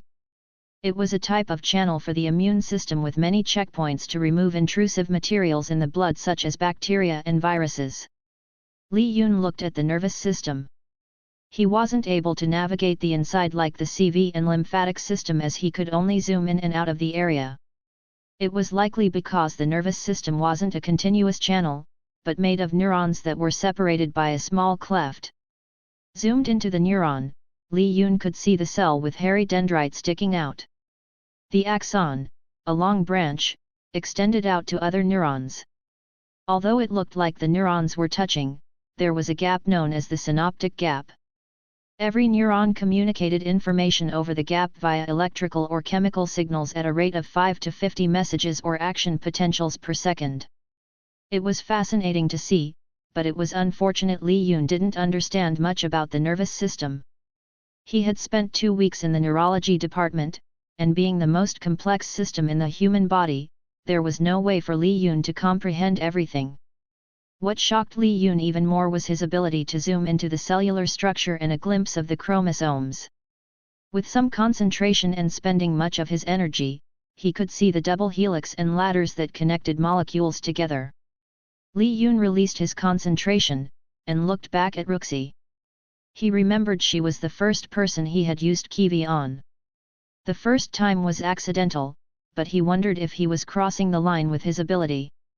He didn't used to be a stickler for rules, but the more powerful he became, the more he thought about setting up limitations for himself. In the same way that he was afraid of hurting others with his strength, he was also afraid that his powers would end up corrupting him, somehow. Yun. Ruxi whispered as her eyes flickered open to look at him. Did I wake you? Li Yun had been quiet, but whenever his mood was off, she could sense it. Are you worried about something? There were some abilities he had not told her about. Ruxi's ability to gauge people's talent could also be considered intrusive. Have you ever thought that your ability is intrusive? Ruxi briefly thought about it, and then shook her head. It's my own ability, even if I can shut it off, I wouldn't. We all use our own ability to our advantage. If you can start reading minds, would you? Ruxi nodded. Of course. It would be fun, and wouldn't people develop a mental barrier to block my ability? If I don't use my ability, how are they going to develop it? They should thank me for helping them gain an ability. Li Yun smiled, wondering she was joking. She had an odd way of thinking about abilities, but it made sense from an evolutionary standpoint. If people realize that ability exists, the human body will find ways to counteract it. What about privacy? Asked Li Yun. Privacy is just an illusion. Just look at social media today. If there wasn't any censorship, there would be pop-up porn ads and everyday people posting their nudes online. Privacy isn't what people care about, it's their ego and dignity. It came down to how people perceive it. People with mind-reading ability will use it to their advantage, but those same people might also be offended if someone else reads their mind. And besides, it's not like there is a supernatural ethics committee. Should we make one? He jokingly asked. Really? Ruxi laughed. Why are you asking? Can you read my mind now? I wish I could. Try to read my mind, she seductively whispered into his ear. Following 1000 words censored by you know who. Chapter 190 Trigger. Dr. Lee, your next surgery is ready, said Nurse Yoon. Lee Yoon had finished with most of his surgery for the day, leaving only one simple surgery for the end. He spent the rest of the day in between running to the ER and in his office. Do you have a moment?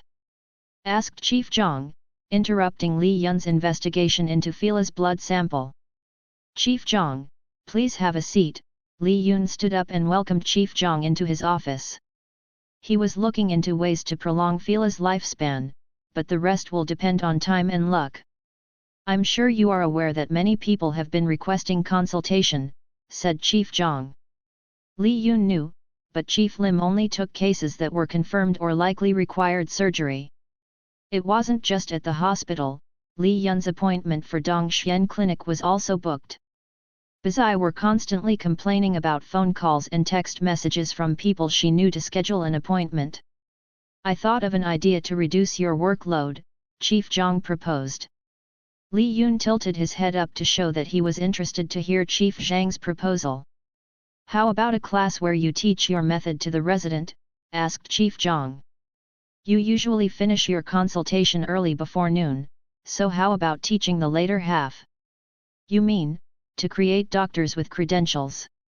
Yes, if you're not available, we can ask the client if they are willing to see a doctor that studied under you. Li Yun nodded. It wasn't a bad idea. There was a limit on what he could perform on his own. Conducting a class would benefit more people in the long run. He had successfully trained Mi Xian and An Luchang by passing down his knowledge of Min Xian. There were other generations of doctors who needed guidance. Also, Mi Xian sent me a draft of your EKG and pulse reading research.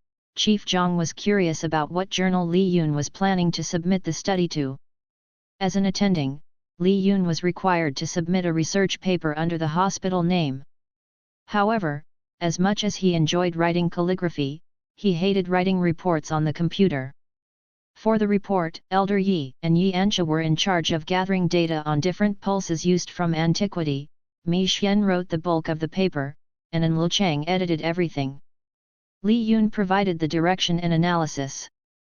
Mi Xian and An Luchang mentioned TCM sparingly, but anyone who had read the research paper without knowledge of TCM may feel not know it was based on TCM. What do you think? Asked Li Yun. It is quite interesting. Have you considered what journal you want to submit the paper to? Asked Chief Zhang. The National TCM Journal, said Li Yun. Chief Zhang sighed. He thought Li Yun would be more ambitious.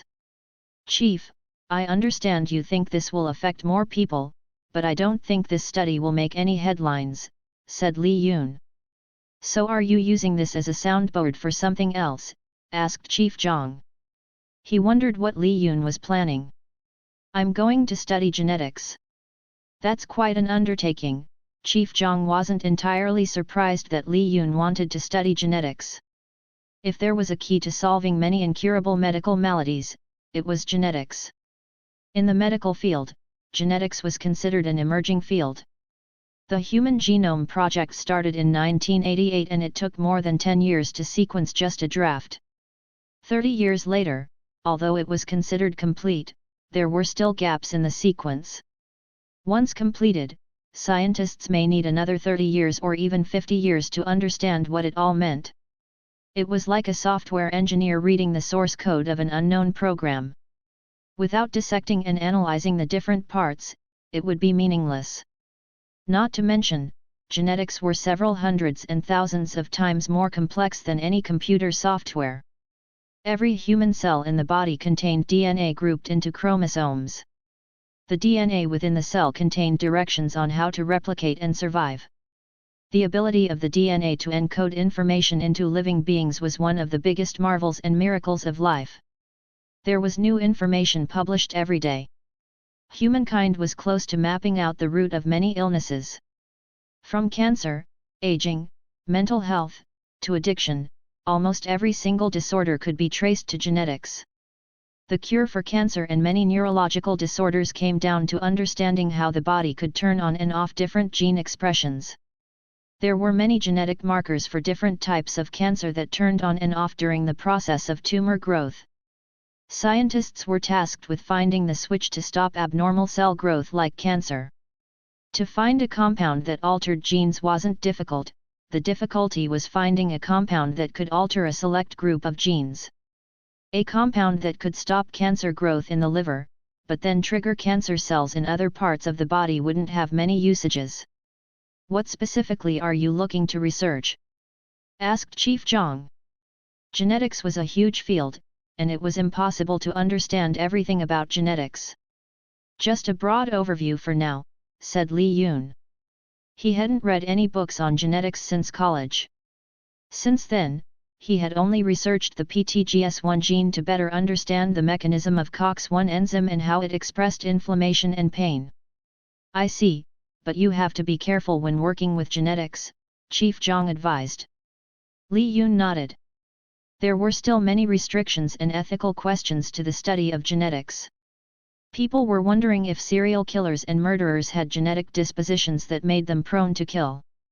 If behaviors could be altered by genetics, not to mention removing part of the brain, what level of free will did humans truly have?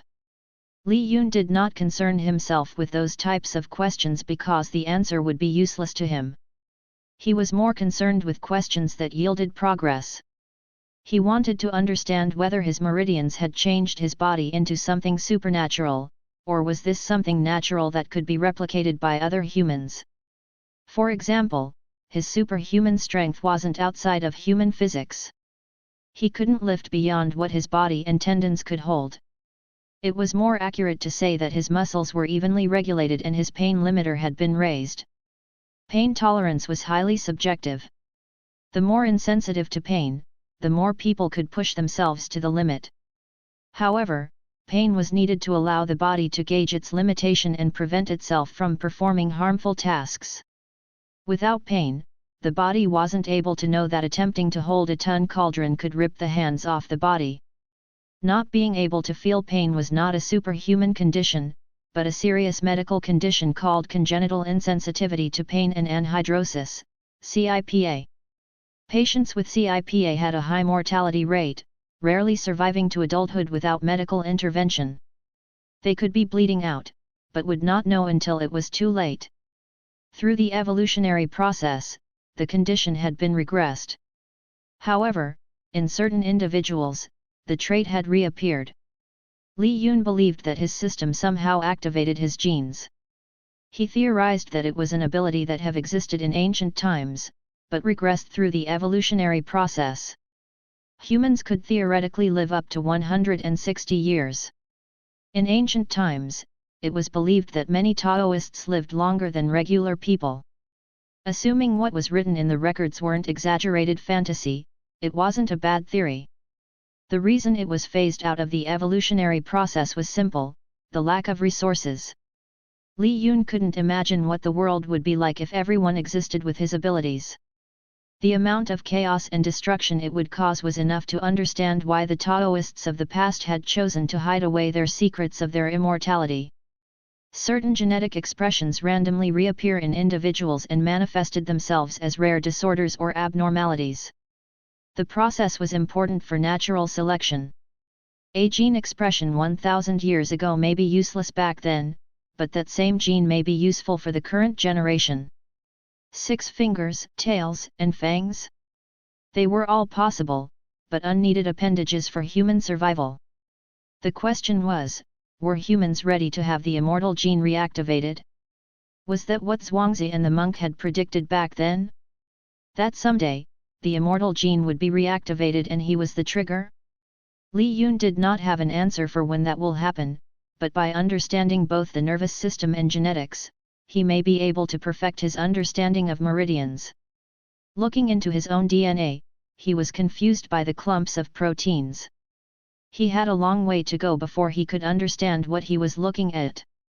Chapter 191 Village. A woman walked in a hurried pace with her daughter in tow. Judging by her sudden pause and confused look, she had no idea where she was heading. The street vendors noticed her skinny and tattered appearance, and ignored her for the more decent-looking tourists. The poor woman had traveled by bus in order to arrive to Caoban Street after overhearing her neighbor talking about a miraculous clinic. She continued walking down the street and then asked various people for directions. As she arrived to a store that appeared to be a herbal shop, she cautiously frowned at the closed sign on the door. The clinic isn't open. Her face scrunched in a confused look. Even though she was from the countryside, she thought the health clinic would be open at 5 p.m. Did you travel far? Bazai asked the woman from her trinket stall. The woman nodded. Yes, yes. Bazai glanced at the sickly child. Then have a seat inside. Bazai walked toward the front and unlocked the door. Bazai pointed to the chairs near the entrance. The woman, with her daughter, shared a seat together. Since there wasn't anyone in the shop, Bazai chatted with the woman. The woman was soft-spoken and replied with simple answers. Judging from her dark coloring and flabby skin, it was likely the woman was a farmer from the countryside. Her eyes were darker than usual. What village are you from? Bazai continued asking. I used to be in Chinda back in the days, but my parents thought I wasn't suited to be a farmer, so we moved here. Ms. Ji, the woman, replied that she was from Bayadu. Wow! You have traveled from very far away. Dr. Li's reputation must be spreading.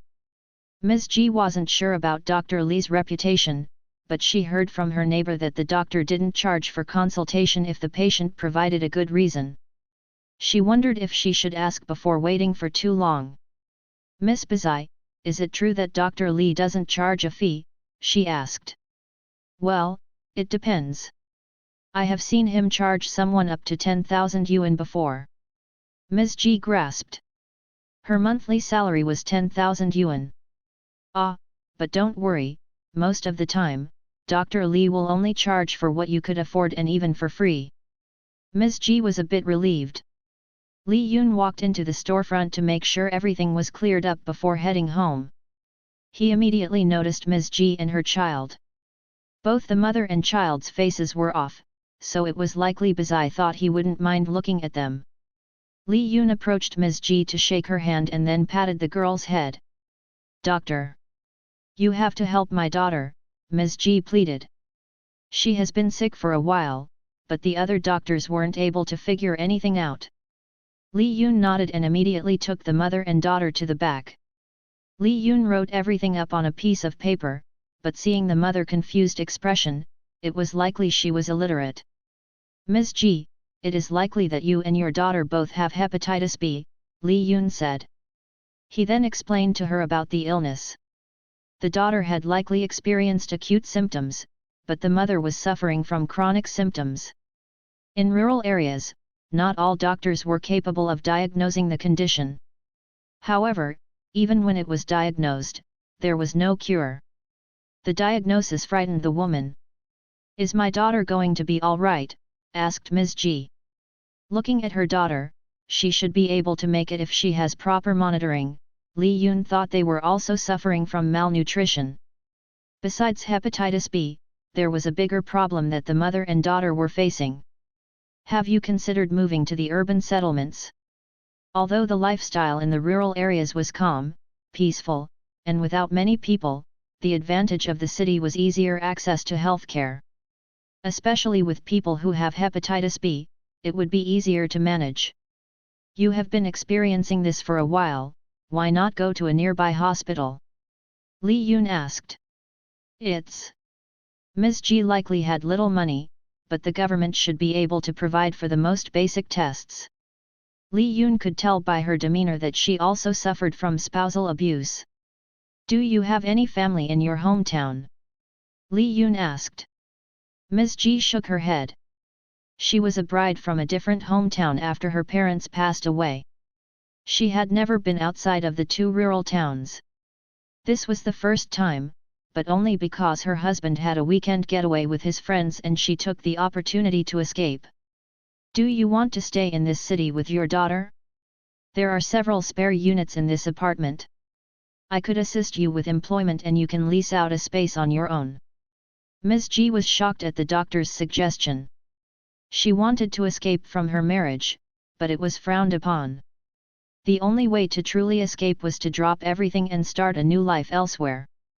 When she left her village with nothing but her daughter, was she hoping to find a safe home somewhere else? A part of her never wanted to return. However, she was concerned about the doctor's supposed kindness. Although she wasn't a beauty, she was still propositioned by men, which made it difficult for her to trust people. She had already been fooled by the matchmaker to marry someone who was abusive. If you feel more comfortable, my girlfriend will help you settle everything, Li Yun said to ease her mind. Ruxi was upstairs studying, so it didn't take her long to head down and greet the mother and child. Ms. Ji thanked them for helping her. After Ruxi helped her settle into an apartment, Li Yun contacted Judah to hire her at the greenhouse. Yun, Ms. Ji, she's from the village that will be up on the market, said Ruxi as she showed him a portfolio of a rural village. They are selling off the Bayadu village, asked Li Yun glancing at the data on Ruxi's tablet. Yeah, the village chief there is selling off the land, Ruxi replied. She passed him files on some of the unusual movements around the area. The company negotiating the deal is a new startup company called Safe Harbor Investment. They have also been attending the bid auction in Yide. Before, it seemed like they had been buying properties in Angjeo City and Kinbei. Li Yun raised his brow. If Ruxi investigated them, it was likely because she saw them as dangerous opponents. Are they grifters? Li Yun asked. They could be, they seem sharper and more cautious than most people, said Ruxi. They haven't entered the market here, just scoping around. Li Yun flipped through the files and thought about Shudi's gang. He had been investigating their movements, and it looked like they were trying to expand. The problem was, it was too organized. According to his source, Shudi was raised in Angjeo City and dropped out of high school. He started a small prostitution ring but was busted by the police. After he got out of jail, he turned a new leaf and opened many nightclubs. He seemed to be an overly cautious person, and something like taking over multiple cities was beyond his ability. There must be someone behind him that ran the operation. Wherever Shudi opened a nightclub, the crime rates increased and police presence disappeared. As for the reason, Li Yun thought about the real estate market. Could they purposely create problems to decrease the land value? Asked Li Yun. Ruxi tilted her head and thought for a moment. Angjeo City's real estate had a steady increase of 10%, but in the past 5 years, it barely went up by 4% and some inner-city areas had decreased dramatically with many residents moving out. Anyone buying up the properties? Li Yun asked. Ruxi searched her database. There are 3 startup companies that had been buying the bulk of the real estate in Angjeo City. They recently started buying up properties in Kinbei. It may be a coincidence that those companies were buying up land near Shudi's nightclub, but Li Yun didn't believe in too many coincidences. Unfortunately, there weren't any public documents available to see who was behind the startup companies. This scheme wouldn't work in big cities like Magic City and Imperial City, but due to the disjointed nature of how properties were managed by government officials in the outlying cities, it made streamlining national policies difficult.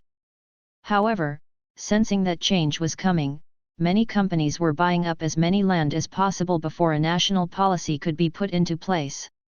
It was likely that whoever planned the operation was using Shudi as the fall guy. Li Yun wasn't sure if Shudi himself was aware, but if Shudi was as cautious as reported, he must have a backup plan in case the entire operation was a bust. That was the nature of the underground. Everyone kept dirt on everyone else. If one person fell, everyone less involved would be exposed. The only way to survive was for everyone to remain silent and work together. Only the craftiest and cunning would get away. If such a person existed, then Shudi might not have any information at all. Li Yun turned his attention to the file for the lawyer, Wing Bo. Wing Bo's parents both passed away in a car accident. He was sent to an orphanage, and was adopted by a middle-class couple at the age of 15. After graduating from college, he worked in a law firm before becoming a defense lawyer. Without meeting with the lawyer personally, Li Yun wasn't able to determine Wing Bo's motivation for helping an underground gang. There were too many factors to analyze. However, if the purpose was to buy out properties, then there must be someone behind Wing Bo. If Li Yun finds Wing Bo and his direct superior, he may miss out on finding the person at the top. The problem was, how far up the chain of command? The layers and hierarchy of any organization were complex. Li Yun threw the file down on the corner of his desk.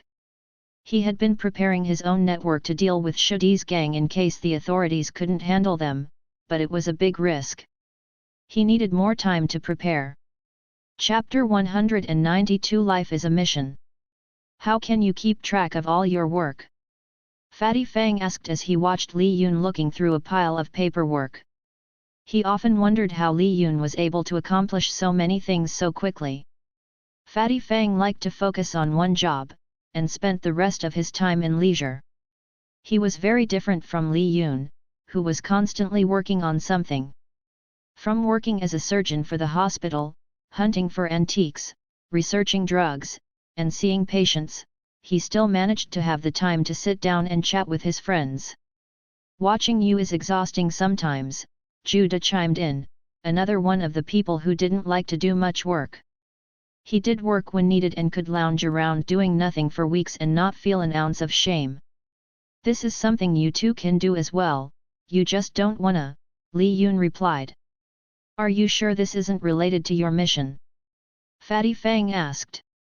It had been a long time since Li Yun had talked about his missions, maybe since the beginning of high school.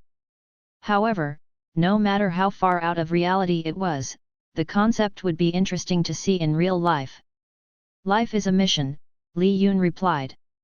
I guess it takes a certain kind of personality. I personally enjoy my free time. In typical Fatty Fang's fashion, he whipped out his phone and started reading his web novels. Although they were different, they were both happy with the paths they had chosen. If Fatty Fang was overloaded with work, he would become irritated, and it was not good to see an irritated Fatty Fang. As for Li Yun, if he wasn't doing something without a purpose, he would feel irritated. Sleep and relaxation had a purpose, speaking to others had a purpose, and eating had a purpose. Fatty Fang didn't think any of it was purposeful, he just did whatever he wanted. You would be a good fit for those big cities, some people there are overworked, Fatty Fang remarked. Considering Li Yun's relationship with Ruxi and his frequent trips, everyone thought he was going to relocate to Imperial City or Magic City. People in the city are overworked because the competition is high, said Li Yun. He didn't think overworking the employees had any benefit. It was better to work smart than to work long hours. The only reason why he worked long hours was because his body could handle it. If he didn't have energy restoration techniques, he would be sleeping 7 hours a day. How are the employees? No complaints so far, we added eggs to their meals, Judah responded. Bufo requested some meals to be delivered to the downtown location as well. That's fine, how many employees are you hiring for the delivery service? Li Yun asked about their plan expansion. A dozen more, Judah sounded a bit bored with much of the work completed. And Yunli? Asked Li Yun. On the 5th week of a clinical trial, said Judah. That Magic City professor should know more about it. Yunli's Phase 3 clinical trial started for a few weeks, but it would be another 20 weeks before they close the first clinical trial. The initial report from his so-called animal testing was well received, but it didn't generate much interest until the National Medical Products Administration, NMPA, announced how it would improve pain management. Chen Gan had likely done it as a favor for treating his mother, or to thwart the Tang's family plans. It didn't matter to Li Yun as there were many tasks to take care of. Li Yun still needed to monitor the product carefully. Any type of medicine that was used to treat pain could cause addiction and over-reliance. The only difference with his medicine was that after a certain amount of dosage, the medicine would pass through the body and empty out via the rectum. Diarrhea was a common side effect of many drugs, but it was just the body doing its job. The concept came from ibuprofen overdose, where activated charcoal was introduced to absorb the compound before it entered into the bloodstream. Yunli 01 worked in similar ways. When Yunli 01 sensed that there was an overpopulation of similar compounds, it would absorb each other, creating Yunli 02. Yunli 02 would be too big to enter the bloodstream, and naturally emptied out like a waste product. With his recent stint of the news and seminars, Huifo was also becoming a big success and generating revenue. There were even international interests. Li Yun had applied for FDA in the States the same time as the submittal to the NMPA, but he was sure the process overseas would be much slower. How about the wine cellar? Li Yun asked. Jude's eyes sparkled. All ready. When are you starting the operation? Fatty Fang asked. Not until I come back, said Li Yun. I'm heading to Yunnan Forest for a week. He had been neglecting the medicinal portion to focus on the Yunli pills, and he needed a week to see if he could collect as many materials as possible. With his company stabilized, he set his sight on finding the medicinal that met the qi requirements. Gather the following items. Tool, cauldron with 1000 qi, jade trigrams with 1000 qi, and wood with 1000 qi. Items, 9 different items with 1000 qi. 9/9. Medicinals, 9 different medicinal with 1000 qi. There were 2 requirements in generating qi in artifacts. The first was the skill of the artisan, and the second was the age. The initial skill set was required as it triggered the object's ability to absorb qi. However, for medicinals, there was no artisan involved. The only way to gather qi was by age. Li Yun had searched online for different forests with trees dating more than 1,000 years old. There were several forests he wanted to visit. Daintree Rainforest was considered the oldest rainforest in the world, around 180 million years old. He was still polishing up his English, and he would prefer to travel outside the country with Ruxi. In the end, he chose to visit the Yunnan Rainforest. There was enough biodiversity in the forest for him to test and experiment with more substances. Yunnan Rainforest was known as the Kingdom of Plants and Animals. More than 4,000 species of plants inhabited that Yunnan Rainforest, and that was only the ones discovered. Every year, scientists added hundreds more to the list. Li Yun decided to focus on endemic species, which were plants that grew in a specific environment. If he was able to understand the diverse climate of the Yunnan rainforest, he would be able to reproduce its environment in his greenhouse. Creating the rainforest environment would expand and enhance his botanical collection. He was also on the lookout for rare species, but he was not sure of the chances of encountering one. And even if he did, the other scientists would probably be the first to take a sample and study it. He didn't want to compete with scientists. Aside from the 1000 qi medicinal, Li Yun was also looking for plants that could be useful for making other medicines. With Yunli ready for the market, Li Yun needed to research and develop other formulas. The other reason was because a team of scientists regularly made trips deep into the forest. He had gathered the information from academician Tan, who had connections with a lot of scientists in the area. Li Yun joined the excursion team as one of 2 doctors. Exploring the rainforest could be dangerous as the chances of contracting illnesses were possible, especially in damp environments. Li Yun prepared his luggage for the trip. He was a light packer, but his luggage was also filled with equipment for preserving plants, and instead, and some of his personal medical kits. He would have finished packing faster if Ruxi wasn't hanging onto his arm and distracting him. "It will only take a week," Li Yun said. "You're not going to invite me to join?" Ruxi pouted. "We spent the entire spring festival together, aren't you tired?" If he had asked her, she would have ditched her classes. She had 3 classes for the final semester, which she was willing to skip. "A bit, but I want to visit the rainforest," Ruxi replied. "We'll travel the next time you're on break. Can you live stream on ZZ while you're there? Your viewers said they always see you indoors, and it's a bit depressing." Li Yun only streamed in the courtyard. The viewers were probably bored seeing the same scenery. He wondered how they weren't bored yet, considering he didn't have any other content. "I'm not sure if there's any connection, but I'll stream if there's one. Do you want me to bring anything back from Yunnan?" Purrt. Ruxi had read that they were famous for Purrt. Li Yun nodded and kissed her on the forehead before taking off. Chapter 193 Tea Tree. On arrival to the South Regional Airport, Li Yun detoured to Xiangzhou village. As he slept in the back, Hun Lun drove the rental car for 3 hours, looping up the winding road and into a small village. With the window down, Li Yun sensed the surrounding mountainous region, terraced by tea tree farmers. The car pulled near the entrance of the village, and the 2 gentlemen hiked toward the center of the village. Walking into the village, Li Yun could see a few tourists heading in the same direction. The tea tree sat on top of a hill, reinforced with stone walls.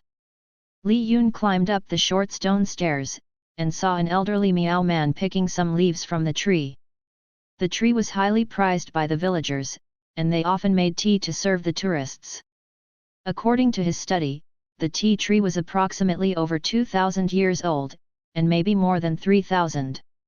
He wasn't interested in the actual tree, but the branches of the tree itself. If he used the correct grafting method, he would be able to reproduce it. Li Yun requested to try one leaf and the elder nodded and gave Li Yun a sample. He bit into the small leaf. There were many chemical components that Li Yun had already come across, but the combination was really interesting. Another difference was that the beneficial components were more pronounced. Using kiwi, he could see a strong glow emitting from the leaf. "Elder, may I cut off 2 branches?" Li Yun asked. The elder was from a local ethnic group, and although he didn't completely understand the question, he was aware that Li Yun wanted to take a bigger part of the tree. He was hesitant until Li Yun took a thick packet of red envelope 5K. With the elder's permission, Li Yun cut off a branch. Although he did not know the exact amount of qi, one of the slots in his mission was fulfilled. He then cut off the second branch. However, the mission count remained the same.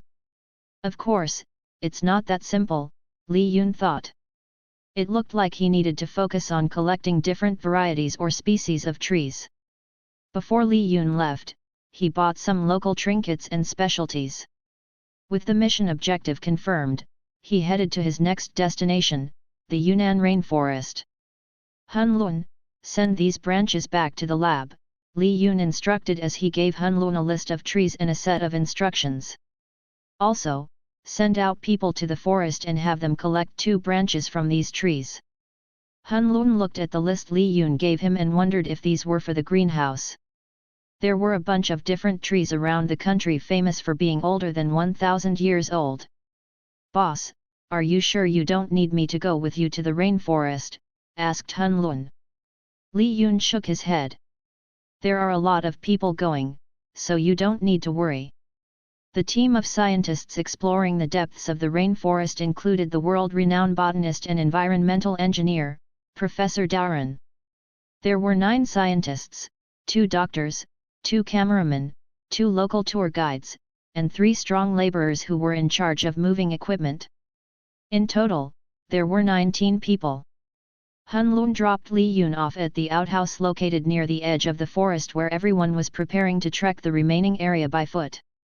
Li Yun and Dr. Dong were the 2 doctors in charge of monitoring the health of the scientists during the excursion. It was originally only Dr. Dong, but Li Yun managed to squeeze in an extra spot with his connection with Academician Tan. It really made Dr. Dong curious about the last-minute changes in the personnel list. Dr. Dong was a pathologist, and he was often hired to handle cases dealing with handling poisonous plants or toxic insects. Academician Tan thought that it would be dangerous for Professor Daoren to be taking a 5-day trek into the forest, so I suggested that I come along, Li Yun explained to Dr. Dong, sensing his curiosity, and also making small chats. I work as a trauma surgeon. Ah. You're a trauma surgeon, that makes sense, replied Dr. Dong. You are probably better equipped to handle an emergency situation. Dr. Dong wasn't sure of Li Yun's age, but a trauma surgeon recommended by Academician Tan must be in his late 30s. It was uncommon for people to look younger than their actual age. Since we're out here, you can just call me Brother Sun, Dong Sun suggested. Li Yun nodded. Dong Sun looked like he had a youthful spirit. Not many doctors were willing to travel out in the middle of nowhere to aid a group of scientists. They must have a sense of adventure. Li Yun and Dong Sun worked together to check everyone's health status. Even before the start of the excursions, everyone were required to have vaccinations against hepatitis A, typhoid, and yellow fever. Once everyone was checked in, the team all met up together as a group to discuss safety protocols. Most everyone was familiar with each other as it wasn't their first excursion. Only Li Yun was new. After the formality, they began their walk into the rainforest. Professor Daoren narrated their journey in front of the camera, which was live, but the edited version would be broadcasted through the National Education Channel. It was partially scripted, but he was also exchanging ideas with the other scientists. No one was expecting to see anything interesting until further into the rainforest. Li Yun did not expect the team to bring along a portable antenna for connecting to the satellite internet. It allowed them access even in the most remote location. As the expedition was funded by the government, a lot of expenses were going to ordering equipment. Li Yun stood behind the cameraman and the other scientists as he filmed the rainforest where no one was standing. To the live broadcasting audience, all they heard was the sound of the rainforest and the muffled sound of Professor Daoren. The rainforest wasn't quiet, but a beautiful calming sound of the cicadas playing background music, the flapping of the birds, and the chirping of their younglings. The 500 viewers watched with awe by the beautiful rainforest scenery. Dr. SS, wow! Dr. Li, do go outside. Hwasu, this is so gorgeous, I will definitely need to add this on my bucket list. Zahi, better visit soon, old man. You don't have much life to complete everything in that bucket. Hwasu, shut up. I'm still 84 years young. Mew, did the doc say why he's out there? Ansha, to find herbs and plants to grow back in his greenhouse. Dr. YY, that reminds me, he never showed us his personal greenhouse. How unfair, I bet he has lots of medicinal herbs. Miss Song, Doc, show us your face once in a while. Li Yun's eyebrow raised at Ruxi's message across the screen. He was sure she wasn't supposed to be watching as it was her morning history class. He should call her up later to scold her later. The camera view revealed many fern varieties that covered the dense rainforest floor. Slowly the view was getting darker and foggier as the day progressed. Li Yun turned off the camera as the route was getting trickier to navigate with just one hand. Dr. Li, were you just filming a live broadcast? Cried out Professor Daoren. He had also stopped filming due to the thick fog. Li Yun nodded. Professor Daoren showed Li Yun his screen and showed off his account. Not only was he talkative, he was quite enthusiastic about many things, including live streaming. He was a bit disappointed when Li Yun told him he only had 500 viewers. He liked nothing more than publicity, but considering his own account had 100 viewers, 500 was impressive. Professor, we are here! Cried out one of the scientists. Chapter 194 Yunnan Rainforest. All right everyone, let's come over here. Professor Daoren called everyone to huddle around a small tree. This is Diplonema yunanensis, one of 11 known olive trees native to this region. Although it used to be numerous several hundred years ago, deforestation had led it to decline over the years. Isn't this the most exquisite specimen you have ever seen? Diplonema yunanensis, source, eol.org. Everyone oohed and awed over the plant. There were 11 plants in the wild, so there was a marker to show that the plant had been documented and listed as one of the protected plants. We have since managed to produce 300 trees from the cuttings, Professor Dowran further explained. Although it has not produced any fruit in 12 years, we are optimistic that it will eventually adjust to its new environment. Li Yun liked medicinals, but he wasn't as enthusiastic as the crowd of scientists. But as a challenge, he wanted to reproduce the olive fruit and rare fruiting plants in the greenhouse. He could ask Hun Lun to take a clipping from the botanical garden that housed the 300 trees. Dong Sun and the laborers were also indifferent to the olive tree, and watched from afar. They were there just for the scenery and adventure, but had also been in and out of the rainforest enough times that it was like seeing grass. The scientists could be strangely over-enthusiastic, but Dong Sun thought Li Yun was the strangest. He randomly grabbed branches from all the shrubs and low-hanging branches. Once in a while, he would document the information in a notebook. Dong Sun thought Li Yun was a much more dedicated plant enthusiast than even the scientists. Luckily, he hadn't seen Li Yun biting into the leaves, but if he did, he would worry about the state of Li Yun's stomach. Li Yun hoped to record as many plants as possible.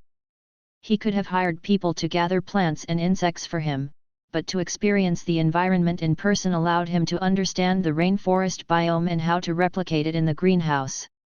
The environment was very different from the bamboo forest in Panda City.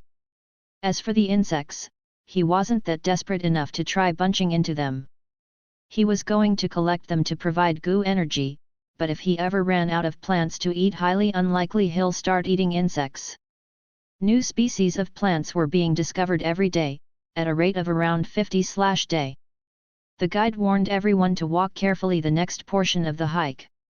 The ground was wet, sinking the boots of the trekkers in mud. It was the end of the wet season, but there was still dense fog in the air, keeping the environment moist. It was rare to see the ground completely dried, creating dangerous conditions for disease to thrive. During the night, the hot and humid conditions quickly turned into a wet chill. Everyone wrapped themselves in their coats and sleeping bags inside their tents. There were portable heaters, but it was still chilly at night. Outside the tents, Li Yun looked around the rainforest's floor. Although dense, there was a small trail creating by the excursion team. He adjusted the dilation of his eyes until they were completely black. Li Yun took a hiking stick, backpack, and started to move around. He had meditated earlier, and left the tent past midnight while everyone was still asleep.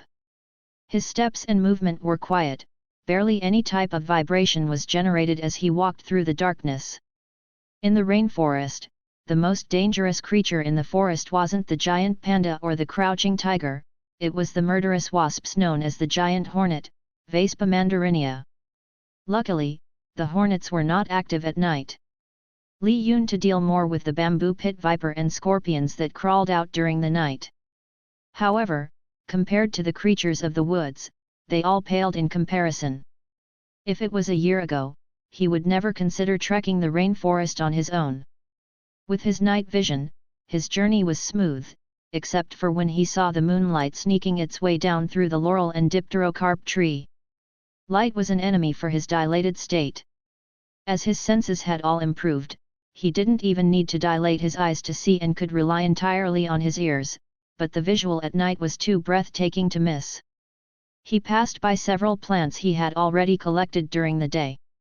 Prior to going on the trip, he had acquired a special license to collect rare species for research, making a pledge to open the greenhouse to the public and scientific community. It would not have passed without some of his connections.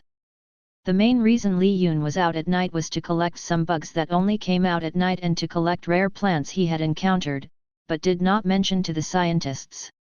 He was being sneaky, but it wasn't like he was going to take the entire specimen. Looking at the Metanemone ranunculoides, he divided the plant, and also took a sample into a bottled container riddled with holes. He also filled the bottom with the laterite soil, which was rich in iron and aluminum, and created from granite and gneiss rocks. Metanemone ranunculoides. Li Yun ate a sample of the plant and closed his eyes to focus on his internal systems. Afterward, he jotted down the information in his notebook. However, unlike usual, he focused on his DNA. There were too many to focus on, and he had decided to focus on the genes associated with prostate cancer, one of the more difficult regions to operate on. With the data store in his mind, he could study the other information later. By the time he finished, his body was still processing the plant, but he could still walk to the next plant to collect before consuming it again. The samples he collected were filling up his bag quickly. He wished he had an inventory system. Damn it, why couldn't it be more useful? Grumbling along the way, he felt a sting by his hand, and quickly slapped it. He could see the foreign chemical entering his body, but it had very little toxicity. Suddenly, he heard buzzing flying around him. Li Yun flailed his arm around, trying to break the swarm. He wished his wushu training or charm had some effect, but it really didn't. He couldn't catch a fly with a chopstick, much less destroy an army of mosquitoes. Better retreat. He moved away further, and the swarm dispersed, allowing him to gather plants until a small beep signaled that time was running out. He quickly returned to the camp before everyone woke up. "Little Yun, you sure like to sleep," Dong Sun commented early in the morning. Li Yun was meditating to restore the energy he had used to look into his DNA. He was the last to wake up. The team typically departed at 7:30 am. There wasn't any showering, so that saved a bit of time, and any potential showers came from the rain. I was known as the Sleeping Sloth. Li Yun didn't mind the nickname as much as before. Dong Sun laughed. Li Yun quickly took down the tent and packed everything up for their second day's journey.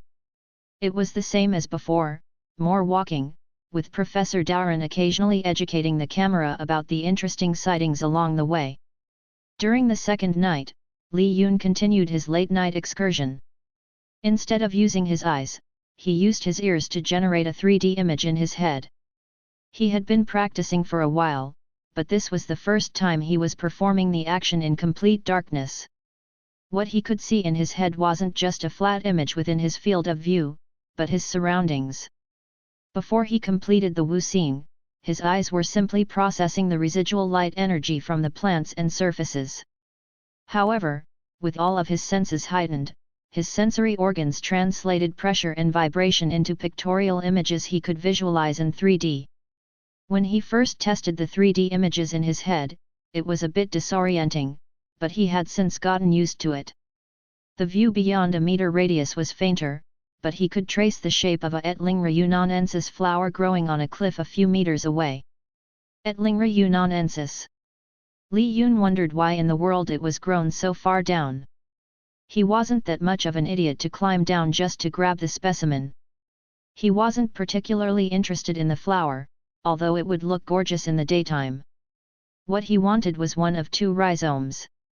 With the correct environment, Li Yun would be able to produce and multiply the specimen. Li Yun also spotted the Callicarpa yunanensis nearby. Jackpot! It was one of the plants with chemical compounds to combat lung cancer. Callicarpa yunanensis. Many plants had cytotoxic effects on cancer cells. But like chemotherapy, the amount introduced into the body that can kill cancer cells could also kill the regular host cells. To isolate the positive effects and minimize the negative was the goal of many researchers. However, it was also the idea behind many ancient medical formulas. Li Yun wanted to collect as many plants as possible to understand their compounds and ways to counteract the negative side effects. It wasn't going to be a simple endeavor like inflammation. Chapter 195 White Medicine. On the third night, Li Yun focused on researching fungi. Scientists had estimated that more than 100,000 fungi could be found in the Yunnan region, but only 6,000 were discovered and documented. It was difficult to find fungi, and even when they were discovered, it was difficult to recreate conditions to grow them in the botanical gardens. But for Li Yun, he could easily find them and recreate a suitable environment for them to survive. His two concerns were whether they could survive the trip and the toxicity. The higher the toxicity, the more time he needed to process the poison. If it was something deadly, it might even knock Li Yun out for the night. Trogia venenata, a little white mushroom, for example, had caused unexplained deaths in over 400 people. Li Yun was not sure if he was immune from something that deadly, and he wasn't about to experiment with them anytime soon. Instead, he collected the fungi and bugs to test their toxicity in the lab. Trogia venenata, researchgate.org. During his exploration, Li Yun found a dozen rare fungi, and 4 unknown species. He carefully separated them in plastic containers and labeled them.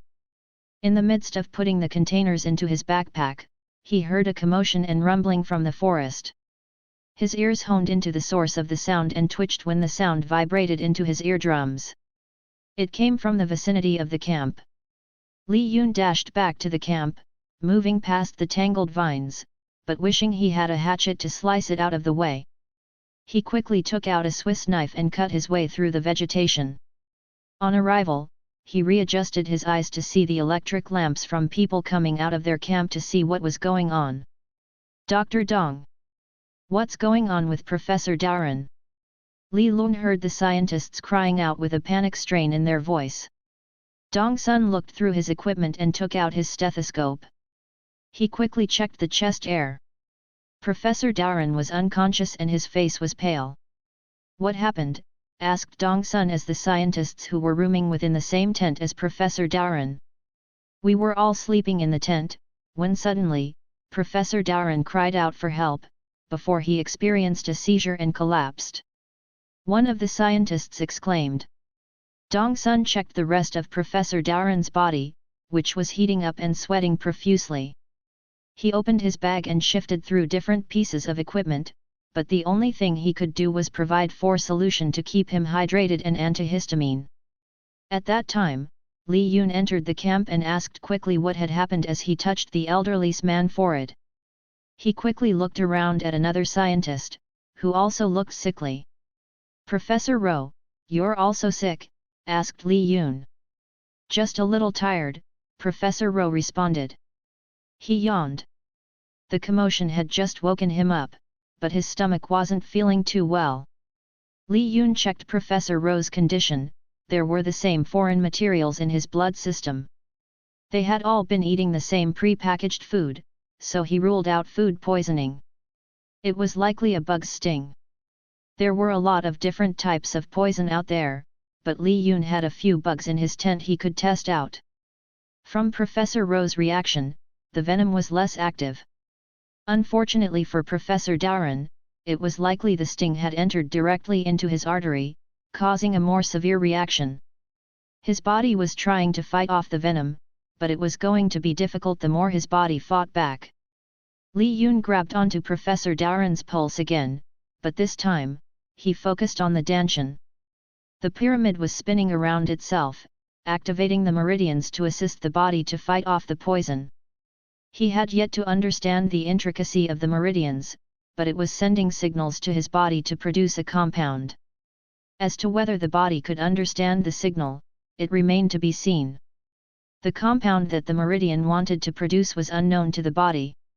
Typically, the immune system could produce antibodies from existing catalogs of over 1 trillion codes for antibodies hidden in the DNA. Li Yun wondered how the meridian was able to produce a new antibody from scratch, and why when the body already had something in its arsenal. Doctor! Doctor! My father! One of the local tour guides ran into the tent. Dr. Dong, give Mr. Luno a small dosage of trypsin for possible hornet's venom. Li Yun directed as he took out a syringe and acupuncture kit. Dr. Dong grabbed his kit and ran to assist Mr. Luno while Li Yun injected it into Professor Daoren. Mr. Luno and 3 other members of the team who were likely stung but were not feeling any symptoms yet. Li Yun also performed acupuncture on Professor Darren and Mr. Leno to slow down the spread of the venom. The transport team was already contacted, and they arrived a few hours later to meet with the research team near the edge of the forest, bringing along the infected members to a local hospital. On the way back, Li Yun tested out the different bugs he had collected. Between the spiders, centipede, mosquitoes, and hornets, Li Yun thought it was most likely to be mosquitoes or the giant Asian hornet. Li Yun placed his finger into the container with 2 hornets. As the giant Asian hornet stingers penetrated into Li Yun's veins, he felt the venom, very similar to Professor Darren and Mr. Leno, entering and circulating through his bloodstream. Within 20 minutes, his body had already created an antibody to destroy the venom. Luckily, his first assumption was correct, so he didn't need to test the other bugs. Once they arrived in the local hospital, the doctors worked around the clock to monitor their condition. 3 members were recovering, but Professor Darren and Mr. Leno hadn't regained consciousness. With Li Yun's ability, he had a better understanding of what was going on. Professor Darren and Run Leno's bodies were fighting off the venom, but they were fighting beyond their ability while their immune system slowly tried to find the correct code for the antibodies that could combat the venom. The problem with the venom was that it was evolving. With more contact with humans, venoms were becoming more complex and constantly evolving to stop predators like humans from invading the rainforest. The hornets were simply protecting their homes. Li Yun isolated himself in the small corner and focused on a lymph node. He had the antibody for the venom in his body. The problem was replicating it for use. Traditionally, it would take 18 months to recreate antibodies by injecting venom into domesticated animals. Li Yun wanted to see if he could force his body to recreate the antibody. He simply needed to communicate with his meridians and let it actively guide the production of antibodies and latch itself onto a lymph node near the anterior foramen and LU5A cup ointment. The instruction he sent to his meridians was simple, but he spent the entire night before his node swelled up. Li Yun quickly took a syringe and inserted it into his node. He slowly pulled the syringe back, and a milky white liquid filled up the syringe. Li Yun thought his crazy idea might really work. Luckily, there wasn't an ethics committee regarding self-produced antibodies. He looked at the white fluid that was 98% antibody, and 2% of various lymph. With 2 syringes filled with the antibody, Li Yun returned to meet the other doctors. "Dr. Li, what medicine are you using?" Dr. Dong and the local doctors were curious when Li Yun arrived with what looked like anti-venom. "It's an anti-venom from the Sheneng factory that I had shipped in," said Li Yun. "It has just arrived, but it's an experimental drug." The matter was pressing, and the local doctors didn't know who had jurisdiction on the patients. However, if the doctor wanted to use the medicine, as long as it wasn't administered by the hospital and they didn't have to bear responsible, no one raised their voice to object. Dr. Dong and Li Yun were technically in charge of the excursion's team health. With the consent form quickly approved by Mr. Leno's daughter and Professor Darren's close kin over the phone, Li Yun injected the anti-venom into both patients. By noon, much of the venom was destroyed, and the patients woke up around the same time in the afternoon. "Dr. Li, your medicine is amazing." Dr. Dong didn't know an anti-venom that worked as well as the one Li Yun had provided. Professor Darren, from his bed, looked like he was ready to be discharged. "I really don't know how to repay you. Everyone has been telling me how quickly you were to acquire the anti-venom." "It's nothing much," Li Yun replied, "other than being drained of his energy and fluid to produce the antibody. It wasn't that bad." "Really, do you have any request this old man can assist you with?" "I might not know as many doctors as old Tan, but I know a lot of people from the scientific community." "I do have a small favor," Li Yun replied. Academician Tan had mentioned that Professor Darren was part of an international cooperative and was friendly with foreign consulates. "I am planning a trip to the States and Maple Country. Can I list you as a reference in the visa application?" Chapter 196 Initiation. Wingbo, dressed in a sharp custom suit, arrived at the bar in Yide City with his assistant. Upon entry, the waiter at the front scanned them for bugs with a portable scanner that beeped at a regular rate and then escorted them down the hallway. The bar was divided into two sections. The main club on the first and second was for regular party-goers. On the first floor, the walls were decorated in detailed metal panels and designed with the intent to display wealth, not something normally seen or attended by the lower class. After going through a wooden double, they entered another corridor.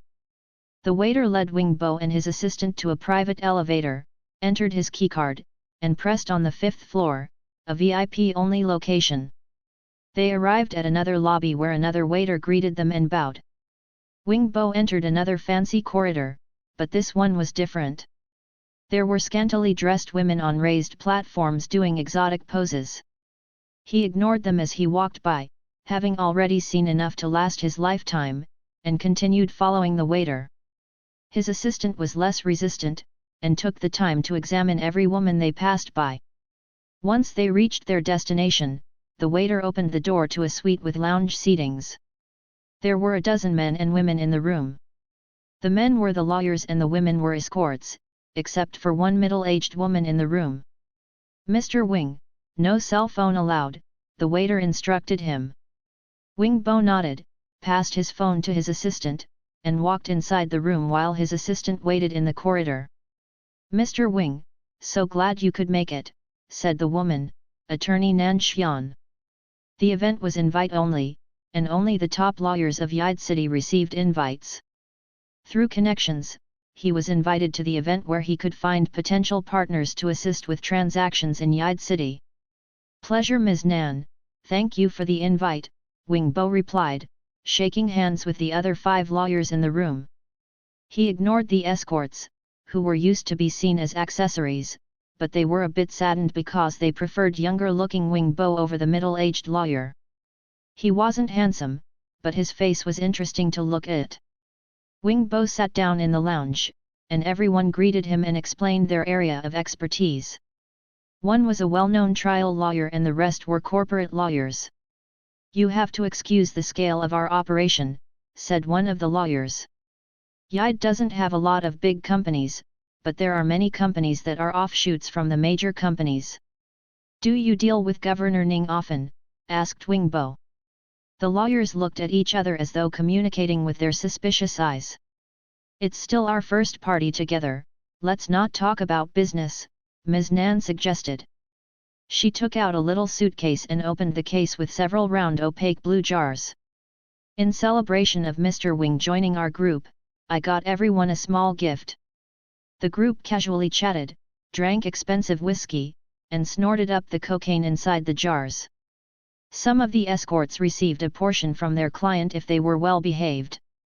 They snorted up the powder greedily as though they were in withdrawal. Wing Bo opened his jar, poured out a small line, and then snorted the powder up his nose. The sensation was stinging at first, but then his head felt buzzed. Wing Bo hated to put any sort of drug in his body, but it was part of the initiation process. It was the only way for them to trust him, by committing the same crime together. Everyone knew they were being filmed by the owner of the bar, Mr. Bai. "Is Mr. Wing attached to anyone?" asked Ms. Nan. "I'm single, and I prefer to be that way for a while," said Wing Bo. "You're only a little over 30? Still very young," said Mr. Gong. "My advice, don't get married." Mr. Gong had 2 marriages, and his divorces had emptied out most of his savings. Out of everyone in the room, Wing Bo felt that Mr. Gong was a good candidate to assist with the real estate acquisition. "Mr. Gong, don't you have a present for Mr. Wing?" asked Ms. Nan. "Ah, yes," said Mr. Gong, passing Wing Bo a keycard number 615. "She's the prettiest in my office." Wing Bo knew what the gift was as soon as he received the keycard. Later that night, Wing Bo left the suite and took his phone back from his assistant. Along with the phone, there was a small note. The note, the camera footage is copied into Mr. Bai's phone.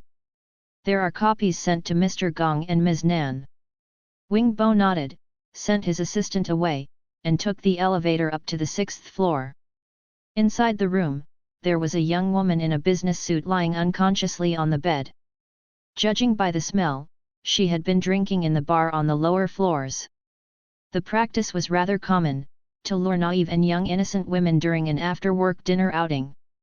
He loosened his tie and casually stretched his neck left and right as he removed the tie. A tiny glint of reflected light from the far right corner caught his eyes, but he turned back to the girl. She was pretty, but maybe it would have been better if she wasn't. Otherwise, she wouldn't be in this situation. The world was uncleaned, and Wingbo had been aware of that ever since he was born. His parents were a normal middle-class couple, but an accident took them both away when he was 7. He spent time in an orphanage where he suffered sexual abuse from the caretakers. It was where he learned that no one could be trusted in the world. Then, at the age of 12, something happened that changed his life forever. The Blue Moon organization took over the orphanage and locked down the facility with all the 22 male children from the age of 10 and 15 and the 3 caretakers. All the kids under 10 were taken elsewhere. The remaining children were confused and frightened by the men with heavy firepower by their side. They were lined up in 3 rows in their dorm and looked at the man leading the group, Mr. Lang. "I'm sure you know how difficult it is to live in this world," Mr. Lang opened up. "I'm not here to save you. I'm here to give you an opportunity." Mr. Lang paced around and pretended someone had asked him a question. "What sort of opportunity?" you asked. "Well, an opportunity to personally kill those 3 caretakers." The children were in shock.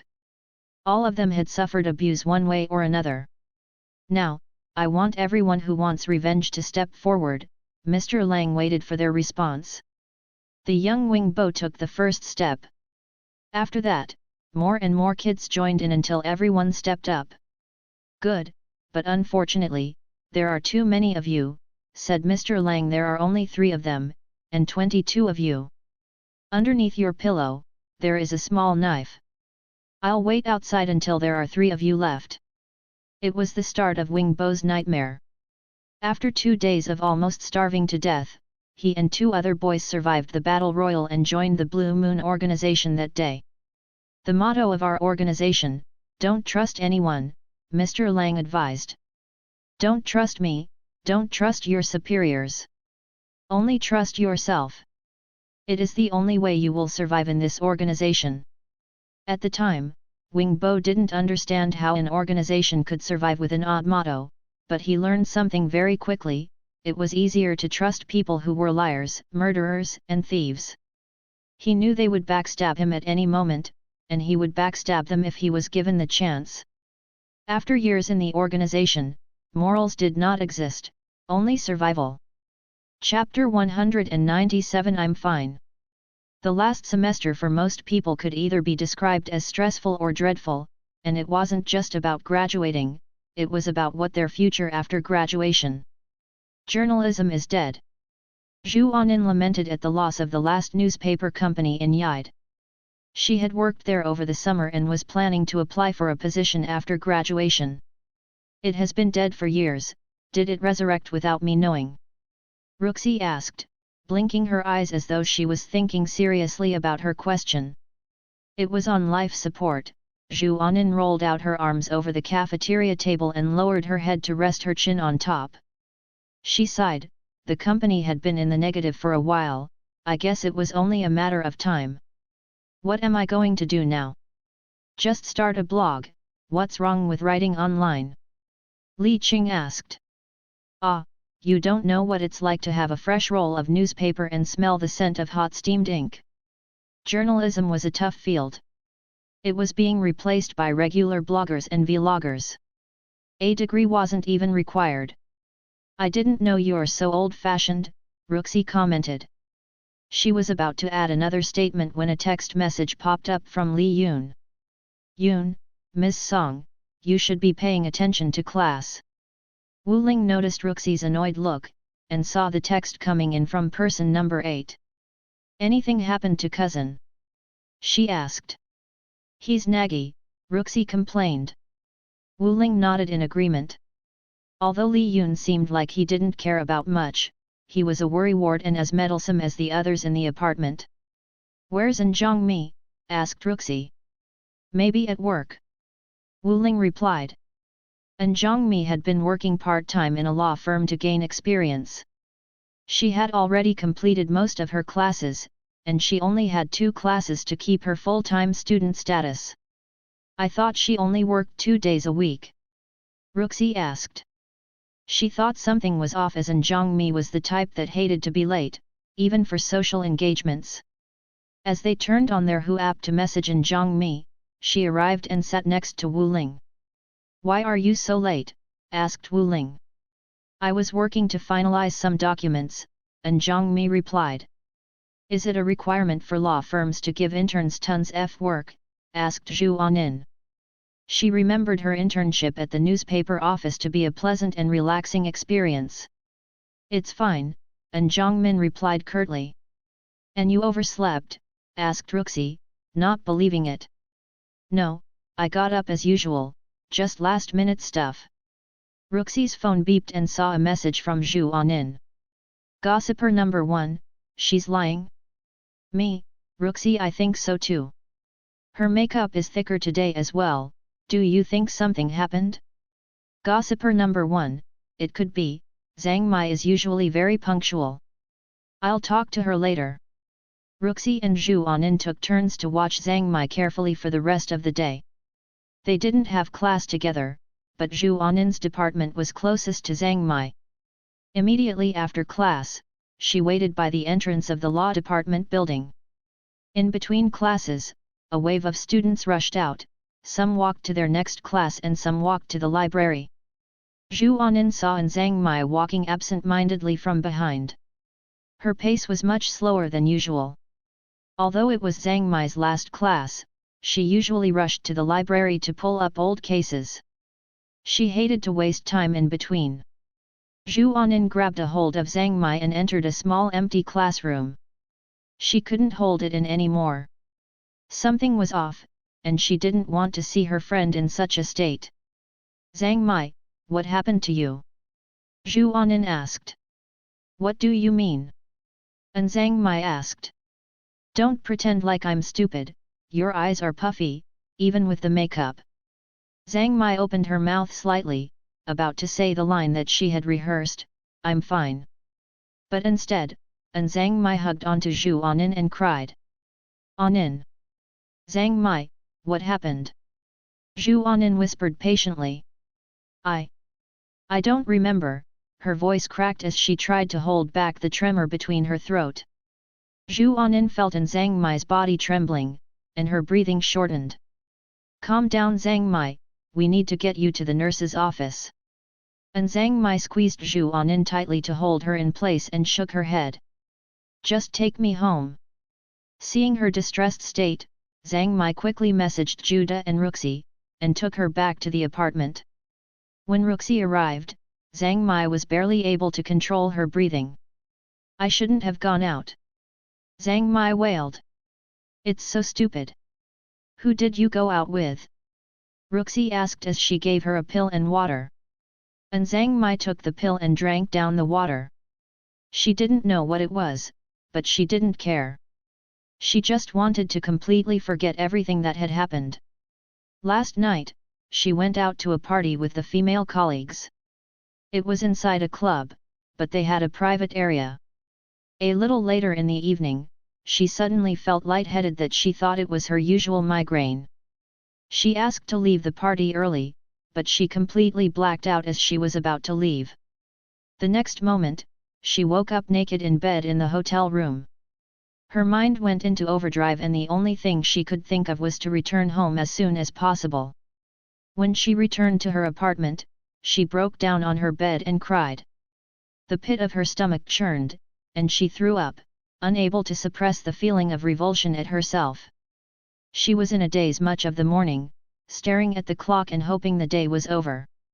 Zhang Mai didn't want to meet with anyone or go to school, but it was her usual routine. If she didn't go, they would suspect something. However, she was already a bit late. Would they figure it out? She wanted help, but she was too afraid and embarrassed to ask. Would they know if they saw her? As Zhang Mai retold what had happened, she slowly dozed off to sleep.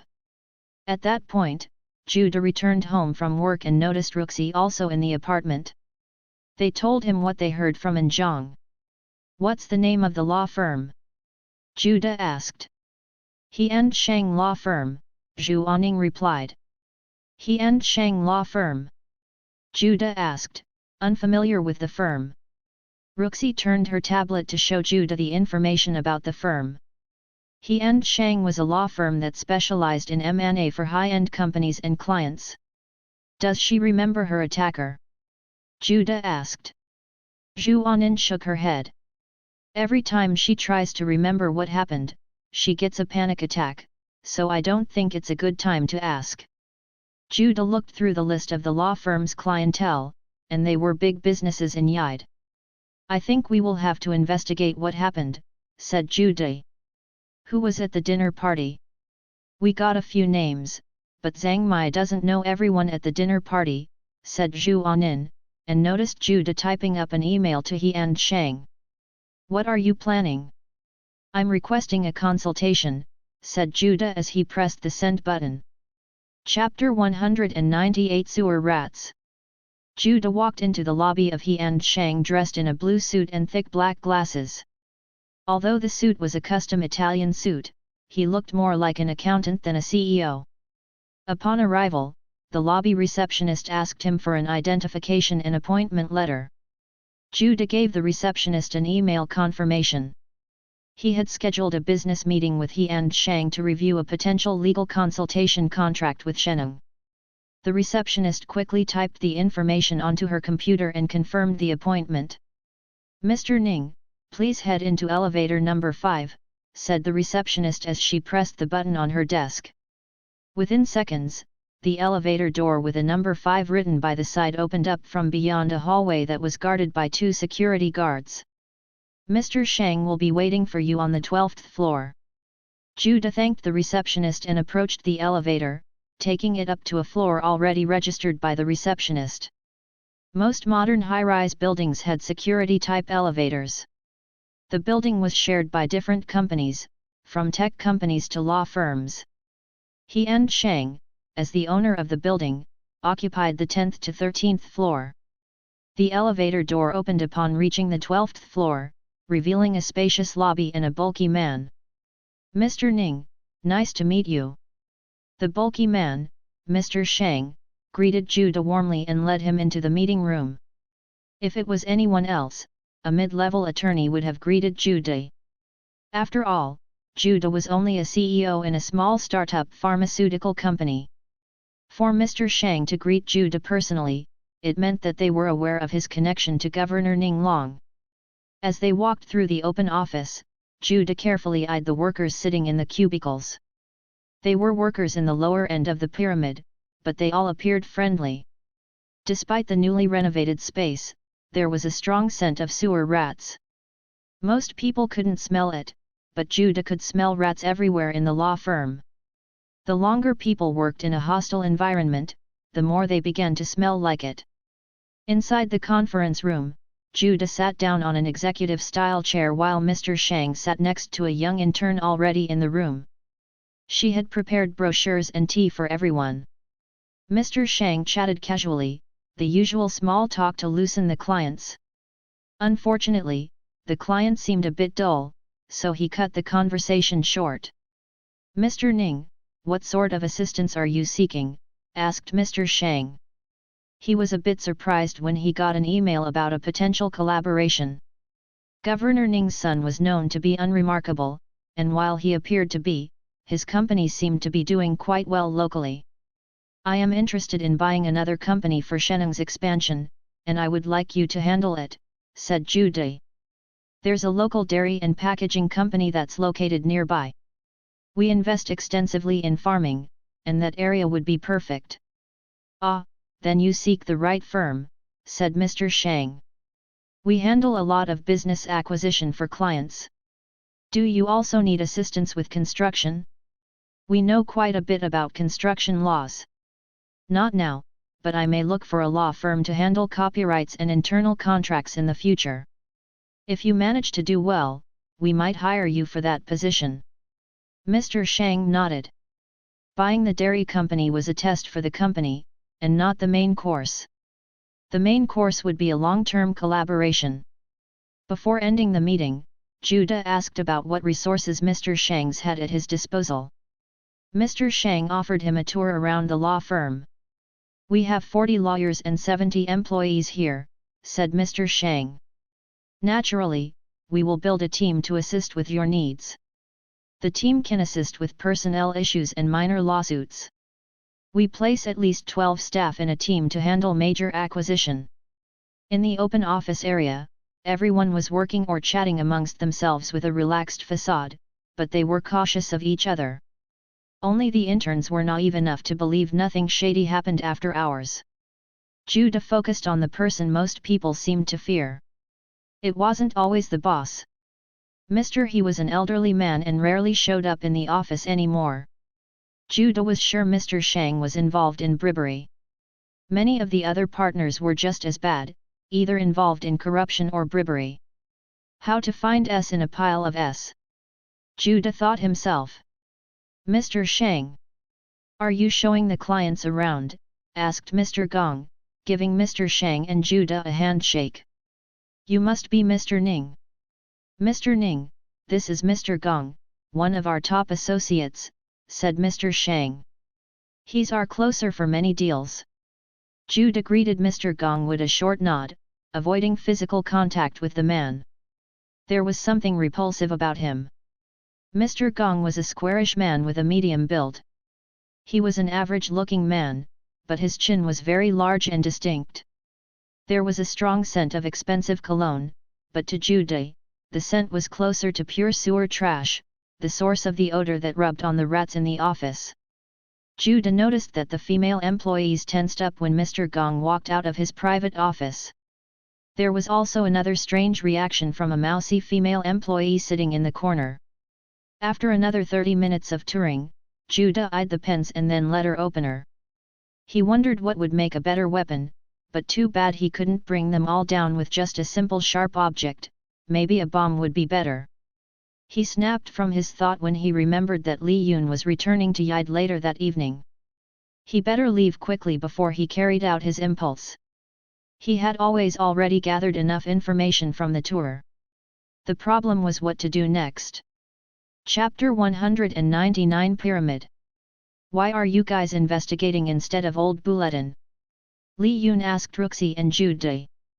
He had just returned from his trip when Ruxi filled him in with what had happened.